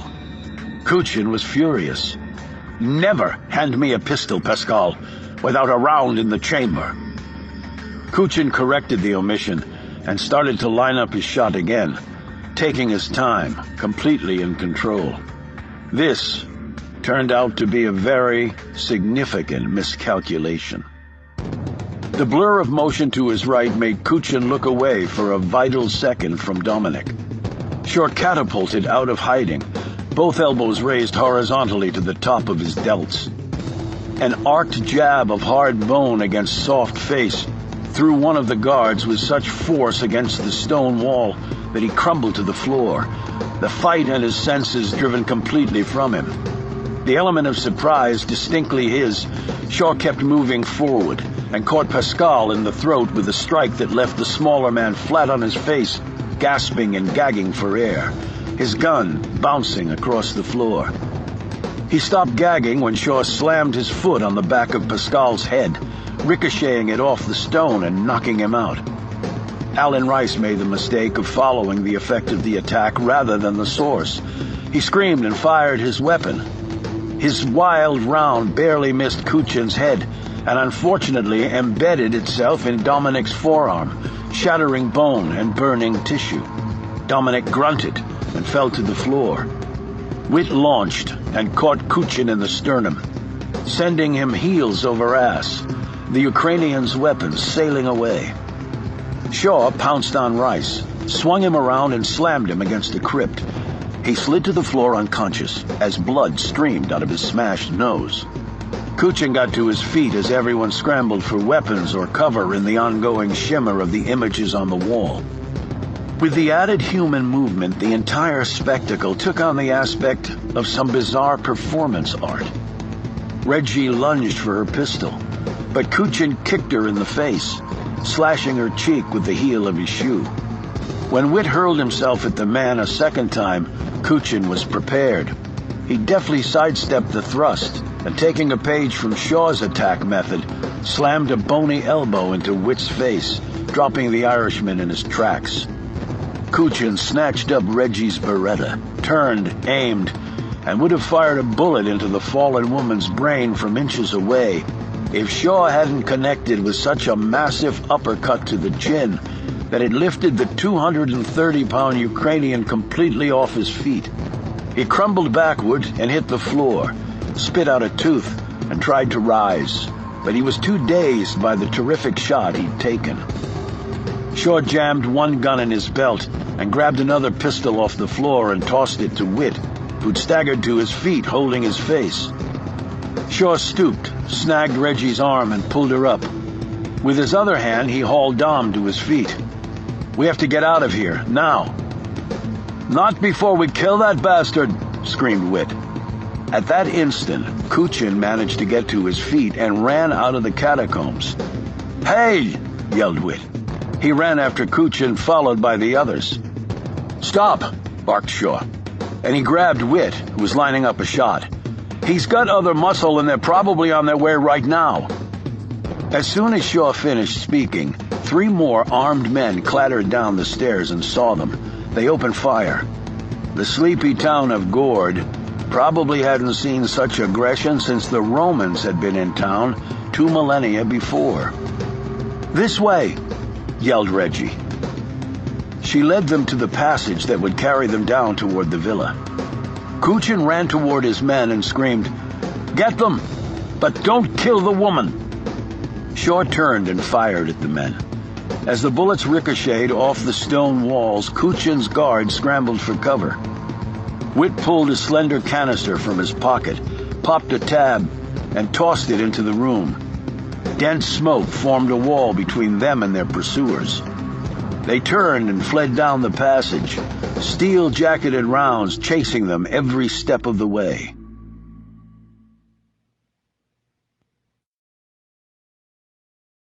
Chapter 59. "Down this way," Reggie told Shaw. "There's another exit." "The one that let you out down by the villas?" said Shaw. Reggie stared at him as they rushed along. "How did you know?" "I can recon. But that door opens onto a public street." "And Kuchin knows about it," said Reggie. "I had to show him that route earlier to convince him to go to the church today. Then I led him to the catacombs instead." Shaw said, "Then it's no good for 2 reasons." He looked over at Dominic, who ran bent over, clutching his injured arm. "Are you going to make it?" Reggie took off her bandana and wrapped it around the wound. "I can make it. Dominic said, grimacing. Whit eyed Shaw. "What then? We can't go back unless we want to shoot our way out, and those guys have a lot more bullets than we do." Shaw pointed to his left. "That way." Whit grabbed his arm. "There's nothing down there. I checked. At the end of the hall is a hidden door built into the stone. The passage there leads to the old fort." "How do you know that?" demanded Whit. "Through a little history reading." "What?" "Catholic priests often had to run for their lives, just like we are. Now let's go." They reached the end of the hall. Shaw pulled on a stone set in the lower half of the wall, and a slight gap appeared. He tugged on the section, and old hinges creaked as the door swung open. They fled through, and Shaw clicked the door shut behind them. As he led them down a dark, musty passageway, Shaw hit some keys on his cell phone, and the electronic message flew off. They passed through another door, and reached a hall through which sunlight eased in via slits in the stone block far above their heads. They were now in the old fort. He reached one more door, tugged it open, and they entered a courtyard. The car screeched to a stop in front of them, and Whit aimed his gun at the driver. "He's with me," said Shaw, putting a hand on Whit's arm. Frank rolled down the passenger side window and said, "The whole town is going nuts." Shaw and Reggie helped Dominic into the back seat and then slid in next to him. Whit jumped in next to Frank, who gunned it, and the car sped off, laying black tread down on ancient cobblestone. "Okay, Shaw, start talking," said Frank, as he maneuvered the car through the narrow streets and down the hill toward where the villas were located. "Your name is Shaw?" said Reggie, looking at him. He glanced in the rearview mirror to see Frank staring at him. "They snagged Waller, but his men ambushed them. I was there to help out." "Help out?" exclaimed Whit. "We'd all be dead but for you." "Well, we still might be," snapped Frank.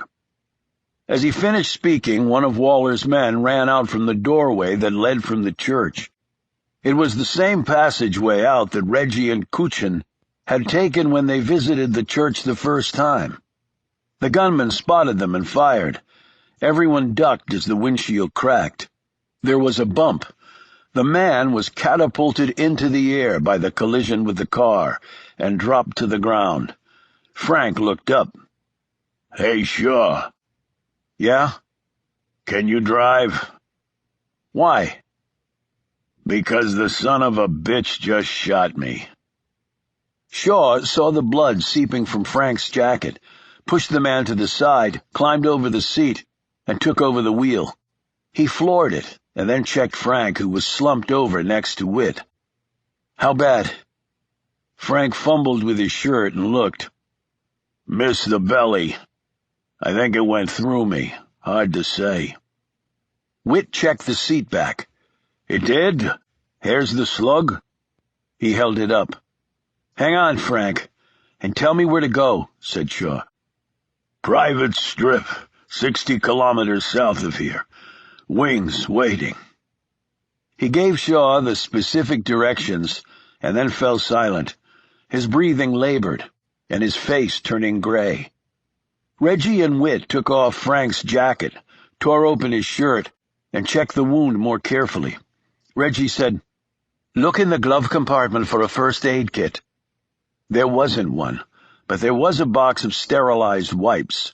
She used them to clean the wound, and then used strips of Frank's shirt to help stop the bleeding and to bandage the wound. She sat back. "That's all I can do for now. He needs medical attention." "There's a doc on the plane," mumbled Frank. Shaw glanced at him to see the other man's gaze on him. "Knowing you, I figured it was a good idea." Shaw grabbed an antiseptic pack and tossed it to Reggie. "For your face. Waller got you good with his shoe." She cleaned up her face as best she could, and then worked on Dominic's injured arm. The siren made them all jerk around. "Cop car right behind us," said Whit, as he stared in the side mirror. "Shit.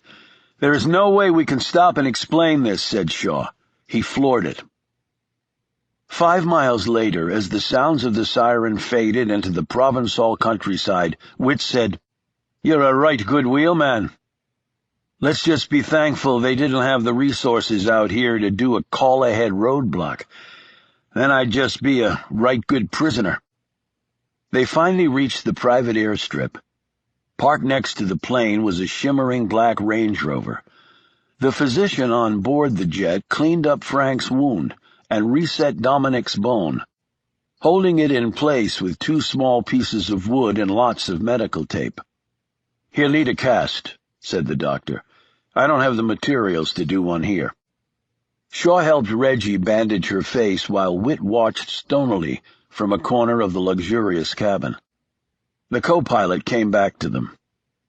"We're ready to go wheels up whenever you give the word," he told Frank, as the man slowly sat up, rubbing his arm where the doctor had given him an injection of painkiller. "That won't be happening." Everyone turned to see Whit standing there pointing a gun.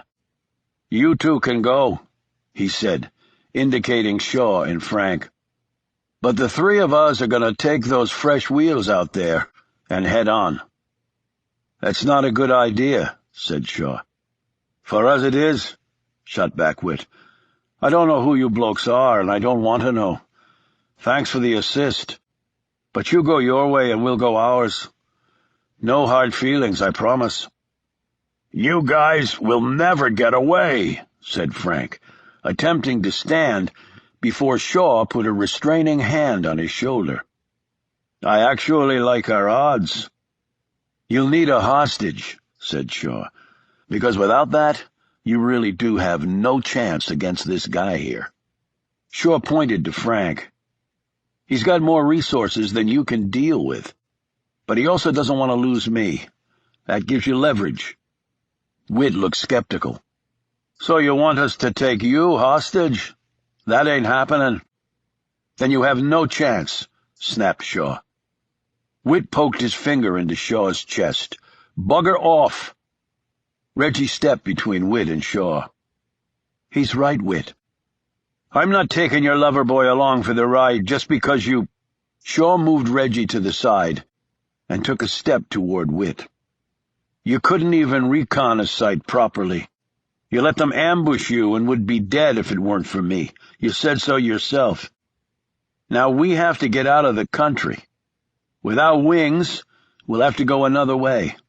I can do that because I've done it 100 times. Can you?" Now Whit looked uneasily at Reggie. Dominic said, "He's right, Whit. We're not prepared for this." Whit fumed inwardly for a few seconds. "All right. But the first time you try anything—" "Right, whatever." Shaw brushed past him, heading for the aircraft's exit door. "Shaw!" shouted Frank. "You can't do this. You don't even know who they are." "Now be in touch, Frank. Hope you heal fast." The others followed him off the plane. As they climbed into the Range Rover, Whit asked Shaw, "Hey, how did you get away in the first place?" "With a toilet, a little water, and some elbow grease. And you might want to call somebody to untie your guy after they wake him up." "Bloody hell," said an impressed Whit.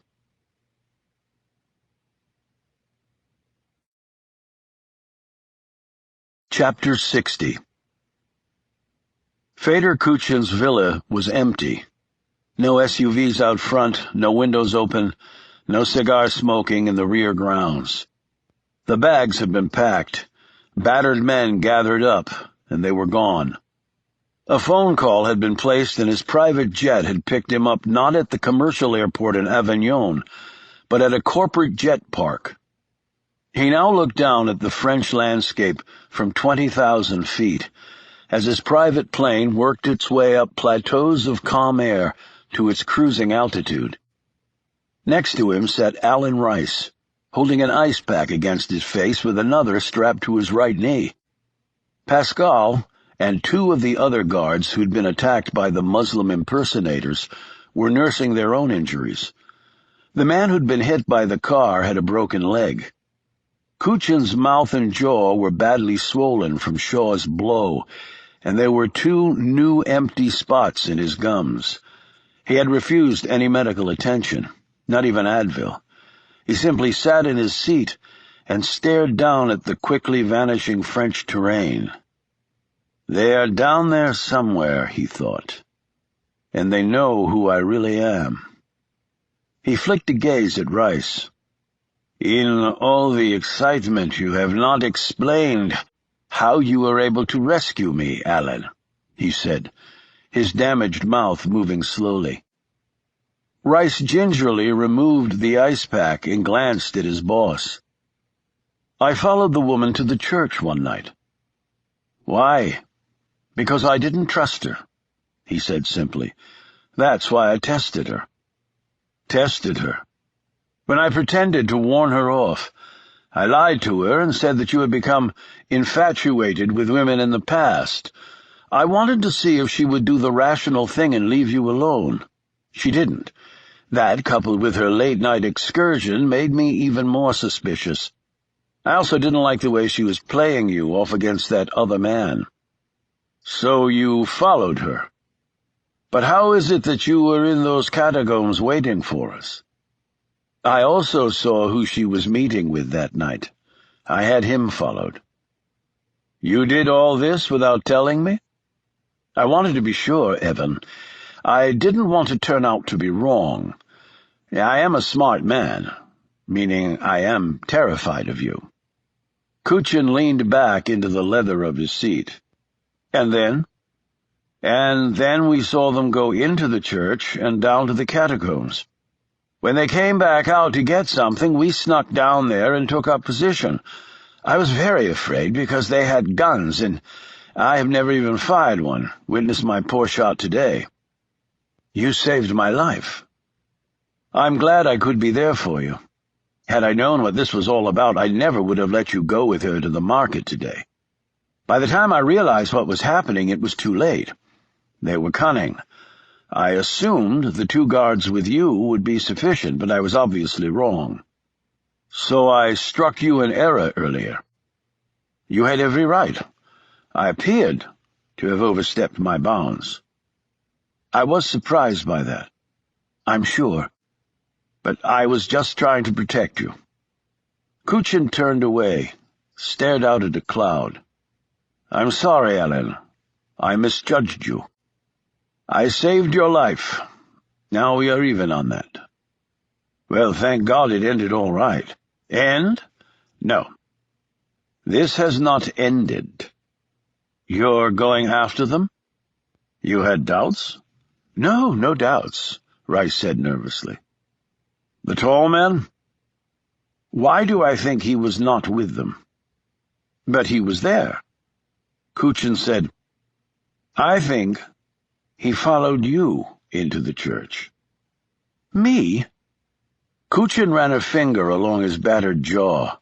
Talking was painful, but he was focused on something else. You heard what they called me? The name? Feda Kuchin. Yes, I heard. Rice put the bag of ice back on his face and tried to breathe normally. Do you know who that is? No, I don't. Kuchin was both pleased and disappointed by this. He bent down and removed an object from his briefcase.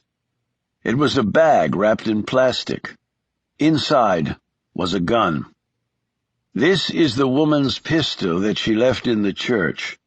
I want it checked for prints, but I doubt we'll be successful there. When I picked it up, I probably smudged any that were there. But it's a relatively new model, and we can check for serial numbers on the slider barrel and breech face. They probably sterilized it, used acid or a drill to remove the numbers. You know more about guns than you let on, Alan. Yes, that is true. But there is a thing called microstamping. It uses a laser to imprint the numbers microscopically on the breech face and the firing pin, among other places. They are not so easy to remove. If we can trace the gun, perhaps we can trace the woman. You really want her, don't you? The background check we ran on her was obviously flawed. I want you to find out all you can about who she really is. Kuchin stopped rubbing his jaw and took out the laptop computer they had found in the catacombs that was the source of the picture show down there. He turned it on and pushed some keys. A few moments later, he was staring at graphic images of his work in Ukraine. He turned to see Rice glancing over his shoulder. The younger man quickly looked away.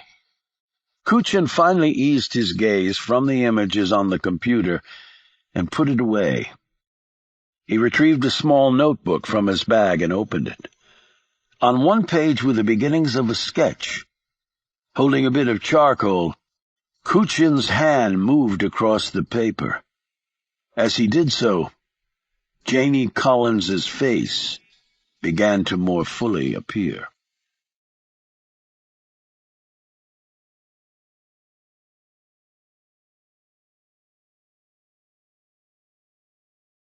Chapter 61. So, first, where do you want to go? Shaw was driving with Whit next to him. Reggie and Dominic were in the back seat of the Range Rover. Dominic had dozed off from the painkillers the doctor had given him. Reggie and Whit looked at one another. "It's a valid question," said Shaw, as he patted the steering wheel. "It sort of tells me which way to point the ride." "North," answered Reggie, as Whit glared at her. "North?" said Shaw. "Paris, Normandy, Calais?" "Farther north." Shaw eyed Whit. "The Channel, the North Sea? Do you live on a boat?" "Funny." "You mean you're Brits?" Shaw added sarcastically. "Bloody hell." "I'm Irish. Remember, Paddy? Not British," retorted Whit. "But I'll let it pass. This time. So you got an idea how to get across the Channel? Hey, maybe this rover's amphibious. Do you have passports?" Whit pointed behind them. "Back there. But we could make some calls and get them quick enough. In fact, I don't know what we need you for, actually. Because I know what I'm doing. And don't underestimate the French police." Whit slowly nodded. "I don't underestimate anybody. Least of all you. Make the call. Tell him we'll meet at Rem in 4 hours. When we get close, we'll call and pick the place." "So you know France?" asked Whit. "Even speak the language passably," replied Shaw. "Goody for you." Whit made arrangements to meet one of their people who had the fake documents they would need to get out of the country. "Okay, that's done. Now what?" "Just sit back and relax." Whit kept his gun in his hand. "And after Rem?" "Since we can't risk an airport, the Channel train to St. Pancras is the most direct route. That's why we need passports. If that doesn't pan out, we head east and work our way across the Channel by boat, maybe from Belgium or Amsterdam." "Passport control is pretty tight at Gare du Nord," pointed out Reggie. "It is, but airport security is a lot tighter, and there are fewer ways out of an airport if things go bad, and most of them take you through lots of armed guys in uniforms." "Okay, the train, and after that?" "We'll play it by ear." "Who are you with?" asked Reggie, as she leaned forward from the rear seat. "I'm with Frank back there on the plane. That's pretty much all you need to know." "So you're cops?" said Whit. "I wouldn't describe it that way, no." "Spies?" No comment. "What's left?" "Me." Whit grinned and looked at Reggie. "The big guy is growing on me, Reg. He really is. Now here's the deal. Shaw Army of One. If we get to England safe and sound, you're going to go your way, and we're going ours. Who's going to protect you against, what's his name, Kuchin? You obviously don't know who that is, said Reggie. Should I? There was a man named Mykola Shevchenko, KGB.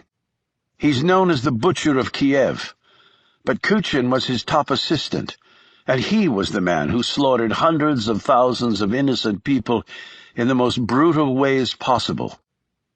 Shevchenko was executed by firing squad after the wall fell, but Kuchin got away. I guess history only remembers the top guy, not the ones running around pulling the triggers, said Shaw. So you were going after the guy for that. What's your connection? Some of you Ukrainian? Yeah, on my mother's side, said Witt with a smirk. And to answer your other question, we can protect ourselves. Shaw eyed him skeptically. You've done a hell of a job of it so far. Sometimes plans go awry. Things don't work. The unexpected occurs. Come on. It was a cock-up from start to finish, fired back Shaw. Witt snapped. Well, you blokes were here to nail him too, and then you pulled out without even taking a shot. At least we tried. Not my call. Where were you going to hit him? Asked Reggie. Shaw hesitated.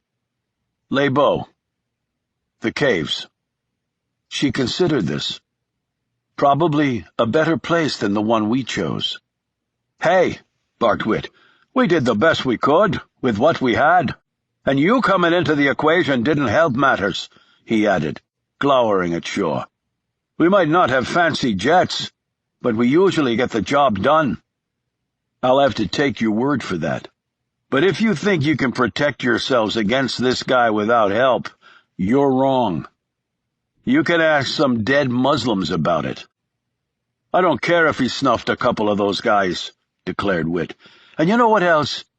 I'm going after his ass again, and this time we'll get him. The only thing you'll get is dead. Why don't you just shut up and drive? Witt turned to stare moodily out the windshield. Shaw glanced in the rear-view mirror and saw Reggie staring at him. He mouthed, "It'll be okay." But even as he said it, he knew he was lying to the woman. He turned his gaze back to the road.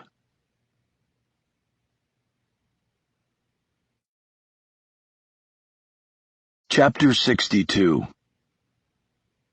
Kuchin's plane was halfway across the Atlantic. Rice had access to the internet to check on the Facebook page that had been set up for Reggie posing as Jane Collins, and also the other background information they had found there. It had all been deleted.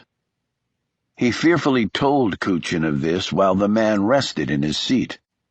"We didn't print copies out either," Rice said, his voice trembling. "So we don't even have her photo." "I have her photo," said Kuchin surprisingly. "I took it when you both were out on the terrace talking before dinner." "You had suspicions?" "No, I wanted a picture of a beautiful woman. But now I have suspicions," Kuchin added sarcastically. "We have nothing on Bill Young." By now Kuchin had drawn sketches of Reggie, Shaw, Witt, and Dominic. His eye and memory for detail were astonishing. He showed them to Rice, who nodded approvingly. "Spot on, Evan. You're quite an artist." "I want the 3 sketches of the men transferred into a digital format or whatever it is called. Can this be done in a way that would allow a search through a photo database?" "I believe so, yes." "Then make it happen. Along with a photo of the woman, of course, on every database we can buy our way onto." "Understood. But if you have a picture of the woman, why did you sketch her, too?" Kuchin didn't answer this. Instead he said, "I do not like leaving Europe. The accents from the men were unmistakable, particularly the Irishman. But not the lobbyist. No, he is different, Kuchin rubbed his battered jaw. I have been hit before in my life. I have never been hit that hard. I am stunned, my jaw isn't broken. A strong man. A dangerous man. Rice added, He knocked out Manuel like he was nothing, and then took out Pascal like he was cardboard. And you know how good Pascal is. And he lifted me up like I was a child. I felt his arm. It was like iron. It was not so much his strength that impressed me, said Kuchin. There are many strong men, stronger even than he is. It was the speed and the skill. 3 armed men, 4 counting you, Alan. But 3 armed men who are good with weapons, and he still managed to do it. There was some luck involved, surely. There is always an element of luck. The question becomes, did it happen on its own, or did he create it himself? I tend to think the latter. He came out with his elbows raised horizontally, a classic close-quarters combat technique. It allowed him to strike fast on a pivot, and with maximum power, since he could use his weight and the leverage of his torso and hips. And bent elbow strikes are preferable over a fist. There are many small bones in the hand that can break on contact. Any one of them snaps, that limb is useless. An elbow, on the other hand, is comprised of only 3 bones at a pivotal juncture, and they're all relatively large. The elbow is at its greatest risk of breaking when it's extended. You fall, reach out, palms down, arms straight, and the part of the anatomy that takes the brunt of the fall is the elbow. It snaps. Kuchin made a V with his arm. But if you bend the arm, those stress points vanish, and the resulting durability and striking power are formidable. You know a lot about these things. I know enough. And he kept moving, always moving, making it very difficult to line up a shot. If he's that good, maybe we should give it a pass. Kuchin looked at him, clearly disappointed. They strapped me to a crypt. They were going to put me in a grave with old bones. They defiled consecrated ground in a Catholic church, and I must now hit them back far harder than they hit me. So from this point forward, it is the only thing I will focus on. But this business, that is why I have you. He put an arm around the other man's narrow shoulders and squeezed. Rice moaned slightly, since his entire body was sore from his brief but painful encounter with Shaw. You will do a good job, and if I see any indication of you overstepping your authority or trying to replace me at the top, just keep in mind that the dogs I used in Abdul Majid are still available. Rice said nervously, Evan, about the name they called you, I would not think of it ever again, if I were you. The plane did not land in Montreal. Kuchin had ordered a change in the flight plan. They put down on a long strip of level asphalt that he'd built in far eastern Canada, on the Labrador side of the province of Labrador and Newfoundland. Rice looked out the window as the plane taxied to a stop. Evan, what's going on? Why are we landing at your place here?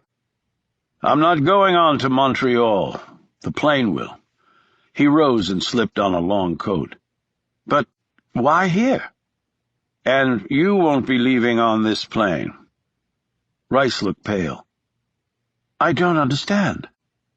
Unfortunately, it can't be helped. My jet is too easily followed. You mean I'm driving all the way to Montreal? That's a long way. Over 1,000 miles, actually. But you'll be driven, and you won't have to go the whole way. In Goose Bay, I will engage another plane that will fly you the rest of the way to Montreal. You'll be there in time for a late dinner. But you will not go to your home or the office. You will stay at the safe house outside of the city. You will conduct your business from there, and 2 of my men will be with you at all times. Understood? Certainly, yes. You think these precautions are actually necessary? Considering that I was almost dumped into a crypt in the basement of a church in Gourd, yes, I do. He laid a hand on his assistant's shoulder. I will be monitoring your progress closely. You can stay on the plane. I will send transportation out to you. The jet door and gangway descended and Kuchin stepped off, climbed an awaiting Escalade, and was driven off. Kuchin did not look back at his jet, but kept his gaze resolutely ahead. If they knew he was Fader Kuchin, what would be their next step? They were prepared to kill him, so he didn't believe they were tied to an official organization like Interpol or America's FBI, or even the successor to the old KGB, the Russian Federal Security Service. It had been known in the past to round up old Soviet targets and imprison or execute them after a very public trial for the global goodwill it would inspire. They did that, Kuchin thought, with contempt, while a former KGB officer was now leading the country. It was disgusting what democracy could inspire. Yet if he were wrong, and they were official, they could come swooping in and dismantle his entire organization. They might be waiting for the jet to land in Montreal. Well, they would find it empty, and he trusted his pilots not to reveal his location.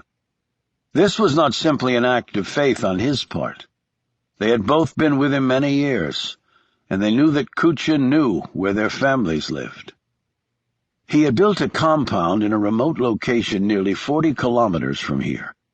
He had over the years accumulated thousands of acres and put his house in the middle of some of the most rugged, glaciated tundra outside of Siberia.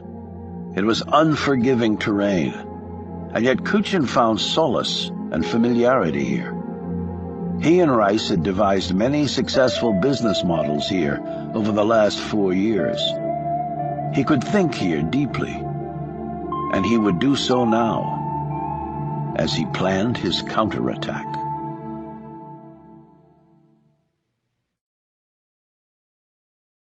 Chapter 63. "We're screwed," muttered Shaw, as he stared at the interior of the train station. Wearing a hat, tinted sunglasses, and, despite the warm air, a bulky sweatshirt, he'd entered the immense bustle of Gare du Nord in Paris, only to find that numerous police officers were walking the floor holding pictures of him. Reggie, Whit, and Dominic had followed him in separately, similarly disguised, and just seen what he had. Then he pointed to a policewoman walking near an entrance door. In her hand was a color image of a second person. Reggie recognized her image immediately. Shit! After confirming that these were the only pictures being distributed, Shaw turned and left the station. The others joined him outside, near a rack of luggage carts. "Now what?" asked Dominic. Whit answered. "I say the three of us take our chances, and you," he pointed at Shaw, "can take your chances somewhere else." Shaw said, "I disagree." "I don't care if you bloody disagree." "Use your brain, Whit. 4 together is easier to catch. They've got my and Reggie's pictures in there, not you two. You get on the train and get back to London. Reggie and I will get there another way." "I don't think so," Whit shot back. "He's right, Whit," said Reggie. "It's better to split up. If they catch us, so be it. But it would be stupid to let them catch all of us at once." Whit was unmoved by her arguments. "You seem to be trying awfully hard to think of reasons to stay with this guy." Shaw leaned against the wall of the station and said, "Why don't you let the lady make up her own mind, Whit? Or is that against company policy?" "Why don't you shut the hell up? You don't know anything about us." "Not for lack of interest, or trying." "If we go on the train, how are you getting back to England?" Whit asked Reggie. Shaw answered, "Amsterdam. We can grab a ferry there. I know somebody. They don't ask questions, and I doubt the police will be covering it. Reggie said, "Whit, you and Dom get on the damn train. He needs to get his arm looked after as soon as possible. A little over 2 hours on a train is a lot better than pitching on the channel in a boat for days. You're really serious, aren't you? You're going with this bloke, even though you don't know who the hell he is." "I know he saved our lives. I know he disobeyed orders to come with us. Do I need to know more?" Whit eyed her, and then Shaw, and finally looked at Dominic for support. The young man's gaze, however, went directly to the pavement. "Fine," said Whit. "You two just go off doing whatever. Maybe I'll see you back in England, and maybe I won't. I'll drop you a line when I finish off Kuchen." He turned and stalked back into the station, Dominic scuttling after him. Shaw looked at Reggie. "Is he always this good-natured?" "He's a bloody man, isn't he?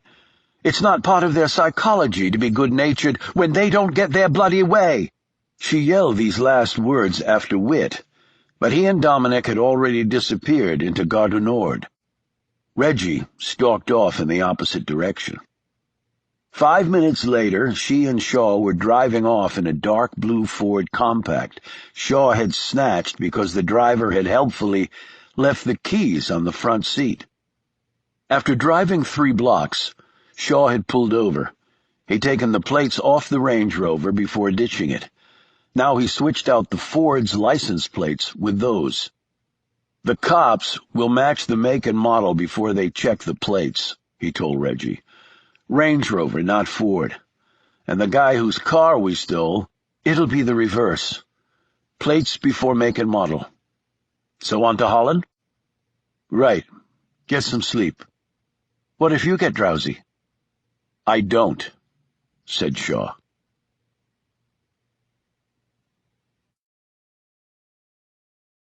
Chapter 64. Whit had just finished speaking. Dominic sat next to him, his wounded arm in a fresh cast. Professor Mallory and Liza sat opposite them in the library at Harrowsfield. Mallory tapped his new pipe stem idly against the old table, while Liza, her mouth screwed up in concentration, stared down at her hands. "You're sure that this tall fellow— what was his real name again?" began Mallory. "Shaw," said Whit. "Yes, this Shaw fellow. He could not have been the one who set you up. He saved us, Professor. I don't know why he would have sabotaged the hit only to later come in and pull our asses out of the fire." "It appears he may be exactly what he says he is," said Liza. "An agent for another organization that was on Kuchen's trail for another reason." "The nuclear trafficking," said Mallory. "Yes, I suppose that is the most logical explanation. Damn inconvenient coincidence, going after the same scoundrel at the same time, but for different reasons." Liza responded, "Not so much of a coincidence. They undoubtedly had the same thinking we did. Attack the man on his holiday, because they might not get another chance." "And no word from Regina?" asked Mallory. Whit shook his head. "Not yet, no. They're probably on a boat right now, chugging across the water to here. At least I hope they are." "But not to Harrisfield," said Mallory, looking alarmed. "She wouldn't bring him here." "She's not daft," said Whit, but he looked away when he said it. "You have to contact her, Whit, and tell her to come in alone," said Mallory. "She cannot bring this man with her." "I've been trying to contact her, but she's not answering her damn phone." "Then you need to try harder. You need to go out there and find her." Mallory waved his hand toward the window. Whit looked enraged. "Out there? Where out there? Are you talking the grounds at Harrisfield or the bleeding world? And she got herself into this bloody mess, so she can sure as hell get herself out, can't she?" "I don't think that attitude is helping," admonished Mallory. "Well, right this minute. I don't really care what you think," Whit shot back. "I believe we all need to calm down," said Liza. Perhaps some tea." Whit snorted. "Tea? Hell, Liza. Give me a bottle of Locke's 8-year-old single malt, and then maybe I'll calm down enough to listen to this doddering old bloke again." Dominic spoke up. "I think we need to trust Reggie to do the right thing." He looked around at the others, who now all stared back at him. "I know I trust her." He sat back and rubbed his bad arm, seemingly exhausted after his little speech. "I think Dominic is right," said Liza. "Do you really want to take that chance?" asked Mallory. "Sacrifice everything we've worked for here? You remember the concerns you had about her and this Shaw chap," he added, looking at Whit. "She could be persuaded, perhaps, blinded by— well, you get my point, surely." The Irishman looked uncomfortable now. "She pretty well explained that away. And the fact is, we had the bastard in our crosshairs. The mission should have succeeded. And then you were ambushed," said Mallory. Whit said, "The fact is, Prof, those blokes knew right where we were. They got the clear jump on us.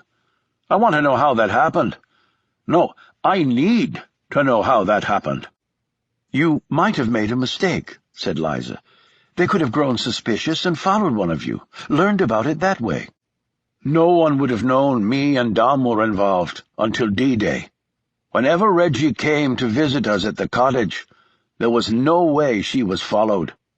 "You met at the church that night," Dominic pointed out. "That might be a hole," Whit admitted, "but we have to know for sure." "And Kuchin is still out there," said Mallory. "It's not done, Prof. I can't keep breathing, knowing he's still alive." "And I'm sure Fedor Kuchin is thinking the same thing about us," responded Liza. "That's what Shaw said," added Dominic. "He wanted to help protect us against Kuchin." "And I told him we didn't need his protection," said Whit sharply. "And we don't." "And no clue as to who he's with?" said Liza. "They have their own wings, so they're not operating on a shoestring like us," Whit told her, with a touch of envy in his voice. "I don't like this at all," said Mallory after a long silence. "I don't know whether I'm more worried about Fedor Kuchin or this man Shaw. Know what? I say we worry about them both," retorted Whit.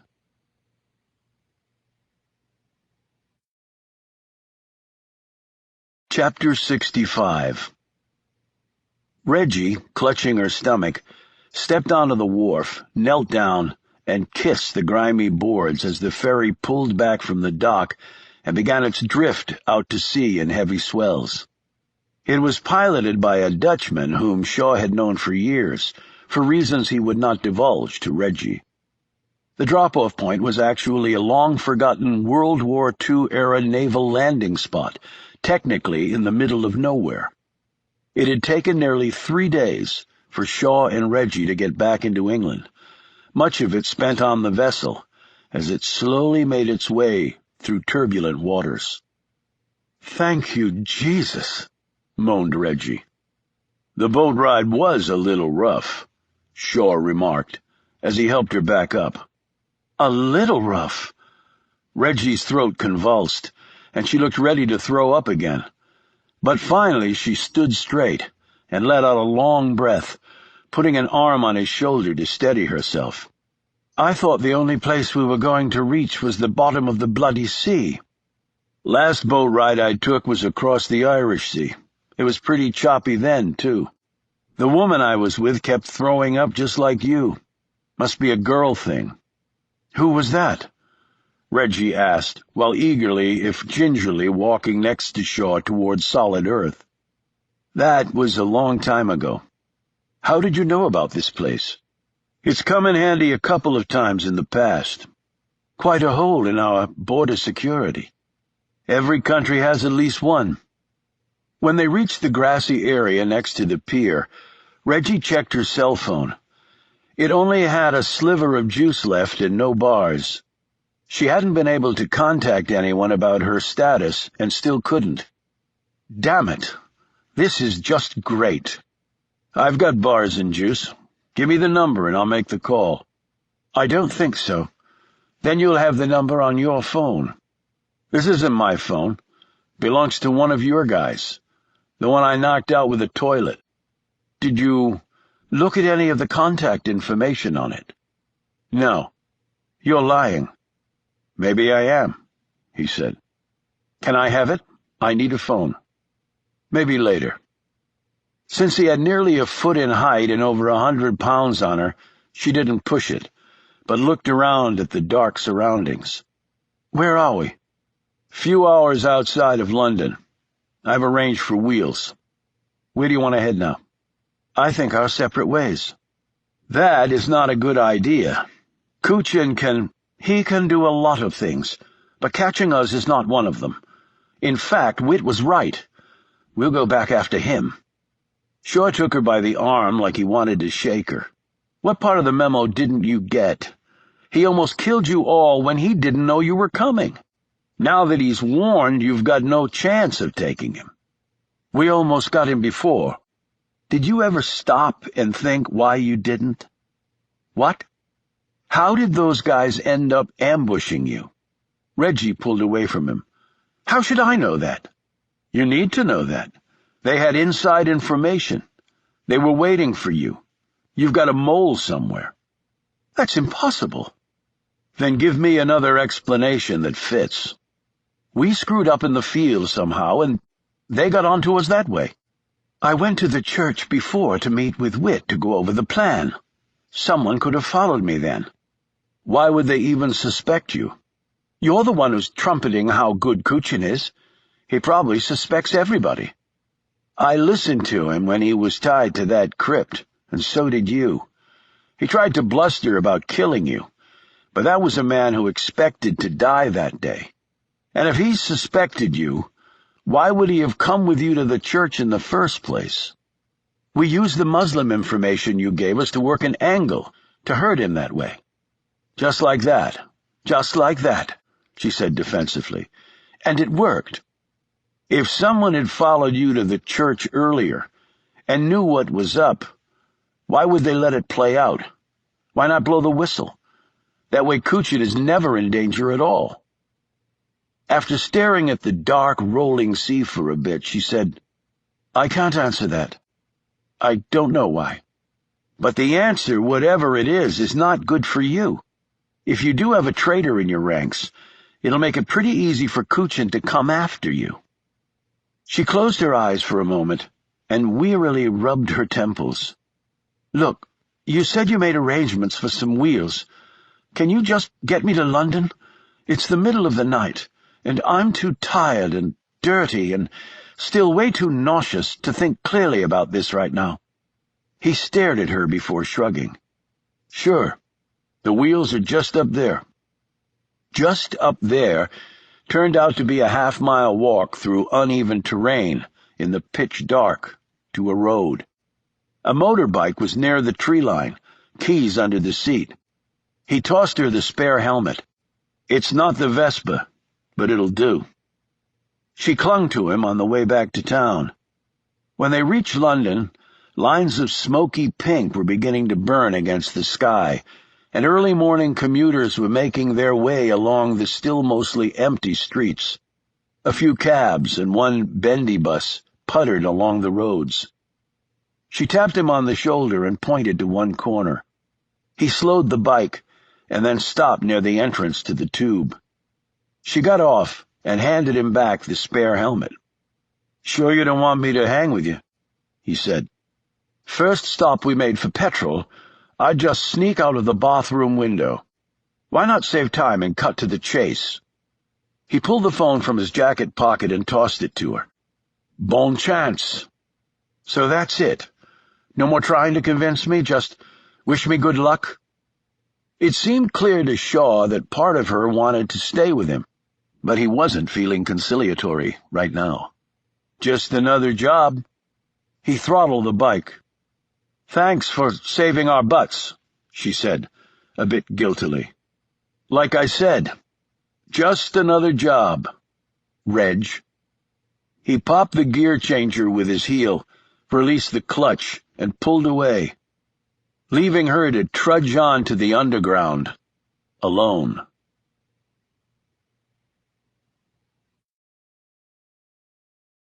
Chapter 66.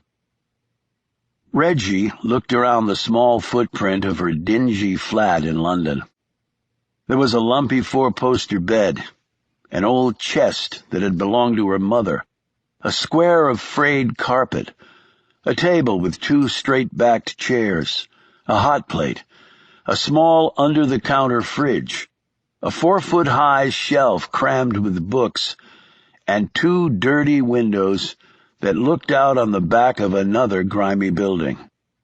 Her single potted plant was quite dead, because a freak heat wave that had hit London while she was gone had baked her room, which sat defenseless without the benefit of central air conditioning. The toilet and shower were down the hall. The folks in her building were early risers, and if she wanted to bathe with even moderately hot water, she had to get there by 6 a.m. I'm 28 and still live like I'm at university, she thought. She'd showered in cold water since she'd arrived home late, and then changed into the only clean clothes she had left in her closet. She bagged up her dirty laundry with the intent of washing it later in the facilities downstairs. Since she'd been gone a while, her fridge held nothing edible. She ate breakfast at a cafe down the street, taking her time over eggs, coffee, and a buttery croissant. She charged her phone and sent a text to Whit. She'd received an immediate reply back.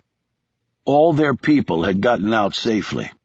One had even gone to the villa and retrieved her personal things and brought them back to England. In his message, Whit wanted to know where Shaw was. He wrote, "Make sure he can't find Harrisfield." She emailed him back and told him that Shaw was no longer with her, and that she would make sure she wasn't followed. Walking down the street, Reggie stretched her arms and worked the kinks out of her legs. The boat ride had been horrible, pitching and swaying nonstop. Shaw had taken the ordeal easily in stride. He'd never once become sick. He just sat at a table, reading a book, and even eating, and would hand her towels in a bucket when she needed it, which was frequently. When she would glance up at him for sympathy, she didn't receive any. Then she felt guilty for even seeking it.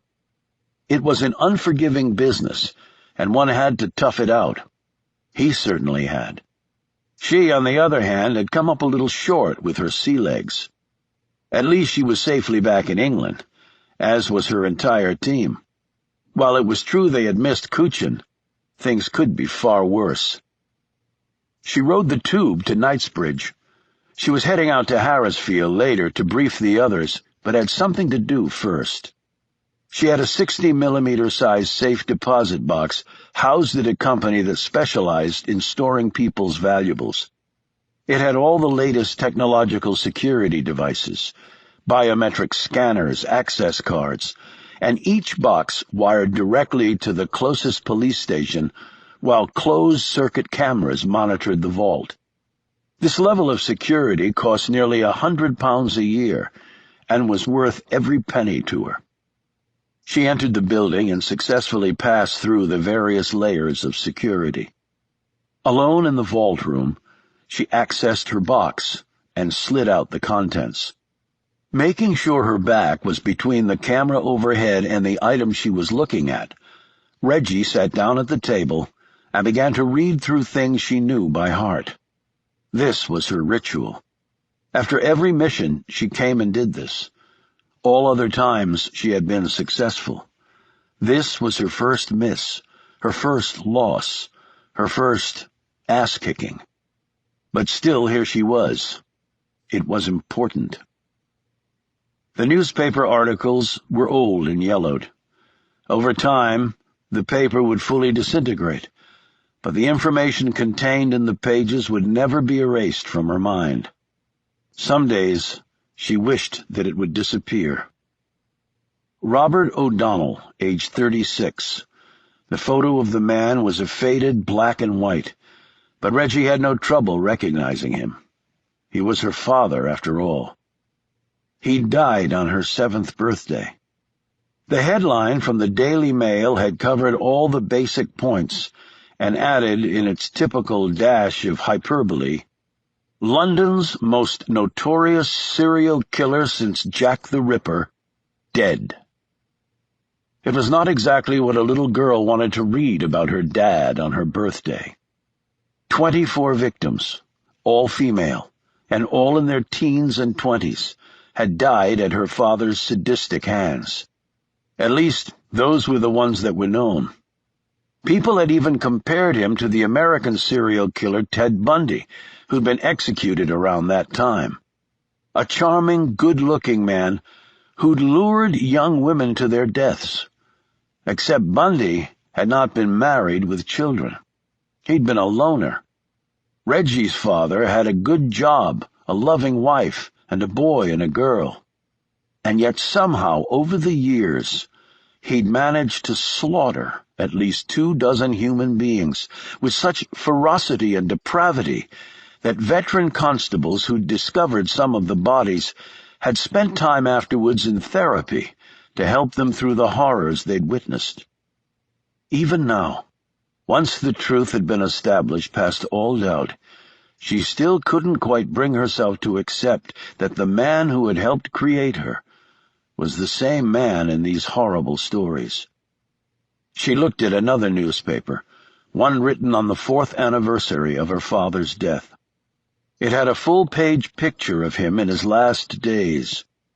In the face, Reggie could see a man possessed by something not human at all. But she also saw something else that terrified her even more. My eyes, my nose, my mouth, my chin. Physically, she was far more her father than her mother. Physically. The end of her father's violent life had been crushing because it also marked the end of the 2 other lives she cared most about, her mother and her beloved older brother. It was her brother who had been the hero. At age 12, and having figured out what his father had done, Lionel O'Donnell had gone to the police. At first they had not believed the ramblings of a child. They were swamped with leads, most of them false, and under enormous pressure to catch the worst serial killer any of them could remember. It was only afterwards that they realized he was right. By then it was too late. Her entire family had perished on a single day. Her enraged father had discovered his son's betrayal and killed them. He would have killed Reggie, too, if the police hadn't arrived when they did. She still had nightmares about it. She supposed she would always have nightmares. Reggie turned to another article and started trembling as soon as she saw the photo and caption underneath. The girl's hair was done in pigtails. The eyes were vacant. The small mouth was set in a thin, unemotional line. No joy, no sadness, no feelings at all. More than 20 years later, Reggie struggled to remember what it felt like to be photographed that day, where she was, what she'd been thinking. Her gaze drifted over the caption underneath. Only surviving family member, Jane Regina O'Donnell, age 7. The next weeks, months, even years, were a frantic whirl of events. Her mother's family took her in. They left the country. New lives were set up. Nothing was ever said about the past, not her mother, her brother, and certainly not the monster of a father. And yet Reggie, armed with her mother's maiden name instead of her father's, had eventually come back to the city where he'd committed his atrocities. Her identity had been buried deep. She was no longer 7 and vacant. She was Reggie Campion, a grown woman on a mission rebuilding a life from the catastrophic ruins of her past. And yet she now wondered, and not for the first time, whether Professor Miles Mallory knew who she really was, and if that was why he'd approached her. He had never given any indication that he did know her true history, but he was also the sort of man who wouldn't have let on if he did. There were other items in the box, yet she decided to look at only two more. One was a photo of her mother, a petite blonde woman whom Reggie remembered as innocent, if not overly intelligent or curious, and yet someone who loved her children unconditionally. The second item was a photo of her brother Lionel, who had gone to the police and ended the monster's reign in London, though it had cost him his life. Even at age 12, he was tall like his father, who had been 6'4" and well over 200 pounds. Lionel took after their mother, not in stature, but in looks. The hair was light, the eyes a dim blue, the mouth usually curled into a smile, but not in this picture. This was a photo of her brother lying dead in his coffin. Reggie didn't know where it had come from, only that she'd discovered it years ago, and now found herself unable to part with it. It was sick, macabre, she realized that. But it was also a reminder of her brother's ultimate sacrifice to save all of them from evil. She put the items back in the box, locked it up, and slid it back into the wall vault receptacle. Reggie returned to her flat, packed a bag, climbed in her little car, and drove to Harrisfield. On the way there, she thought of nothing else other than how to get one more chance at Fader Kuchin. Well, that was not entirely true. Another tall man with dark hair kept uncomfortably intruding on those thoughts, too. Where was Shaw now?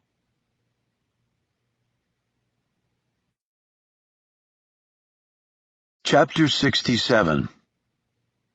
Almost as soon as Reggie passed the town of Leavesden and started making her way along the winding roads to the estate, the sun disappeared behind darkening clouds. At least the meteorological conditions matched her mood. She passed the entry gates, parked her car, took a long breath, and walked inside. She'd phoned ahead with her expected time of arrival, and they were waiting for her in the library. The professor, Whit, Liza, and Dominic. As she passed down the hall, she saw Niles Jansen, the colleague that Shaw had steamrolled, back at the cottage in Provence. She tossed him back his cell phone that Shaw had taken. "How is it?"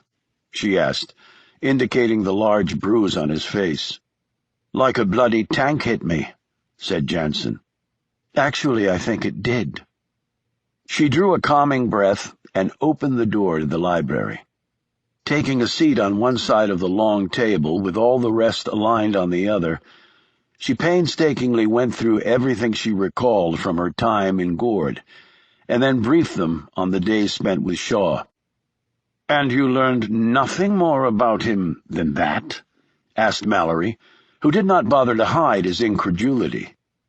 "It's hard to be a competent interrogator when you're vomiting your brains out," she answered.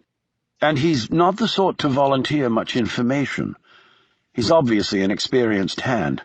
Other than that, it's all speculation." "But his organization is obviously official, whilst ours is not," pointed out Mallory. "Meaning that we could all be charged with attempted murder for all the good we've done," said Whit. "Hell, Kuchin could sue us for what we did and probably win. Maybe we should all retain solicitors." "This isn't funny, Whit," snapped Liza. "Our entire operation could be jeopardized." "Shaw doesn't know where we are," said Reggie. "It wasn't like I was going to bring him here." "See, I told you that," noted Whit. He looked at Reggie. "And Dom here reminded all of us that you'd earned the right to be trusted." Reggie gave Dominic a grateful look before turning back to Mallory. "But that's not a real solution. With their resources, they may be able to track us down. They certainly know what the three of us look like." "I suggest that all of you stay at Harrisfield until further notice," said Mallory. Both Whit and Dominic slowly nodded in agreement, but Reggie said, I've got some things to take care of, but then I'll be back here to stay." Mallory nodded. "Good, that's settled. Now, let's move on to more important issues, namely Feder Kuchen and his unfortunate survival." "We'll go after him again, like we talked about yesterday," said Witt. "I actually agree, after much deliberation, with your Mr. Shaw," said Mallory surprisingly. Reggie, not having been privy to this conversation, said, "Agree with him in what way?" Witt spoke up. "He's talking about your buddy's assessment that Kuchen will be coming after us. So instead of going after him, we have to guard our own flanks." "We talked about that, too, right before we parted company," said Reggie. Mallory rose, walked over to the empty fireplace, and knocked out the dregs from a new pipe into the hearth. "I'm sure you did. Indeed, it seems that this other organization might be more aptly suited to take Mr. Kuchen down than we are." Witt burst out. "But they're not going to do it. I told you that. They're pulling out. Apparently they don't care that he's selling girls as whores. Once he dropped the nuke angle, it was all copacetic as far as those blokes were concerned. That was before they knew who he was." He looked at Reggie. "You told him, correct? That Waller was Feder Kuchen?" "Yes, but he didn't know who that was." Mallory took a few moments to puff his pipe to life. "No matter, he will look into it now, and then there you are. When he knows the real butcher of Kiev is out there, chances are very good that either they'll go after him, or they'll notify another appropriate agency to do so." "So we just fob off on them the job we set out to do?" said Reggie. "Why should they have to deal with him?" Mallory eyed her with interest. "Are you really thinking, why should this Shaw fellow have to deal with him?" Reggie's face reddened. "That is not what I said, Professor." "And there's no guarantee they will go after him," protested Witt. "They might have other things on their agenda." Mallory turned to him. "There are no guarantees about anything we do, Witt. And I believe this is the best we can do, at least currently." "Well, I disagree. I don't mind disagreement, so long as you do not turn it into unilateral action." "Well, what if Kuchen ends up walking free? There are many men like him out there.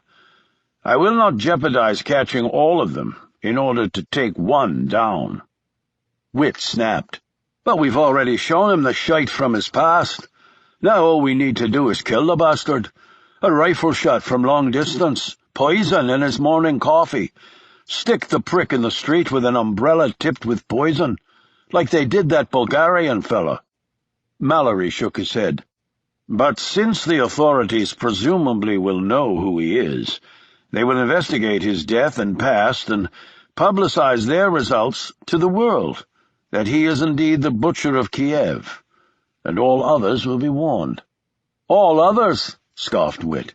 "You think these assholes send out newsletters to each other? Look out, fellow scum, the good guys are gunning for you. I've never bought that rationale before, Prof, and I sure as hell don't buy it now. You're saying we as good as let him go free forever?" "No. I said we can let others handle it for now." Reggie spoke up. "I think I side with Witt on this, but the problem is that Kuchen will dig in so deep now, we'll never be able to find him. He probably has safe houses all over the world." "Since we have limited resources, that makes all the more reason to move on to someone else. But for now, I think all of you should relax and regroup. Dominic needs to heal physically." Mallory looked at Reggie and then at Witt. "And you need to do so in other ways." "My head is on as straight as ever," muttered Witt. "I wasn't necessarily talking about you," replied Mallory. "So me, then," exclaimed Reggie. She looked darkly at the man. "Just everyone, please. Take a rest," said Mallory, a trifle wearily. "Even if the Ukrainian psychopath has us in his gun sights?" asked Witt. Yes, even then, said the professor sharply. Mallory then rose and left the room. He's under a lot of pressure, said Liza defensively. We're all under a lot of pressure, Liza, rejoined Reggie. The operation in Provence cost a lot of money, Liza continued, and funds are getting harder and harder to come by. Miles spends a great deal of his time finding benefactors. Whit scowled at her. Great, fine. I'll cut my salary. Oh, that's right. I don't really get paid a bleedin' quid to risk my life and limb. Now do I? I didn't mean it that way, Whit, she said. I don't think any of us mean anything we're saying right now, said Dominic. Whit rose. Speak for yourself, Dom. I meant it all. Before anyone could say anything, he'd slammed the library door behind him.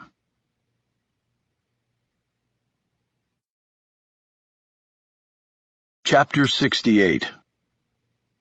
Reggie decided against seeking refuge in the underground shooting range. This was principally because she didn't think her still queasy stomach could take the pungent smells created by the weapon's discharge in close quarters. Yet she didn't want to remain inside the distinctly chilly atmosphere at Harrowsfield. So she settled on wandering the grounds.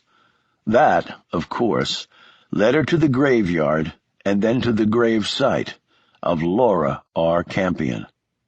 She'd visited her mother and brother's grave only once, years ago, and her father's never. And yet here she was, for the 100th time, standing in front of what was almost certainly a stranger's final resting place.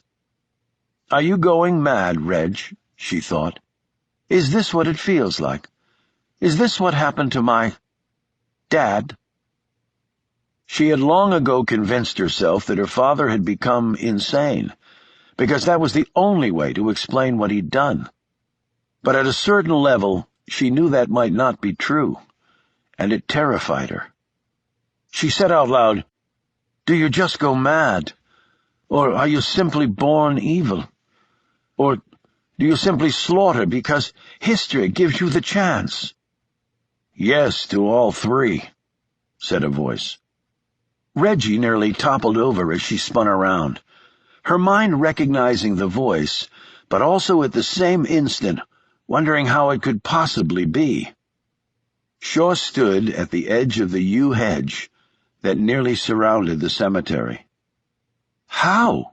She began, before Shaw put a finger to his lips as he came forward. He stood beside her. Good to see you again. How the hell did you get here? The phone I gave back to you? GPS. That's impossible. We disable all GPS chips in our phones when we're on mission, to prevent just this sort of thing. I know. That's why I had to put one in it on the boat ride over. Reggie groaned and put her hand to her forehead. I can't believe I was that incredibly stupid. You're not stupid, you're really good.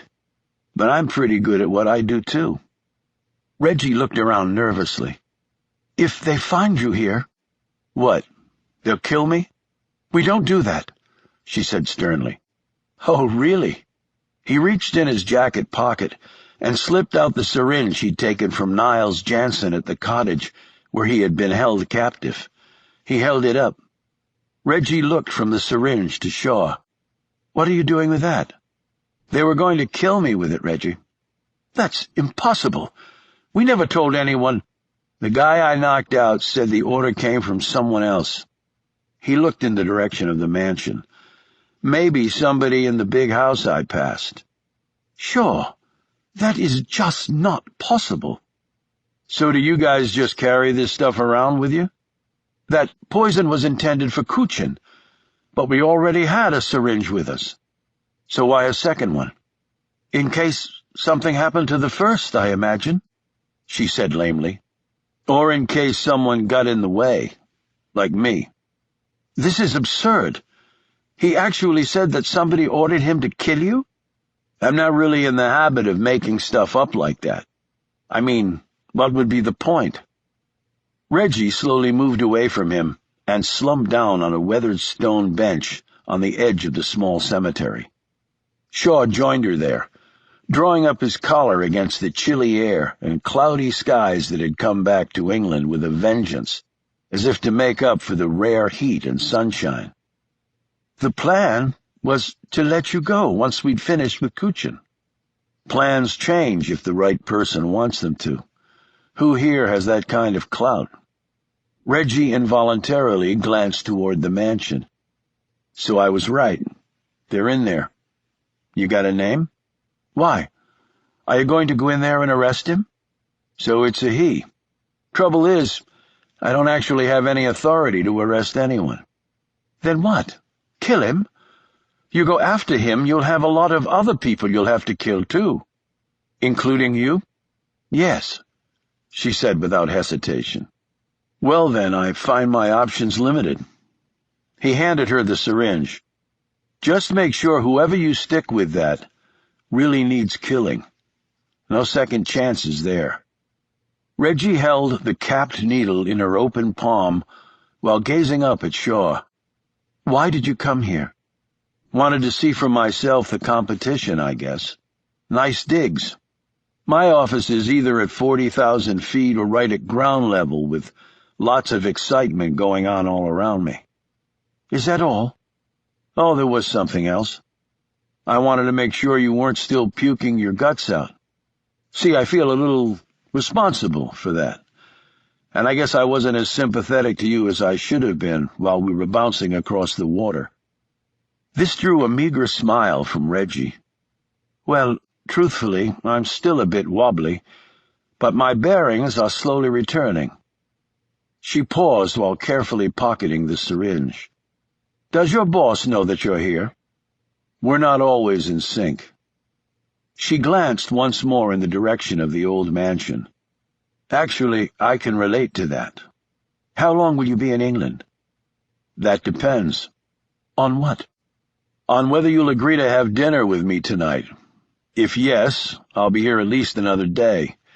If not, I'm out of here right now." Reggie glanced down. "Problem getting away?" said Shaw. "Actually, we've all been given a spot of time off, but if anyone sees you, wit or no one's going to see me. I'll go back out the way I came in. I kind of make a living sneaking around.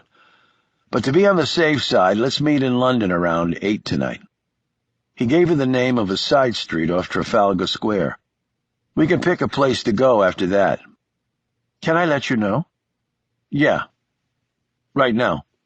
Or I'm flying out tonight, and I doubt I'll be back, Reggie." "You don't give a girl much time to make up her mind." "No, I really don't." "All right. But what are we going to talk about at dinner?" "Oh, I'm sure we'll find something of mutual interest. And if we're lucky, it might even be entertaining, too." He looked over her shoulder at the sunken ground of the cemetery. "And it might cheer you up a bit. Looks like you need it." "I guess it seems weird to you, my staring at graves." "No." "Why not?" "Because I do it too."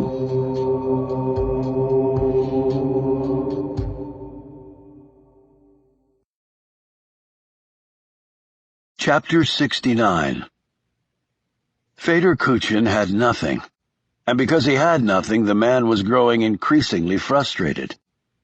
In 90-degree angles, he paced the 3,000-square-foot cabin, perched near an ocean whose water temperature never got much above 50 degrees, even in August. Kuchin's mood was tied directly to his underling's failure.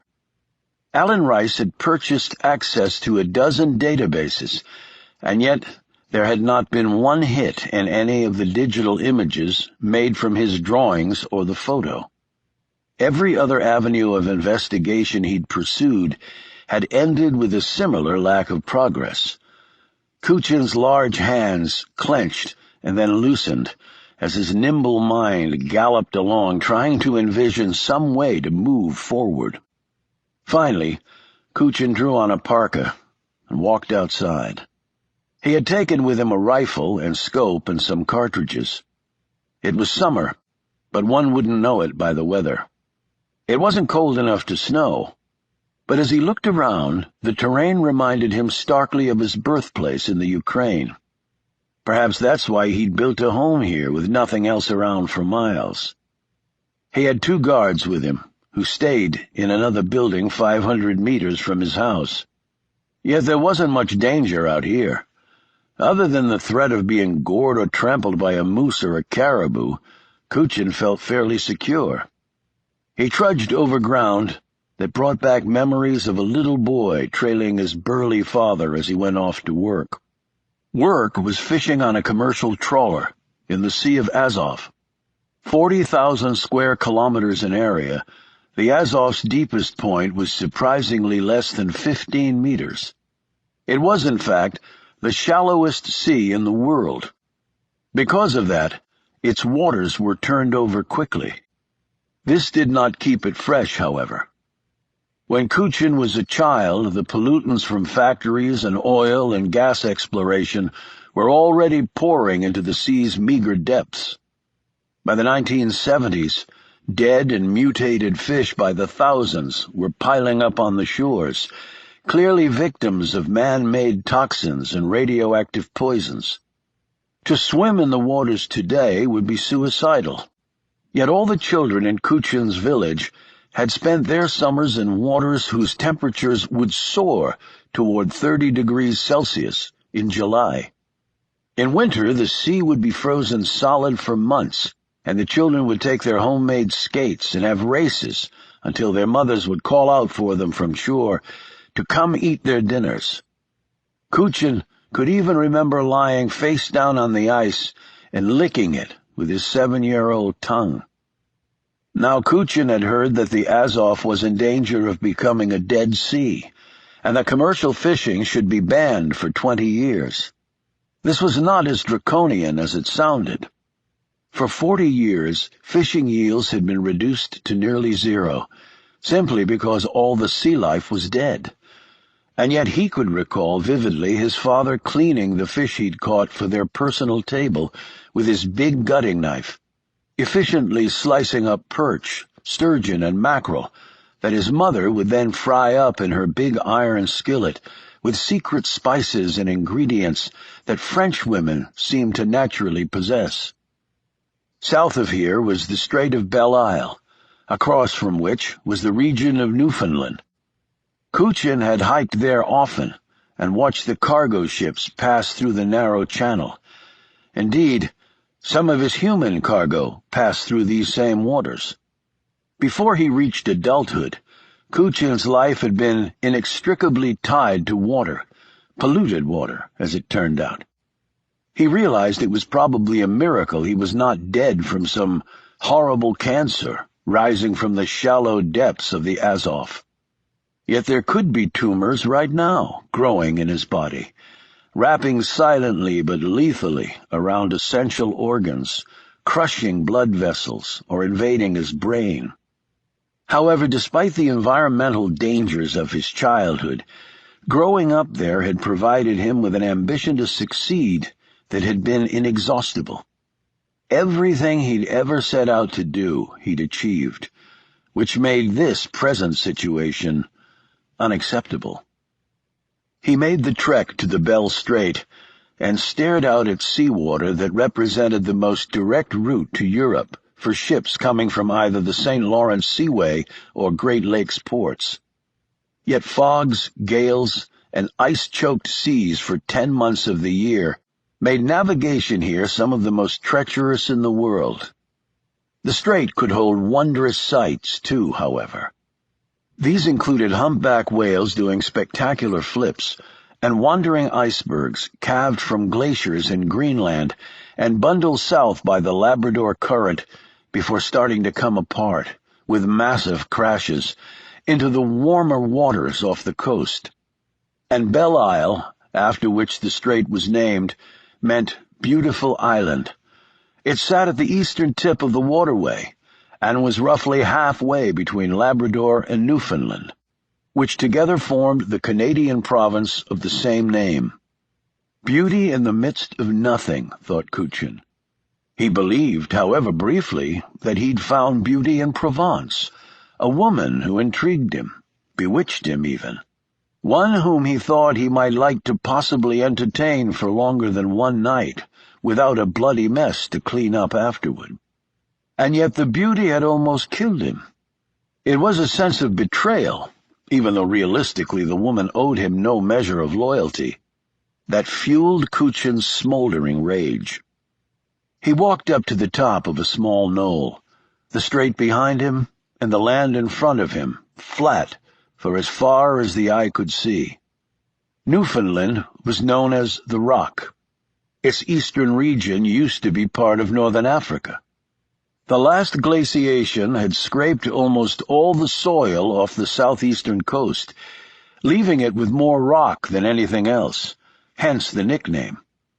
Labrador, the easternmost section of the Canadian Shield, had roughly 3 times the landmass of Newfoundland, but with approximately 5% of its population. Its climate was technically classified as polar tundra, and polar bears, indeed, prowl the coastal areas, and caribou outnumbered people by over 20 to 1.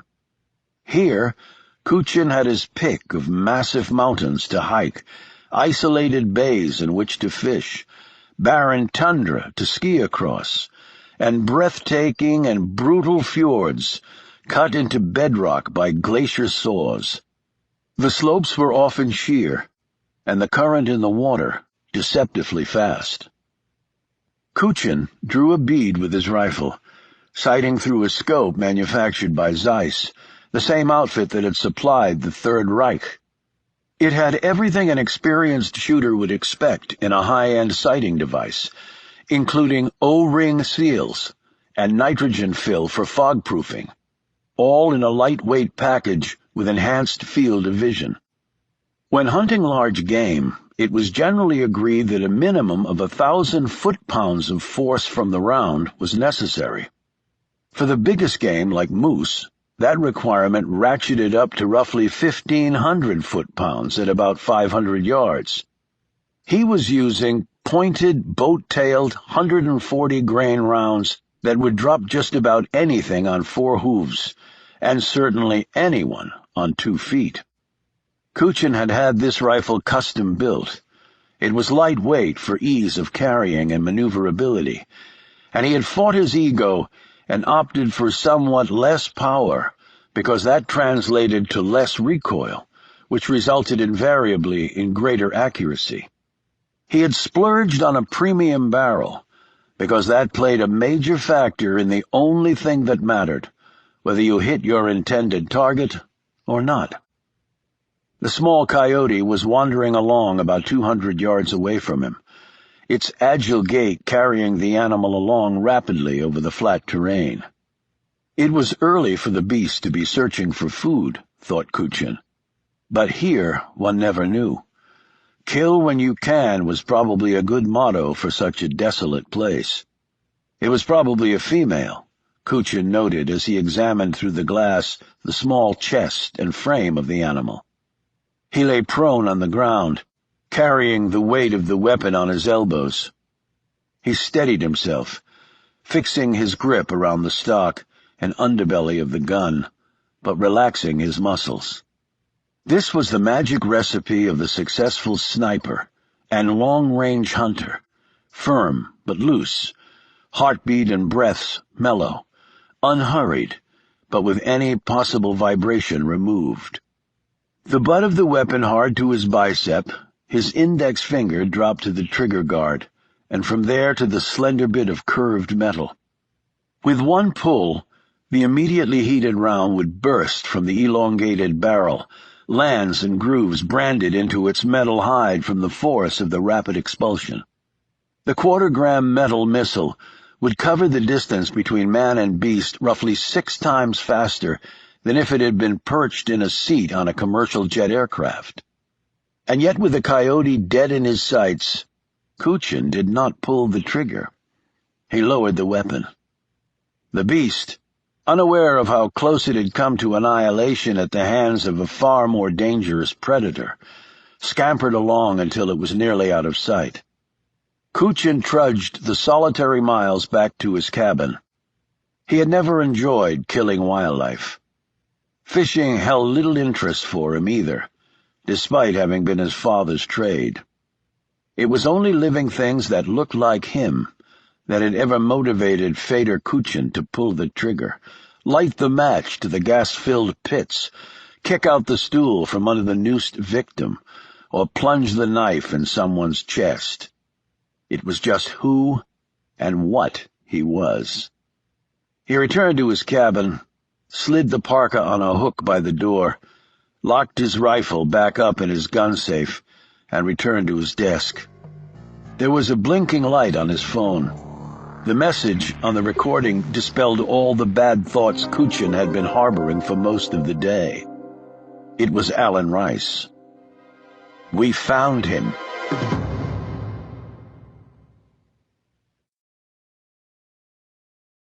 Chapter 70. Reggie loved Trafalgar Square. For her it seemed to define all things British in one sparkling geographic footprint. One had Lord Nelson on his 46-meter-high granite column, the savior of the British Empire, honored for all time for his heroic death at the Battle of Trafalgar. And even if every school-aged child no longer knew exactly who Nelson was or what he'd done, his statue still stood as a memorial to the indomitability of the British people. And yet there were also the great beastly pigeons. Though Nelson had been scrubbed clean several years ago, and the city had taken steps to rid the area of the cooing winged creatures, the birds were simply an unstoppable force, such that the poor admiral was routinely covered in pigeon shit. Down below every make, model, and manner of human being walked, sat, danced, cried, ate, drank, performed, snapped pictures, read, flirted with their neighbor, and occasionally had sex late at night. This all went on while colorful cabs covered in advertisements and red elongated bendy buses sped by with the intensity necessary to survive in one of the world's great metropolises. It was the perfect blend of the staid historical and the radical new, and Reggie took it all in, forgetting for the moment that she was going to meet a man who could possibly destroy her. Although it seemed a bit absurd, considering all she had to think about, Reggie had been most nervous about what to wear. She had washed all her clothes and selected a pale green dress of simple design that tapered at the waist, showed off her tan, and stopped several inches above her knees. Its front was scooped, but not too much. She had pulled out and then discarded the one push-up bra she owned, selected a more modest one instead. She had decided against wearing a sweater over the dress because the weather in London had not matched that in Leavesden, which was often the case. The skies had cleared. The temperature had cracked 70, which was cause for celebration across the city, and the slight breeze from the south was even more warming. Her heels were high, taking her to within 8 inches of the man with whom she would shortly be having dinner. She had packed her hair up high, letting a few strands drizzle down her long neck. Chunky aquamarine earrings and a matching necklace she'd purchased years ago in Thailand completed the ensemble. As she walked down the side street where he had arranged to meet her, Reggie surreptitiously checked her makeup in the side mirror of a parked motorbike, while pretending to admire the machine. With his height, he would be easy to spot, even with all the people around. Yet the street also had many places of hidden observation. He was probably watching her right now, in fact. She thought for a moment and then just decided what the hell. She pirouetted in a tight circle, one heel spike firmly planted against the pavement, while slowly waving in all directions like a beauty queen on display. This action made her briefly forget her troubles on a rare, gorgeous summer's eve in the city she adored above all others. The touch on her shoulder made her jump. She stopped spinning and faced him. Her first observation was that he'd also dressed carefully for the evening, in pressed gray slacks with a sharp crease, white polo shirt, and a navy blazer. His short hair had the shine of shampoo, and he was freshly shaved. His scent reminded her of the luxurious beach in Thailand, where she'd bought the necklace and earrings from a pale-skinned man carrying a shabby briefcase full of trinkets and wearing a Speedo. Shaw's smell was balmy, sand, ocean, the sway of exotic trees. It settled just firmly enough in her nostrils to make her feel a bit unsteady on her feet. "You look great," he said. "No more seasickness, I promise." She tapped the ground with her spiked heels. "Firmly on terra firma." Shaw glanced around before returning his gaze to her. Reggie could sense in that one motion that he had assessed all possible threats and filed them away in some neat databank in his mind. "You like seafood?" he said. "That's actually my absolute favorite. I know a place in Mayfair. Sounds brilliant." He looked hesitant for a moment and then held out his arm. She quickly slipped her hand through it before he could reconsider the offer. His hesitation had made Reggie inwardly smile. Uncertainty humanized a person so wonderfully, she thought. Reggie slightly increased the pressure on his arm to show him he made the right decision. "It's not too far from here," he said. "It's a nice night. We can walk." He glanced down at her shoes. "Can you manage in those things? We can cab it if you want. I can walk over in these heels. I just might not be able to walk back. I can always carry you." They walked down Haymarket Street, cut through Piccadilly Circus, and over to Mayfair. "It's only a few more blocks," said Shaw, as they ambled slowly along. "Just off Grosvenor. I'm good." He glanced down at her. "You do seem good." She interpreted his remark as she glanced around at other couples doing exactly what they were doing. "It's just nice to pretend to be normal. I guess that seems weird." "No, it doesn't. In our professions, those moments are few and far between." The restaurant was mid-block and had a green awning out front partially obscuring a pair of formidable mahogany doors. Inside, the ceilings were high, the wood dark, the booths leather-backed, the linen starched, and the napkins poofed up in cut crystal water glasses. Topping chest-high wood cabinets were iced platters of lobster tails, shrimp, black-shelled mussels, and spidery crab legs arranged in concentric circles.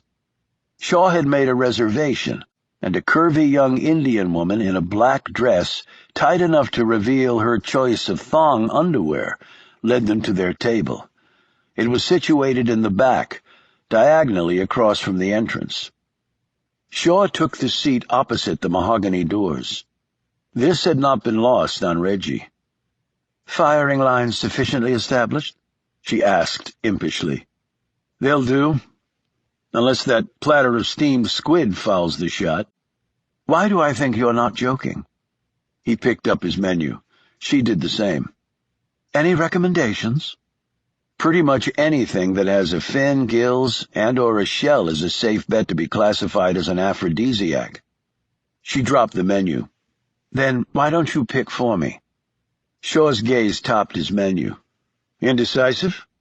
"Actually cautious enough to defer to another's enhanced expertise." "There's a lot that can be interpreted from that remark," he said candidly. "There is, but for now, let's limit it to the food." He put his menu aside. "Then we'll double down on the Primavera Frutti di Mar." They ordered their food and a white wine to go with it. The waiter drew out the cork and poured the small taster portion, which Shaw approved with a sip and a nod.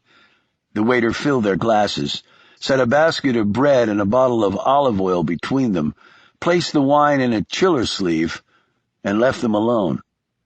Shaw held up his glass, and Reggie dinked it with hers.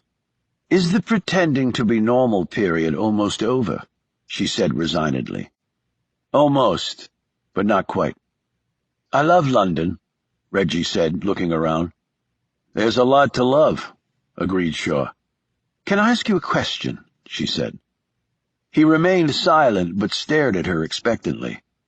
"You mentioned back in the cemetery at Harrisfield that you stare at graves too. What did you mean by that?" "Not graves. Grave, singular." "Whose?" "It's in Germany, an hour's ride outside of Frankfurt. A small village." "That's where.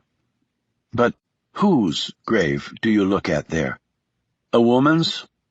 The strain on Shaw's face was perceptible. "I take it you two were close." "Close enough." "Can you tell me her name?" "Anna. And now I think the pretending to be normal period is over."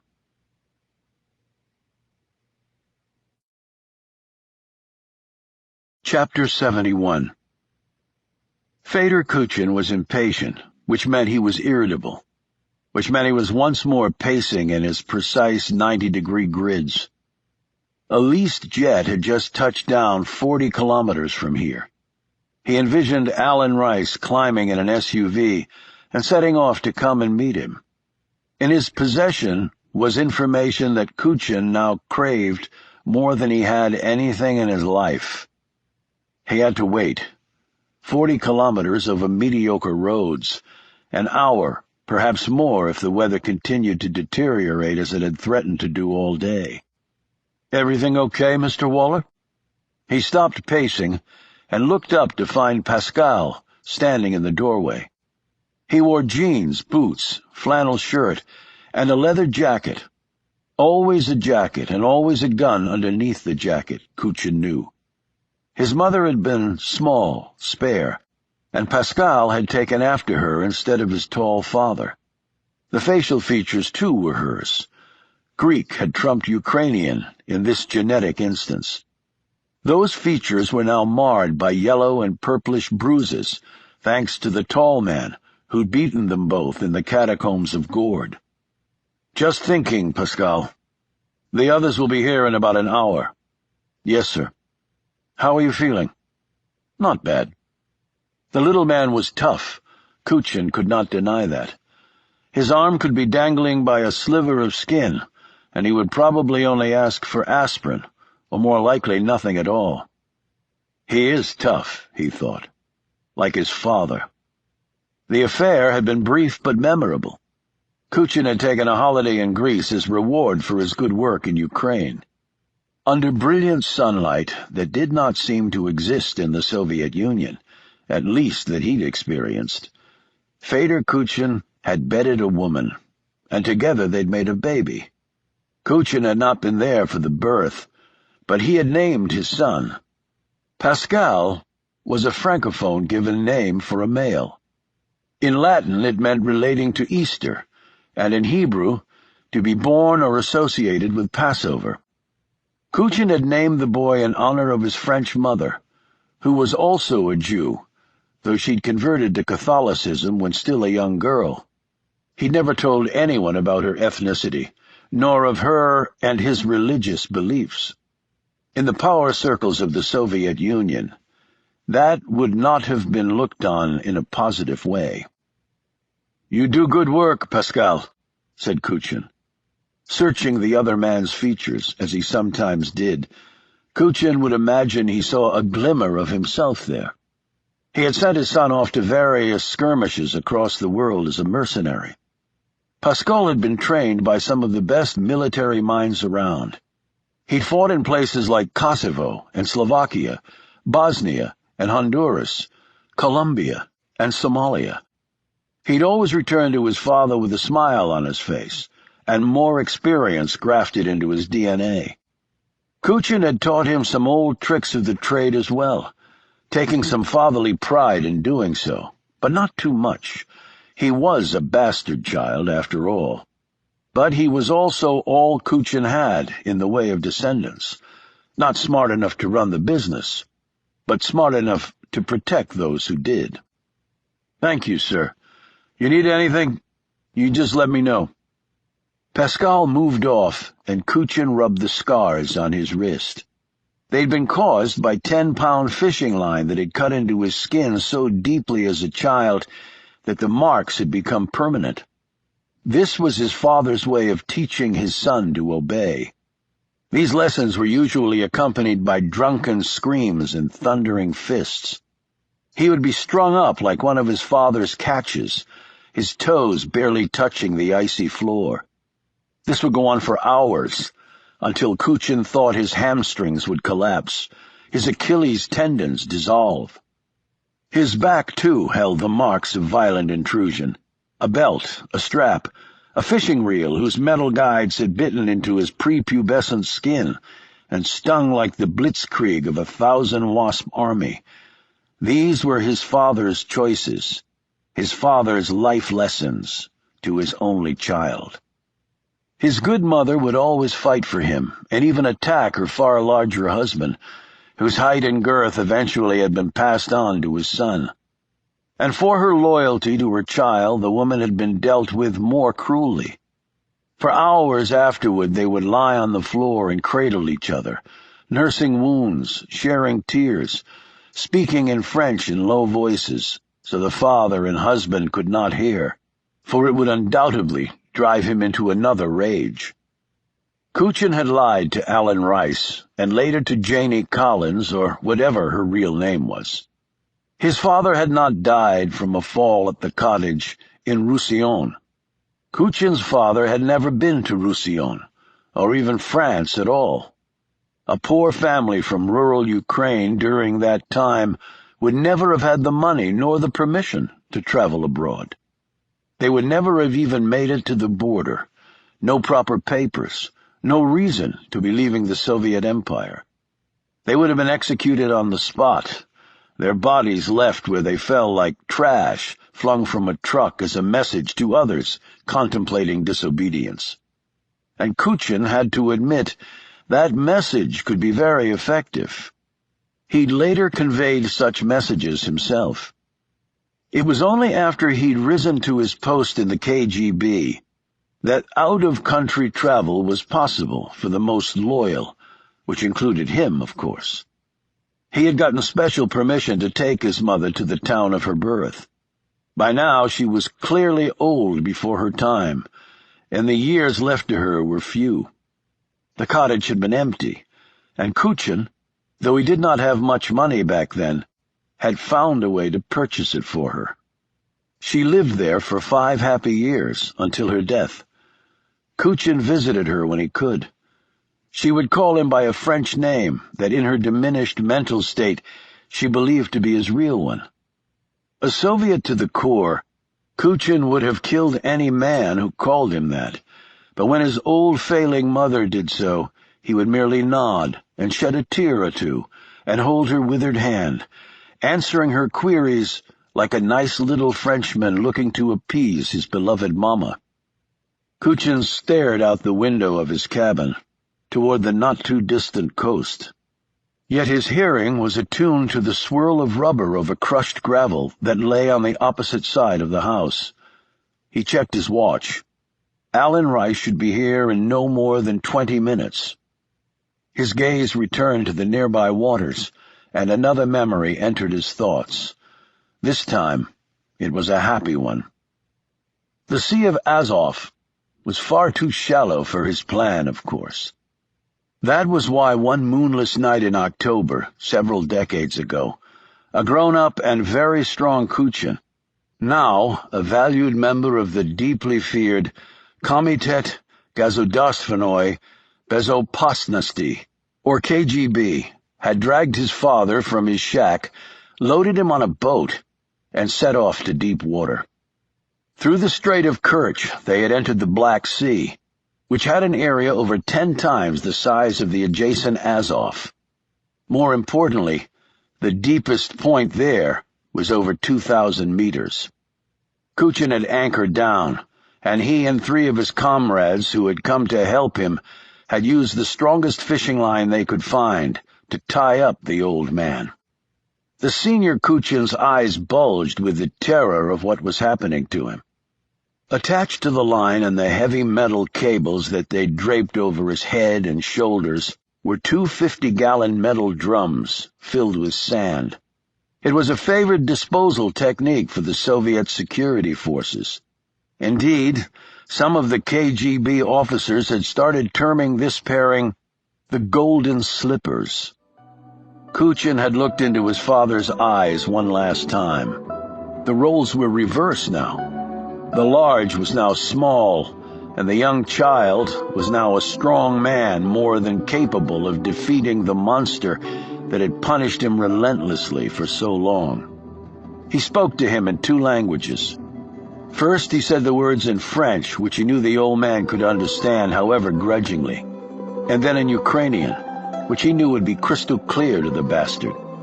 Then, over the gunwale, the drums went, and seconds later, the cables drew taut, and the old man sailed overboard too, screaming in terror. In a few seconds it was finished. Kuchin took the helm and steered them back from where they had come. He looked back only once at the spot where the man who had plagued him would carry out the last few seconds of his life. And then he turned back and thought no more of him. The SUV came into view. Alan Rice was here with the promised intelligence. For Fader Kuchin, it was time to track down and catch another adversary who would dare seek to harm him.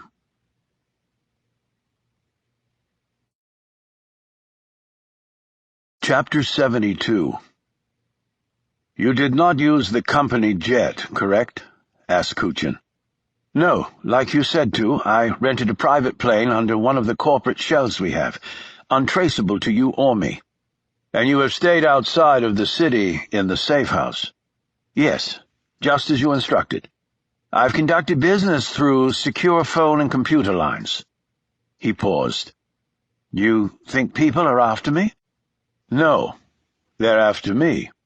But they can use you to help in that search. I could have killed you or kept you under wraps. I chose the latter."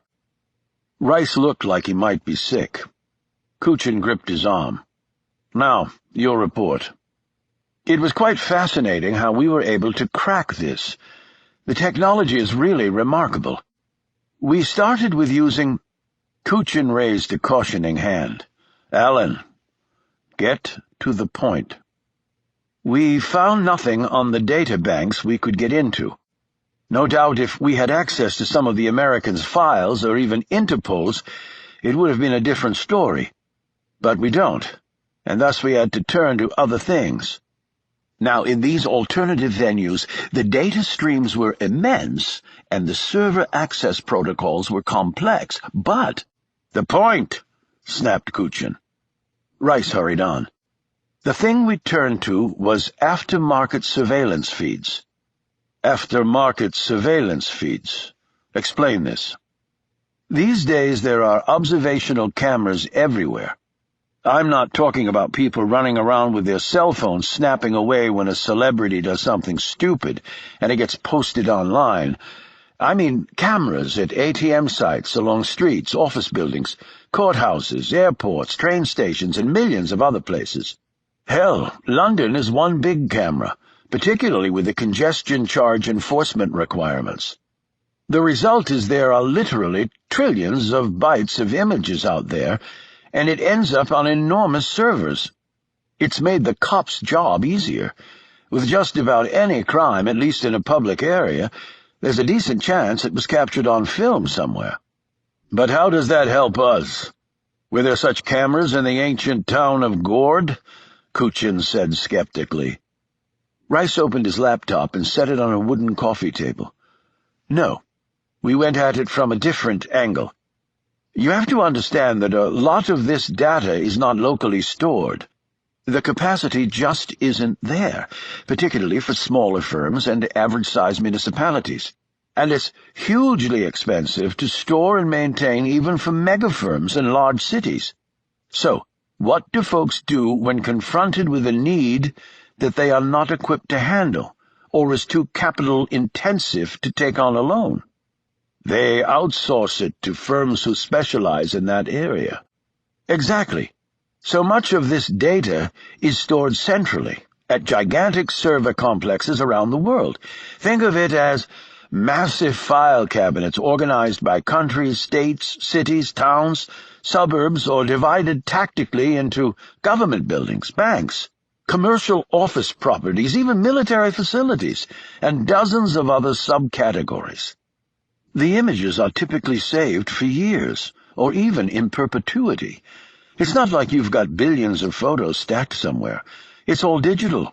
The storage footprint is relatively small. And you never know when some of this data might have value. Exactly. Let's say there's an image of an employee meeting outside a building with the same person for weeks. It might not mean anything then.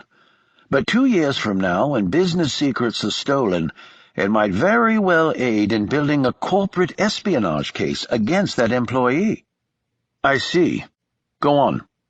Years ago, entrepreneurs saw opportunities in this fledgling field and took advantage to build substantial global businesses from the fact that we really have become a big brother society. Now, here is the key for our purposes. Certain people within some of these companies quickly realized that the stored images had value to many others besides the original client. This is so because a camera captures many things outside of the original intent of why it was placed in a certain location. For example, aside from anything to do with the client who put the camera there, if you know someone who was at a certain place at a certain time, and you want a compromising picture of that person, chances are very good there was an electronic eye there, and that the feed exists on some server.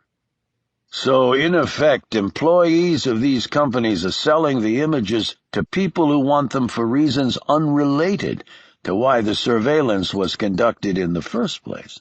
Exactly. They let it be known discreetly that they can run checks for the right price, and the picture is delivered for a fee. Some have gone a step further, and the actual companies that collect this data and store it are also selling images to third parties. Apparently the law is vague in some countries, or at least inconsistent enough about the uses that can be made of the stored information to allow sufficient wiggle room for the companies to do this. And either the original clients don't care, or more likely are unaware of these additional uses of the data. And that's where we came in. We sent one well-known server platform covering a number of countries in Europe the digitized images taken from your drawings and the photo of the woman. They ran it through every file they had. We didn't get a hit the first go-round, but we did the second. And the hit? Rice keyed in some commands on his computer and turned the screen around for Kuchin to see. It was only one hit, but it was better than nothing. Zurich, outside a hotel, 7 months ago, Rice explained. Kuchin sat forward and studied the picture.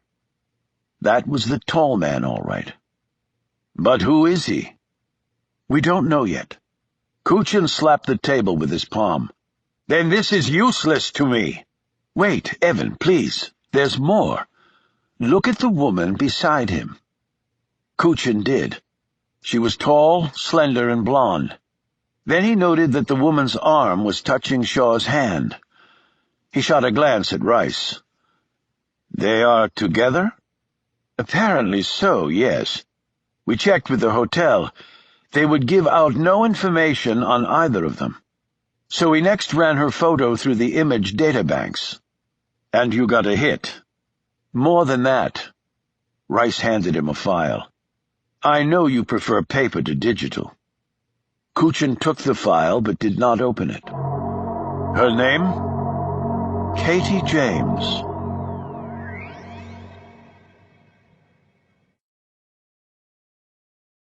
Chapter 73. Can't we at least eat our meal before the pretend time is over? Said Reggie earnestly. Does it mean that much to you? Actually, it does. Shaw rifled a glance at the waiter hovering nearby. Okay, this is probably not the best place to do it anyway. Their food came, and they talked about things other people would normally talk about over a meal out. Another bottle of wine, this one red, was ordered and fully drunk. Coffees followed, and they shared a dessert that had coconut and ribbons of white icing on top. Shaw paid the bill with a credit card. "A. Shaw?" said Reggie, as she spied the name on the plastic. "What's the A stand for?" "Absolutely nothing." He signed on the dotted line and they rose and left. The evening was still warm, at least by London standards, though now Reggie wished she had brought the sweater. Noticing her chill bumps, Shaw took off his jacket and draped it around her shoulders. It hung down like a dress. 46 extra long, she said, gripping the material. "Something like that. How are the feet?" "Depends on where we're headed."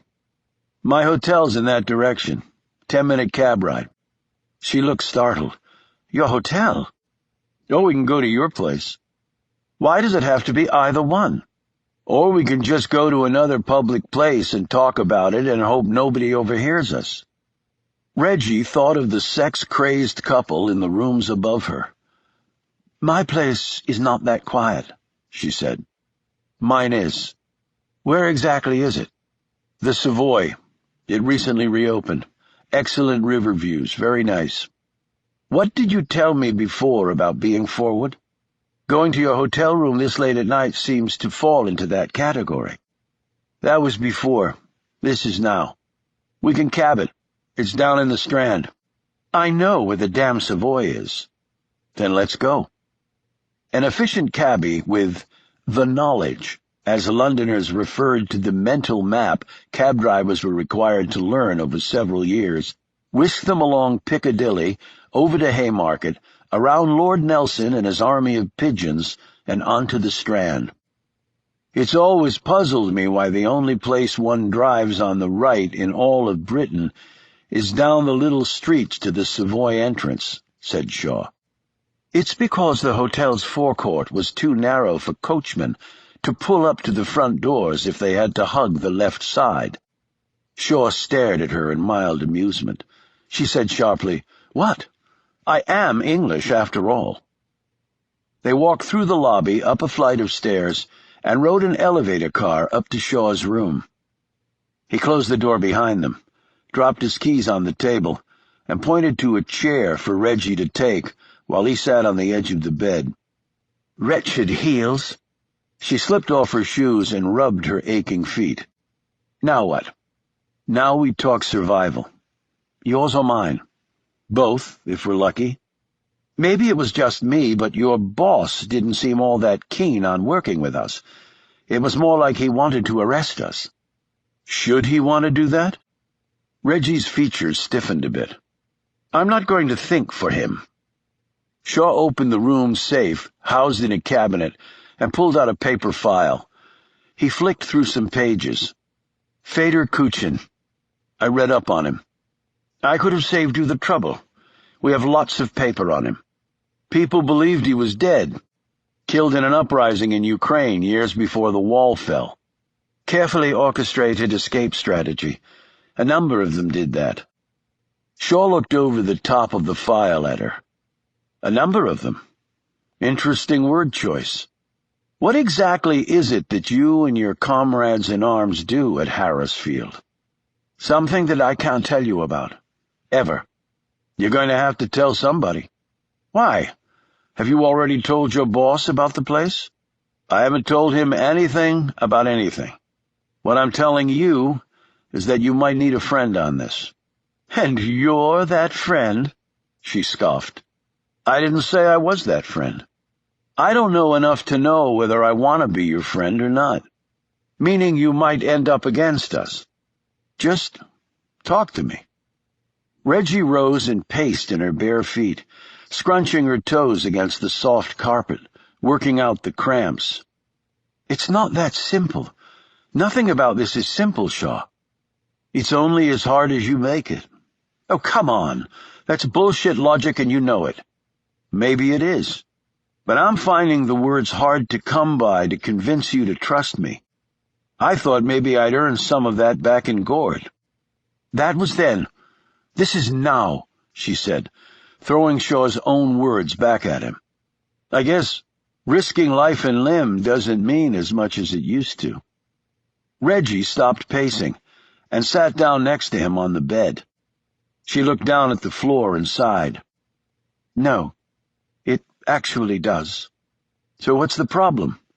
I know Kuchin is a bad guy, but you know what we were going to do to him. Seemed pretty obvious. I take it you don't play by those rules. Not unless it's either them or me. Then I'll do whatever I have to walk away. That's not exactly splitting hairs. It's a big difference in philosophy. Like I said before, I don't have the authority to arrest anyone. Right, sure. She stood and drew over to the window and opened the drapes. Nicest views in London, said Shaw, who joined her there. Grateful for this momentary change in the discussion, Reggie pointed to a lighted structure in the distance and said, Have you been on the Eye? It looked like a Ferris wheel on growth hormones. Once, but only because a guy I was trailing decided to take a ride. Reggie pointed at another structure. Did you know Claude Monet painted a picture of Waterloo Bridge from a balcony here? And that Fred Astaire danced on the Savoy's roof? No, I didn't know that. She closed the drape and turned to him. But the oddest story I ever heard about the Savoy has to do with a cat named Casper. Casper the cat? Yes, he's the oldest resident here, actually. Whenever there's a dinner party at the Savoy where the number of guests is 13, Casper comes out and fills a 14th seat. That's because superstition has it that the first person who gets up from a party of 13 will die. Precisely. I believe Agatha Christie even wrote a mystery about it. But eating with a cat, Casper is carved out of wood, which makes him invaluable as a dinner partner, if only for the quiet companionship he provides. Nice story, Shaw said. Yes, isn't it? Reggie replied. How many other Kuchins have there been? Shaw asked. You deduce that from my vague phraseology? Big assumption on your part. Not really. What then? You don't get that good your first time out. I'm not sure how good we really are. Gourd was a major cock-up all around, as you said. Things happen in the field, no matter how well you plan it out. But the way I see it, you have two major problems, and they may be connected. She sat back down on the bed and looked up at him. Okay. What are they? First, you guys got ambushed. That means you either let somebody sneak up on you, or you have a mole. And the second? Kuchin is still out there. He patted the file he'd pulled from the safe. And unless the guy in these pages has really mellowed over the years, he's not going to just walk away from this. And if he did take out those Muslim terrorists, he's apparently still got his killing mojo. Now, if he also has a plant inside your place, that makes it even more problematic. But if he did have a mole, how could he have gotten him down to the catacombs? Not sure. But regardless, the issue becomes, what are you going to do about it? Quite frankly, this is a little bit of new territory for us. I'd like to help you with this. You would have no idea what you were getting into, trust me. That's all I'm asking you to do. Trust me. I've never really trusted anyone, perhaps not even myself at times, she added in a strained voice. He perched next to her on the bed. How did you get mixed up in something like this? She said angrily. How did you get mixed up in what you do? It was pretty much against my will, actually. Yeah, well, I went voluntarily down my road. Then I'll go voluntarily down that same road with you. Why? Why help me? I don't get to help many people. When the chance comes, I try not to miss it. Reggie's anger faded, and she touched his cheek. Who was Anna? A woman I cared for. I told you. I'm sorry. So am I. I'm not Anna, Shaw. His eyes glimmered. I know that. No one can be Anna. He started to say something else, but she covered his mouth with her hand. She said, "Please, don't." He looked at her as Reggie's hand slid from his mouth to his cheek. "Reggie."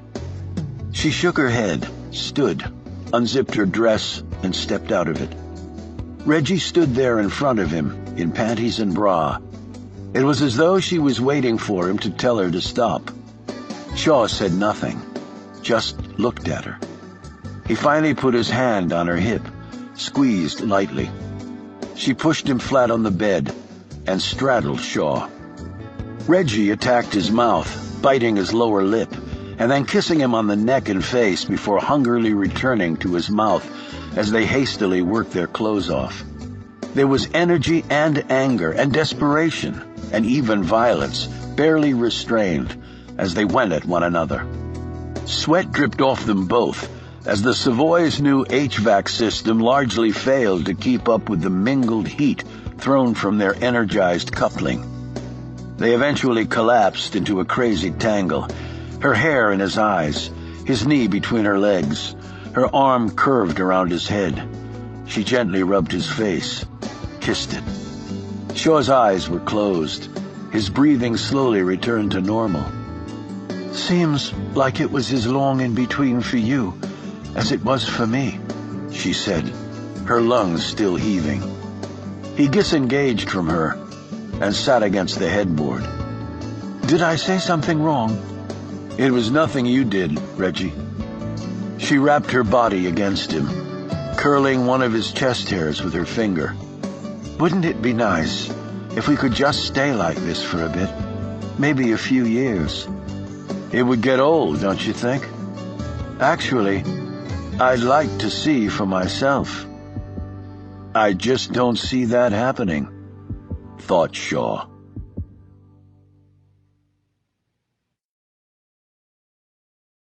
Chapter 74. After falling deeply asleep, they rose late the next morning and showered together, taking turns soaping the other. 5 minutes into it, they had sex again while the hot water poured over them. Later, Reggie dressed and sat on the bed next to Shaw, who wore only a robe. "So, where does all this leave us?" she asked, her gaze searching his face. "I'm not sure. We still haven't resolved Kuchin. And you still haven't told me enough to help you." "I was talking about the sex, actually." He looked at her a bit perplexed. "I guess it's a girl thing to want to know about that. I suppose you blokes just take it at face value." "It was terrific, but I still need to understand your operation." "Very sensitive of you. But if I tell you, you have to tell others. I can't let that happen." "And the trust thing?" "Like I said, I don't trust easily. Neither do I. But I think I trust you." "Think?" "Well, I'm apparently further along the trust road than you are. So, you believe Kuchin will come after us, and that we might have a mole in our midst. Even if you don't have a traitor, he can still come after you." "I wouldn't be too sure about that. Our cover was excellent." "You don't know how good your cover is because it hasn't been tested yet, and this guy will test it. And you didn't leave the area clean. You had to rush. Things might have gotten left behind. People might have heard or seen something. Now he's out there planning how to get to you. He's doing it 24/7. "How do you know that?" "Because it's what I would be doing. Comforting to know that you and he think alike, and he'll be coming after you, too." "Right. So we work together. Then maybe we get the guy before he gets us." "Your shop isn't interested anymore. Are you saying you'll go outside your people to make this happen?" "If necessary, yes. That Frank guy didn't seem the lenient or understanding type to me." "He's not." "Then why do it at all?" "Because I don't want to keep looking over my shoulder for this guy." Reggie looked at him questioningly. "Only reason?" "Let's just take it one step at a time." "But you think someone on my side was prepared to kill you? How is that going to play out? I'm not going to help you take your revenge against my colleagues." Even if they were going to kill me? Like you said, let's take it one step at a time, she said coolly. Harrowsfield. What about it? Take me there. Reggie looked startled. What? Take me there. Have you gone mental? You want me to waltz right in and say, "Hello, everyone, here's Shaw. I don't really know who the hell he is, but let's all have a spot of tea and play nice." I'll leave the explanation up to you. You can't be serious. I'm very serious. And what if I refuse? Then I make a phone call and it's out of my hands. All of you go down. She slowly stood and glared down at him. You'd really do that to me? After what just happened on this bed, and in that damn shower? First rule in the line of work we loosely call a job: personal gets checked at the door. Only amateurs forget that rule. Or maybe they never understood it in the first place. So, you just banged me for the hell of it, and then dropped this threat on me, you bastard! She moved to slap him, but he caught her hand.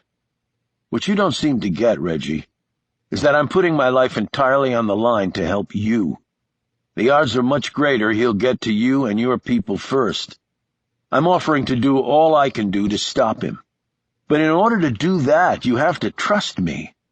What happened between us in this room, I don't take lightly. If that explanation isn't good enough for you, then go ahead and hit me. But make it as hard as you can. It'll be the only shot you get. He let go of her hand and waited. They stared eye to eye in silence for several long seconds. Finally, Reggie said, "Get dressed. I need to go to my place to change clothes. And then you're going to at least feed me a proper English breakfast before I go down in flames at bloody Harrowsfield."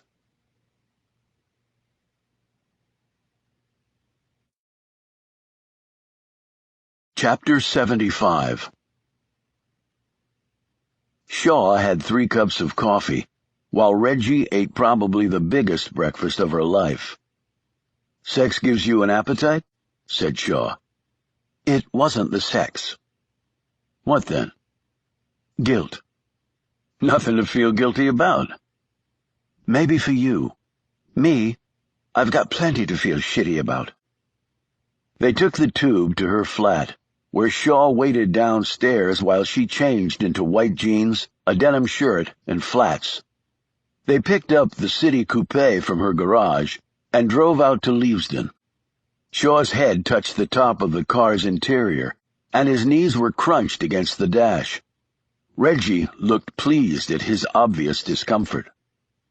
As they passed down the lane heading toward the aged twin columns, she said, "Shaw, I'm really not sure about this." "Just take a deep breath and keep driving straight." They parked in front of the house and got out. Shaw could feel eyes on them as they walked to the front door.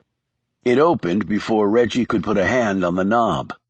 Whit looked ready to shoot both of them. "I can't believe you'd bring this bloke here. Are you out of your bleeding mind?" Shaw answered. She didn't have an option. It was either me or the cops. "How did you even know about this place?" Whit demanded. "It's hard to keep secrets anymore." "Whit," began Reggie, "we all need to sit down and talk this out." "You've absolutely gone over the edge." He pointed a finger at Shaw. "This guy is going to bring us all down." "Use your brain, Whit," said Shaw. "If I were going to do that, why do I even need to be here? I could have just sent the police." Whit looked at him, then Reggie, then back at Shaw. "Then what the hell do you want?" "To help." "All right. You're the bloody good fairy what brings all sorts of pixie sprinkles to nice little boys and girls?" "I don't really care what you think. I came here to talk to the people running this operation, and I know it's not you. So either get out of the way or try and stop me." Whit looked up at the 6'6" broad-shouldered Shaw, his ropey muscles clearly visible under his shirt. "All right, Patty. Come on in. But don't say I didn't warn you." As soon as Shaw moved forward, Whit pulled his gun or tried to. Shaw jammed him against the wall with his shoulder, ripped the gun out of his hand, kicked out the Irishman's legs, and pressed the size 13 shoe to the side of his head. Shaw released the mag, racked back the slider, cleared the seated round, and put the mag and round in his pocket before tossing the empty pistol back to Witt. He reached down, grabbed the man by the shoulder, and jerked him to his feet. "If you want to get Kuchin, then we need to get this op rolling." "What op?" Reggie said fiercely. "The one we're apparently going to be planning with him." "You don't sound too happy about this whole thing," remarked Witt, as he rubbed his sore shoulder.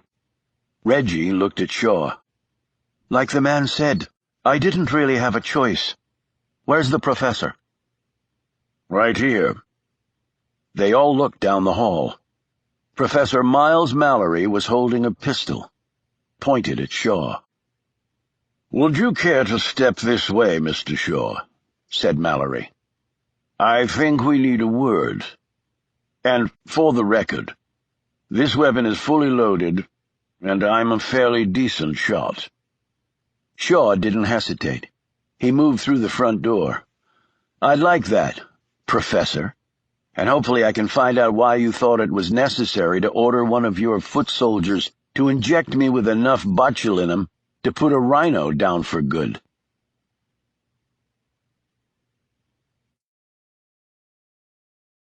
Chapter 76. Kuchin had spent a full day going over the collected file on Katie James. When he turned the final page, he called Rice into the room. "A lot of information, but very little that might tell us where she is currently. She had an apartment in New York, but she lost her job, couldn't pay the rent, and she got kicked out. She left no forwarding address. From what I've learned, she has a habit of using the homes of former colleagues around the world to crash for a few days, or weeks at a time. I remember the story, of course, that she worked on most recently," said Kuchin. "Katie James was a key player in bringing that whole conspiracy to light. Even now, the whole truth isn't known." "Buried," said Kuchin knowingly, "because the truth would embarrass important people. It's always that way." Rice tapped the mound of pages. "Well, I'm thinking that as good a journalist as she undoubtedly is, I don't believe she navigated that whole episode alone." "Bill Young, the lobbyist, you mean? And that was why they were together soon after in Zurich?" "That's one theory, anyway." Kuchin said, "There might be other, more plausible ones, but I don't really care what they are. We have to find her. I can get some people working on it, check plane records, charge card transactions." "No, I will handle it." "But—" Kuchin rose, hefting the file in his right hand. "I told you, Alan, you're to concentrate on the business. I will be preoccupied with this until the matter is resolved." He looked down at his assistant. "Now there has been no unusual activity around the office, I take it." "Unusual activity?" "Any extraordinary interest in my whereabouts by any parties, official or otherwise?" "Not that I've personally seen or heard from anyone. It's been business as usual." "Then it is possible that I will return on the jet." Kuchin seemed to be talking more to himself than Rice. "All right, Evan. Certainly. You're paying for the plane, after all." "I know that. I'll be ready to leave in 1 hour. Alert the pilots." Kuchin packed a small bag. Among the many perks of flying via private wings was that you could bring anything on board with you: weapons, explosives, victims. He had transported all three. After closing his bag, Kuchin picked up a phone and hit a button. "Pascal?" "Yes, Mr. Waller." "I'm going to Montreal. I want you with me." "Yes, sir. I'm ready to go." "How did you know?" "Just my job, sir." The faithful little servant, Waller thought. 5 minutes. "Yes, sir." Rice was waiting by the door when Kuchin came out with his bag and briefcase. "Jet's all ready. The flight to Montreal isn't much longer than the car ride from the landing strip to here. Excellent. I will call you when I touch down. Call me, said a startled Rice. Yes. You will be staying here. But I thought... the business. Computer access. A cell tower not that far away, so phone service is very good. You can operate from here, can you not? Yes, but I'll be in touch. Kuchin brushed past him with Pascal right behind. They were wheels up a little over an hour after that. As the Gulf Stream knifed into the sky, Kuchin settled at his desk and spread the file on Katie James in front of him. In his career with the KGB, he had been tasked to find lots of people. These targets never wanted to be found, because if they were, they would be tortured, killed, or most likely both. Because of that, Kuchin had learned many of the ploys used by people who wanted to remain lost. But that was decades ago. Things had changed. There were new ways to cover one's tracks. Yet Kuchin figured he had at least one advantage. Katie James might not know that anyone was after her. If so, she might not be hiding at all. 7 months ago in Zurich, last known address in New York. If she went from New York to Switzerland, she would have gone by plane. After that, Kuchin did not know where she might have traveled, or how she might have traveled there. But the means by which she might have done so would be limited. Plane, train, car, and then the payment method, of course.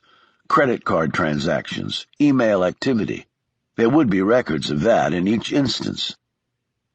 They landed, and on the drive into the city, Kuchin made a phone call to a man whom he trusted as much as he did anyone. He was not going to his penthouse in case that was being watched. He had another hideaway in the city. After the call was finished, he turned to Pascal. "I will need your help with this, Pascal," said Kuchin. "Anything you need done, Mr. Waller, I'll take care of it." "The tall man?"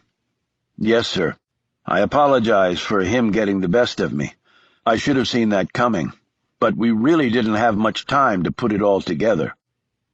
"Yes, that is interesting. I would like you to tell me exactly how it was all put together, as you said." "A couple hours before you left to go to the market with the lady, Mr. Rice came and got me and Manuel. He said there might be a problem, and he wanted to make sure things were okay." "Did he say why he thought there might be a problem?" "Just that he had a suspicion about the woman. I told him that if that was the case, we should tell you." "And his response?" "That he wanted to make sure. He knew, well, that you liked the lady, and he didn't want to mess things up in case he was wrong. He didn't want you to get mad at him. Said you'd already shown your displeasure with him on that score." "All right, I can see that. Go on." "We went to the church, checked out the altar and stuff like that. Then Mr. Rice said we needed to check out the basement." "The catacombs?" "I guess so. Anyway, we got there and didn't find anything at first. But Mr. Rice noticed that one of the tops was off, I guess a crypt thing. And then we saw some equipment set up down there. A battery generator and some lights and stuff. Mr. Rice said we were going to park there and see if something happened." "And it did." "Oh, yeah. Never saw the big guy, though. He came out of nowhere." Pascal rubbed his head. "Packs a punch. I'm looking forward to paying him back. But we have to find him first." Kuchin held up a photo of Katie James. "This woman is really the only link we have to him. She's a journalist, a very famous one, and yet no one has seen her recently. But if we can find her, we might be able to find him. You want me to start looking? I'm going to make some inquiries first, narrow the search down. Then I'll put you on it." "Yes, sir." Kuchin looked down at the photo. She was a very lovely woman. Too old and too white to be one of his sex units, but still attractive. He wondered how close she was to this man. He hoped it was close enough. Close enough to use her to get him.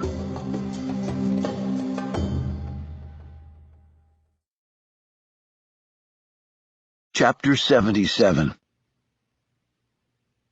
Shaw eased into a chair in the library.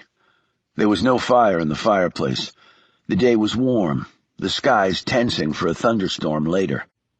Reggie and Whit stood by the door. Professor Mallory, still holding the gun, sat down across from Shaw. Liza stood with one hand on the long table. Dominic and his injured arm leaned against a far wall. All their gazes were solely on Shaw. "If you could keep that muzzle down until you intend to use it, I'd appreciate it," said Shaw. "That gun has a grip safety and is known for having a touchy trigger pull." Mallory edged the muzzle down slightly. Whit looked at Mallory. "What the hell does he mean about botulinum?" Before Mallory could answer, Reggie came forward, drew the syringe from her purse, and placed it on the table next to the professor. As she stepped back, Mallory looked down at it. "Long considered to be the most toxic poison in the world," he said in a pedantic tone. "Though it has infinite medical uses, including cosmetic, under the name Botox, of course. You die fast, but in excruciating pain," said Shaw, his gaze never wavering from the other man's face. "You would not have," declared the professor. "You will note that syringe has two solutions in separate compartments, but with a semi-permeable barrier. The additional element was a potent anesthesia. You would have been unconscious, would have felt nothing. As I died." "Well, yes," conceded Mallory. "That was the point, after all." "Miles!" exclaimed Liza. "What were you thinking? We don't do that to innocent people." "Well, the easy answer to that is I didn't know how innocent Mr. Shaw was, or frankly is. What I did know was that he had been told of our operation and plan with Feda Kuchin. Allowing him to go free after that seemed problematic at best." "But to alter his death," said Reggie in an icy tone. "We're not murderers." She stopped, paled, and glanced away. Whit, Dominic, and Liza could not meet one another's eye. By their expressions, they seemed to all be thinking the same thing. Technically, we are murderers. "It was a judgment call I made in the heat of battle," snapped Mallory. "I did not make it lightly or without some misgivings." "Well, that makes me feel better," said Shaw sarcastically. "But here I am, alive and well." "Yes, well, sometimes plans go awry.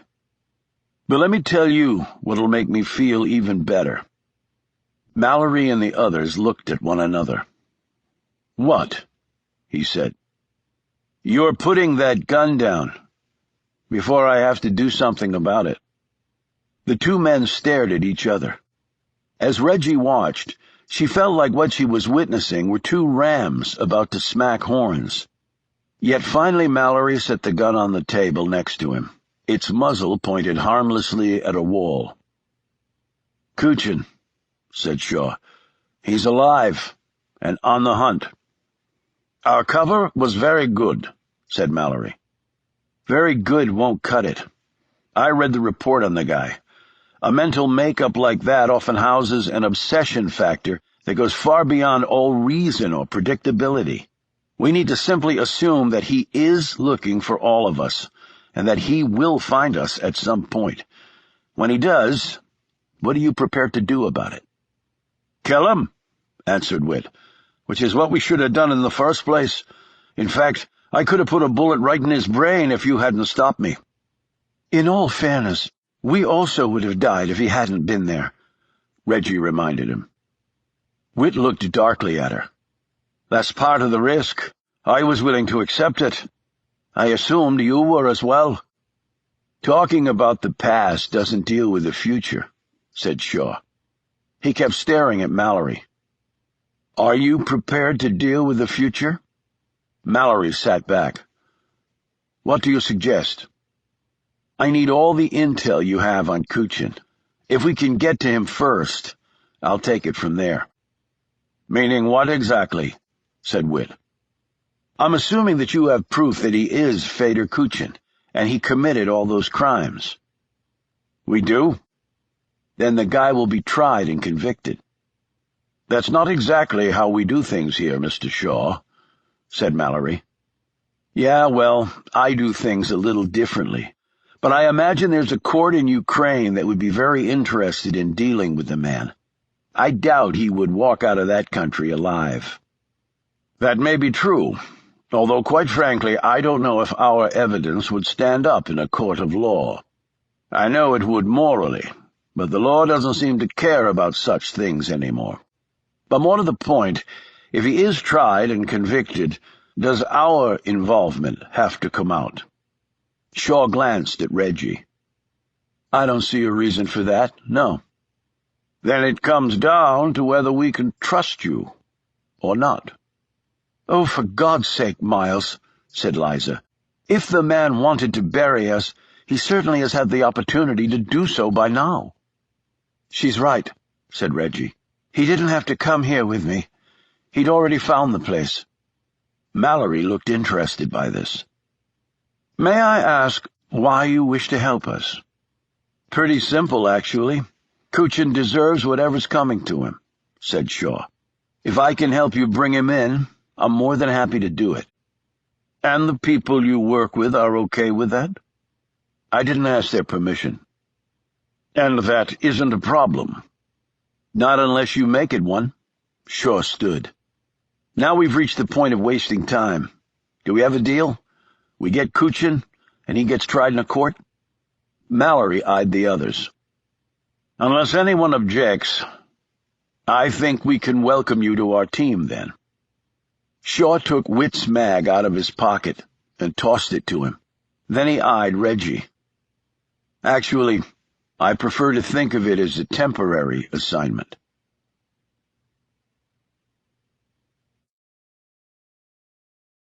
Chapter 78. "Thank you for helping me, my friend," said Kuchin, as he shook the other man's hand and gripped his shoulder. They were meeting in Kuchin's hideaway place on the outskirts of Montreal. The other fellow had the build and the confident manner of someone who probably walked alone and unafraid down dark streets in unfamiliar cities. 15 years ago he had held the position that Pascal now did, before going on to start his own business. "Urgency in your voice, Evan. We do go back." Kuchin poured out a drink for him and slid it across the table. The man took a sip, cradled the glass, and said, "She left a trail. Not a particularly clean one, but there are things there to lean on." Kuchin sat and looked expectant. The man drained his glass, wiped his mouth, and opened a file. "Credit card and travel records. From Zurich she traveled by Swissair to Frankfurt. In Frankfurt she rented a car. The mileage shows she went no farther than 1 hour outside of Frankfurt. Still, that constitutes a large radius. She stayed at a small hotel in Wisbach. Why she was there and what she did is not revealed. I will need to put assets on the ground in order to build that information. Let's hear the rest first. From Frankfurt she traveled to Paris. She stayed there for 4 days. From Paris she took the Channel to London. It is unclear where she stayed in London. There are no credit card records for that time. She stays at friends' homes from time to time, apparently, while they're not there. Then that makes sense. There would be no record in that case. She returned to the States, New York, D.C., San Francisco. If she worked for anyone during that time, we could find no record of such." "What about her cell phone? They can be tracked via GPS now." "We tried that route.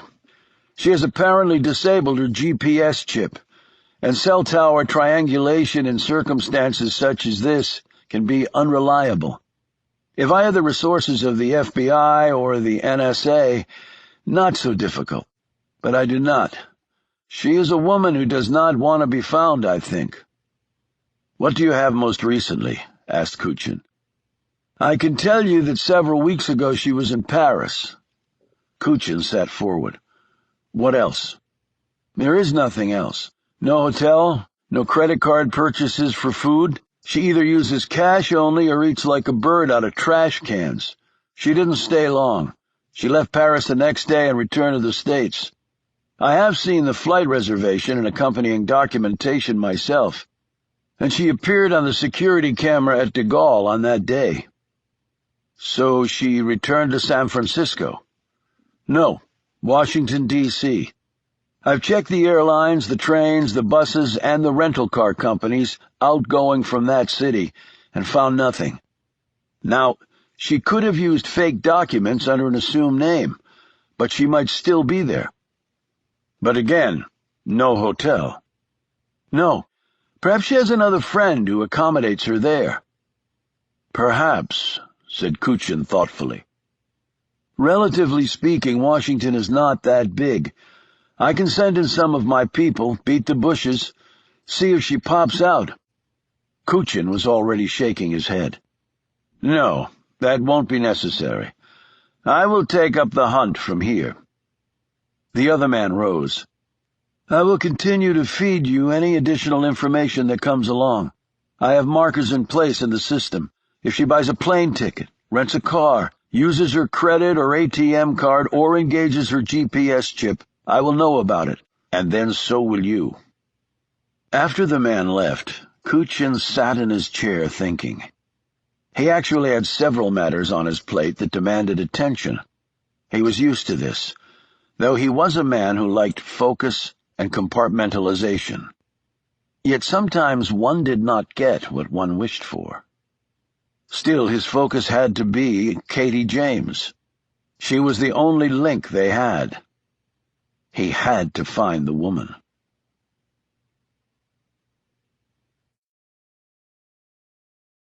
Chapter 79. 2 days had passed. Shaw had been over every inch of Harrowsfield, observing the personnel, tracking down the next target, and having long, detailed conversations with Professor Mallory, Liza, Reggie, Witt, and Dominic. He'd even ventured to the underground firing range with Reggie. There he'd watched her nail the target over 90% of the time, even with a wall of smoke between her and the silhouette at which she was firing. "I'm impressed," he said, as they moved back to fresher air. "How do you do it?" "I remember where the target is under the smoke." "Well, in real life, targets almost never stay still." They passed the cemetery on their way to the house. Shaw paused in front of Laura R. Campion's grave. "Related?" he said. Reggie had told him her last name. "I doubt it." "You come here often?" "More often than I probably should," she admitted. She sat down on the old bench. He stood next to her. "So you come and stare at a grave of someone you may or may not be related to and call it, what, mental health time? Don't be a git. Everyone has quirks." "Okay. What about your known family?" "What about them?" she said, a bit too defensively. "Are they living?" "No." "How are your kids doing? Fix that problem with your son back in the States, did you?" "My first memories were of a fat old nun in an orphanage, and I never married. No kids." "The truth this time?" "Yes. But a grave outside of Frankfurt. Anna." Shaw inclined his head at the sunken trough of earth. "But I knew the woman in that grave." Reggie looked in that direction. "Like I said, quirks. But I would like to know more about her." "Who? The woman in my grave or yours?" "Both." Shaw stared off, eyeing a bird riding a breeze across the sky. "So, what happened to your family?" "They died," she said sharply. "They just died," she added more quietly. She looked over at him. "People do, you know. every second of every day. Her expression changed. So, what have you learned about us so far? That you're lucky to be alive. Reggie frowned. How do you mean? You might be good in the field, though I've only witnessed the debacle in Gourd. But this place has no perimeter security, little internal safeguards, and most of the people I've met would never pass a basic security clearance check. Wit, for example, is a wreck, just waiting for a train to come by. And your fearless leader, Professor Mallory, looks like a reincarnation of C.S. Lewis, only with a homicidal edge to him. Actually, I believe he's partial to Tolkien. Doesn't really change the equation. You guys are skating on thin ice. Reggie stood. Well, you know what? We've gotten by just fine until you showed up. If I hadn't shown up, you'd be dead, he reminded her. Fine. You want me to get down on my knees and attest to your superiority? We don't have big budgets and planes and all that crap, but we get the job done. Most of the time, you get the job done, he corrected. Now she looked away, her face reddening. When she stared back, Reggie said, Any other insults you want to send my way while you're in such rare form? They're not insults. They're critiques. You asked me what I thought, and I told you. If you didn't want to know, then you shouldn't have asked.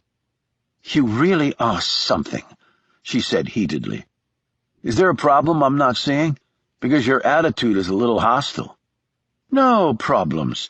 Like you said before, it's just a job. That's all you're here for, a bloody job, right? Temporary assignment, I believe, are also your words, with emphasis on the temporary, I reckon. And I also told you I don't fall into bed with someone lightly. Yeah, that is what you told me.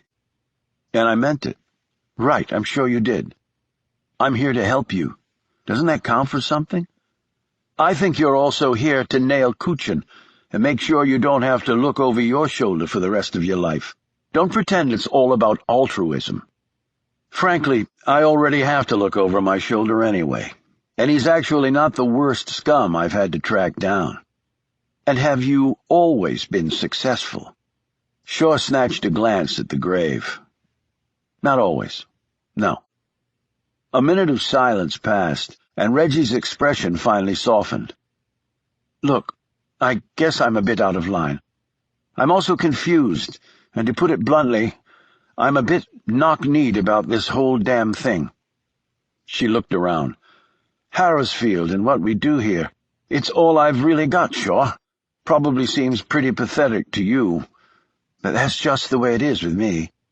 And if I lose this, then I'm not quite sure what'll be left. Then I guess we'll have to make sure you don't lose it. I suppose I'll find out soon enough, won't I? Actually, we both will.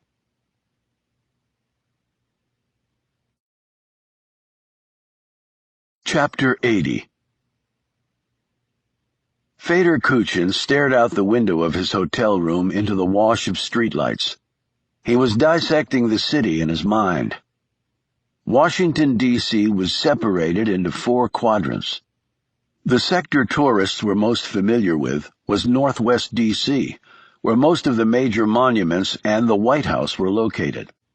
This area was relatively safe, yet there were narrow but consistent pockets of violence throughout the rest of the city. He had learned that 3% of the zip codes here accounted for over 70% of the violent crime. Much of it was drug and gang-related, and kept the police chief deploying more and more resources in those areas. Kuchin sat back down and studied his map of the city, breaking it down as he had in other battles. D.C. had a fairly large footprint, but was certainly not the most populous metropolis in the country. Still, nearly 600,000 people called it home, and far more than that commuted into the city every day from the suburbs. He did not think Katie James would be staying in any of the high-crime sections, so that somewhat limited his search. In the business district were mostly hotels. To stay there, she would need to use a credit card, so he could reasonably rule that out. Around the U.S. Capitol building, where the four quadrants converged, were residential neighborhoods where she conceivably might be staying. There were also high-dollar areas in Georgetown to the west, and up along Massachusetts Avenue, or Embassy Row as it was known, and on Connecticut Avenue and 16th Street, heading toward the Maryland state line. He had a finite amount of manpower with him, and did not intend on deploying it inefficiently. He was staying at the Hay Adams Hotel on the back side of Lafayette Park, which was across Pennsylvania Avenue from the White House. He was here with 6 men, including Pascal, to conduct his hunt for the elusive journalist. And that was the key for him. She was a journalist. What did journalists do? They traveled, wrote stories, interviewed people, and checked in with their employers from time to time. The problem was, it seemed that James was not currently employed. He stared down at his list. Still, she might be working at some point. If so, there were a few possibilities. The Washington Post was the city's best-known newspaper. James had worked for them years ago, and had since done freelance jobs for them, though not for several years. Its offices were on 15th Street Northwest. Kuchin had a man posted there with a picture of James. Another man was watching the bureau offices of the New York Tribune, which was 2 blocks over from the Post. James had won 2 Pulitzers while at the Trib, but Kuchin had learned that the reporter and the paper had had a falling out. Still, it was a base he had to cover. The New York Times had its bureau headquarters at First Street, also in the Northwest Quadrant. CNN, while not a print publication, was also located on First Street, but in Northeast. Both the Times and CNN were in sight of the Capitol. According to her file, James had also worked for the Times and had done both on- and off-camera reporting for CNN during the first years of the Afghan War. There were many other news organizations in the city, but these, at least in Kuchin's mind, were the most likely to attract the attention of a journalist with the hefty reputation of Katie James. Kuchin paced his hotel room.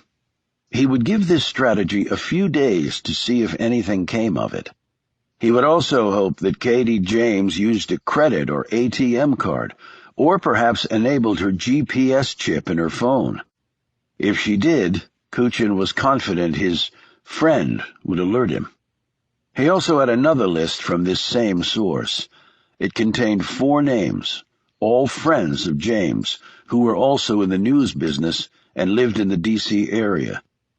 2, Roberta McCormick and Aaron Rhodes, were stateside, and thus it was doubtful that James would be encamping in their homes. The other 2 were out of the country. Thus Kuchin had sent his remaining men to those locations. He thought things over. His chess pieces were in place, as best he could employ them. It was a waiting game now, and despite his combat experience, Kuchin had never been comfortable waiting. He took a walk. He passed the White House, stopped, and stared through the wrought iron fence. 30 years ago, Kuchin and his fellow Soviets had done everything in their power to bring down the person occupying this house. Capitalism was evil. Personal liberties were even more counterproductive. Marx had it right. Lenin had it even more right. And Stalin and his progeny had perfected the system. Yet they all had been wrong, of course. The wall of communism had toppled. Kuchin had fled. And now he lived like a king in the land of his former nemesis, employing the same free-market tools he had long fought against. Well, one adapted or one died, he reasoned. He eyed a uniformed Secret Service agent who seemed to be taking an unhealthy interest in him. He backed away from the fence and walked toward 15th Street, drawing in the fresh, hot air and showing a middling interest in the gaggles of tourists and their stupid cameras. His phone buzzed. "Yes?" "She just used her ATM card," said his friend. "Corner of M and 31st in Georgetown. I'm awaiting photo confirmation from the ATM camera. Kuchin immediately phoned his man closest to this location and then jogged back to the hotel. In 5 minutes, he was in a rental SUV driving himself west to Georgetown. The traffic was bad. The intersection snarled. Kuchin anxiously tapped his fingers against the glass. His phone rang again. He was still at least 10 minutes away. "Yes." "No sign of her, sir," said Manuel. "Call in the rest of the teams. Set a 10-block perimeter outward from the ATM. 4 men walk every square inch of it, starting at that point. 2 men in cars ride a circuit on the outside of the perimeter, one clockwise and the other in the opposite direction. I'll be there as soon as I can. She just got cash, so it's a reasonable bet she's going to spend it on something. So check any shops or restaurants you think appropriate." He slipped the phone back in his jacket. He had been convinced they would not find her on this go-round. That would be too easy, too lucky. Those things happened in movies, not in real life. But now they had a perimeter, and Kuchin knew how to work a perimeter like few people in the world.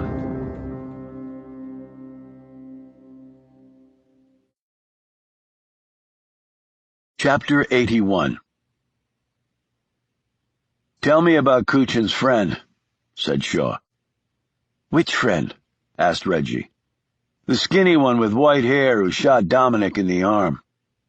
It was late at night, and they were sitting in a small room on the 2nd floor at Harrowsfield that Reggie shared with Whit as an office of sorts. It was cramped and cluttered. Reggie sat on the only chair, and Shaw was perched uncomfortably on a small cardboard box. Outside, a light rain fell. "Alan Rice. He's a business associate of Kuchin." "What else?" "I only spoke with him a few times, although there was one odd thing." Shaw sat up straighter. "Word for word." "Well, I can't remember it word for word, but he was warning me about Kuchin. Well, of course he used the name Evan Waller." "Warning you how?" "He said that his boss could get a bit weird around women, that he'd done so in the past, become obsessed. He was basically telling me to shove off for my own good." "So he was concerned for your safety?" "Apparently so, yes, although he said he was doing it to protect his boss." "That's interesting." "Why is it interesting?" "Because I think Rice tried to kill his boss in the catacombs back in Gourd." Reggie looked over at him in shock. "What? Why do you think that?" "In a crisis, you fire your weapon at primary threats, Reggie, not at secondary targets." "I'm not following." Rice had his gun pointed at Whit, who was not near Kuchin. On the other hand, Dominic was maybe a foot to the right of Kuchin. When I hit the first guy, Rice wheeled around and saw me. A second later, I hit the second guy, the smaller one. Rice could have taken me out then. He was only 5 feet away with a clear line of fire. Instead, he turned and fired at his boss. "But he hit Dominic." "He hit Dominic probably because he was a bad shot. It's a lot harder to nail someone from even 10 feet away than it looks. But that round did come within a hair of impacting Kuchin's brain. So he doesn't take me out, when he could, but instead tries to kill his boss." "But that makes no sense. Why try to kill Kuchin? He was there to rescue him." "Or make it look that way." "What would it matter how it looked if Kuchin ended up dead?" "Think it through. Kuchin's guys would still be alive. They might not take too kindly to the second banana blatantly offing the boss in front of them. It has to look like an accident. And on the other hand, what if Kuchin survived the shooting? Do you think he knew you were there, and would try to stop Kuchin from killing us?" "Highly doubtful. He might have gone in thinking he was indeed going to save his boss. Maybe he saw you coming out of the church one night and got onto you that way. Then he's in the catacombs, sees me burst out of hiding, and he hits on a second plan in a matter of seconds. In the confusion of me coming on the scene, he fires his gun, everyone scrambles, shots go off, Kuchin/Waller ends up dead. Then he inherits the business. I guess that could be possible. Now, you track Kuchin down. How? This building is full of people who do that. Researchers, linguists, academics. No, I didn't mean following the trail that showed Evan Waller was really Fader Kuchin. I mean, how did you know he would be in Gourd and when? Our people got those details and they passed them along to us for the mission. That's how we operate. I don't know how they came by the intelligence. An inside source, perhaps? Let me ask you this. Could Alan Rice be your inside guy? I just told you I don't know how we got that information. How did you know he would be in Gourd? Do you have someone on the inside? No, all our intel came from satellite surveillance of phone calls, electronic credit card receipts, and other high-tech gadgetry. Reggie looked envious. Must be nice. They're only nice if they work. Would Mallory know who the inside source was? She looked doubtful. I suppose, but I don't think he'll divulge that sort of thing to you. He likes to keep things very close to the vest. He may have to reveal them if he wants to continue doing what he's doing. You mean you'll shut us down, put us in the dock? I just keep going back to my original point. If we don't get him first, Kuchin will get all of you. Then why don't we go ask the professor? Shaw checked his watch. It's nearly 1 in the morning. You think he'll be up? The professor sleeps even less than I do. We'll probably find him in the library. Is he an insomniac? No. An enlarged prostate, actually. Shaw could only shake his head.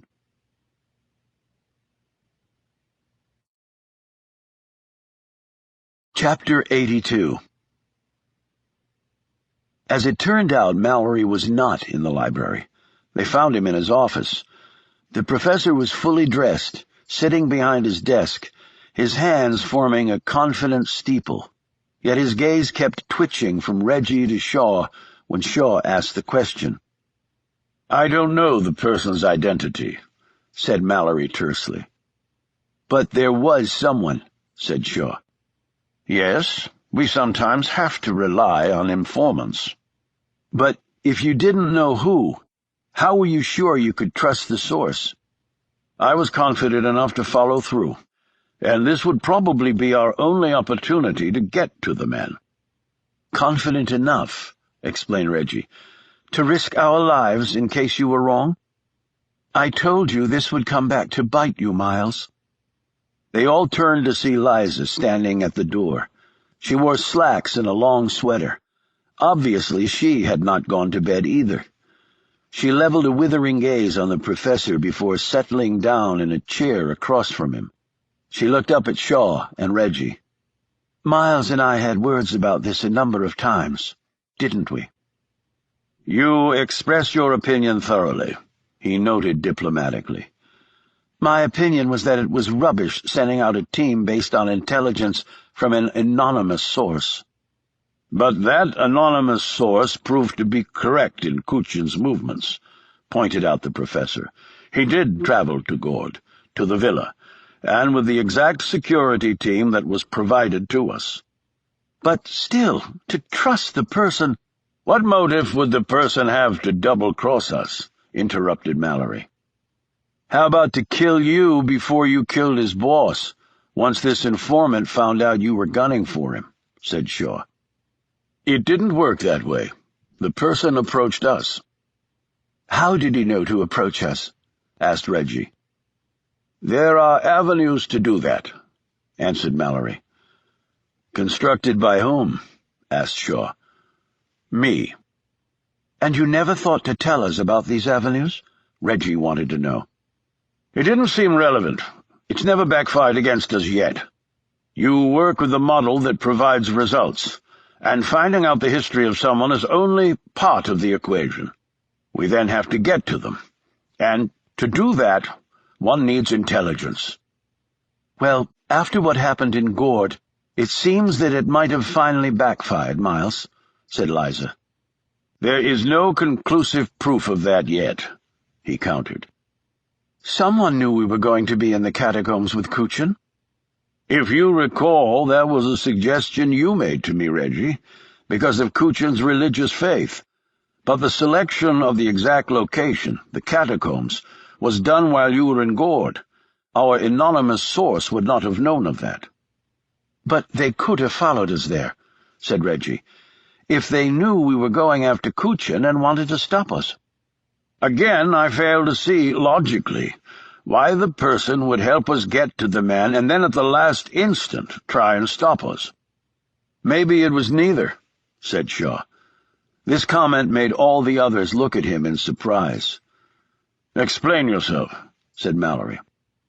"Alan Rice could be your source. He wants Kuchin dead, but for his own reasons, namely to take over the man's criminal empire. I theorized to Reggie before that he might have attempted to kill his boss on the spur of the moment when I appeared on the scene and threw a monkey wrench in the works. But now, I'm not so sure." "If that was his intent, why wouldn't he just let us kill him then?" said Liza curiously. "Why show up and try and stop it?" "You kill him and stuff him in some crypt. No one knows what happened to the guy. That creates uncertainty. The Enterprise can't go forward under new leadership because everyone's waiting for the boss to come back, or other guys make a grab for it. It's not clean. If Rice is there and tries to save his boss, he earns big creds from the troops. And then you have closure. The king is dead. Rice can step in as the logical successor." "That hardly sounds logical," sniffed Mallory. "I was in those catacombs," rejoined Shaw. "I saw Rice take a shot at Kuchin. He was trying to kill his boss." "Could your informant be Rice?" said Reggie. The professor shrugged. "It's possible, I suppose. As I said, he remained anonymous." Liza spoke up. "And if what you say is true, Shaw, how does that further our goal of getting to Kuchin?" "If Rice is the inside guy, we can use that against him to get to the boss. He's got to be a little nervous already. Kuchin is alive, after all." He looked at Reggie. "You guys said his real name that night. Rice had to hear it. I doubt Kuchin is thrilled about that. Rice may think his days are numbered anyway." "But how do we get to Alan Rice?" "Kuchin has a string of legit businesses. Presumably Rice has a hand in running them. Kuchin's headquarters are in Montreal. He has a downtown penthouse there. I say I go to Canada and start pushing some buttons." "You?" asked Reggie. He looked at her. "Yeah, me." Reggie automatically glanced at the professor. "What do you think?" "What about Wit going, too?" he said.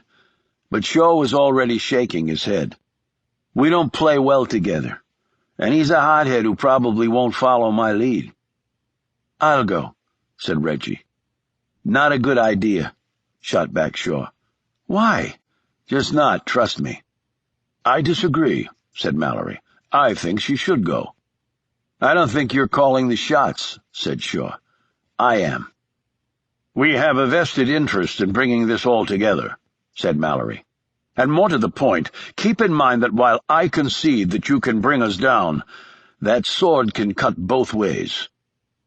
"Meaning?" "Meaning, it seems, that you also work for a highly secret organization.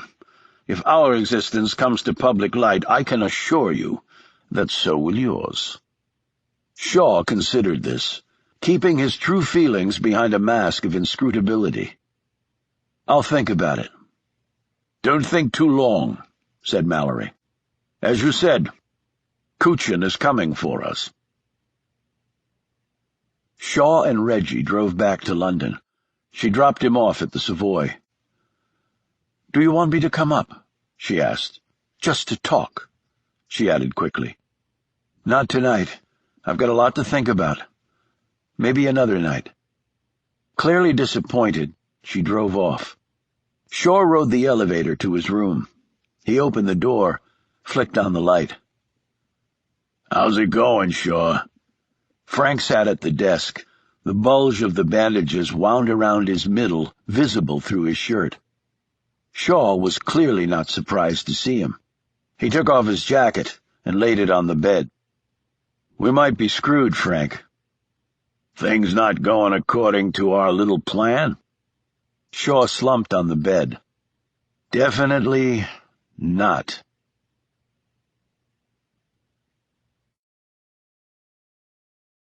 Chapter 83. Katie James ate a few forkfuls of her Chinese takeout before losing her appetite. That had been a waste of $20 from the ATM.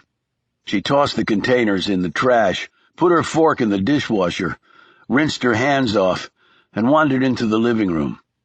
The house was dark, which was how she seemed to like things these days. These days, she thought, more like these months. She sat in a chair and stared moodily at the wall opposite where photos of her friends and the woman's family were hanging.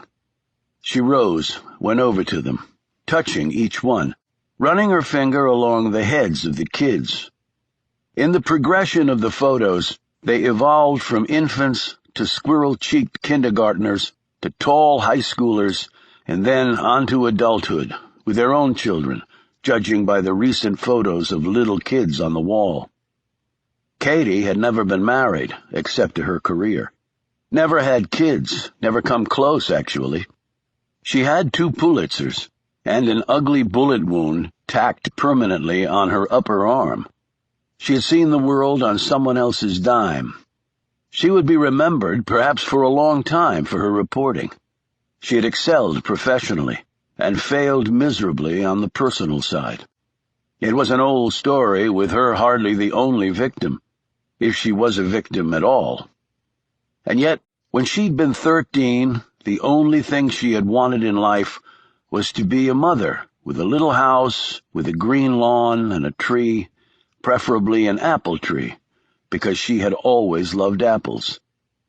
Instead, somewhere along the way, she had chosen documenting one world crisis after another, and racking up millions of airline miles in this single-minded pursuit. She suddenly felt chilled, though outside was a typical Washington summer's evening, meaning warm and humid enough to push sweat through one's pores with only a brisk walking pace. She slipped a sweater around her shoulders and just stood there in the dark. She had stopped drinking, at least. Not one drop for months, not even on the morning Shaw had left her in Zurich without a word. She had surprised herself. If she was going to fall off the proverbial wagon, it would have been then, she assumed. She had stayed 2 extra days, calling him repeatedly, and then phoned Frank a dozen times, until the man had finally answered her. "He's hurting," Frank had told her. "Give him some time." And so Katie had given him time. Weeks, and then 2 months, and she tried to call again, but now his number had been changed. Then it was back to Frank, who said he would help. And he had, giving her information about Shaw, including the fact that he was back at work, meaning he was risking his life in impossibly dangerous situations all over the world. Every time the phone rang, Katie would assume it was Frank calling to report Shaw's death. She assumed this because she had stopped believing that Shaw would ever call her back. And then Frank had come to her aid again. He'd given Shaw her number on a special phone Frank had provided her. He'd called and hung up when he heard her voice. This hadn't entirely surprised her, but she had been slightly disappointed. Yet he'd called back, and the conversation had been brief, but at least they had talked. And then she traveled to Paris, on Frank's tip. When she saw Shaw sitting alone at that table, she just stood there. He hadn't seen her yet, and so she watched him. The way he divided the room into grids, looking for possible dangers, just how he lived his life. The only way he could now, of course. They had never had sex, though they'd once shared a bedroom. Never even kissed. Never really come close, at least on his part, she assumed again. She wasn't sure on her end. Well, maybe she was. It was all very confusing, actually. In truth, Katie wasn't sure when she had fallen in love with him. It was clearly before he left her in Zurich, though it might have been that final night in Wiesbach, Germany, outside the graveyard where Anna was buried. He was not capable of loving her back, not then. Maybe never. She stared at the photos on the wall again. If she hadn't left the restaurant so abruptly? But he hadn't tried to stop her, bring her back to the table. If he had just followed her out, she would have come back, desperately wanted to come and talk to him. But she had walked down the street, and he hadn't come for her. She drifted to the window and looked out. There were a few passers-by, couples mostly, walking hand in hand. Laughter filtered in from out there. A car roared by, going too fast for the narrow streets in the residential area. Katie had no idea how long she would stay here, or where she would go from here. She slipped her cell phone from her pocket, thought of calling Frank again to see if he had news about Shaw. Her finger poised over the keypad, but didn't descend. What really was the point, she thought. Packing misery on top of improbability did not seem like a viable long-term solution. She instead went to bed with the reasonable assurance that tomorrow would not be any better than today.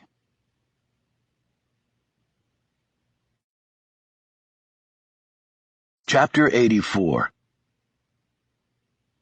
Things seem pretty straightforward to me, Frank was saying. Well, other than me getting shot. I posted your and the lady's photos at the train station like we discussed.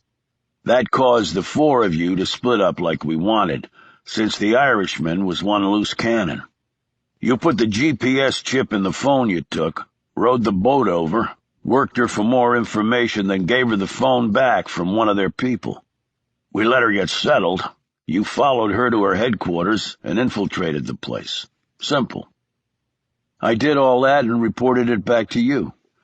I know, and you've been there a couple days now, so report again. Shaw filled him in on what he'd seen and heard over the last 48 hours. So they really have been doing this a while. Frank brushed some lint off his rumpled suit jacket. You know, we suspected something like this was going down. How? Asked Shaw. Frank took a moment to pop open the room's minibar concealed in a cabinet and pulled out a Coke. He uncapped it and took a swallow. Dead Nazis, he said. What? Well, there being Nazis was never confirmed on our side, but we had a string of 90-year-old guys making mysterious exits from life at various points around the world over the last 5 or 6 years. A couple in South America, where those Third Reich higher-ups tended to migrate after Hitler offed himself in that bunker. Why was that even on your radar? Because some of them were later involved in stuff that came damn close to being in our bailiwick. On 2 occasions, we traced them back to their Berlin days, but the guys were already dead, and there didn't seem to be much point in pursuing it after that. But if that's the case, more power to these guys for taking those assholes down. You mean being vigilantes? I mean working out justice where there wasn't any before. That is sort of what we do here, Shaw. We've never been ordered to murder anybody. No. But do you think all the guys we find and turn over get a jury of their peers? I know they don't. Then let's get back to the matter at hand. So what's the issue now? Shaw told him of Mallory's ultimatum. Either Reggie comes with me while I'm hunting Kuchin, or they expose us too. Frank finished his Coke. Is that all? Then I don't see the problem, really. Take her with you. Shaw's jaw went slack. I don't want to go after this bastard with her tagging along. It's too dangerous. But the flip side is, if you leave her alone, maybe Kuchin catches up to her while you're looking for him. Then this time he finishes the job. Frank tossed the empty Coke bottle in the trash and fished out a package of salted almonds from his pocket and started popping them into his mouth, crunching down hard with his back molars. Shaw looked uncomfortable. Frank said, "You disagree?" "Not necessarily. But what's the ultimate goal here?" "You tell me what you think it is, and I'll tell you if you're right or not." "Get Kuchin? I thought the expensive suits didn't care about that anymore. He's just back to making kids into whores for profit. No more mushroom clouds. That's what you said." Frank finished his almonds before answering. "Well, I truthfully can't say that their attitude has changed on that. But what they are interested in is this new angle in England." "Why?"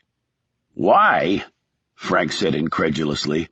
"Another organization doing stuff that might have global repercussions? Let's think about that." "It really has nothing to do with us," Shaw said, a bit lamely. "You think so, Shaw? Then let me enlighten you. The part that really interested us was the fact that these guys are not only going after past monsters, but current ones, too. You said they were researching stuff right now in Africa, Asia, and South America, although they wouldn't tell you who. So what?" Frank tossed the empty packet of nuts in the trash and wiped off his hands on his pants. "I'll tell you so what. Deposed scumballs sometimes come back to power. These Brits kill a recently deposed dictator, then in geopolitical terms, things can get hairy fast. Who cares if they go after people like that? Didn't you just say it was a good thing as far as you were concerned?" "I was talking about the Nazis. They aren't coming back to power." "I don't understand the difference." "Don't be a virgin. If you want black and white, go watch a Bogey and Bacall flick. These guys take out a monster in the Middle East or South America, we could have revolutions going on in places we don't need them. You see what I'm saying?" "No, I really don't. Because if they've already been deposed—" "Like I said, they sometimes come back. And depending on who deposed them, it might be in our interest to make sure they do come back, because the asshole that knocked them off their perch is even worse. I can give you about a dozen historical examples of that if you want, but we don't have that option if they're dead." "Jesus, this is insane." Frank rose. "Maybe I don't disagree with you, but it doesn't really matter what the hell we think. We're just grunts on the ground. So go after Kuchin and take the chick with you. That way you can work on the inside with them and learn even more about their operation. We'll give you primary support, whatever you need." "And when and if we catch him?" Shaw asked dubiously. "Then he'll get what's coming to him." "And Reggie and her people?" Frank slid on his hat and walked to the door. "And they'll get what's coming to them." "Frank, there has to be another way." Frank eyed him intently. "Tell me something." "What?" "You already slept with her, didn't you?" "What?" Shaw said with a stunned look on his face. "We were watching this place, genius. You two came in that night all touchy-feely and didn't show again until breakfast." He added bitterly, "You didn't deserve Anna, or Katie James for that matter, you son of a bitch. Frank, I've cut you enough slack. Now just do your damn job, Shaw." Frank slammed the door on his way out.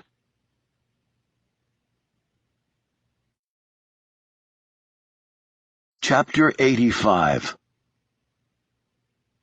Shaw and Reggie were private wings up 8 hours later, heading to Montreal. At 39,000 feet, Shaw pulled out some documents and spread them over the dining table, and motioned Reggie to sit opposite him. They were both dressed casually, she in jeans and a long-sleeved T-shirt, and Shaw in khakis and a dark, short-sleeved shirt. "Nice way to travel," she said, admiring the interior of the Gulfstream 5. "We've got a lot of work to do and not a lot of time, so let's get to it," he said, in a tone that could only fairly be described as a bark. She sat. "What the hell is your problem?" "I've got too many to list right now, so let's just focus on this one." He indicated the architectural plans in front of him. "Kuchin's penthouse in downtown Montreal." "What, are we going to break into it?" she said jokingly. "Do you have a problem with that?" She looked at him incredulously. "I thought we were going to find Alan Rice and hold his feet to the fire about him being the informant, and then use him to get to Kuchin." "That's one possibility. But what if he isn't the inside guy? What then?" "But he has to be." "No, he doesn't. And if we make all our plans contingent on that, we're idiots. No, we're dead idiots. Now, we have Rice's address, too. The problem is, if we go to him first and he isn't the guy, then Kuchin will be warned." "Wait a minute. Isn't he already warned? I thought the little encounter in the catacombs would have been enough to put the man on his guard for the rest of his life." "You're not analyzing the picture deeply enough, Reggie," Shaw said, in a clearly condescending tone. "Well then, Professor, why don't you spell it out for me, since I can't get my poor brain to do it?" "The fact that Interpol hasn't knocked on his door yet tells Kuchin that you guys were totally unofficial. He probably thinks the same about me. Interpol or the FBI comes in with badges and overwhelming force. We had neither. So, for now, he's not feeling that his liberty is at risk, just his life. That will impact how he acts from here on. He'll go underground, but not as deeply as if it were the FBI or an officially sanctioned hit squad on his butt." "Okay, I guess I see that." "Good, but we still have to tread cautiously.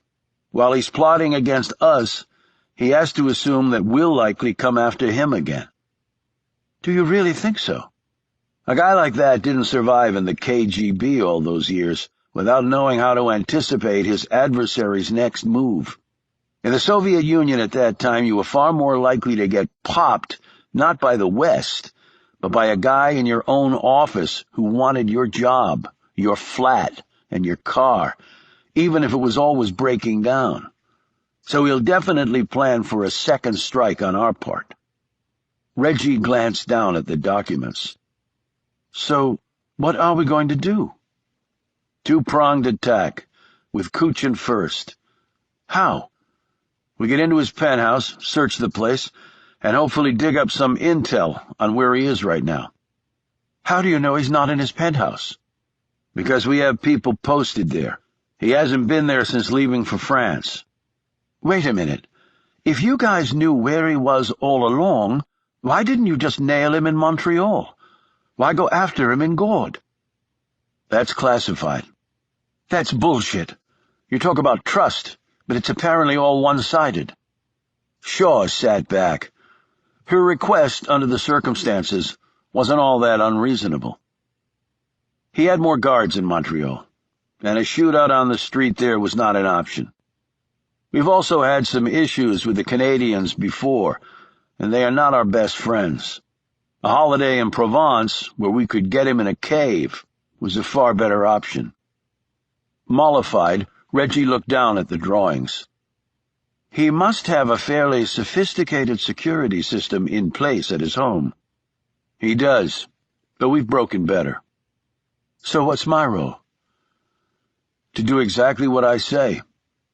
"Okay, I'll just be in the back of the plane. You let me know when you want to bite my head off again. I'll come running like a good little mate." Shaw grabbed her arm. She was whirling to slug him when he said, "I'm sorry." She froze, with her fist only a few inches from his chin. She lowered her hand. "Okay." But her tone was one of bewilderment rather than conciliation. Shaw seemed to sense what she was thinking. "Look, I didn't want you to come along on this thing. I just thought it was too risky. Kuchin almost got you once." "I volunteered. But if you didn't want me to come, why am I here?" "You heard Mallory. You don't come, then he goes public." "Oh, come off it. There's no way you believed that. He was bluffing." She watched him closely. "But you knew that, didn't you? You knew it was an empty threat. You just didn't want me to get hurt." "People around me tend to get hurt, Reggie. Really hurt. Then again, why am I here? I guess Frank took the threat seriously. He insisted that you come along." She eyed the plans on the table. "I won't be dead weight, Shaw. I'll do everything I can to be an asset." "I appreciate that, but, you see, I don't want you to get hurt either. My safety shouldn't be your concern. But it is. I've got your back. Do you have mine?" "Yes." "Then please understand this. If it comes down to me living or Kuchin dying, tell the monster I'll see him in hell. Do not miss him, Shaw. Do not. Even if it means I don't make it back. Will you promise me that?" Shaw didn't answer.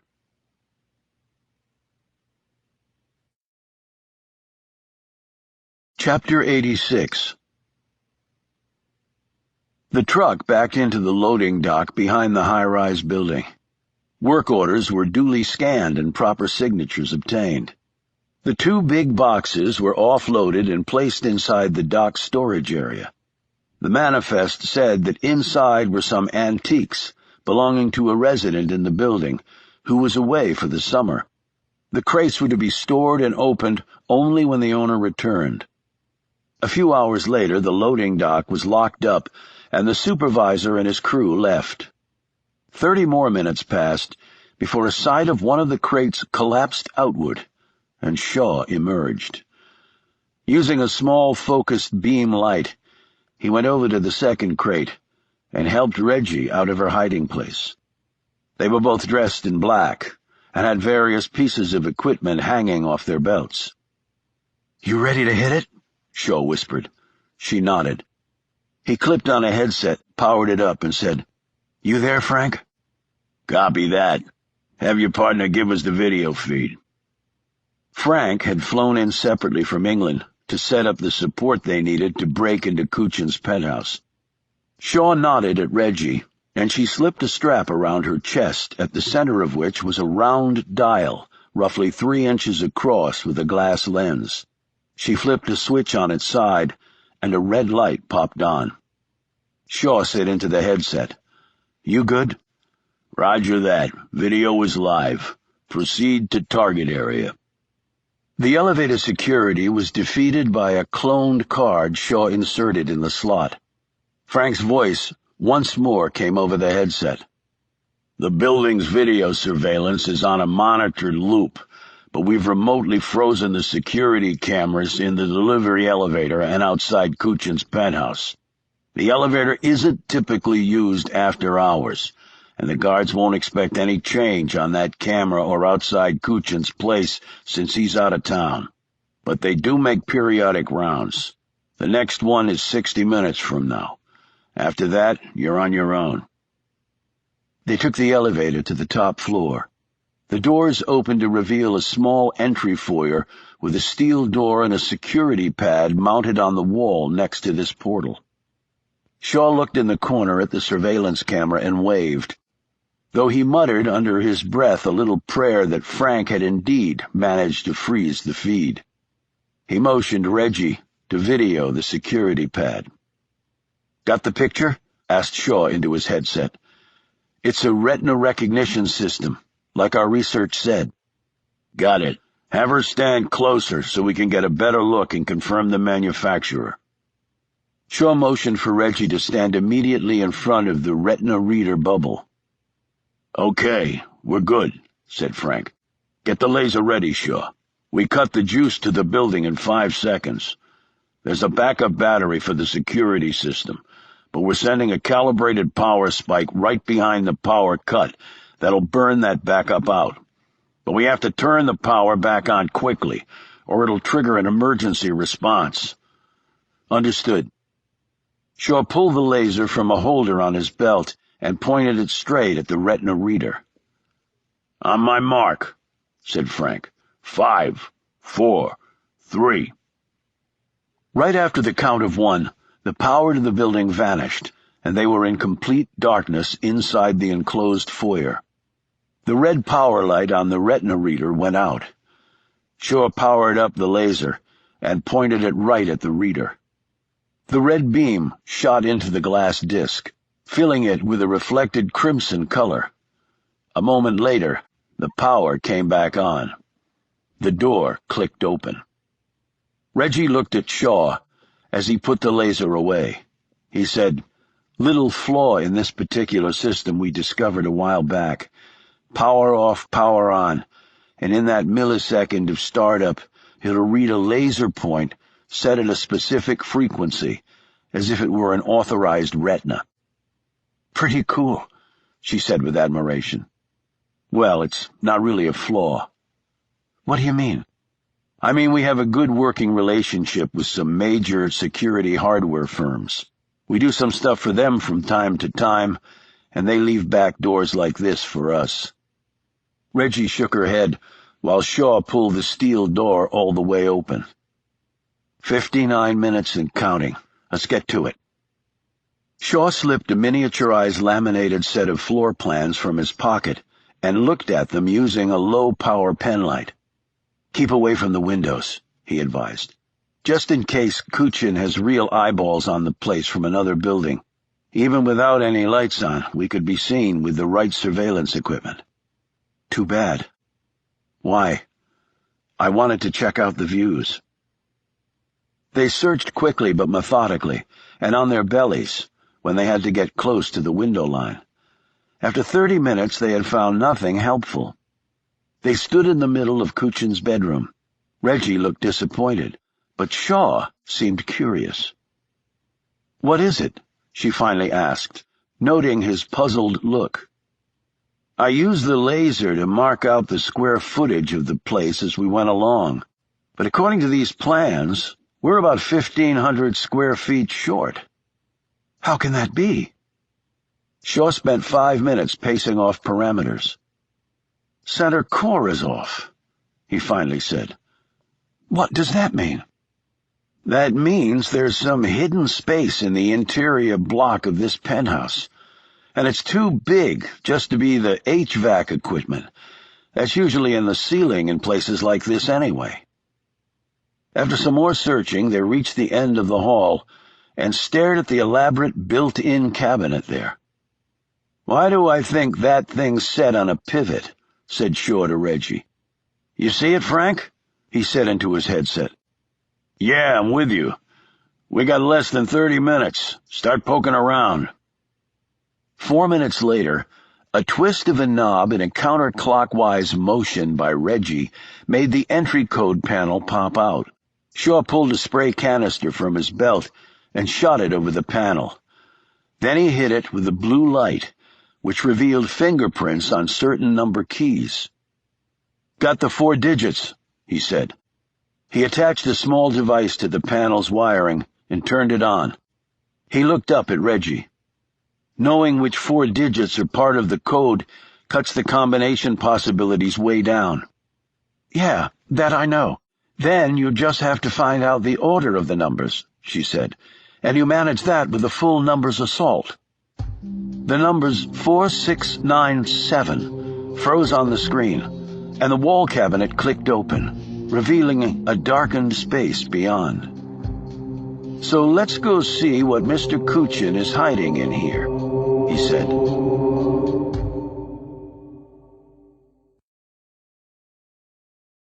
Chapter 87. Kuchin was sitting in a chair in his hotel room. His strategy had not worked. His men had searched the perimeter from the inside out, and there was no trace of Katie James. They were all still posted at these positions, but Pascal's last communication had been discouraging. They had simply run out of places to look. The woman had either gone underground in the city somewhere, or else she had left. Neither possibility was palatable to the Ukrainian. He took out a small kit, filled a syringe with his special concoction, and shot it into one of his veins. Normally, this would give him at least a momentary rush of euphoria, of invincibility. He swore it made him think more clearly, too, which he desperately needed at this moment. Yet nothing happened. Well, something did occur. He felt even more depressed. He threw the empty syringe across the room, where it struck a wall and broke. The last time Fedor Kuchin had suffered defeat was back in the Ukraine, when he had been forced to fake his death and flee his homeland one step ahead of the masses that would take their revenge on his years of terror. At least they would call it terror. He would call it something else. His duty, his job, perhaps his destiny. Though he lived the good life of a successful westernized capitalist now, where personal liberties were highly prized, Kuchin, in his heart, would forever believe that only a select few should rule all others. And the way one accomplished that was with selectively and effectively used power. Most people were only capable of being followers. Even in the West, only a few ever rose to riches and leadership positions.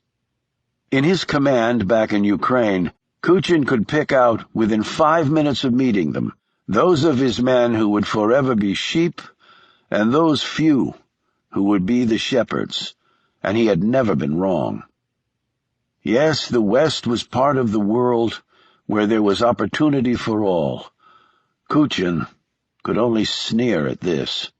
He had been a leader in his homeland, and he had become a leader here. A follower over there would be merely a follower over here. Sheep didn't change because they were given opportunities. And yet, will I now be defeated again? He wondered. He could not stay here indefinitely.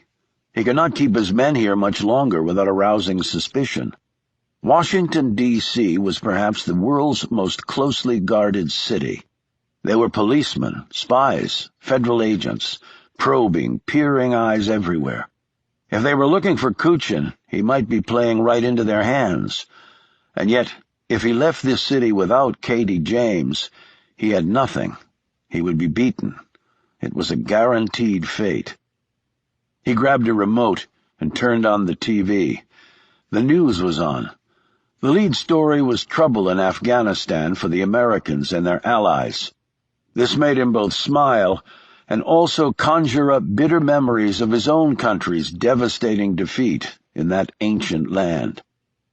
The woman reporting on this story, he noted, was around 50, not the young, long-legged, and often bottle blondes who typically read off the teleprompter and had never been near the war zones they were reporting on.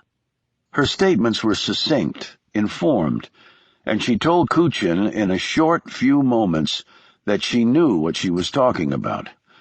He assumed that Katie James, though she was younger and prettier than this woman, had these same attributes. From what he'd read of her background, she had certainly been to every global hotspot in the last 15 years. No teleprompter for her. He focused on the TV. Kuchin was anxious to see in more detail what sort of trouble the Americans were in. At least it would take him away from his own problems for a few moments. He had no inkling it would lead to the solution of at least one of those problems. "This is Roberta McCormick, reporting live from Kabul," said the woman on the screen, as she closed out her segment. The name froze for an instant in Kuchin's mind. Roberta McCormick, he thought. He leaped from his chair and raced across the room to where his soft-sided briefcase lay on the desk. He flipped it open and found the list. On here were the names and addresses of the people who lived in D.C., who were known colleagues of Katie James. Kuchin had his men covering 2 of the residences because their owners were out of the country. The other 2 were supposedly in town, and thus Kuchin had not allocated any surveillance at those places.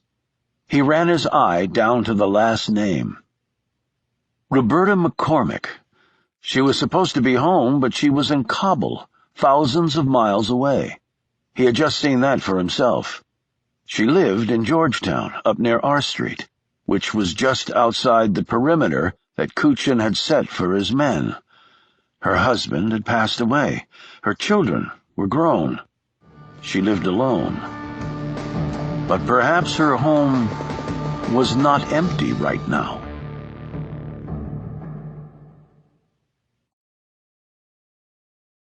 Chapter 88. "My God!"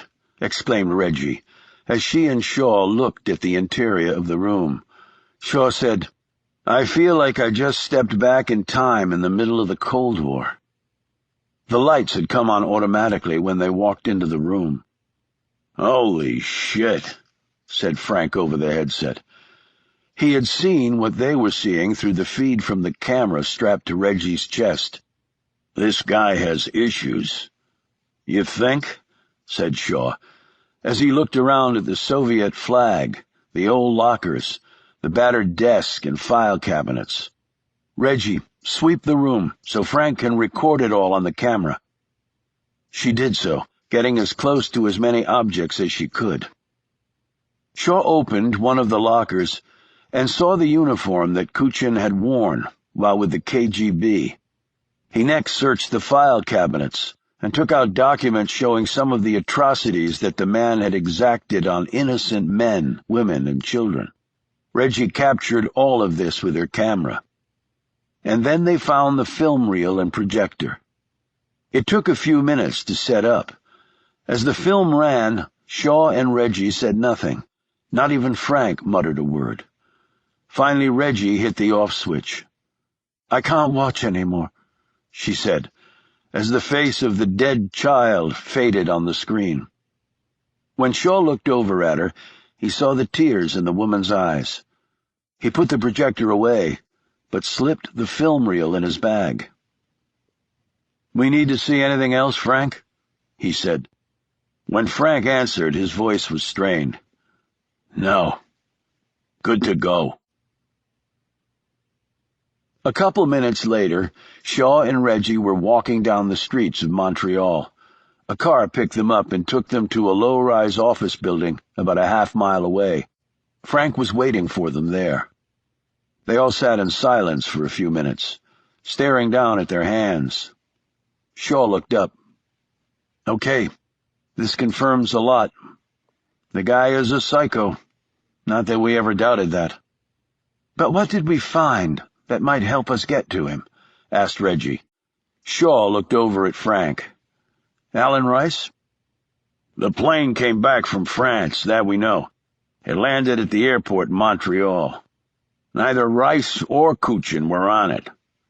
And Rice is not at his home or office or any other place we can find. He's either dead or more likely laying low. To go any further than that, we would have to involve the local authorities, and we don't want to go there. At least not yet. Might actually make matters worse." "So we can't use Rice as leverage?" asked Reggie. "It's Kuchin or nothing, it seems." "But where is he?" she asked. "We took a risk in breaking into his place and really came away with nothing that'll help us find him." Shaw and Frank exchanged glances. "There's been no sign of him since France," said Frank. "You know, it was private wings, so it's conceivable he never actually left France. Or the plane made an unscheduled stop en route to Canada. The wings have been on the ground here ever since, but he could easily hire another plane under a fake name." "So he could be anywhere," said Reggie. "But now we have evidence of his involvement with the KGB in Ukraine," pointed out Frank. "We already knew that," shot back Reggie. "And I'm no solicitor, but I hardly think the courts will allow in the evidence we got, because I'm pretty certain our burglary wasn't authorized." Shaw said, "She's right about that." Frank didn't look convinced. "Maybe, maybe not.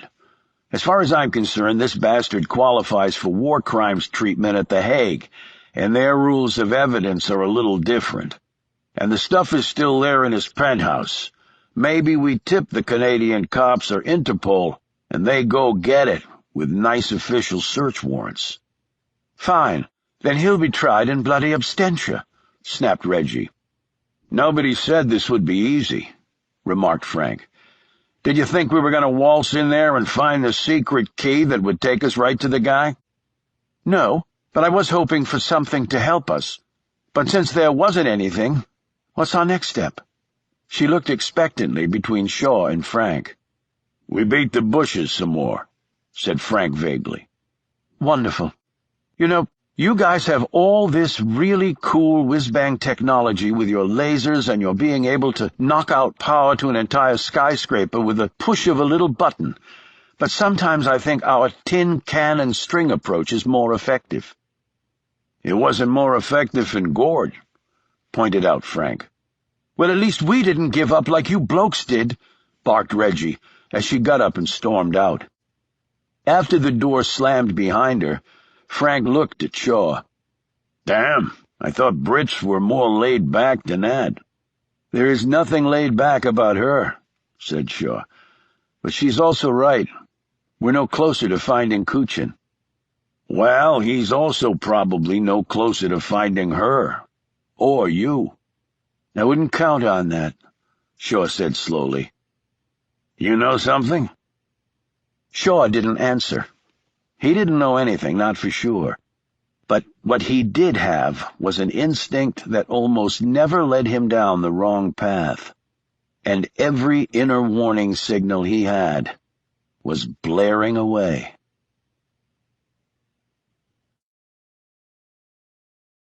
Chapter 89. Katie James kept waking up. There was nothing unusual. It was just how she was. A noise here, an internal thought there. A nightmare that seemed so real she could touch it kept hammering away. She finally rose, got some water, and settled in an armchair, flicked on a reading light, and picked up the latest Lee Child thriller. The phone ringing startled her. She automatically checked her watch. It was nearly midnight. She debated whether to answer it. It wasn't her home after all, but it might be Roberta calling. She looked at the caller ID on the readout screen. Nothing. She hesitated again, but then picked up the phone. "Yes?"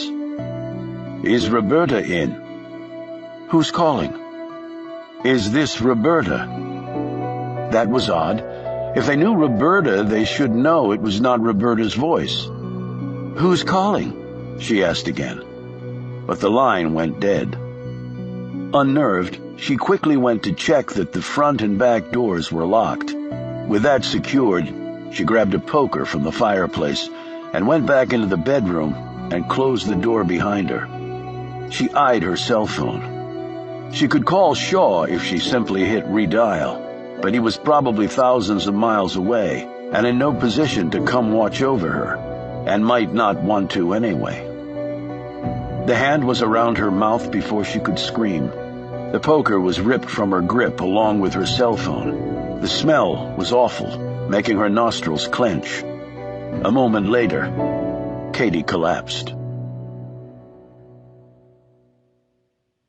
The pounding in her head was fierce. Her eyes opened and quickly closed when they encountered the bright lights overhead. She groaned, felt sick to her stomach. She opened her eyes again, and this time they stayed that way. She sat up, and then froze as she saw the man standing there watching her. He held out a hand. "I hope you are feeling better," said Kuchin. She didn't take his hand, but remained where she was. Katie looked around. Except for the light on her, the area beyond was dark. She felt a bump under her, and then another. She looked down. She was on a chair that had folded down to a bed. Another bump, and then her ears dialed in to the familiar hum. So how many millions of miles had she heard that? She was on a plane. She sat up, swung her legs out into the aisle. The man backed up slightly to accommodate this movement. "Can I ask the obvious?" she said. He sat down in a chair across from her. "Please. Who are you, and why am I here?" "Both good questions. Who I am is irrelevant to you. Why you are here may be of interest." He held out a glossy piece of square-shaped paper. Katie took it. looked at the photo. Her and Shaw in Zurich. She eyed her hand on top of his arm, as intimate as they'd gotten. Shaw, she thought. That's why I'm here. She glanced up and handed it back. I still don't understand. Your mouth says that. Your eyes do not. It is too late for such tactics. You know him, he knows you. And I would like to get to know him too. I bet, she thought. Why? He is an interesting man. I don't know where he is. Kuchin let out a sigh. The next moment, Katie was lying on the floor of the plane cabin, blood running down her face from where he'd struck her. Her brain was still trying to process this event when she was wrenched up by her hair and thrown back in her seat. She slumped there, holding her face, and trying to stop the blood running from her nose. She felt something brush against her face. Kuchin was handing her a towel. Forgive me for that. I am impulsive. You see, I desperately need to meet with your friend. He owes me something. What? Katie said slowly through her busted mouth. Again, not relevant to you. I don't know where he is, I'm telling you the truth. But you can get in touch with him. No, I can't. She froze again when he held up her cell phone. It is interesting that we found 2 cell phones. One you were holding and another in your purse. The one in your purse was much like any other phone, the usual contacts, emails, calendars. But this phone, had none of that. In fact, according to the phone list, you have only received 2 calls on this phone. Now this man I am seeking, your friend, why do I think he is a man who would give you such a phone? He didn't, said Katie, as she wiped off her face. Then you have no trouble with my calling back this number, just to see who answers. Katie looked down for a moment, trying to get her breath and her nerves under control. What the hell has Shaw done to get a guy like this ticked off at him, she thought. I will take your silence as an affirmation. He won't come. I think he will. Why? Katie said miserably. Kuchin looked at the photo of Shaw and Katie. I think you know why.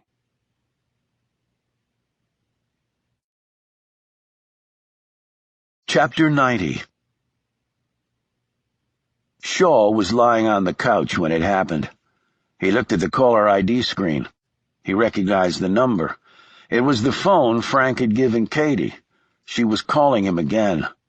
He slumped back on the couch. He wasn't going to answer. What would be the point?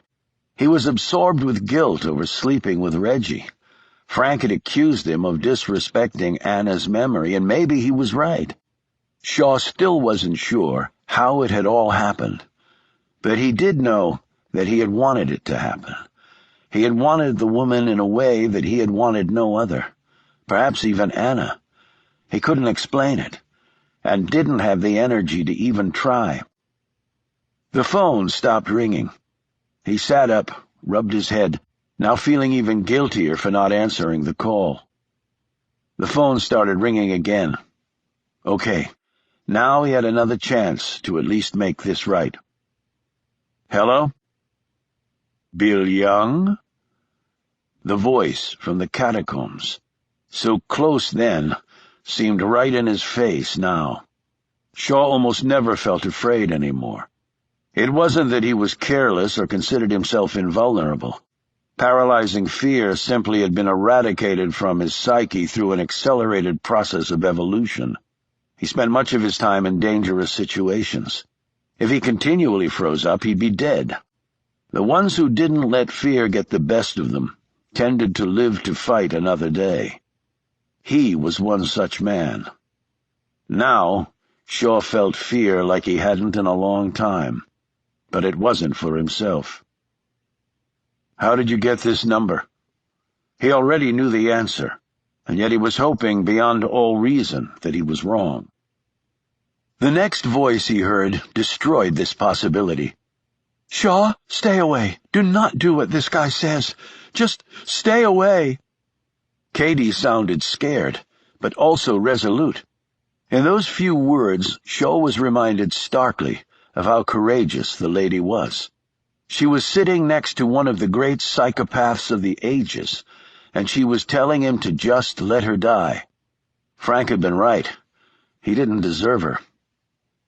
"Mr. Shaw?" said Kuchin. "How did you get to her?" "It doesn't matter," said Kuchin. "I have her. Now I want you. And the woman." "I can only speak for myself." "You and the woman," repeated Kuchin. "And you let Katie go?" "Right, sure. I'll come, just me." "If it's just you, don't bother. Your friend here will not be alive to greet you." "I'm telling you, I don't know where she is." "Then I suggest you try very hard to find her." "And if I can't?" "I have a box, Mr. Shaw. It's from my days in my home country. In that box are some very persuasive tools that I employ from time to time. Indeed, I just used them on another acquaintance of mine. I have to tell you that he did not seem to enjoy it. I do not often pull out my little box, but I will for your friend, if you do not do as I say. I will videotape my work and send it to you." "What if I can find her? What then?" "I will call you back on this number in 2 hours."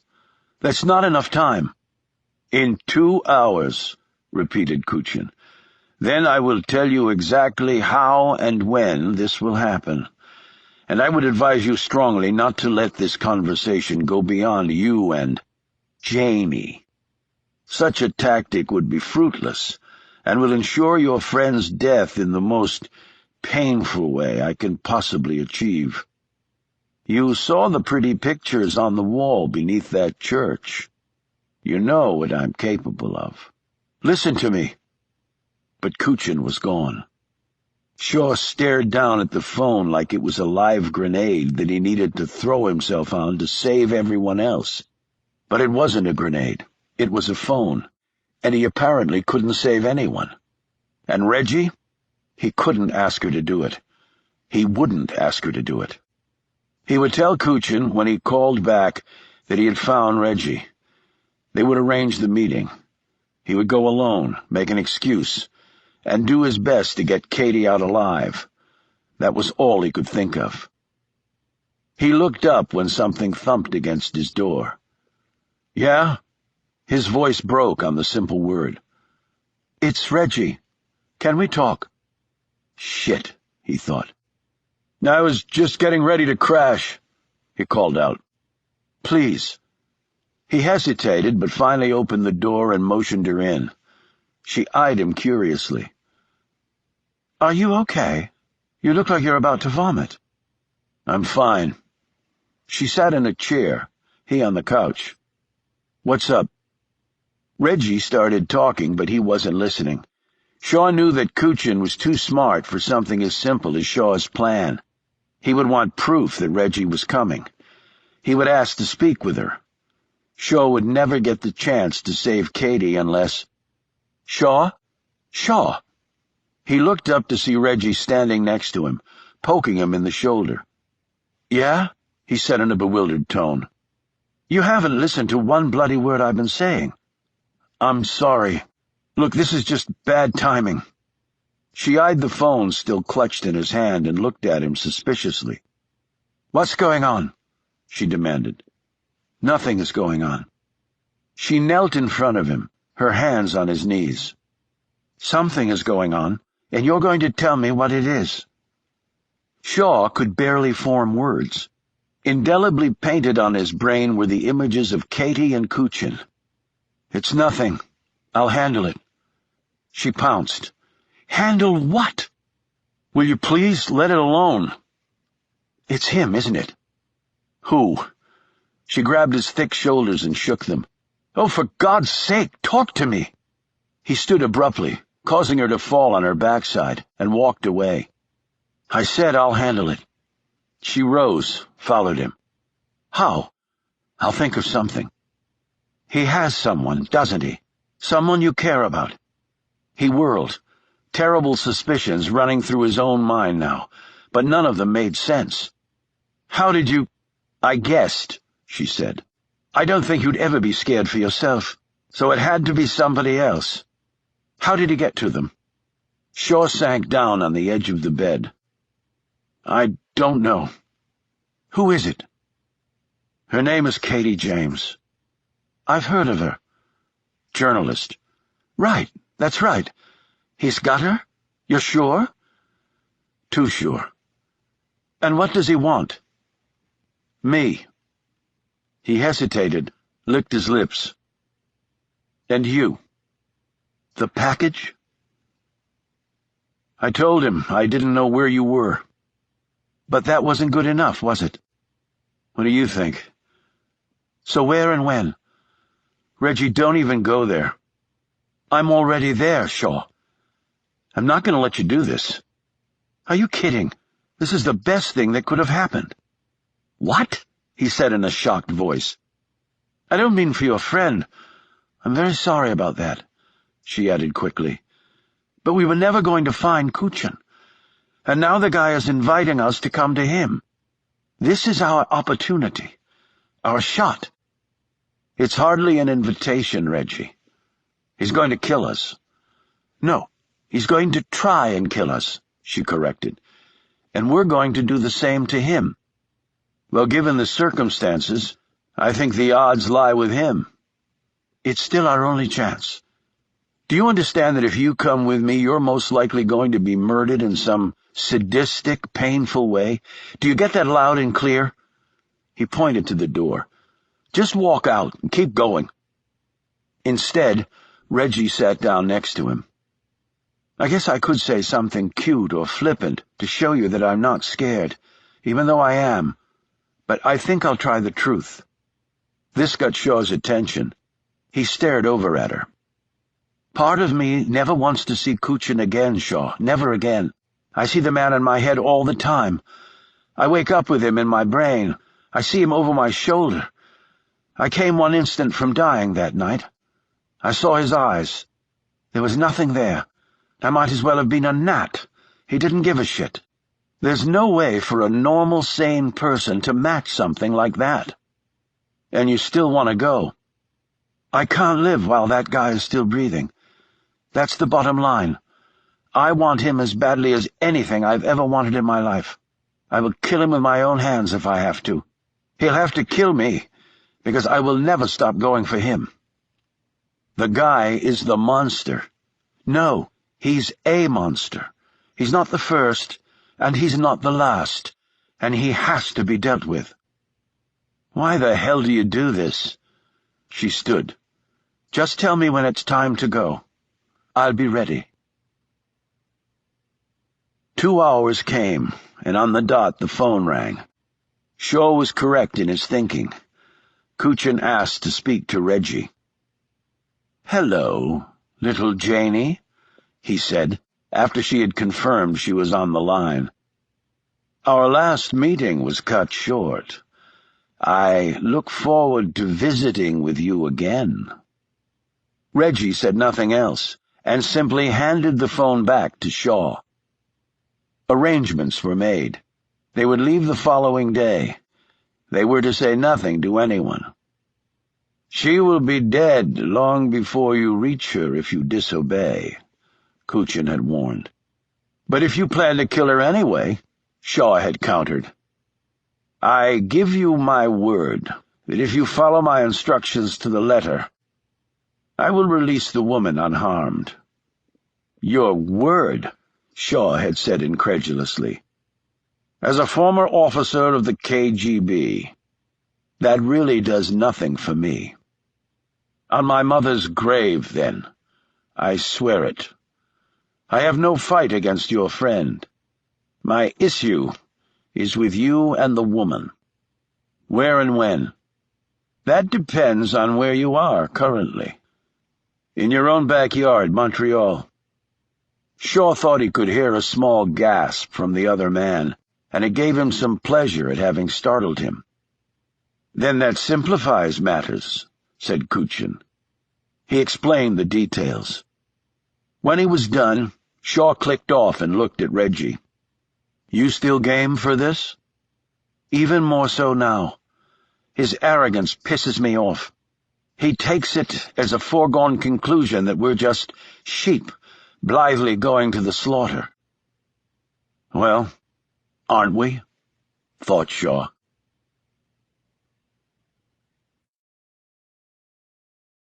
Chapter 91. The next afternoon, Reggie and Shaw met at a cafe down the street from the hotel where they were staying. Shaw checked his watch. 1 hour, he said. The address we're supposed to meet at is a 5-minute cab ride from here. Good. Then we can catch up, Paddy. Shaw jerked around when he heard the voice. Whit was standing there next to the table, with Dominic behind him. What the hell are you two doing here? I'll take that as an invitation to sit down, said Whit, who did. Dominic sat across from him, resting his arm cast on the table. Shaw looked at Reggie. You arranged this? I called and told them what was up. They were the ones who insisted on flying over. Slept all the way, said Whit, as he stretched out his back. Nice and rested for our little trip. You aren't going, snapped Shaw. Why not? Because he's not expecting 4, only 2. And he said if I didn't follow his instructions to the letter, Katie is dead. We thought about that, said Reggie. So, when we go to meet, if they say no, Whit and Dominic will back off. Back off? More likely they'll be killed. My life, said Whit cavalierly. I can do what I want with it. Dominic simply nodded in agreement. But if you're really concerned, said Reggie, then call Kuchin back and ask his permission. You just have to hit last number received. Shaw pulled the phone out of his pocket and stared at it for a moment before looking up at Whit. You do realize if he approves this, you probably won't be coming back alive. Whit glanced at his friend. You okay with that, Dom? I wouldn't be here if I wasn't. There's your answer, said Whit. Shaw made the call. The answer was a little surprising. Kuchin seemed happy to add 2 more to his list. I welcome you all, he said, before Shaw clicked off, shaking his head. Everything good? Asked Reggie. Oh, yeah. Now we got 4 funerals instead of 2. Break out the champagne. They rode in a cab to the rendezvous spot. It was a warehouse, which didn't surprise Shaw. It's usually a damn warehouse, he said to Reggie. The door was unlocked. They went inside. There was no one there, just a tan GMC Yukon XL, with the keys on the front seat and a set of directions under the visor. That did surprise Shaw, at least until he thought about it. If we were going to set up an ambush, they just took that opportunity away. But this leaves us in control, so I'm not getting it fully. They drove out of Montreal heading northeast. 2 hours later, following the directions, they turned off onto a 1-lane road in an area covered with forest and not a sign of human life anywhere. 200 yards down this strip of gravel, the truck suddenly cut off. Shaw tried to restart it, but the engine never even turned over. We've got half a tank of gas, Reggie said, pointing to the gauge on the dash. Everything else looks normal. It's a new truck, too, said Whit from the back seat. Shaw looked up at the button above the rear-view mirror. It's also got an OnStar system. So, said Reggie. So they can take remote control of the car in case of an emergency, or you lock yourself out, or cut off the engine in case it's been stolen. If someone overrode that system or piggybacked on it, they can pull the power to the engine and there's nothing I can do about it." "I think you're right," said Reggie, as she looked out the window at the two trucks pulling up to their vehicle, one in front and one behind. 6 men climbed out with SIGs, Glocks, and MP5s pointed at them. 20 minutes later, they were standing naked in a circle inside a small concrete block building. They had been searched first by hand and then via a scanner, and then hosed down with a jet stream of water. After that, the men repeatedly dragged hard metal combs through their hair and across their arms and legs, leaving long red marks on their limbs. They had also cut off Dominic's cast and thrown it away. They'd given him a sling in replacement.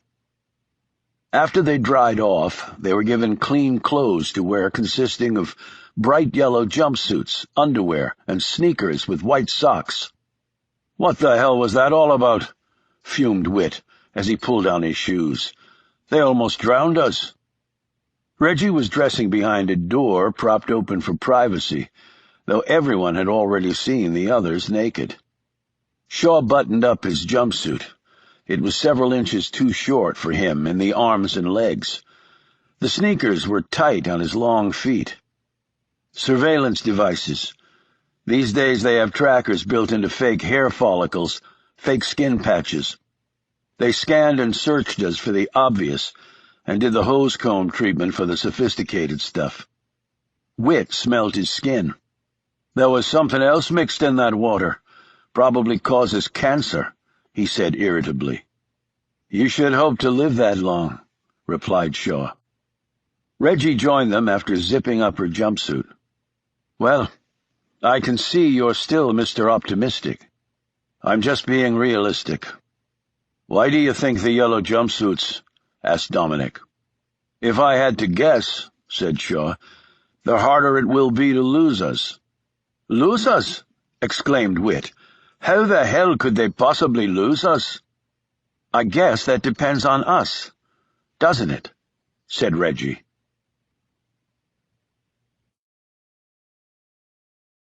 Chapter 92.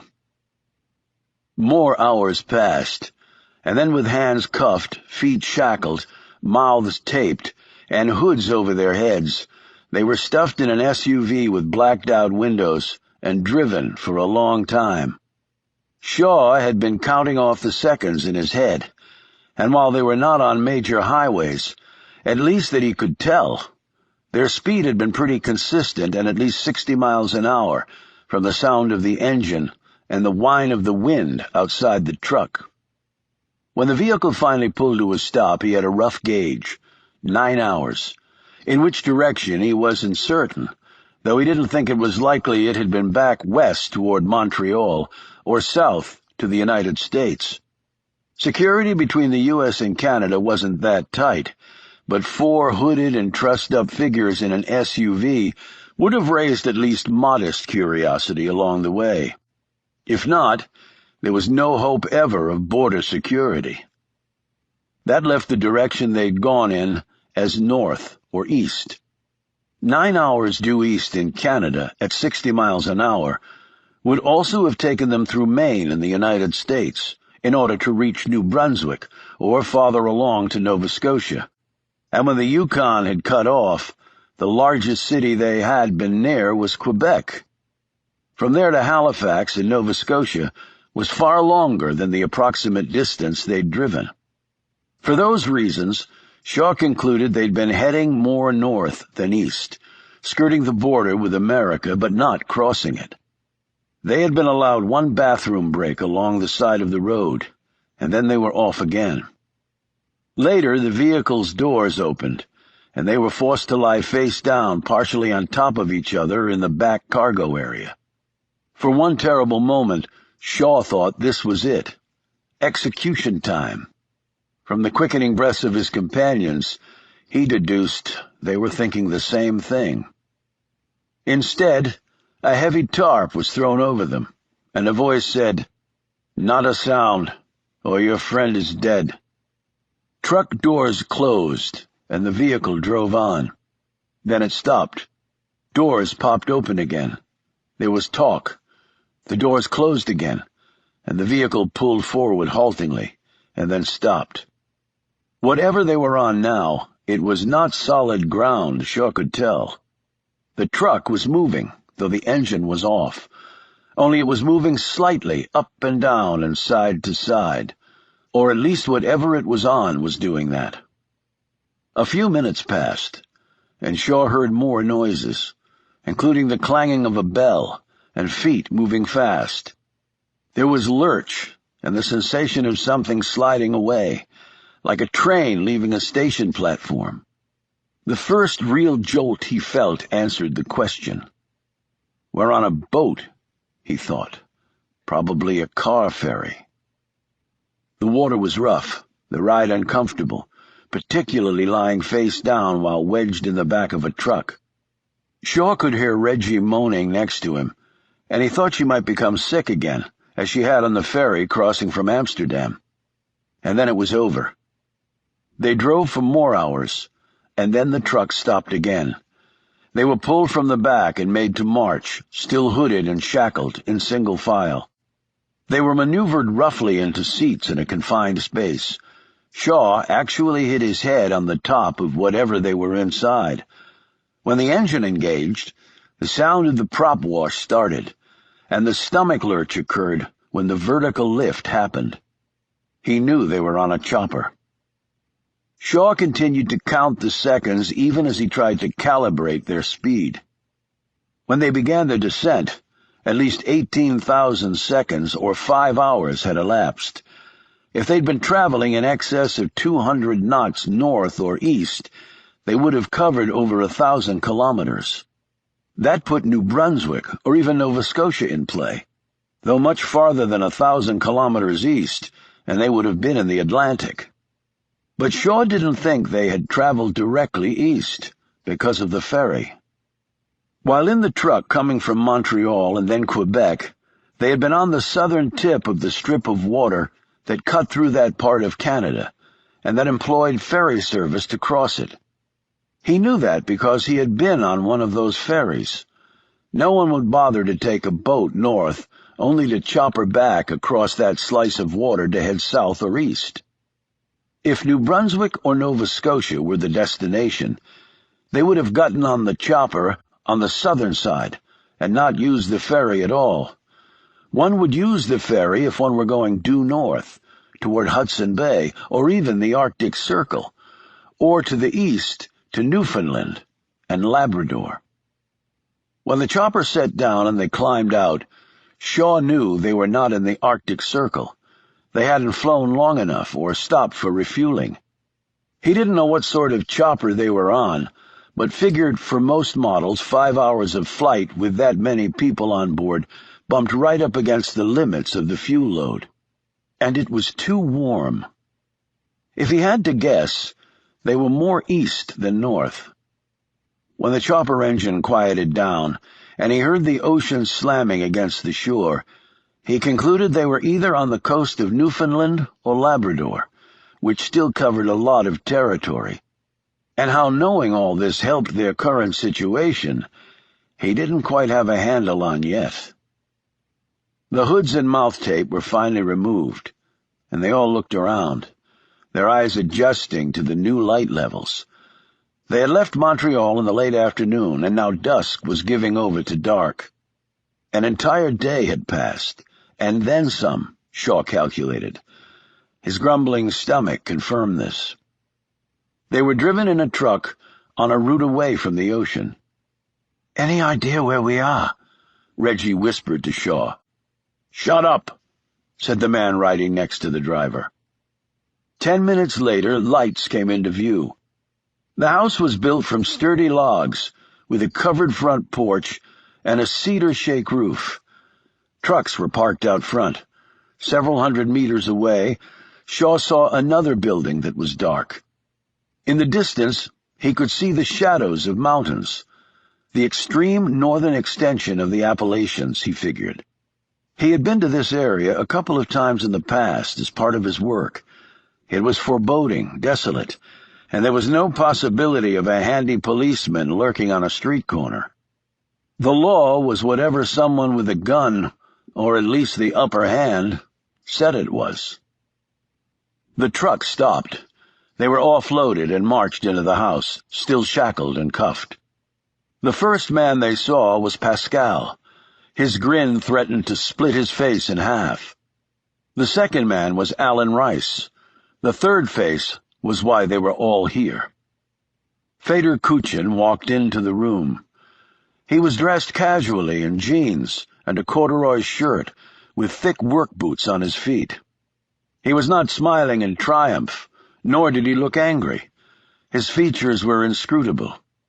This made Shaw more uneasy than if the man had started attacking him.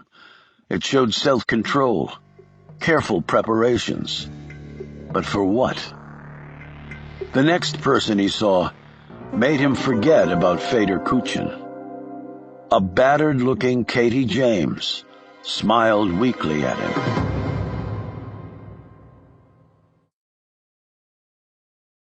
Chapter 93. No matter what else happens, thought Shaw as he looked at Katie, I will kill him before this is over. Are you all right, Katie? He asked, as she started to move toward him before Pascal blocked her way. Yes, I'm sorry. Sorry? I'm the only reason you're involved in this. The explosion was so unexpected that Rice ducked, and even Pascal jumped. A bullet passed by so close to Shaw's ear that it seemed a miracle he still had it. Kuchin lowered the weapon, his gaze first on Reggie, and then Shaw. Thank you for your attention, Kuchin said. The matter is a simple one. He pointed the gun at Katie. She was the bait I used to bring you here. Now you are here. He ran his gaze over Whit and Dominic. All four of you, including the Irishman who was so anxious to put me in a box of bones. Still looking forward to it, said Whit, managing a grin. Kuchin turned to Reggie and placed his gun against her head. And the lovely one, the one who made me so careless, so eager to please.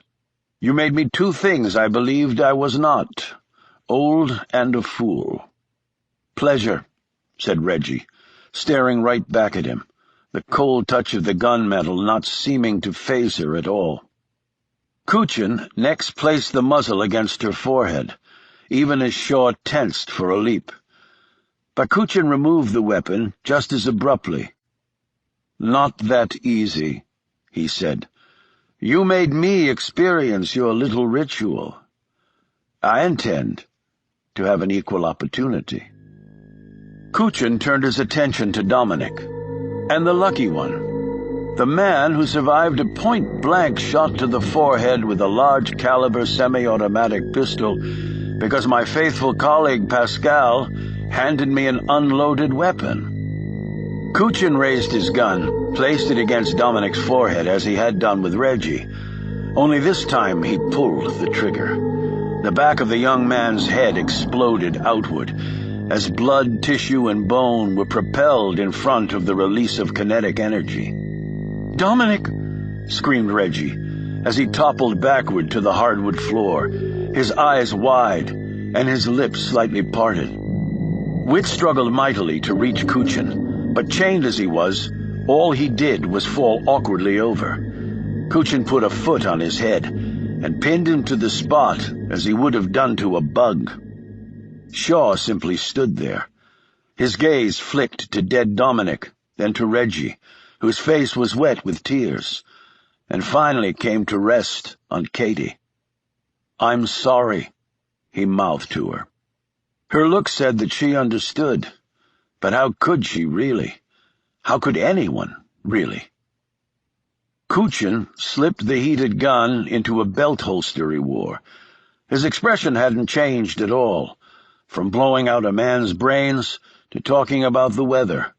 It apparently didn't matter to him. "No one is that lucky the second time around," he said. He took his foot off Witt's face and flicked a signal at his men. The Irishman was pulled up by two of the guards while he screamed obscenities at Kuchin. After Witt finally grew silent and stood there trembling and staring down at the body of his friend, Kuchin said, "You could not have possibly expected anything differently. You knew if you came you would die. It will not be complex. I like simple.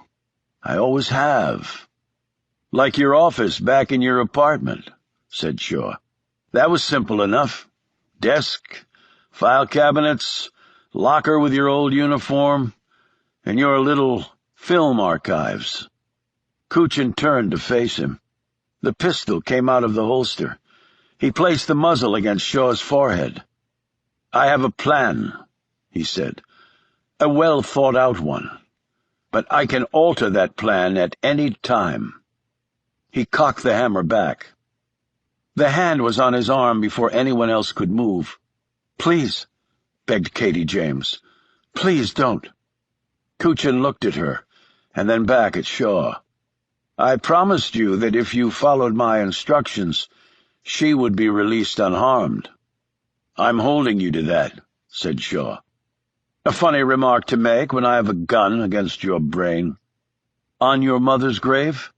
Just because I went to your apartment doesn't change that." Kuchin hesitated a few moments, but finally put the gun away. He pointed at Katie. "She will remain here. You four will be out there." He pointed out the window into the darkness. "You got your math wrong," said Shaw. "There's only 3 of us left. You misunderstand me. That is why I killed him, because I only wanted there to be 4 of you, and he was the odd man out." Shaw stared at him in confusion. Kuchin snapped his fingers. One of his men brought a yellow jumpsuit and sneakers forward. Kuchin took them and turned to Alan Rice. "Alan, please put these on." Rice took a step back, his face turning first red as the blood rushed there, and then white as the reality of the man's words hit him, and the blood drained right back out. "Evan?" Kuchin tossed the jumpsuit and shoes at Rice, who managed to snare the suit, but the shoes clunked to the floor.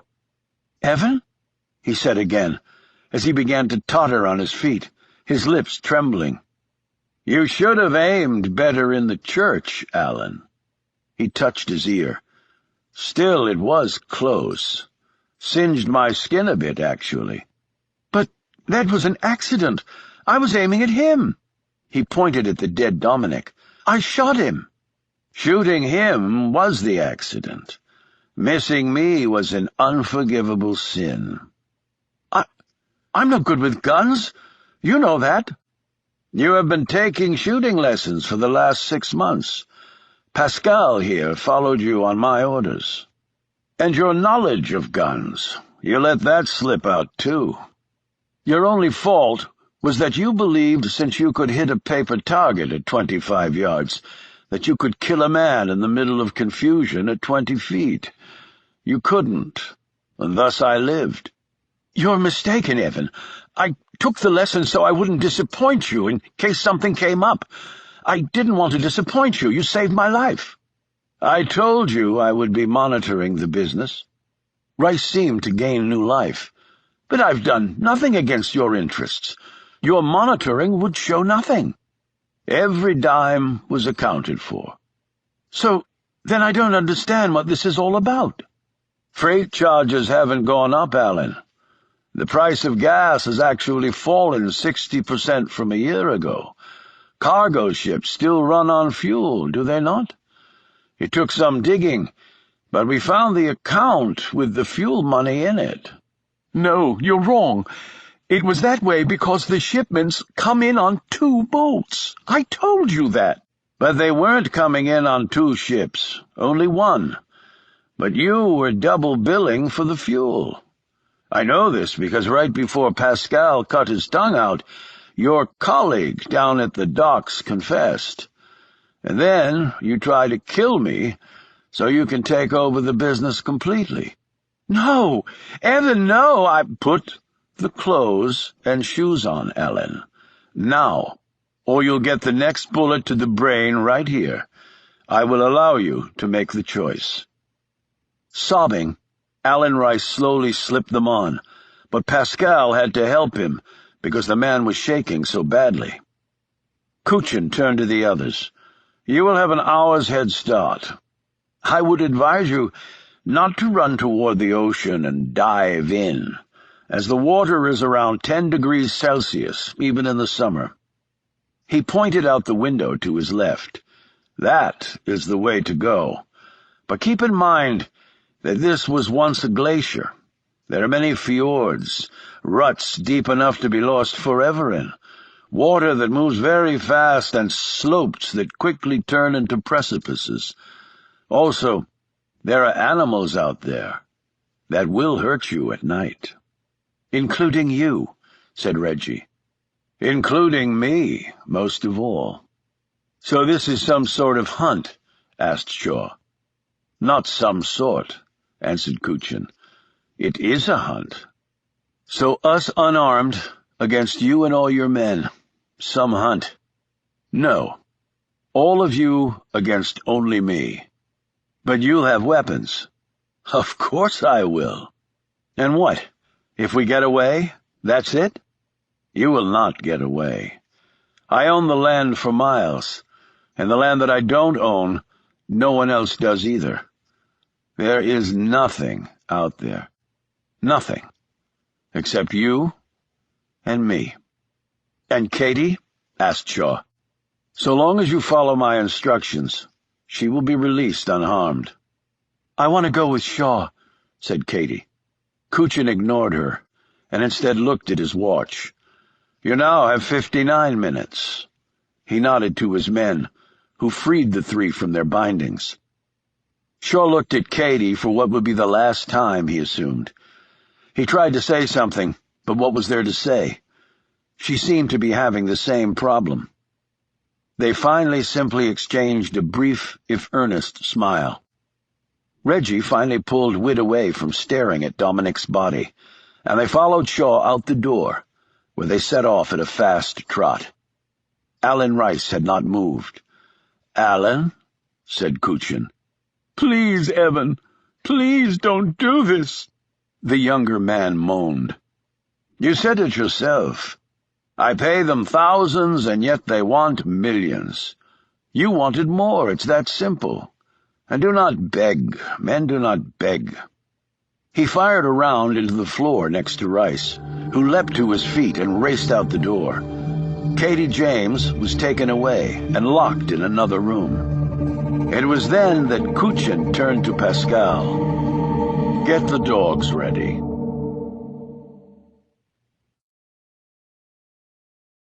Chapter 94. Alan Rice sprinted past them, but quickly fell back, tugging at a painful stitch in his side. He was obviously not in good physical shape. He would be a drag on the rest of them, making it easier for Kuchin to catch them. Because of that, Shaw's first inclination was to leave him. But then another thought occurred to him. He fell back and put his hand under Rice's arm, helping him along. Just pace yourself, not too fast or slow. Okay, gasped Rice, and his stride became more measured. Reggie, seeming to sense what Shaw was doing, dropped back to join them. Whit ran on ahead, his head bowed, his focus no doubt still on Dominic. What can you tell us about this place? Asked Reggie. Anything that'll give us an edge. Like what? Said Rice. Shaw said, I figure we're in Newfoundland or Labrador. It's Labrador, right on the edge of the coast. How did you know that? Reggie asked Shaw.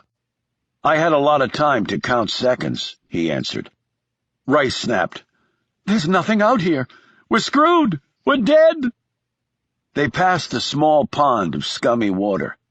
Before Shaw could react, Reggie had grabbed Rice, hauled him over to the pond, and pushed him in. He went under and then came up sputtering. She pushed him under again, and held him there for several seconds. When he came up again, he screamed, "What the hell are you doing?" "Just in case you have an electronic tracker on you," she said. "Water and electronics don't play well with each other." Shaw glanced over at her. "Nice catch. I should have thought of that. Figured it wouldn't be past Kuchin to plant a spy with us under the pretense of punishing his guy." "Let's keep moving," said Shaw. As they jogged along, Shaw said, "What else can you tell us?" "He has hunting dogs, too.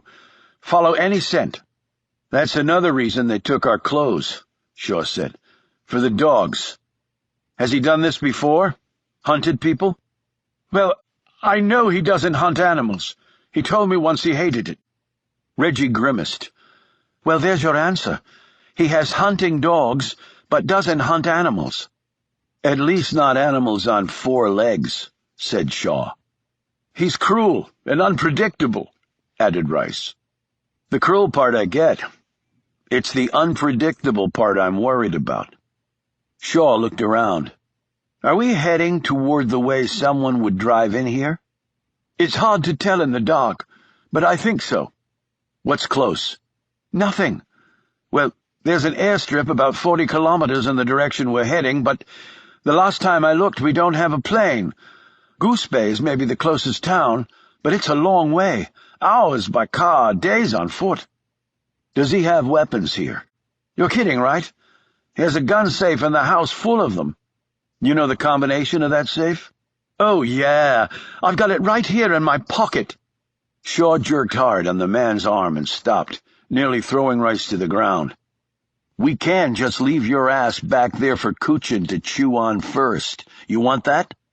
Or do you want to stop with the wise-ass cracks and try to help us here?" "I don't know anything that can help you.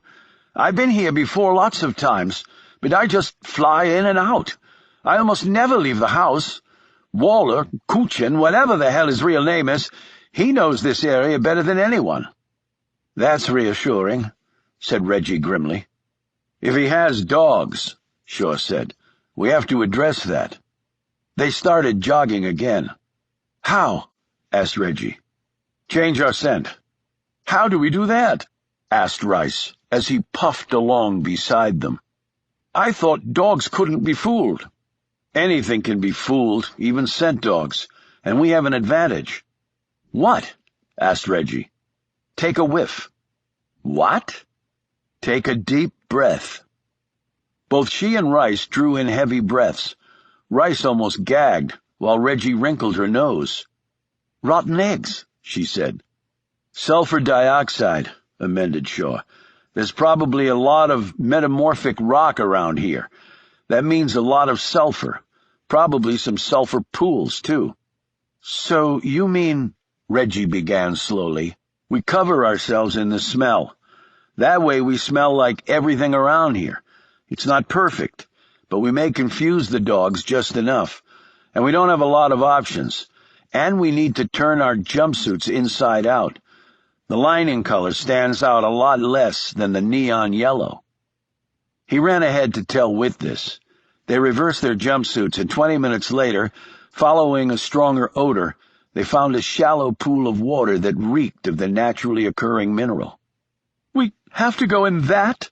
exclaimed Rice. "If you want to live a little longer, yeah," said Shaw. "Just don't drink it."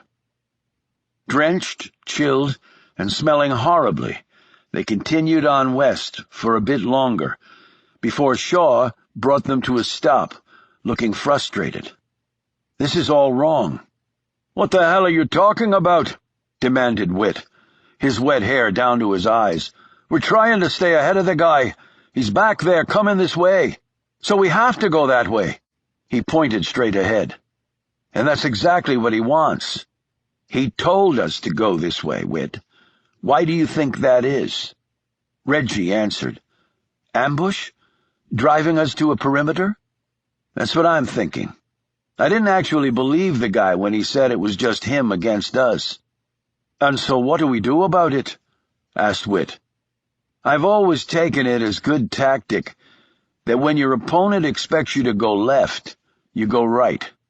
Meaning, Shaw said, meaning we skirt the ground we just covered and head back to the house. What if he thought we'd do that, and plans to ambush us that way? Then he probably deserves to win. He will win, whined Rice. Before Shaw could react, Reggie grabbed Rice by the neck and squeezed. Tell me something, you bloody piece of shit. Were you cheating him on the shipping costs?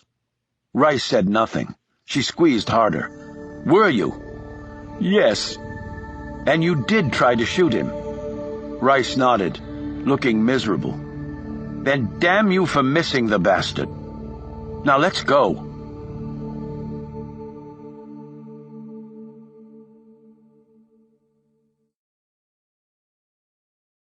Chapter 95. Kuchin walked alone, his rifle in his right hand, muzzle down. Up ahead, he could hear the baying of the hounds. It really wouldn't matter, though, whether the animals were able to get on the track or not. Scents up here were problematic, because of the terrain and the composition of the underlying rock. He felt certain that a man like Shaw would have experience in dodging even experienced scent hounds. This was a chess match, and one had to think of the current and at least 4 future moves. Kuchin had followed traders through the muck, mud, ice, and waters of Ukraine as part of his duties with the KGB. He had almost always succeeded, aided by an internal desire never to concede defeat. It was the same attribute that had fueled his swift rise up the security agency ladder. Superiors loved men like Kuchin because they made them look good to their superiors. He had long debated how to do this. Part of him strongly wanted to tie each of them naked to a table and then pull out his little metal suitcase. He wanted to peel off their skin, cut out their intestines, and put them through torture that Abdul-Majid, mutilated as he was, could never have imagined. But he had finally decided against that. He had done so principally because, unlike Abdul-Majid, they had shown courage. They had confronted him directly, risking their lives. They had not hidden like the Muslim and let a drugged-out lackey attempt to do the killing. For that, Kuchin had grudging respect for the group. Rice was another matter. He would die either way, but Kuchin had placed him with the others solely as a matter of convenience. He did not intend on wasting too much time with Alan Rice. The man did not deserve it. That left only the hunt. Here on his home turf, Kuchin had given them a sporting chance, if a poor sporting chance. He was not a fool. He would survive this. They would not. But at least they had an opportunity to postpone their deaths a bit. And it wasn't as though Kuchin would escape either. In a way, he'd come full circle. They knew about his little room at his penthouse. Others undoubtedly knew of it too. They were probably there right now, gathering all the evidence they needed to send him to Ukraine to stand trial, with his execution the inevitable outcome. My fellow countrymen will probably tear me limb from limb, he thought. His days of hiding were over. Evan Waller was dead. The Canadian businessman was a pale imitation of the man Fader Kuchin really was. When it was over, he would not run. He was through with hiding. They would have to take him here, at his last stand. They eventually would win, through superior numbers, but he would take many with him. It was a fitting way for an old warrior to go out, on his terms. He smiled, and perhaps this would result in him finally being written into history, the true butcher of Kiev. But that would come later. He had 4 lives to extinguish tonight. He did not expect them to die easily, especially Shaw and the woman. They would fight hard. They were survivors. Well, so was he. And he intended to save the woman for last. He had special plans for her. She would take the longest to die. He stopped, raised his rifle, and drew a bead through his electronic scope on a caribou a few hundred yards distant. The Soviets had excelled at killing via long range in Afghanistan, with their snipers and attack choppers. They might have won the war if the Americans hadn't equipped the Mujahideen with handheld rocket launchers and a mountain of RPG rounds. Kuchin could take some solace in the fact that some of these same weapons were now being used against the Americans. But only some solace. The simple Afghans had brought down the mighty Red Army, and with it a superpower. If he pulled the trigger on his rifle, he could have killed the large animal that was wandering over the ground in front of him, searching for food. But, as before, he had no interest in extinguishing that life. He trudged on, his eyes alert, all his senses heightened. Alan Rice had been a disappointment, but at bottom, Kuchin really should have expected it. He had taken over the business of his mentor by violent ways, so why should he expect any different treatment?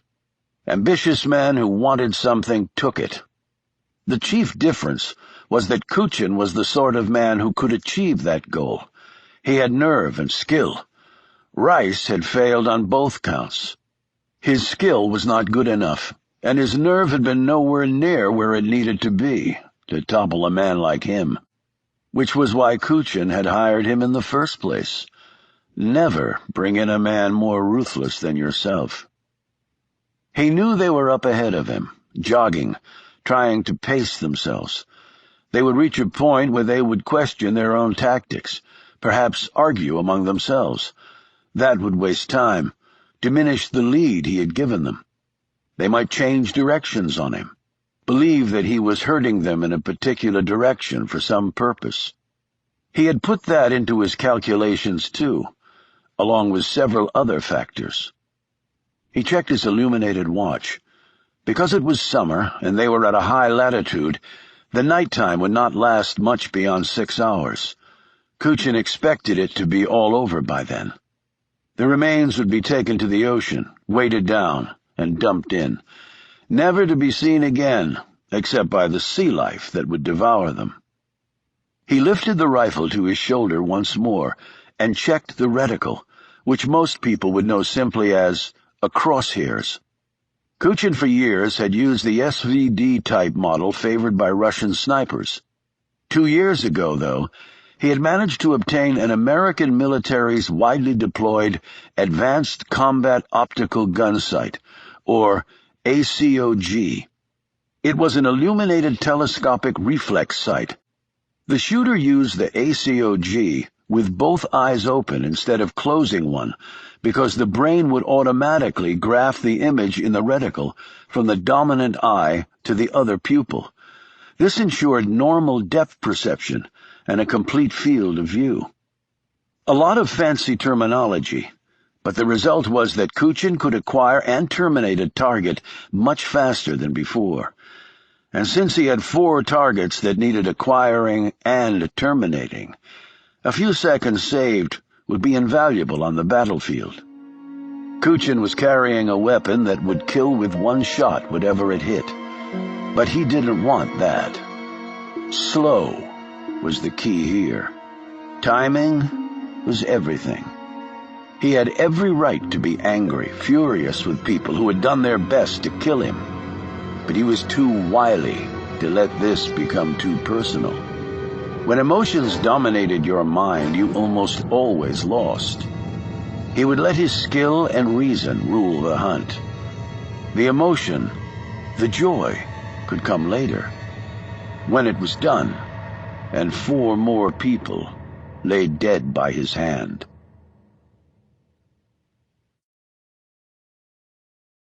Chapter 96.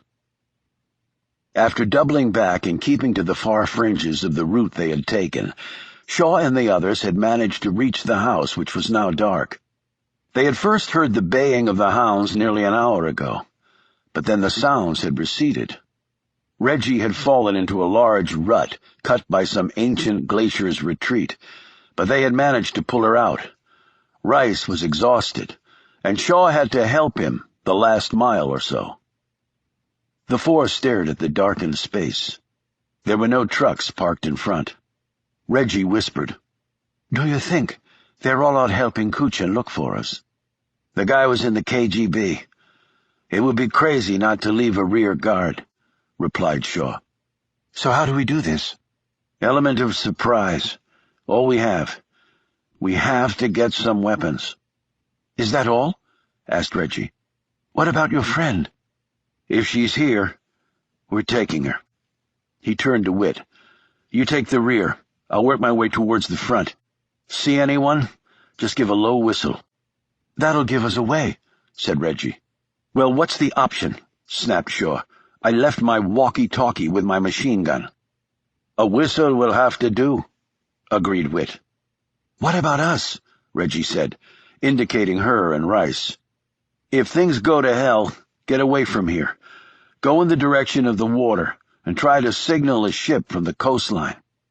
Reggie did not look pleased by this, but kept silent.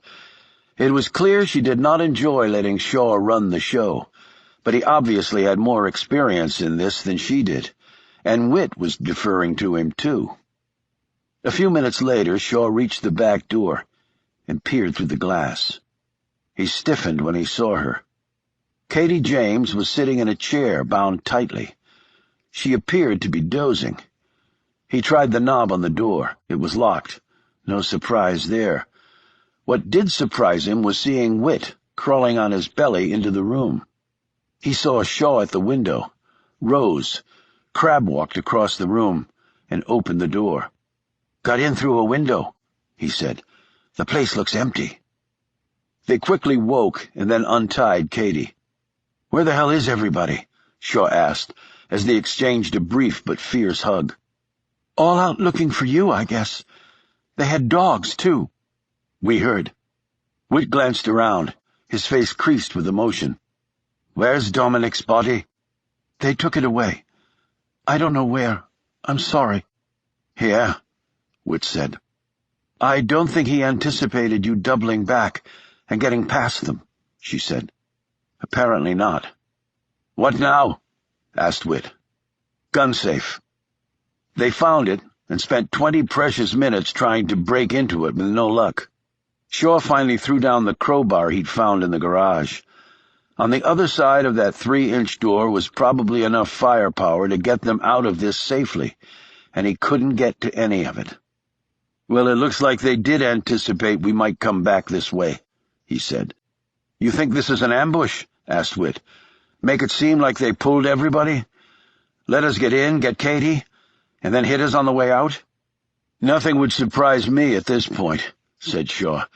"But they could have killed us easily enough when we first got here, too." They searched the rest of the house, but Shaw only came away with 2 serrated knives from the kitchen. He handed one to Whit.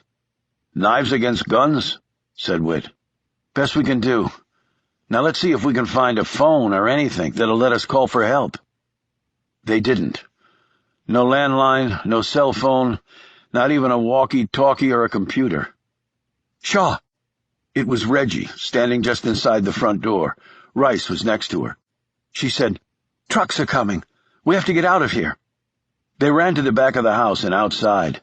Beams of headlights cut through the darkness. One truck. No idea how many men were inside. Shaw thought quickly. "We need wheels," he said. Reggie looked around and pointed to her left. "Whit can take Rice and Katie off that way and hide behind that berm. You and I can double back, grab the wheels, and take whatever weapons, if any, they have in there. Then we pick the others up and get the hell out of here." "Okay," agreed Shaw. Whit led Katie and Rice to the raised mound of earth behind the house. Shaw went around one side of the cabin, and Reggie the other. 4 men climbed out of the truck and headed to the house. Shaw knew they only had at best 30 seconds before they discovered Katie was not there. He raced toward the truck. Reggie did the same on the other side. "Shit," Shaw muttered. They'd locked the doors. He peered inside the window. No keys. He saw no guns either. Reggie joined him. "Even if I can break the glass, it's not like you can easily hotwire cars these days. And—" They both heard it at the same time. Shouts from inside the house. They'd found out Katie was gone. "Come on, Shaw," Reggie exclaimed. "We have to run for it." "Go, go," he said, pushing her off into a sprint. She looked back once, and then was gone around the side of the cabin. "If we don't have wheels, neither will you," Shaw said. He used the knife to slash the 2 right-side tires before running off.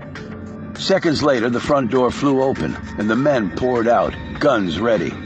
Some ran to opposite sides of the cabin and fired out into the darkness with their submachine guns. Bullets whizzed over Shaw's head, but he kept going.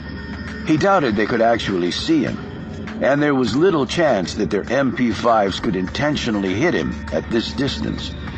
But they could get lucky. He reached the others, and they ran as hard as they could away from the cabin.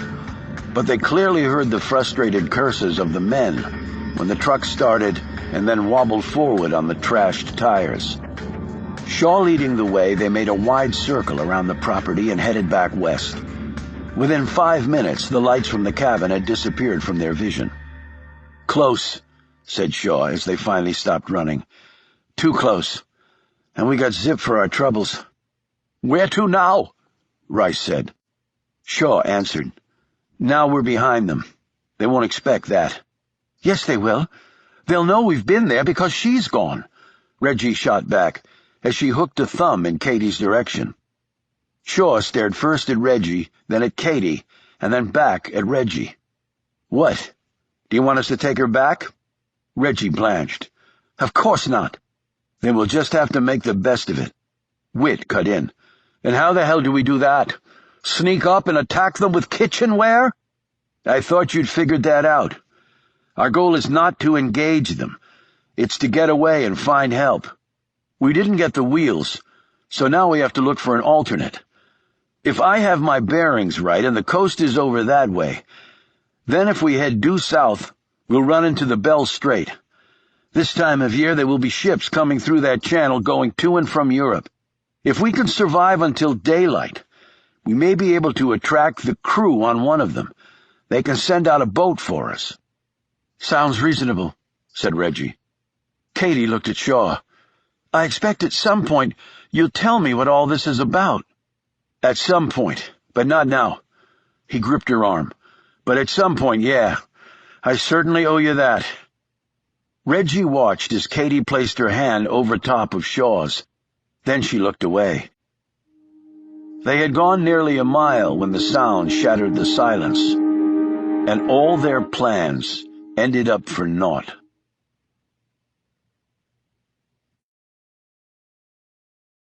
Chapter 97. Alan Rice screamed and grabbed his leg, where the heavy-caliber round had ripped into his flesh and shattered his femur. He fell hard, rolled, and came to a stop against a small boulder. Shaw grabbed Katie and threw her face down behind an elevated stretch of ground. Whit and Reggie took cover too. Shaw peered over the top of the mound. "Anybody see the muzzle flash?" he called out. Nobody had. "Rice!" he shouted. "Get behind that chunk of rock!" "My damn leg is broken!" he screamed back. "You'll have more broken if you don't get behind that rock." Crawling on his belly, Rice had almost made it to the rock when another round slammed into his shoulder. "Shit!" Shaw jumped up and ran in zigzags to Rice and pulled him behind the rock. The man was bleeding heavily from both wounds and drifting in and out of consciousness from the pain. The break was a compound one, the pale, snapped bone sticking out of his thigh. If it had ripped the femoral artery on the way out, Rice was dead, Shaw knew. Using his knife, he tore a length of cloth off his jumpsuit and made a crude tourniquet for Rice's leg, cranking it down just above the thigh. The blood flow ebbed a bit, but only a bit. "Am I going to die?" gasped Rice as he came to. "Look, I'm going to try and get you out of here. Can you stand?" "He'll shoot us both," yelled Rice. "He'll just shoot us both dead." Shaw looked down at him. The man was going into shock, and there was nothing he could do to stop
Lying on the ground, he had no chance.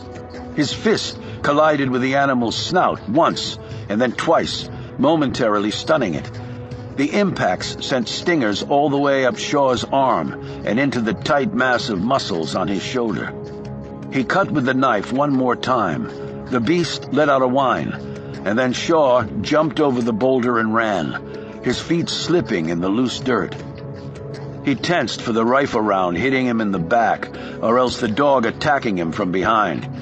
In his mind, he saw it pulling him down, the jaws, the stench of breath in his face as the dog bit into his neck, following an ages-old instinctual tactic it knew would rip the big blood vessels and kill the prey. None of it would be less than a nightmare. But it didn't happen. He understood a second later why. Rice screamed louder than Shaw had ever heard anyone do before. It was like he had ripped his lungs from his chest and inflated them with a ton of oxygen, producing a sound that froze Shaw to his core. He looked back and wished he hadn't. Shaw had seen a lot of violence in his life, more than most people, but he had never seen anything like this. One dog had Rice's arm in its mouth. The other had just torn through most of the doomed man's chest as freed blood sprayed everywhere. Shaw had a fleeting image of the Goya painting he'd seen of the monster eating the man. Nothing as feeble as oils and canvas, even powered by the imagination of a genius, could match the horror of the real spectacle. It was only at this point, his body perhaps more gone than not, that Alan Rice finally died. Shaw reached the others, and they ran as fast and as far as they could. Shaw half-carried Katie as they slipped and slid and rolled across ground that at best should have been traveled over at a measured, cautious pace. 2 miles later they collapsed, flat on the ground, their breaths coming so hard that it sounded like they were sucking on their last bits of oxygen. "How?" Whit finally said, as he sat up, his chest still heaving. "I don't know how," answered Shaw. "He outmaneuvered us." Reggie slowly sat up. "We have to keep going. If we have to jump in the Bell Strait and swim to a boat, that's what we have to do. We stay here, we die." Whit punched his knife into the dirt. "Get a clue? We are dead. It'll be the dogs on us next. We got no chance, Reggie." Shaw stood, helping Katie up with him. "Reggie's right. We have to keep moving." Whit looked up at him. "You really think that will make any difference?" "No. But I'm going to make that son of a bitch work a little bit more for it. How about you?" Reinvigorated, Whit slipped the knife in his pocket and jumped to his feet. They ran as hard as they could to the water.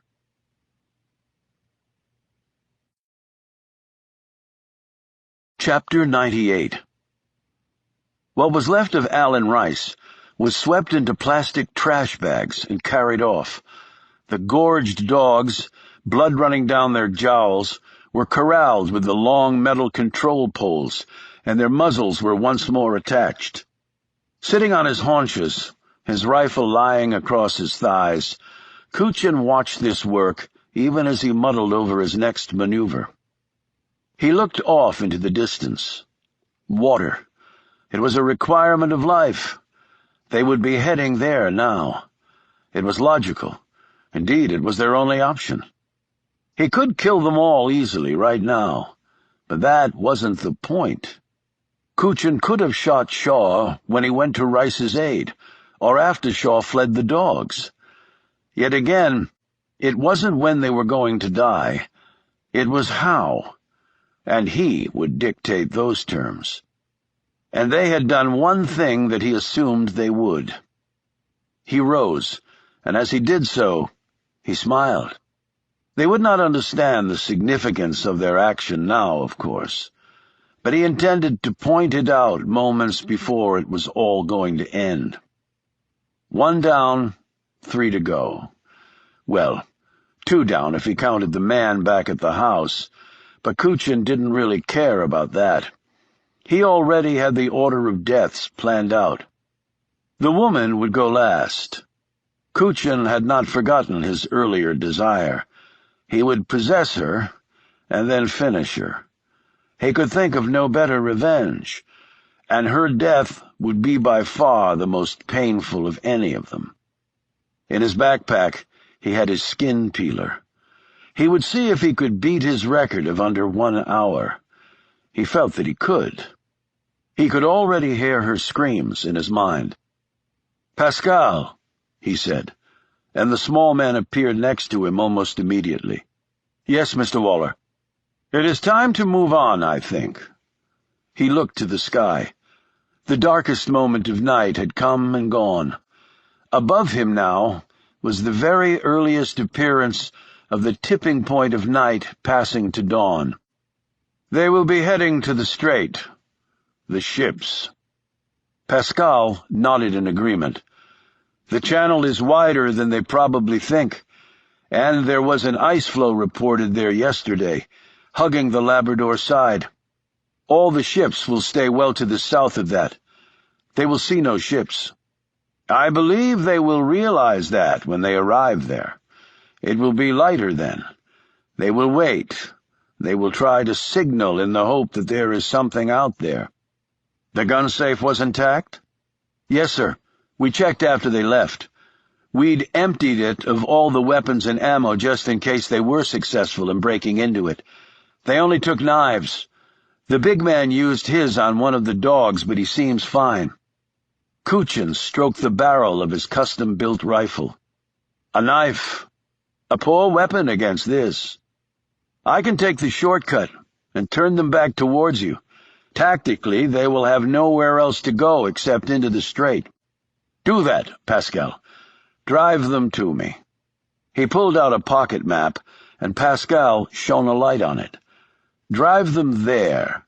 He indicated a spot on the map. "It's a good choice," said Pascal, nodding his head approvingly. He looked back at one of the trucks where they were loading the trash bags with the remains of Alan Rice.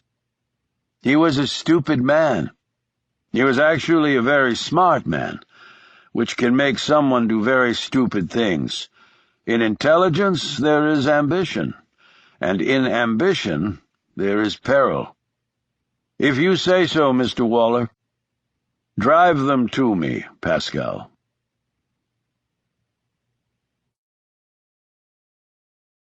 Chapter 99. There was nothing. No ships visible, certainly, but not even a light on the water that would indicate one was close by. And to impede matters more, a fog was rolling in from off the strait. Shaw stood and looked over at the others, and then at the rocks below. "We can climb down there, hide until something comes along." The other three looked warily up at him. "Postpone the inevitable," said Witt. "I like to think of it as securing a defensive position. At least then he has to come down and try and take us." "Or stand up here on the high ground and pick us off one by one," pointed out Reggie. "We never even saw from where he shot Rice, but it was a hell of a long way away." "You have a better idea?" asked Katie. Reggie toed the rock with her sneaker. "Not really, no." Shaw looked back at where they had come from. "What are you thinking?" asked Reggie. "He outmaneuvered us once. I'd like to return the favor this time." "How? He has every tactical and strategic advantage." Witt added, "And he has guns and dogs that would make the Hound of the Baskervilles seem like a bleedin' Pekingese." Shaw squatted down, thought about this. He looked at the lightening sky. "The fog could help us hide." Reggie nodded. "It could, but chances are pretty good the sun will burn it off, and then we're exposed again. And while we can probably make our way down those rocks, I don't see us making our way back up. And there's not a lot of cover down there. We could be halfway down and he could stand up here and pick us off." "Only good thing about that," said Witt, "is that the dogs won't be able to get down there to have a nice dinner." Katie stood, Jesus, people. Shaw's trying to think of a way to get us out of here, and all you can do is—" Shaw put a hand over her mouth and looked around. They all heard it. Something was moving to the right and above them. Shaw motioned to the others to follow him. They set off to the left, away from the noise. "Look, Shaw," said Reggie, pointing back. They all stood still, watching as it snaked down the cliff, a rope with a bag attached. It reached the bottom, and the rope went slack. The plastic bag fell over on its side. "Take it," said a voice. They all looked up. Pascal was standing at the top of the cliff. Shaw and Witt automatically held up their knives. Pascal grinned and shook his head. The fog was rolling in faster now, almost obscuring him. "Take it. It will help you." Watching him closely, Shaw moved cautiously toward the bag. When he reached it and saw what was inside it, his jaw slackened in amazement. He pulled out the gun and the cell phone. Pascal said, "The phone is fully juiced. You have full bars. There is a cell tower that Mr. Waller had put in a mile from here. Call whoever you need to, and its GPS chip is activated." "Why are you doing this?" Shaw asked. "He wants me to drive you that way," said Pascal, pointing back the way they had come. "About a mile from here, where the two trails converge. There is high ground to the west. If I had to guess, he will be there waiting." "You haven't answered my question." Shaw automatically checked the gun to make sure the mag was loaded and all critical elements were in working order. Surprisingly, Pascal looked over at Reggie and Witt. "I hoped you would have killed him in Gourd. The information I passed on to your colleagues I thought was sufficient, but Rice got in the way. He followed you," Pascal said, pointing at Reggie. "To the church." "You were our inside contact?" asked Reggie in amazement. "Damn," added Witt, shaking his head in disbelief. "I didn't know what Rice had discovered until it was too late. I went with him to the church thinking I might be able to help you somehow." He looked at Shaw. "Then he showed up, and you no longer needed help from me." "You wanted Waller dead?" asked Reggie. "He was Feder Kuchin when my mother knew him. I'm Greek, and he visited us there on holiday from Ukraine when I was little." "You knew him when you were a boy?" asked Katie. "You could say that. He was my father, though he was never much of a father, and he left my mother to die with nothing. We Greeks do not forgive or forget that.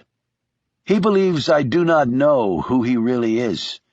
He does not think I am smart enough to figure it all out. He thinks I believe he simply came to Greece and rescued a poor orphaned boy.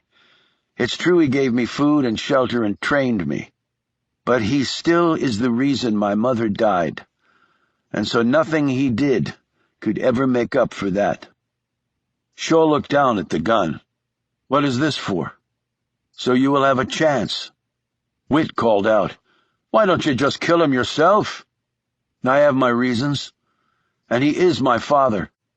I will take care of the others, and the dogs, too.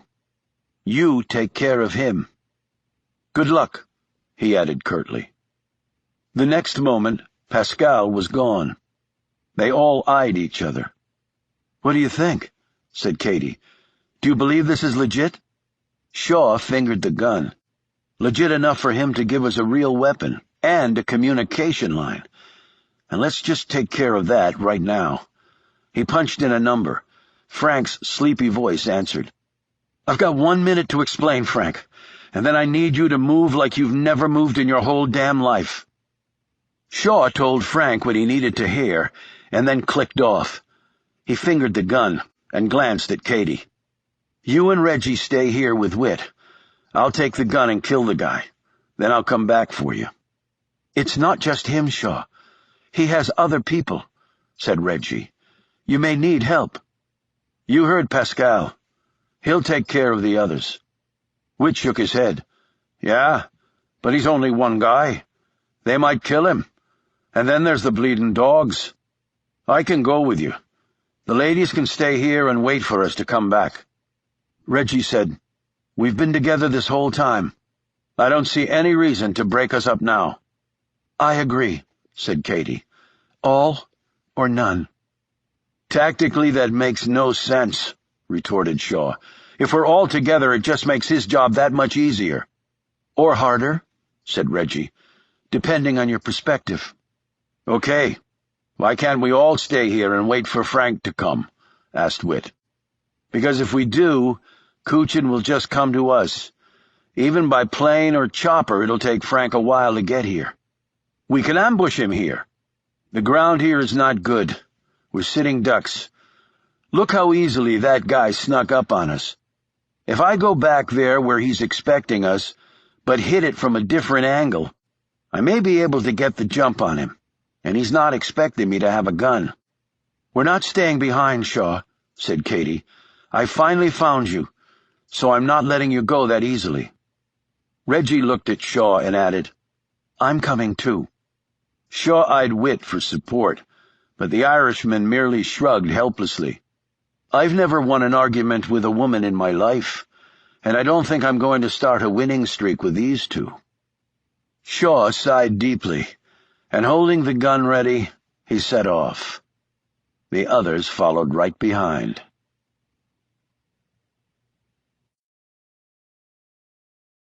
Chapter 100. Kuchin had chosen the ground, but not in the location one would have expected. Not even Pascal. High ground was almost always good ground when it came to a conflict. Almost always. He aimed his rifle, sighting through the scope, and used a gloved hand to rub a bit of dirt off the glass. He pulled up his glove and eyed his watch. Then he lay back and waited, counting off seconds in his head to keep alert. When the sounds first came, he didn't move.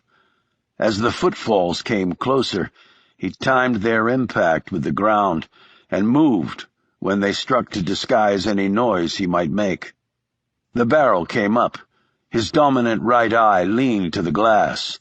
The reticle did its job. Target acquired. There was no reason to wait. He fired. "Shite!" screamed Whit, clutching his leg and falling to the ground immediately behind Shaw. "Everyone down!" yelled Shaw. They all flattened to the ground. Reggie slid over to Whit to see how bad the hit was. He was already pulling open his jumpsuit to try and stop the bleeding. "It went through," he grunted. "Don't think it hit the bone, but Jesus, it hurts like hell." Reggie said, "We'll get you out of this." Whit shook his head, his face growing pale. "It's just like Rice. The bastard has his method, Reg. Leg first, then the torso." He grunted in pain, his whole body shaking with pain, his mouth quivering. He added, "And then the damn dogs. I won't let that happen." He grabbed her with his good arm and thrust the knife into her hand. "If you hear those dogs coming, just finish me off before they get to me. Promise me." She couldn't answer him, but stared back at him helplessly. He shook her. "Damn it, Reggie, promise me. Don't let them do to me what they did to Rice." Reggie looked down at the knife as tears formed in her eyes. "Whit, I can't do that." Whit seemed to gather his strength to make one more plea. "If you don't, then Kuchin wins, and we can't let the bloody monster win, Reg, can we?" He lay back gasping. Reggie clenched the knife tighter, brushed the tears away, and said, "All right, I will, if I have to." From where he crouched, Shaw surveyed the landscape ahead. The fog was still rolling in heavier now, covering everything with a gauzy haze. The shapes of things began to alter and transform, playing tricks on one's eyes. The direction Whit had been shot from meant that Kuchin was somewhere in front of him, but that left a lot of degrees of the compass to account for. They might only get one chance at this. He told Katie to stay where she was, and crawled over to Reggie and Whit. After checking on the wounded man, he handed her the gun. She looked at him questioningly. Shaw said, "This is our last chance, Reggie. The only way we get out of this is to smoke him out." "How?" "Muzzle flash. We haven't seen one yet, but it's still dark enough for the light to be clearly visible when it comes." "How are you going to manage that?" "By making him fire again."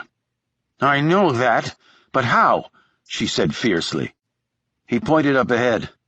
"I'm going to run in a straight line directly in front of you from right to left. You keep your eyes up there. The flash will come from that direction. He's close. I could tell from the sound of the discharge. It wasn't fired from a distance." "Shaw, you—" He looked over at Whit, moaning on the ground. "When the muzzle flash comes—" "Shaw, I can't." He slapped her in the face so hard it left her cheek red and raw. "Don't tell me what you can't do. You will do this." She looked stunned from his strike, but her eyes didn't water. They appeared to harden. He seemed to notice this, and his voice softened a notch. "You can make this shot, Reggie. I've seen you do it on the firing range. 6 inches below the muzzle flash. Place a triple tap right there, grouped close. He won't be wearing body armor because he doesn't know we have a gun. As soon as you do it, you and Katie help Whit back to the coastline and wait for Frank there." He handed her the cell phone. "Keep calling him to check his progress, and that way he should be able to link on the GPS chip in the phone." Reggie licked her lips. "Shaw," she began. "Just do it, Reggie. Just finish it. For me."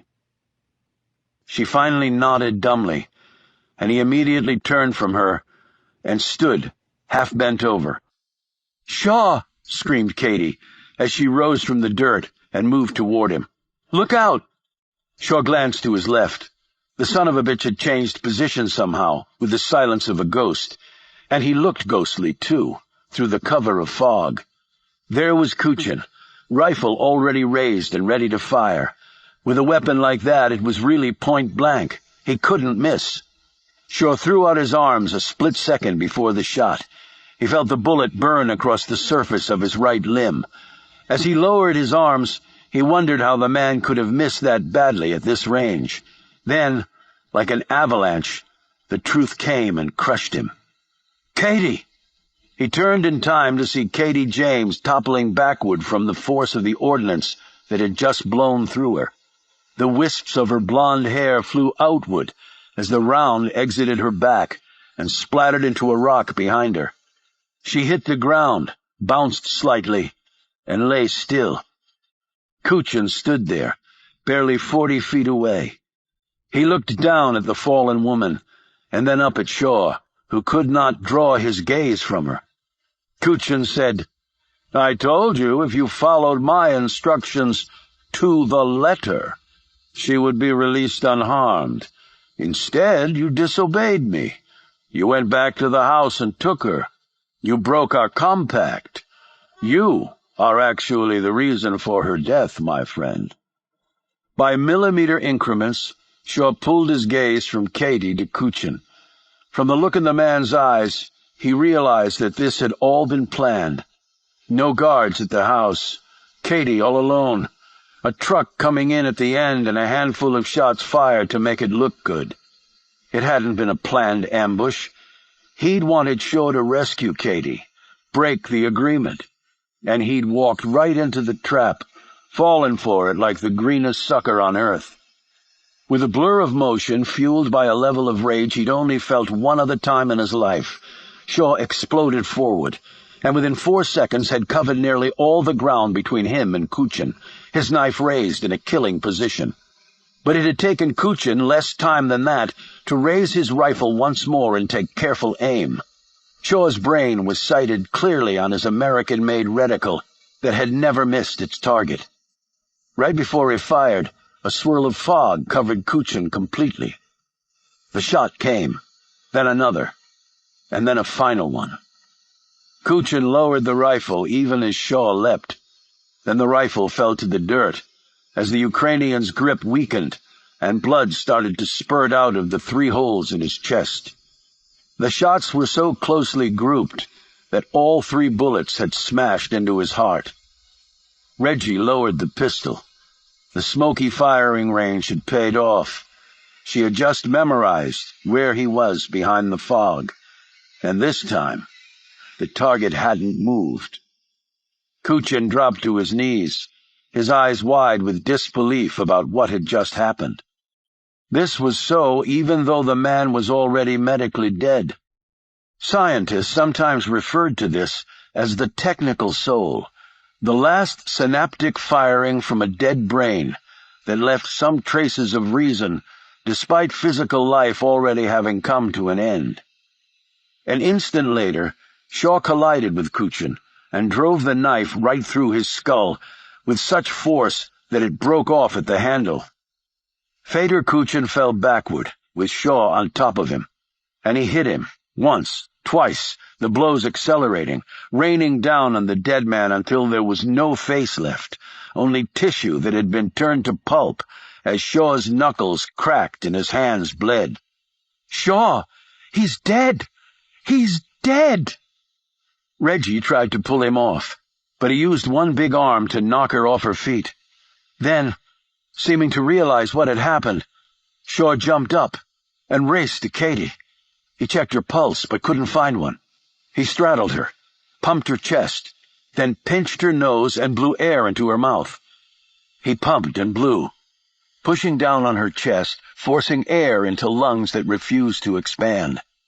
But then she finally gave a moan. Her body jerked, and she took an enormous breath. Shaw looked up at Reggie, who'd raced over next to him. "Help me, please." While Shaw cradled Katie's head in his arms, Reggie opened her shirt and checked the wound. "It went through her," she said, "but it entered very close to her heart." She dressed the wound and stopped the bleeding as best she could.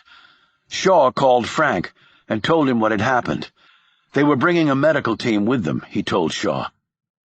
As Katie slowly breathed in and out, Reggie sat back on her haunches, looked over at Whit, who lay on the dirt, clutching his leg and quietly moaning. Next, she stared over at Kuchin's battered body, and she remembered something. "May God understand why I do this," she mumbled, and then crossed herself. When Reggie noticed that Shaw's arm was bleeding, she pulled up his sleeve, saw the bullet track scored into his skin. "You fouled his shot," she said. "What?" said Shaw. "His shot hit your arm before it hit her. You screwed the trajectory. He was probably aiming for her head. From what he said, he thought it was a kill shot for certain." Shaw looked at Katie, clearly not interested in this.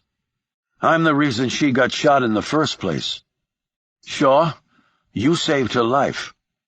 "Not yet," he said, a sob escaping his lips. "Not yet." He held Katie as tightly as he could, as though that would prevent life from leaving her, and from the woman leaving him.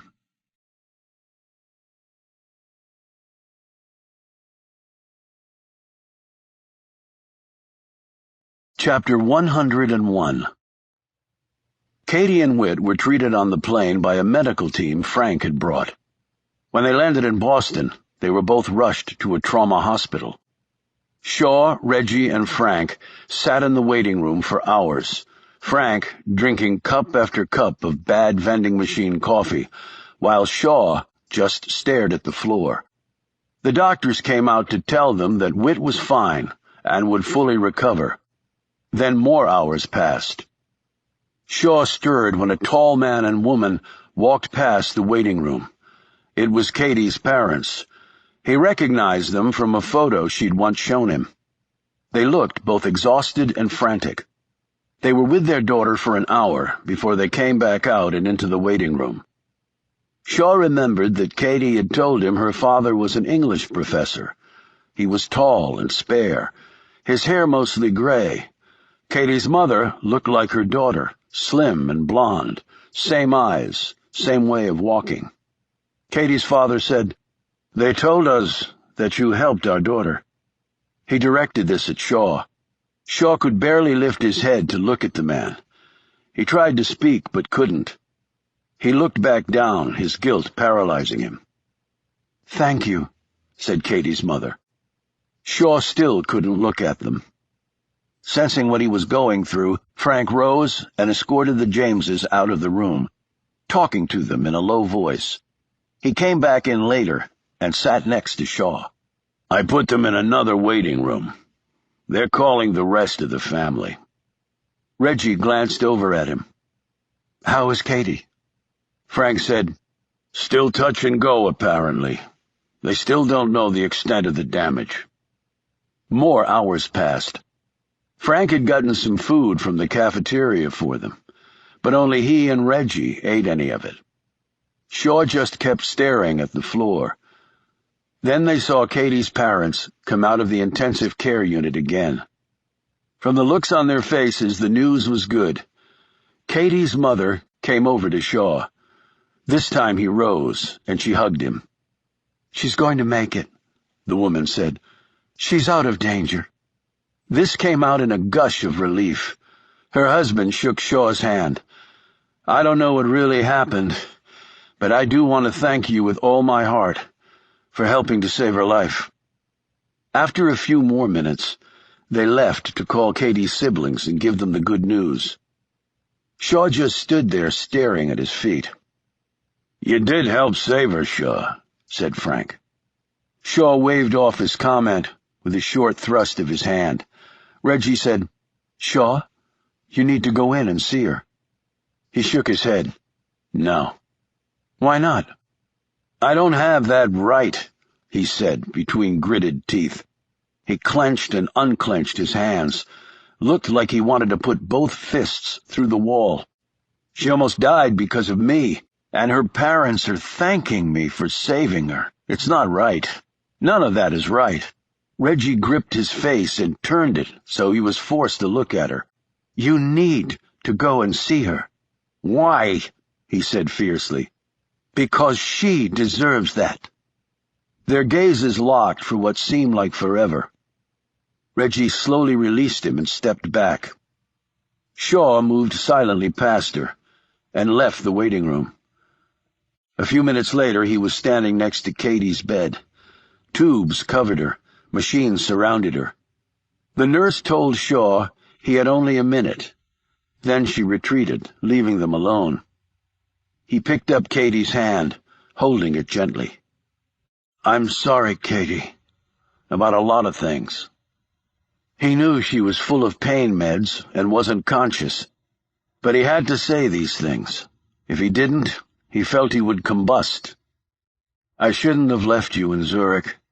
I should have come after you sooner in Paris. He faltered, fell silent.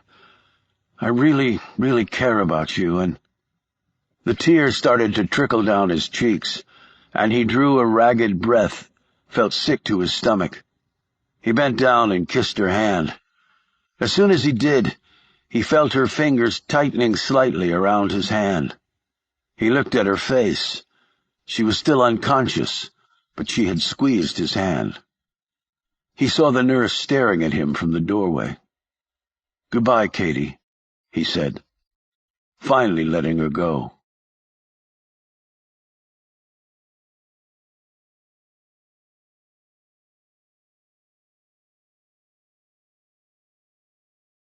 Chapter 102. "Sure you don't want me to drive?" Frank said. He just climbed in the passenger seat of their rental. "Yeah, I'm sure." Shaw drove faster than he should have to the airport. Frank looked over nervously from time to time, but seemed loath to break the silence. Finally he said, "We found the rest of Kuchin's boys. All dead. All except for this Pascal guy. He was nowhere to be found." "Good for him." Shaw's gaze never veered from the road ahead. "You sure you don't want to stay around here? I can get you the time off. You can be there when Katie leaves the hospital." "The only thing I'm going to do is get as far away from her as I possibly can." "But Shaw—" Shaw slammed on the brakes, bringing the car to a rubber-burning stop as horns blared all around them and cars whizzed past on either side. "What the hell are you doing?" exclaimed a stunned Frank. Shaw's face was red. His big body shook like he was suffering from meth withdrawal. "She almost died because of me, and it wasn't the first time, so I am never going near her, because this is never going to happen again, Frank. Do you understand me?" Yeah, I got it. Frank had seen Shaw under virtually every situation imaginable, but he had never seen him like this. Later that night, Shaw and Frank boarded a British Airways 777 at Boston's Logan Airport that would take them to London by the next morning. During the flight, Frank watched a movie, had some drinks and dinner, did some work, and napped. Shaw spent the entire 6-hour and 20-minute flight staring out the window. When they landed, the men cleared customs at Heathrow and walked toward the exits. "Shaw, I've got a car. You want to lift into town?" "Just give me another assignment. The sooner the better." Shaw kept walking, head down, bag swinging at his side. Frank stared at him for a bit, then found his ride and was driven off. Shaw got into London an hour later on a bus. He didn't go to the Savoy. He wasn't working. He couldn't afford the place on his own dime. He checked into a far more modestly priced room in a far less desirable part of town. He had just thrown his bag down in a chair when his phone rang. He didn't even bother to look at the caller ID. He wasn't talking to anyone right now. He went out, bought some beer, came back, popped one, drank it down, and then another, crumpling the empty cans in one hand and throwing them into the trash. The phone rang again.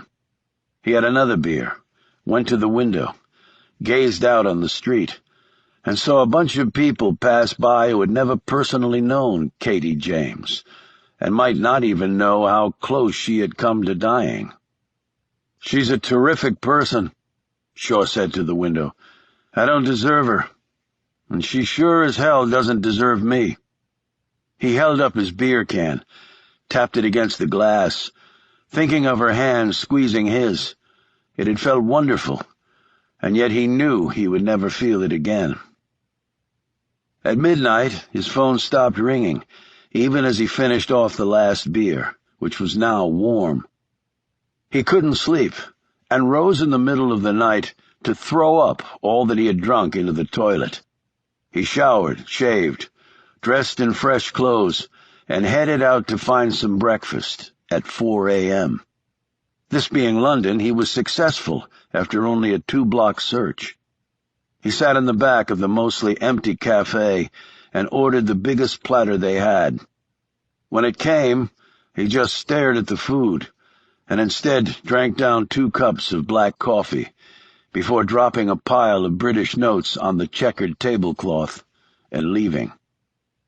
He walked along the Thames and found the spot where he and Katie had stood when a shot had rung out and a man had fallen dead into the river. Then he ventured to another street, where, if he'd been a second later, Katie would have been murdered by a man wielding a syringe. He passed a shop where they had had dinner together, and finally the hotel, where he had thrown her breakfast card against a wall, and she'd responded by calmly pouring him a cup of coffee. This memory drew a smile from him that quickly collapsed into a sob. At that same encounter, she'd shown him the bullet wound on her upper arm, and shared with him the story of the Afghan boy who had died, she said, as a result of Katie reaching too far, too hard for a story. She'd flown across the Atlantic on a moment's notice to be with Shaw when he needed her.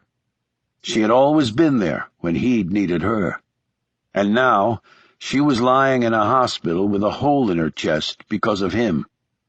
Shaw staggered into an alleyway, leaned against the dirty brick building, and wept so hard he finally got the dry heaves.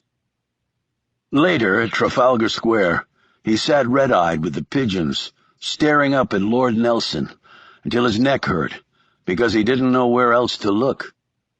London was coming to life now, the pace of feet and vehicles picking up. As the sun rose, the air warmed. After all that had happened, it was hard to believe that it was still summer. Gourd, even Canada, seemed an eternity ago to him. He rose, looked around, debating where next to go, then stopped. Across the square, Reggie was staring back at him. He started to walk in the opposite direction, but something made him reverse his path and cross the space toward her. "How'd you know?" "Lucky guess," she said. "And I called Frank. He told me you were back in London." "How's Whit?" "Leg's stiff, but he'll be fine. I'm glad Katie will be okay, too." Shaw absently nodded. Reggie wore the white jeans she'd had in Gourd, black flats, and a blue cotton blouse. Her hair hung limp to her shoulders. She looked older, thought Shaw. Hell, they all looked older. He felt like he was 100. "Tried to call you, but you didn't answer." "I think my service was turned off," he said. He started walking, and she fell in beside him. He said, "Thanks for taking out Kuchin. It was a hell of a shot." "I should have been faster. If I had, Katie—" He moved slightly away from her. "Don't, Reggie. Just don't." She fell silent as they walked farther into the Strand. "Did they ever find Dominic's body?" he asked. "No. And the worst part is his parents will never really know what happened to him." "I'm sorry about that." She looked down, seeming to search for the right words. "Frank is talking to us about working with you." Shaw stopped and looked down coldly at her. "With me?" "No, I meant with him, with his organization," she said hurriedly. Shaw started walking again. "I don't see how that could be possible." She started speaking rapidly. "We would have to change some of the ways we operate. I mean, we can't, finish the jobs like we used to.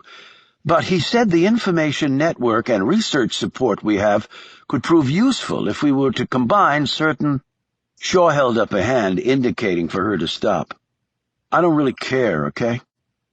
She looked crushed by this and said, "Sure. Okay. I can understand that." They came to a park, and Shaw sat down on a bench. Reggie hesitated, seeming unsure whether he wanted her to join him or not. She finally just sat down, but kept a healthy space between them, which was difficult since Shaw was so big. "I don't think I ever thanked you for saving my life." "Shaw, you don't have to thank me. I wouldn't be here if it weren't for you." I needed to say it. "Fine, you said it. That's enough." She crossed her legs, drew an exaggerated breath. "It's none of my business, but—" He cut her off. "Then drop it." A minute of silence passed. "We weren't more than friends," Shaw said, breaking the quiet. "Not yet, anyway. But we were friends, and she means a lot to me, more than I realized." "Okay." A tear slid down Reggie's cheek. "And whether we would ever be more than friends is something that—" He shook his head, stared over at a little boy with his mother, and then dropped his gaze to the grass. "But, Shaw, she's going to be okay. You can go and—" "That won't be happening," he said firmly. Another few moments of silence passed. "What are you going to do now?" she asked.